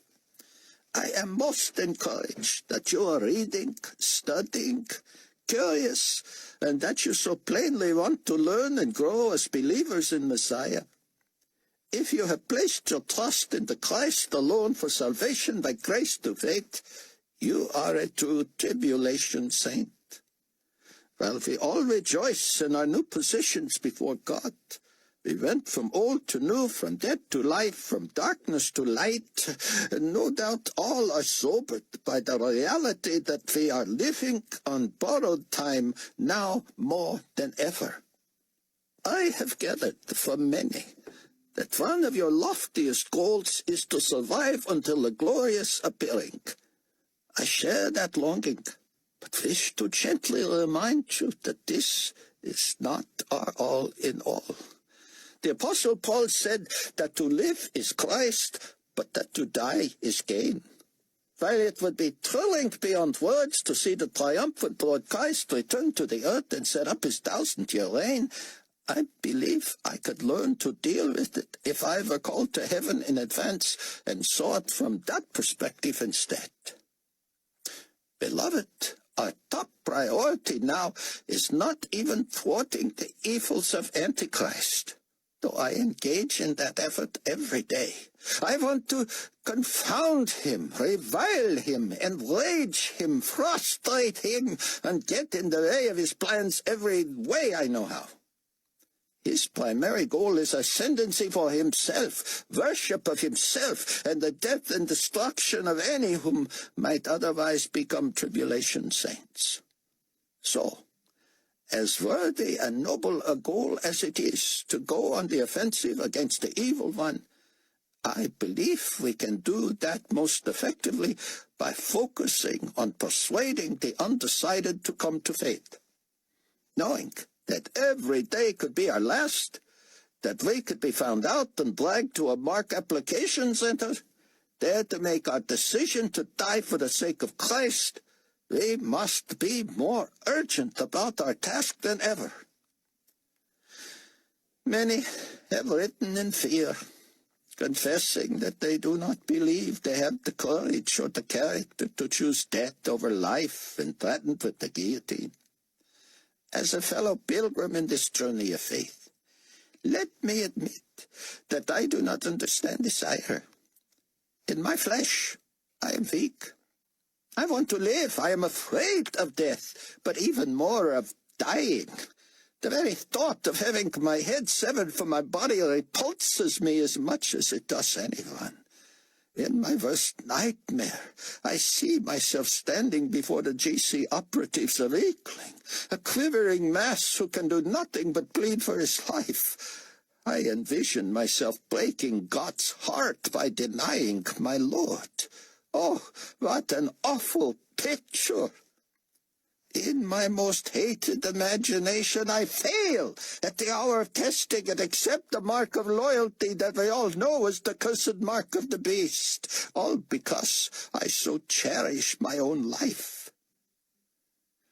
Is that your fear today, friend? Are you all right as long as you are in hiding and somehow able to survive?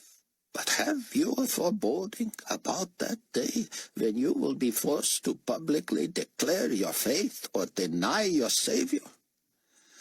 I have good news for you that I have already admitted is difficult to understand even for me, who has been called to shepherd you and exposit the word of God for you. The Bible tells us that once one is either sealed by God as a believer or accepts the mark of loyalty to Antichrist, this is a once-for-all choice. In other words, if you have decided for Christ and the seal of God is evident on your forehead, you cannot change your mind.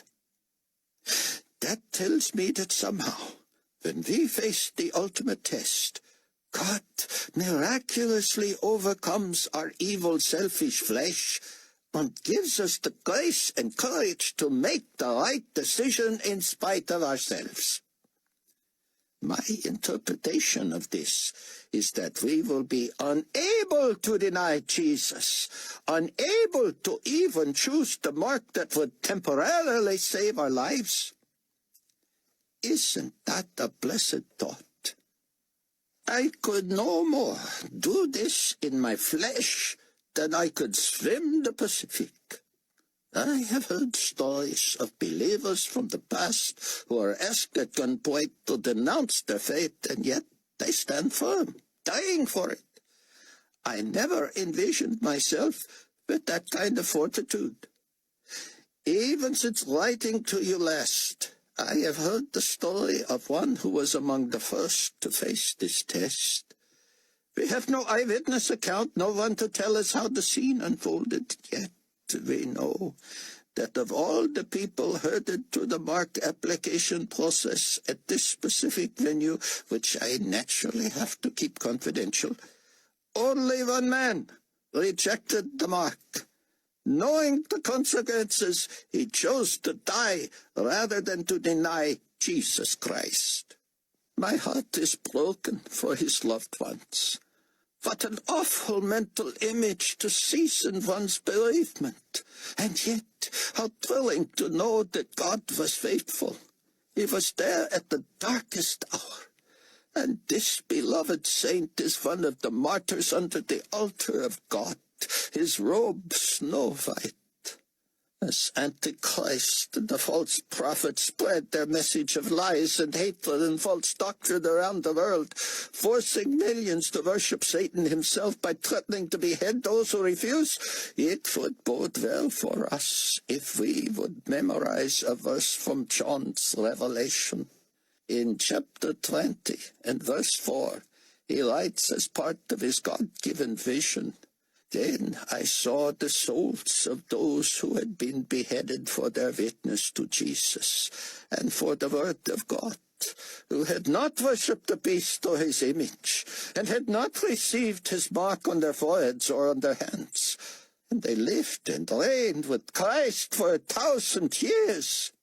Your loved ones, who have been called to what the world would call an ignoble and gory end, shall return with Christ at his glorious appearing. They shall live and reign with him for 1,000 years. Glory be to God the Father and his Son, Jesus the Christ. And as for you and me, my friend, Might we be among those? Oh, the privilege! Revelation 14:12-13. Here is the patience of the saints. Here are those who keep the commandments of God and the faith of Jesus. Then I heard a voice from heaven saying to me, Write, blessed are the dead who die in the Lord from now on. Yes, says the Spirit, that they may rest from their labors and their works follow them. And what of those who enjoy for a season the favor of the ruler of this world? What of those who avoid the guillotine and seem to prosper? As rousing as the scriptures can be for those who are washed in the blood of the Lamb, look how fearful it can be for those who choose their own way. In Revelation 14:9-11, John quotes an angel, saying with a loud voice, If anyone worships the beast and his image, and receives his mark on his forehead or on his hand, he himself shall also drink of the wine of the wrath of God, which is poured out full strength into the cup of his indignation. He shall be tormented with fire and brimstone in the presence of the holy angels and in the presence of the Lamb, and the smoke of their torment ascends forever and ever, and they have no rest day or night who worship the beast and his image, and whoever receives the mark of his name. You don't have to be a Bible scholar to understand that. Now, precious brothers and sisters, let me try to make plain some passages that have resulted in questions from many of you. In Psalm 69:28, the psalmist pleads with the Lord concerning his enemies, Let them be blotted out of the book of the living and not be written with the righteous. Exodus 32:33 says, And the Lord said to Moses, Whoever has sinned against me, I will blot him out of my book. These references naturally have caused some to fear that they can lose their salvation. But my contention is that the book referred to in those is the book of God the Father, into which are written the names of every person he created.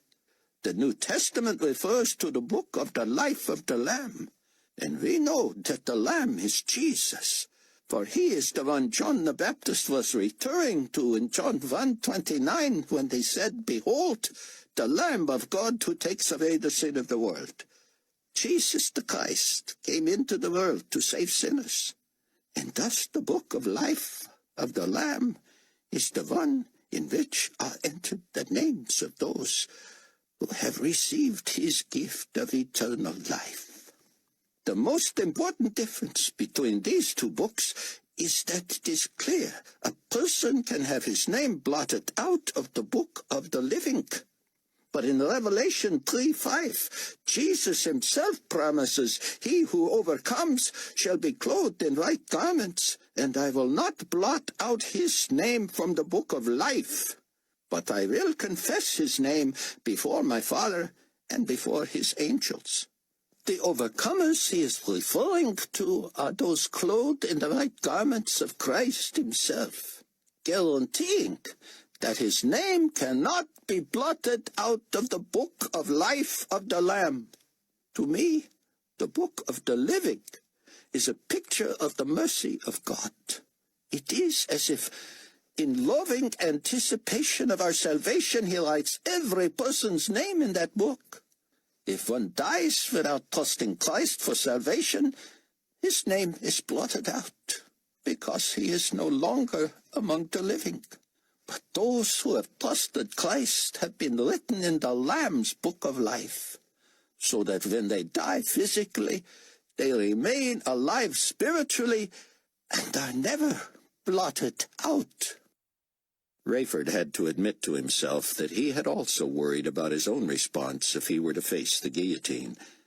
He wanted to be true and faithful to the one who died for him, and he wanted to see his family again. But if he failed and proved a coward, he wondered whether he would lose his standing before God. Sion, he said, I wouldn't change a word. This will uplift and comfort millions. It sure helped me. Chapter 20. David couldn't sit still. How was he going to pull this off? Maybe he should act uninterested in Chang as an employee. Would anybody fall for that?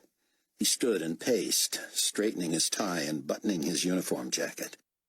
When Moon, Mr. Wong, and Chang finally arrived, David was disconcerted at Chang's appearance.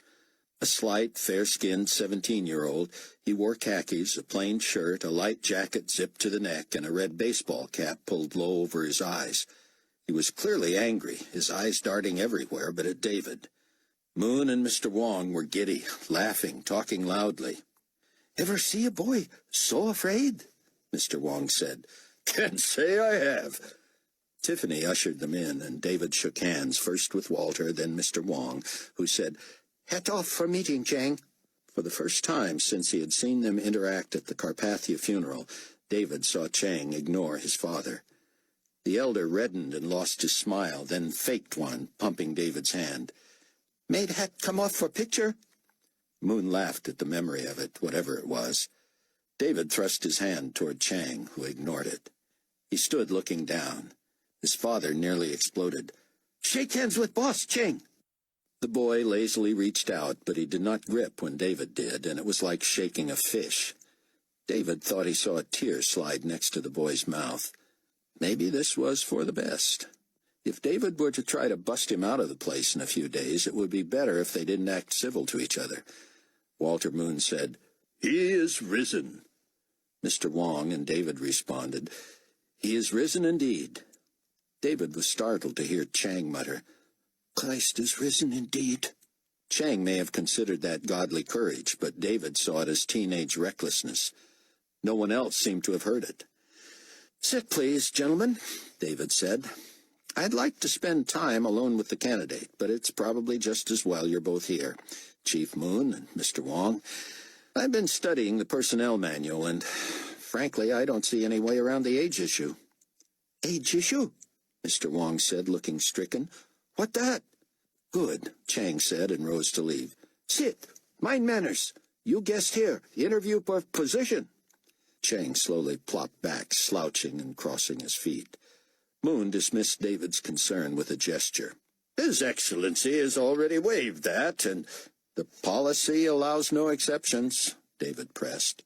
"David," Walter said slowly, reminding him of the way he had just heard Carpathia speak to Moon, "the potentate is policy. If he determines that this young man and his off-the-charts intellect and computer savvy will be valuable to the global community, then it's a done deal." David took a breath, deciding to go on the offensive. But Moon wasn't finished. "You're aware that potentate Carpathia has already cleared Chang to finish his last year of high school here. And of course we then offer college classes as well." "I was under the impression the school here was for the benefit of the children of employees," David tried. "I don't think the teachers care who the students' parents are. Tell Mr. Wong what you are envisioning for Chang, David."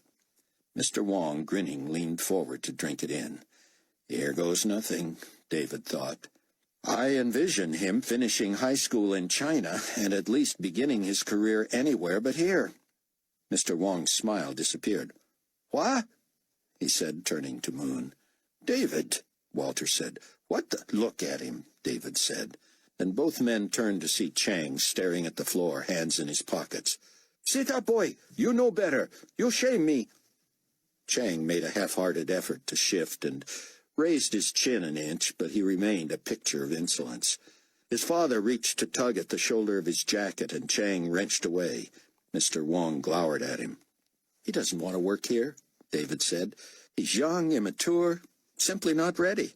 I don't doubt his credentials or his potential, but let him work out the kinks on someone else's money." "No, let's not be hasty, David," Moon said. "The boy's just been through a bit of a trauma. He was scared, but he went through it, and he's clearly still a little shaken." David cocked his head as if willing to consider the excuse. "Oh?" "Yes," Mr. Wong said. "He upset. He frightened of needle. Didn't want injection. Scream, cry, try to get away, but we hold him down. He thank me someday, maybe tomorrow." "And he needed an injection for what?" biochip, Mr. Wong announced proudly. One of first to get it, see? He reached for the boy's cap, but Chang stood again and turned his back on his father. David fought to maintain composure. Now what? How had he let this happen? When? He blurted. How? This morning, Walter said. I was hoping they'd be ready for him. Took a photog along and everything, but they weren't, not really. We were going to just wait till later, but they could see I'd gone to a lot of trouble, so when the first unit was plugged in and ready to go, they tested it and then made him the first recipient here. Not sure the picture's much good, though. The boy wasn't any happier there than here. David said, well, that's something, huh? Walter said. I think the boy is glad to have it over with. And if he is honest, he'll admit it didn't hurt a bit. I proud. Son will be soon. You'll see. But he ready for work now. No age problem. No school problem. This is place for him. Global community, maybe, David said, his voice hollow. How was he going to explain this to Ming? But not my department. Don't be ridiculous, David. We just explained his attitude. You and I both know there's no better place for him. Then you take him. I don't want him. I don't have the energy to try to win him over while training him. Well, I'm of a mind to take him, David. He's going to make somebody look like a genius. It might as well be me. David stood and spread his arms, palms up. Good to see you all again. Chang started to rise, but his father stopped him with a hand. The man looked to Walter. David, sit down, Moon said. Let us give you a few minutes with Chang. Let him win you over. There aren't enough flowers or boxes of candy in the United Asian States. Find out what's troubling him. If it's just the trauma of the procedure, he deserves another look. What do you say? I suppose you'll go running to the potentate if I don't agree. Moon stood and motioned David to do the same. He reached for him across the desk and pulled David's ear to his mouth. This is no way for us to conduct ourselves in front of outsiders, particularly a patriotic GC supporter like Mr. Wong. You're blamed right I'll take this straight back to the top. Now, you know His Excellency wants this boy on staff, so get with the program. He let go of David and turned to Mr. Wong. Let's give them a few minutes to get acquainted. Mr. Wong bent to his son as he left. You make proud, and I mean it. But Chang looked away. As soon as the door was shut, Chang stood and moved to the center chair facing David. He resumed his defiant posture. David sat and rested an elbow on the desk, chin in hand, staring at Chang, who did not meet his gaze. Are the blinds open behind me? The kid muttered, still looking away. Yes. Close them. That would send a wrong signal, Chang. If they're watching, I want them to see me not liking you too much, which is exactly what I feel right now. Are they still out there? Yes. Then either shut the blinds or tell me when they've gone. They're leaving. Okay. Then wait till they're out of sight so you can close the blinds without sending them a wrong signal. But I still don't have to worry about anyone else coming by and looking in. Or your secretary. Assistant. Whatever. Tiffany, right? Observant. I don't miss anything. Like the fact that she's not a believer. I'm trying to figure out a way to work on that. It was maddening that Chang still sat slumped, looking down. You can't let her in on where you stand for fear she'll turn you in. Of course. Could you shut the blinds, please? Not till you tell me what in the world you think you're up to. I'll wait. David rose and closed the blinds. What was I supposed to do, son? I didn't know. As David returned to his side of the desk, Chang straightened up. Don't call me son. I hate that. He whipped off his hat. Look at me. Look what they did to me. David leaned over the desk to study Chang's mark of loyalty. It was the first he had seen other than in a drawing. That is strange. That's news to me? No, I mean, obviously it looks different to me and will to any fellow believers. We can see both marks. The seal of God is still there, Chang. David could barely take his eyes off the small black tattoo that read 30 and was followed by a half-inch pink scar that would fade to a darker line in a few days. I still haven't figured the significance of the prefixes. You serious? Always. Don't tell me you don't even know why Carpathia is so obsessed with 216. Of course, David said. That was rather transparent. Easy. Same basic logic as these. 10 different regions, or sub-potentate ships, as Carpathia likes to call them. We know them as kingdoms. 10 different prefixes, all related to Carpathia.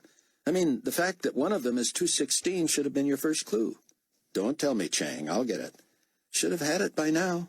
You can lighten up on me. I don't know how I could have prevented this. Your little charade didn't help. Your sister's going to kill me, and assuming you want out of here as badly as Ming wants you out, and as badly as the other 4 believers want out, how did that help? Can you believe my father and Moon thought I pitched a fit because I was afraid of needles? I'm glad you didn't just scream out you're a believer. Well, what am I now, Hasid? You don't like to be called son. Don't call me Hasid. Sorry. What's your pleasure? Mr. Hasid or Director Hasid while we're in here. Once we're gone, Mr. or Brother will work. You sound like an old guy. That's because you're a young guy. As for what you are, with both marks, you surely have to be in a special category. But all that stuff Dr. Ben-Judah writes about, choosing between the seal of God and the mark of the beast, I chose and I got both. Now what? David sat shaking his head. Chang cocked his head and pursed his lips. It isn't that I really don't know, Mr. Hasid. I just keep testing you. Are you not as bright as they think you are, or are you just short on sleep? Can't figure the prefixes, can't figure... First, I'm not as bright as they think I am, but I might surprise you. I'm not trying to be disrespectful, sir. I'm really not. But you've already surprised me by how long it takes you to make things make sense. I've also been under unusual pressure for months, and worse the last couple of weeks. Yeah, I'm sorry about your... Were you engaged? Was she your fiancée? Secretly, yes. Thanks. That would put anybody off track for a while. That's understandable. So, you're mad you got the mark, but you already made some sense of it. Chang sat back and crossed his legs. You know Ben-Judah personally, huh? Haven't met him, but we work together. You have his phone number? Of course. Well, you might want to call him to confirm, or let me borrow the number and I'll talk to him myself. I don't think so. Fair enough. You call him then. See if I'm right. I'm a believer. That hasn't changed. The Bible says nothing can separate us from the love of Christ, and that has to include our own selves. And God said we're hidden in the hollow of his hand and that no one can pluck us out. I didn't choose the mark. It was forced on me. I see nothing but benefits. Then why the big scene? I don't figure everything out immediately. I sure didn't want the mark. I was trying to figure a way to get out of it right up to the time they stuck me. I don't have to like it, but what's done is done, and a smart guy like you ought to be able to see the upside of this. Tell me, oh great intellect. So mock me. Forget it. I shouldn't have to tell you anyway. David stood and moved to the front of the desk and sat atop it, his knees inches from Chang's. All right, listen. It's obvious you're a mental prodigy. Mind like a steel trap, all that. I'd heard you were a Bible memory freak, which is saying something when you can't risk being caught with one. All that from reading it on the net? Chang nodded. David continued. I'm not hung up on being the smartest guy in the room, no matter where I am. That didn't used to be so, especially when I was your age. I enjoyed not only overwhelming older people with my brain, but letting them know that we both knew who was the king. You want me on the floor kissing your feet? Fine. You're the best. You're smarter than I am. I'm a journeyman, a plugger compared to you. That what you want to hear? Doesn't bother me that you're a few steps ahead of me. It really doesn't. What bothers me is you're assuming it bothers me, because it would bother you if the shoe were on the other foot. Then I get defensive trying to prove it doesn't bother me, which only makes it appear it does. You following this? Chang smiled. Yeah, I got it. So, enlighten me and quit trying to rub it in. What are you going to do with this advantage, as you call it, being bi-loyal, for lack of a better term? And how does acting angry with me help that cause, whatever it is? Glad you asked. May I take it from the top? David nodded. First, I like the term bi-loyal. That's the way it appears. This forehead is going to really bother fellow believers. They can only assume the seal mark is fake, because no one would fake the mark of the beast. They're going to take some persuading, and if I were them, I might never trust me. But the Carpathia loyalists, they can't see the mark of God, and they have no reason to believe the loyalty mark is anything but what it appears.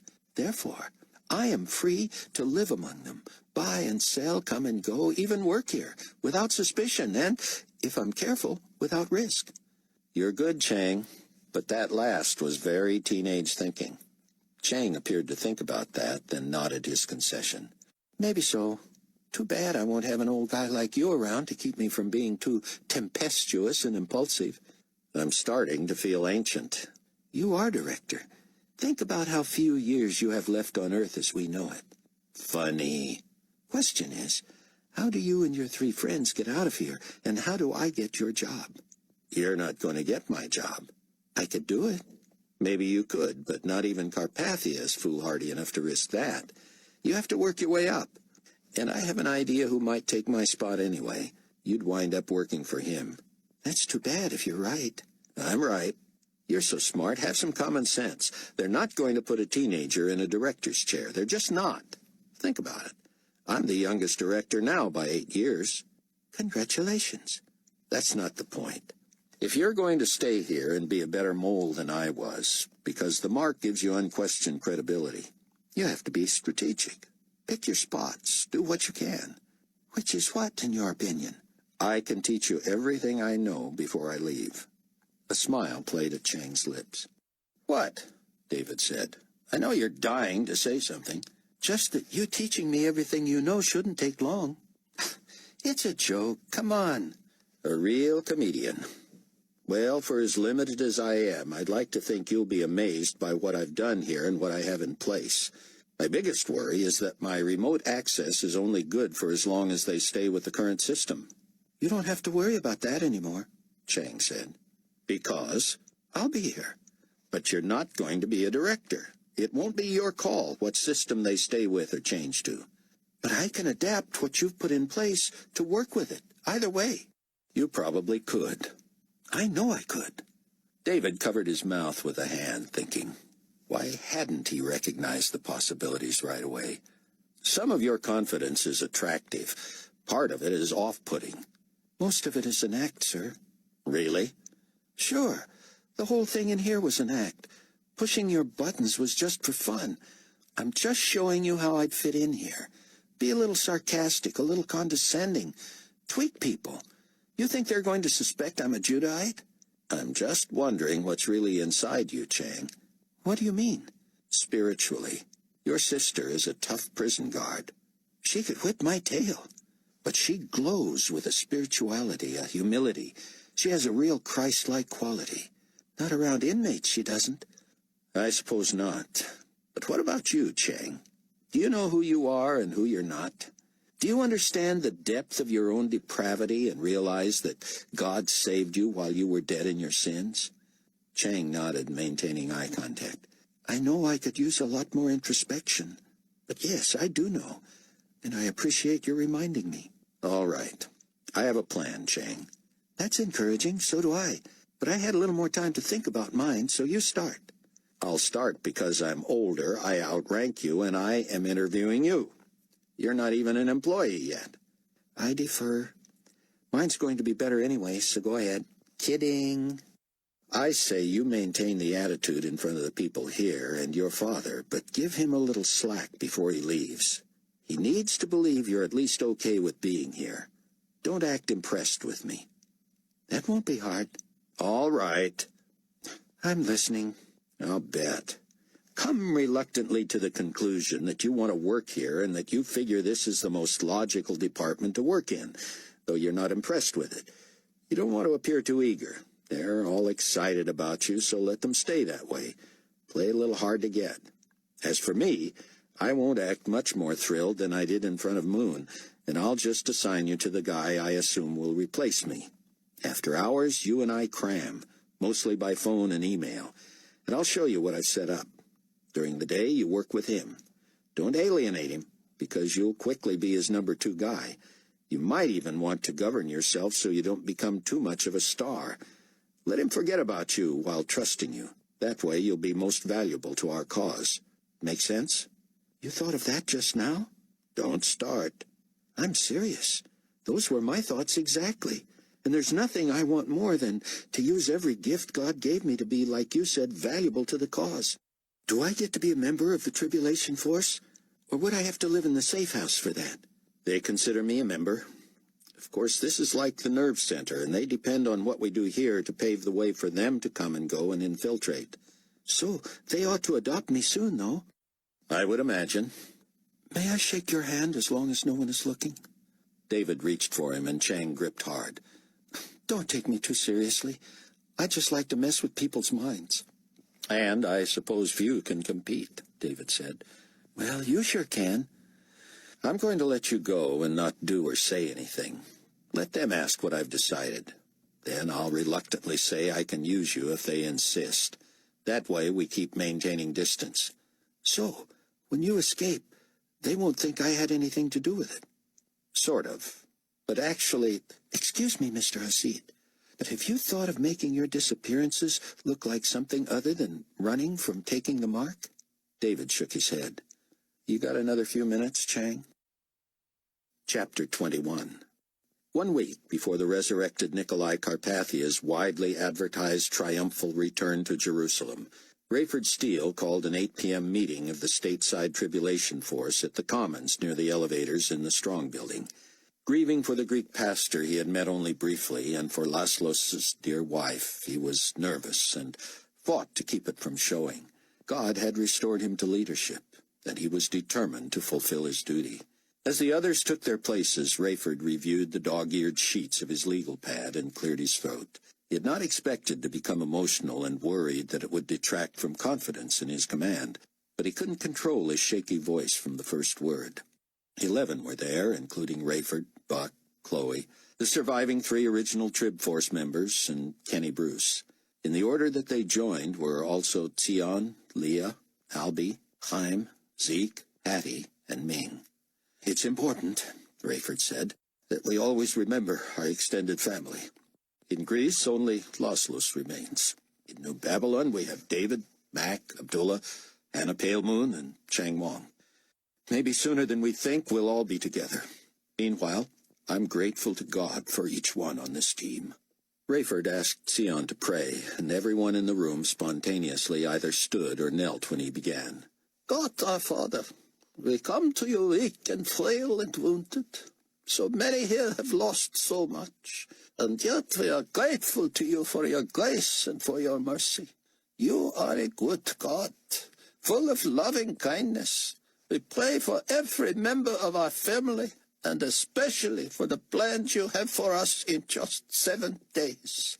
We are comforted by the realization that you care even more than we do about our loved ones. We look forward to when we shall see you face to face, and we pray you will allow us the joy of bringing many more with us. In the name of Jesus Christ. Amen. As the rest settled back in their places, Rayford began again. I have assignments for everyone. The following will remain here during what we're calling Operation Eagle. Chloe and Kenny, Ming, Zeke, and Sion. I foresee using Ming more, but for now her being AWOL from the GC penal system makes her too vulnerable. Changing her appearance is going to be a true test of Zeke's skills. Meanwhile, he has created new personas, looks, names, and documents for all who need them. Albie and I will fly the fighter in the Gulf Stream to Mizpah Ramon in the Negev tomorrow to supervise the completion of a remote airstrip and refueling center for the airlift. Buck and Chaim will fly commercially to Jerusalem in disguise and under aliases. Chaim will settle into the rebuilt King David Hotel, waiting to confront Carpathia when he enters Jerusalem. Buck will go on to Tel Aviv and be back in Jerusalem in time for Carpathia's return. Hattie and Leah will fly commercially to Tel Aviv, where they will process the volunteer vehicles and drivers who will help evacuate believers from Jerusalem to the plains in the Negev, when it becomes necessary. They will also monitor Carpathia's arrival, and, like Buck, Hattie will join the crowd watching the air show our new Babylon brothers and sister plan to perform for the potentate, and follow the Carpathia entourage to Jerusalem. Leah will use a rented vehicle to rendezvous with the new Babylon 4 in Jordan, at the former Queen Alia International Airport, now known as Resurrection International. She will bring the new Babylon contingent to the airlift site, and they will fly back to the States with Albie and me at the conclusion of the airlift. Questions? Chaim raised a hand.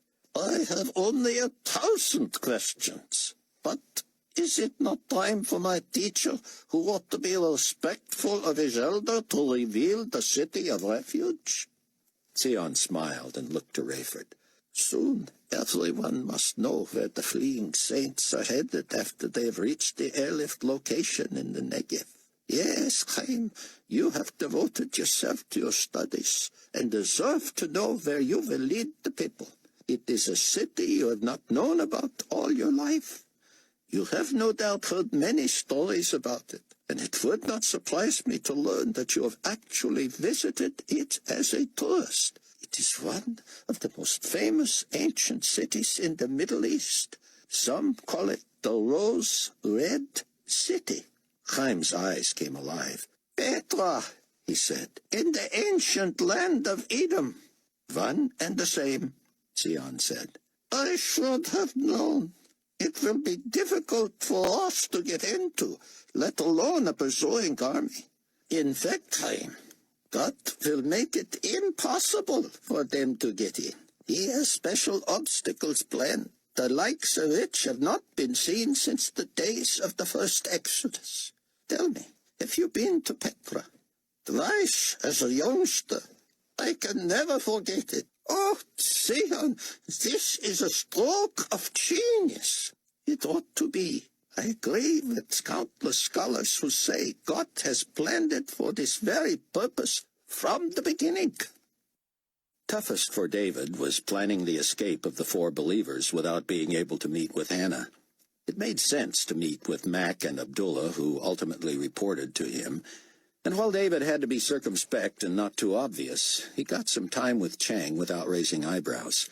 What he really wanted was to meet with the 4 of them to carefully plot the entire scenario. By secure connection phone calls and emails, he accomplished the same thing. Chang worked out better than David could have hoped. While young and impetuous, he was more than a computer genius.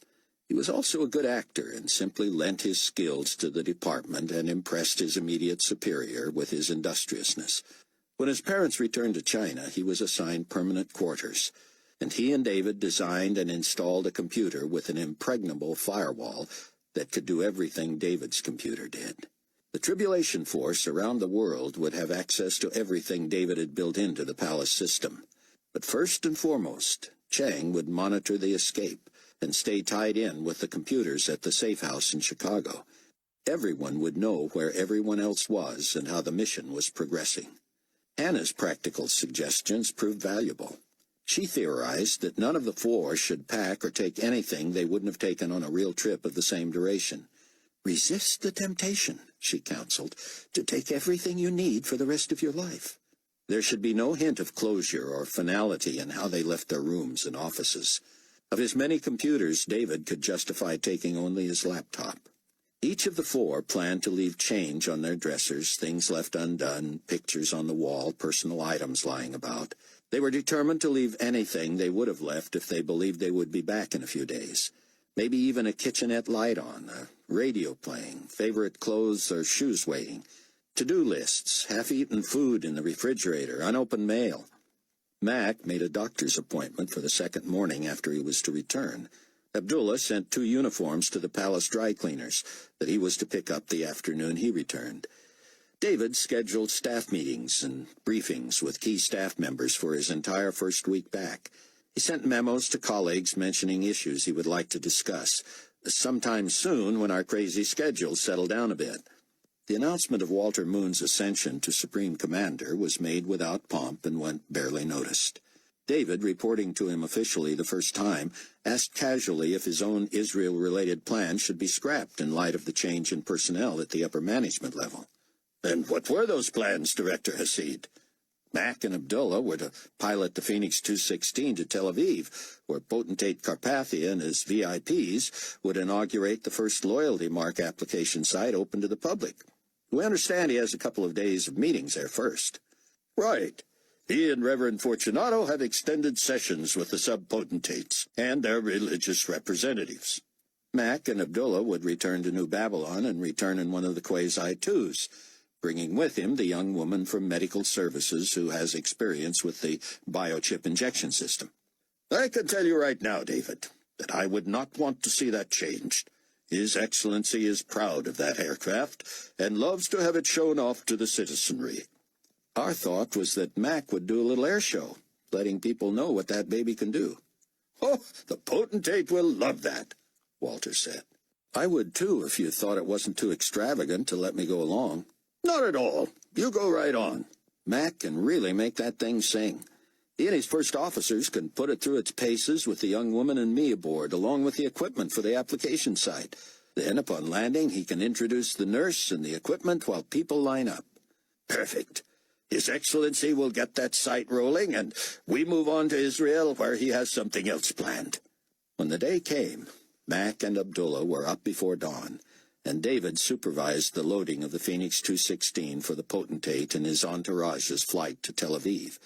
The biggest chore for a cargo crew that had recently lost its chief was the loading of a gigantic pig that had been driven in the night before from Baghdad. Were there no pigs in the Holy Land? Supreme Commander Moon wanted to know. A young Russian who had appointed himself acting cargo chief with David's blessing said, "The late Mr. Hickman, rest his soul, insisted on the biggest, fattest one in the database, and you're looking at him, or her."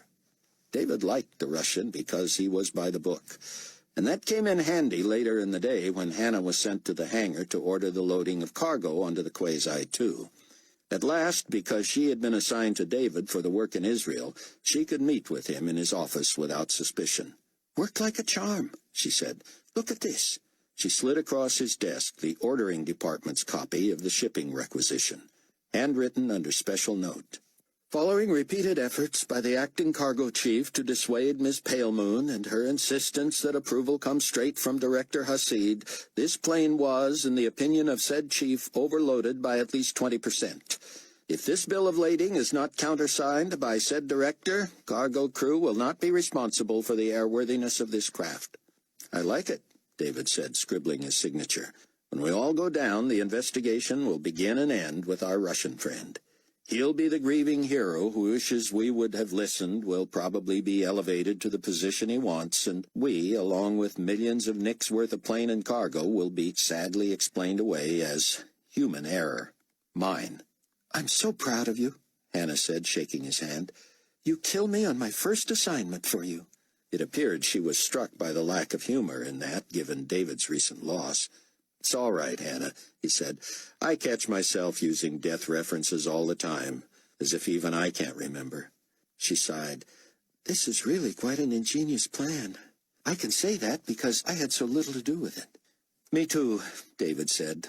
"If it works, we owe it to Mac and Abdullah." Mac admits to me, if not to Smitty himself, that the best stuff was Abdullah's. 2 mornings later, Mac and Abdullah ran through pre-flight as David and Hannah boarded the Quasi. The Russian fussed and shook his head, trying to get the pilots on his side. Mac told him, "He's the boss. You can only do what you can do, and then you have to remember you're the subordinate." "Tell yourself that while your plane is going down," he said. "If I thought it was life or death, I'd stand up to him," Mac said. "My hands are clean," the Russian said. "Your funeral." Actually, Hannah had overstated the weight of every piece of equipment she'd loaded onto the plane. The cargo was big and bulky and strained at the cords, but the total weight was well within acceptable limits to allow Mac to navigate without adversely affecting the attitude of the craft. The only cargo heavier than it appeared were the pilots and passengers. Hannah had reminded them that should anything float to the surface from the wreckage, it should be their suitcases with clothes, shoes, personal belongings, and toiletries. Everyone carried an extra suitcase so they could leave evidence in the water and still have necessities. "What's this?" Max said as he maneuvered the sleek jet out of the hangar and onto the runway. As he made his first turn, he increased his speed just enough to make the plane sway off course. "That ought to give Cargo Boy something to shake his head over." Sure enough, as Mac waited for clearance to take off, ground control asked him if he was aware the acting cargo chief had lodged an overload notice. "Doesn't surprise me, Tower," Mac said. "We'll take the heat." "You know enough to abort early if she's not tracking." "Roger."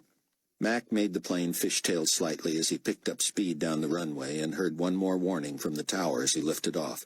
"Caution noted," Mac said. He set a course for Tel Aviv, but when they were equidistant from there and Resurrection International in Jordan, He informed both towers that he was going to land in Jordan as a precautionary measure.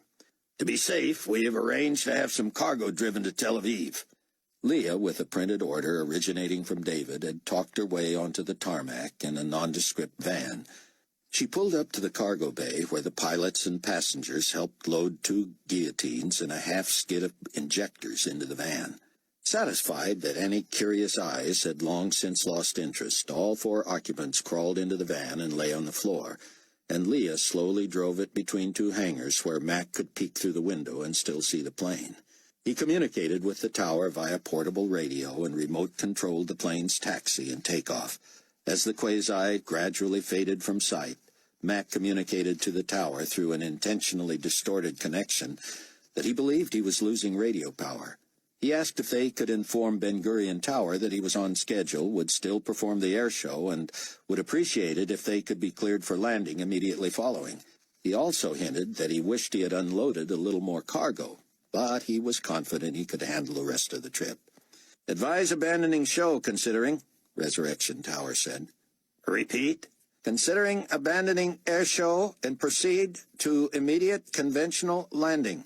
No copy, Tower." They repeated their advice, but Mac turned off the radio. Leah pulled out of the airport, and she and the 4 bogus victims headed for Mizpeh Ramon. "We can all keep our fingers crossed," Mac said. "I've seen those quasis do amazing things based solely on what the flight management system onboard computer tells it to do. But this is a long flight on its own, and I've asked it to do some interesting stuff." "Cross our fingers," Hannah said. "Only God can make this work. You're the expert, Captain McCullum. But if this thing goes down anywhere but deep in the Mediterranean, it won't take long for someone to discover no one was aboard." Buck and Chaim had slipped into Israel without incident the day before and checked into the King David. Chaim still seemed out of sorts, having hid 2 commentaries in his briefcase. Buck thought he looked like a wise old monk in his costume, but privately he wondered whether the old man could command and hold an audience. From the first time he met Dr. Rosenzweig to interview him as Global Weekly's Man of the Year, Buck had been impressed with how soft-spoken the man was. He carried a heavy Israeli accent, though he had a strong command of English. But his scientific brilliance, his zest for life, and his passion were born of an intense, distinct, quiet delivery. Would that convey the authority and command the respect he needed to serve as a latter-day Moses? Could this little man with his quiet demeanor lead the remnant of Israel and additional tribulation saints to the promised land of safety? He would have to challenge the ruler of the world, defy the armies of Antichrist, stand on the front lines against Satan himself. Yes, Chaim had the fortitude to carry out a murder plot against Carpathia, but by his own admission he had not known at that time with whom he was dealing. Buck kept to himself his misgivings and continued to pray. He had inserted himself in so many precarious spots in this very city that somehow the prospect of having a front-row seat to this bit of prophecy seemed par for the course. It seemed the entire nation had turned out to welcome the potentate at Ben Gurion Airport, then merely waited as anticipation grew for his speech the next day. The initiation of the first public mark application center was one thing, but to see the risen ruler of the nations return to the very city of his death, well, that was what the country was gearing for. Rumors abounded that His Excellency would flash the ultimate and final nose-thumbing at the stubborn Judahites by using for himself one of their most sacred traditional sites, the very Via Dolorosa itself. No one could imagine the scene. Would there be opposition, protesting? The majority of the populace would welcome their idol and admire his pluck. Could Carpathia take the place of the object of worship for many devout believers, humbly and with class paying homage to Jesus, one whom many now considered his predecessor? And then his plan to address the world from within the rebuilt temple in Jerusalem. Could he risk offending 2 major people groups on the same day? It was no secret that Christians, Messianic Jews, and Orthodox Jews were the last holdouts against Carpathianism. But hadn't Carpathia himself and Reverend Fortunato proved his ascendancy through his resurrection and the deadly miracles? It was one thing to read the myths and legends, and perhaps eyewitness accounts of a resurrection centuries ago. But to have seen with one's own eyes a man come back from obvious death, and to see his right-hand man imbued with supernatural powers, well, there was a religion for today. Buck, whose The Truth coverage of some of the most dramatic incidents of the day had found an enormous audience of Judahites and Carpathianists alike, had engendered worldwide response by his account of some of the first uses of the loyalty enforcement facilitators. He attributed his account to eyewitnesses without identifying himself as one, so no one had a clue where the leak might have come from. He could only hope that even Carpathia's sympathizers would be shocked at the inhumanity. It seemed the entire world was on its way to the Holy Land. Sion had urged believers to come. Chloe, through the International Commodity Co-op, had recruited pilots, planes, drivers, and vehicles. Meanwhile, Fortunato had rallied Carpathianists from all over the globe to celebrate the brave return of their idol to the location of his murder. Somehow, Jerusalem civic leaders had found the cash and the personnel to put at least a cosmetic sheen on the city. Banners, signs, and landscaping had sprung up seemingly overnight. While the 10% of the city that had been ravaged by the recent earthquake still lay in twisted ruins, the eyes of visitors were redirected to the new. If one didn't look too closely, it resembled again the festive place that had welcomed the global gala. Street vendors and kiosks offered palm branches, perfect for waving or laying in the path of the potentate, for just nicks apiece. Hats, sandals, sunglasses, buttons bearing Nicolae's picture, you name it, you could buy it. Tel Aviv was choked with foot and vehicular traffic that led to the seashore and the great makeshift amphitheater that would house the Mark application equipment. Everything was in place, including covered areas to blunt the brunt of the sun. All that was left to be installed were the injectors, the enforcement facilitators, and the personnel to man the site. People were already in line, eager to be among the first to pledge their loyalty to Nicolae. Part of Buck wanted to be Moishi or Eli or even Chaim, if he could pull it off. As he parked his rental several blocks from the site, Buck dreamed of abandoning reason and shouting to the uninformed, "Don't do it! You're selling your soul to the devil!" He looked at his watch and quickened his pace. He wanted the best view of the air show because he knew how much of a show it would be. As he headed for the shore, he called Rayford. 4 minutes to visual contact, he said. I allowed just enough time and should be in perfect position. Remember every detail. Don't insult me, Dad. How will I ever be able to forget this? Are they on schedule? On their way. The airport maneuver was successful. They're worried about the flight management system since there's no chance to personally monitor it. A malfunction could kill innocents. I would be one. My point. Mac has communicated with Moon's people by phone, telling them when to expect him and letting him know they have a malfunctioning radio. How are things at Eagle Central? Amazing. These virtual strangers show up with their parts of the construction plan and no supervision until now, and they simply cooperate, get along, and get the work going. They were further along than Albie and I could believe, and we're ahead of schedule. Dozens of choppers are already here. That'll take care of getting the infirm into Petra without walking the gorge. So far, we believe we're still undetected, but that won't last long. Zeke had done such a thorough job on Buck that he started every time he caught a glimpse of himself. As he camped out near a concession stand, he felt as invisible as he had in the underbrush near where Moishe and Eli had resurrected. Crowds seemed to materialize from everywhere in anticipation of an actual live appearance by Nicolae himself, and he did not disappoint. A half-dozen SUVs rumbled to the site, and the power elite of the world stepped out and strode quickly to the platform to wild applause. Carpathia was at the top of his game, humbly thanking everyone for coming and for making him and the Reverend Fortunato, the 10 sub-potentates and their respective Carpathianism representatives, feel so welcome. He produced his usual blather about the improving state of the world, his renewed energy, after 3 days of the best sleep I've ever had, and how he looked forward to the rest of his time in Tel Aviv and Jerusalem. And now, he said with relish, before a wonderful surprise for you, I give you the new head of our perfected religion, the Most High Reverend Leon Fortunato. Leon immediately dropped to one knee and took Nicolae's right hand in both of his and kissed it. When he reached the lectern, he said, "Allow me to teach you a new anthem that focuses on the one who died for us and now lives for us." In a surprisingly facile baritone and decent pitch, Leon sang a heartfelt and energetic version of Hail Carpathia, Our Lord and Risen King. Buck shuddered.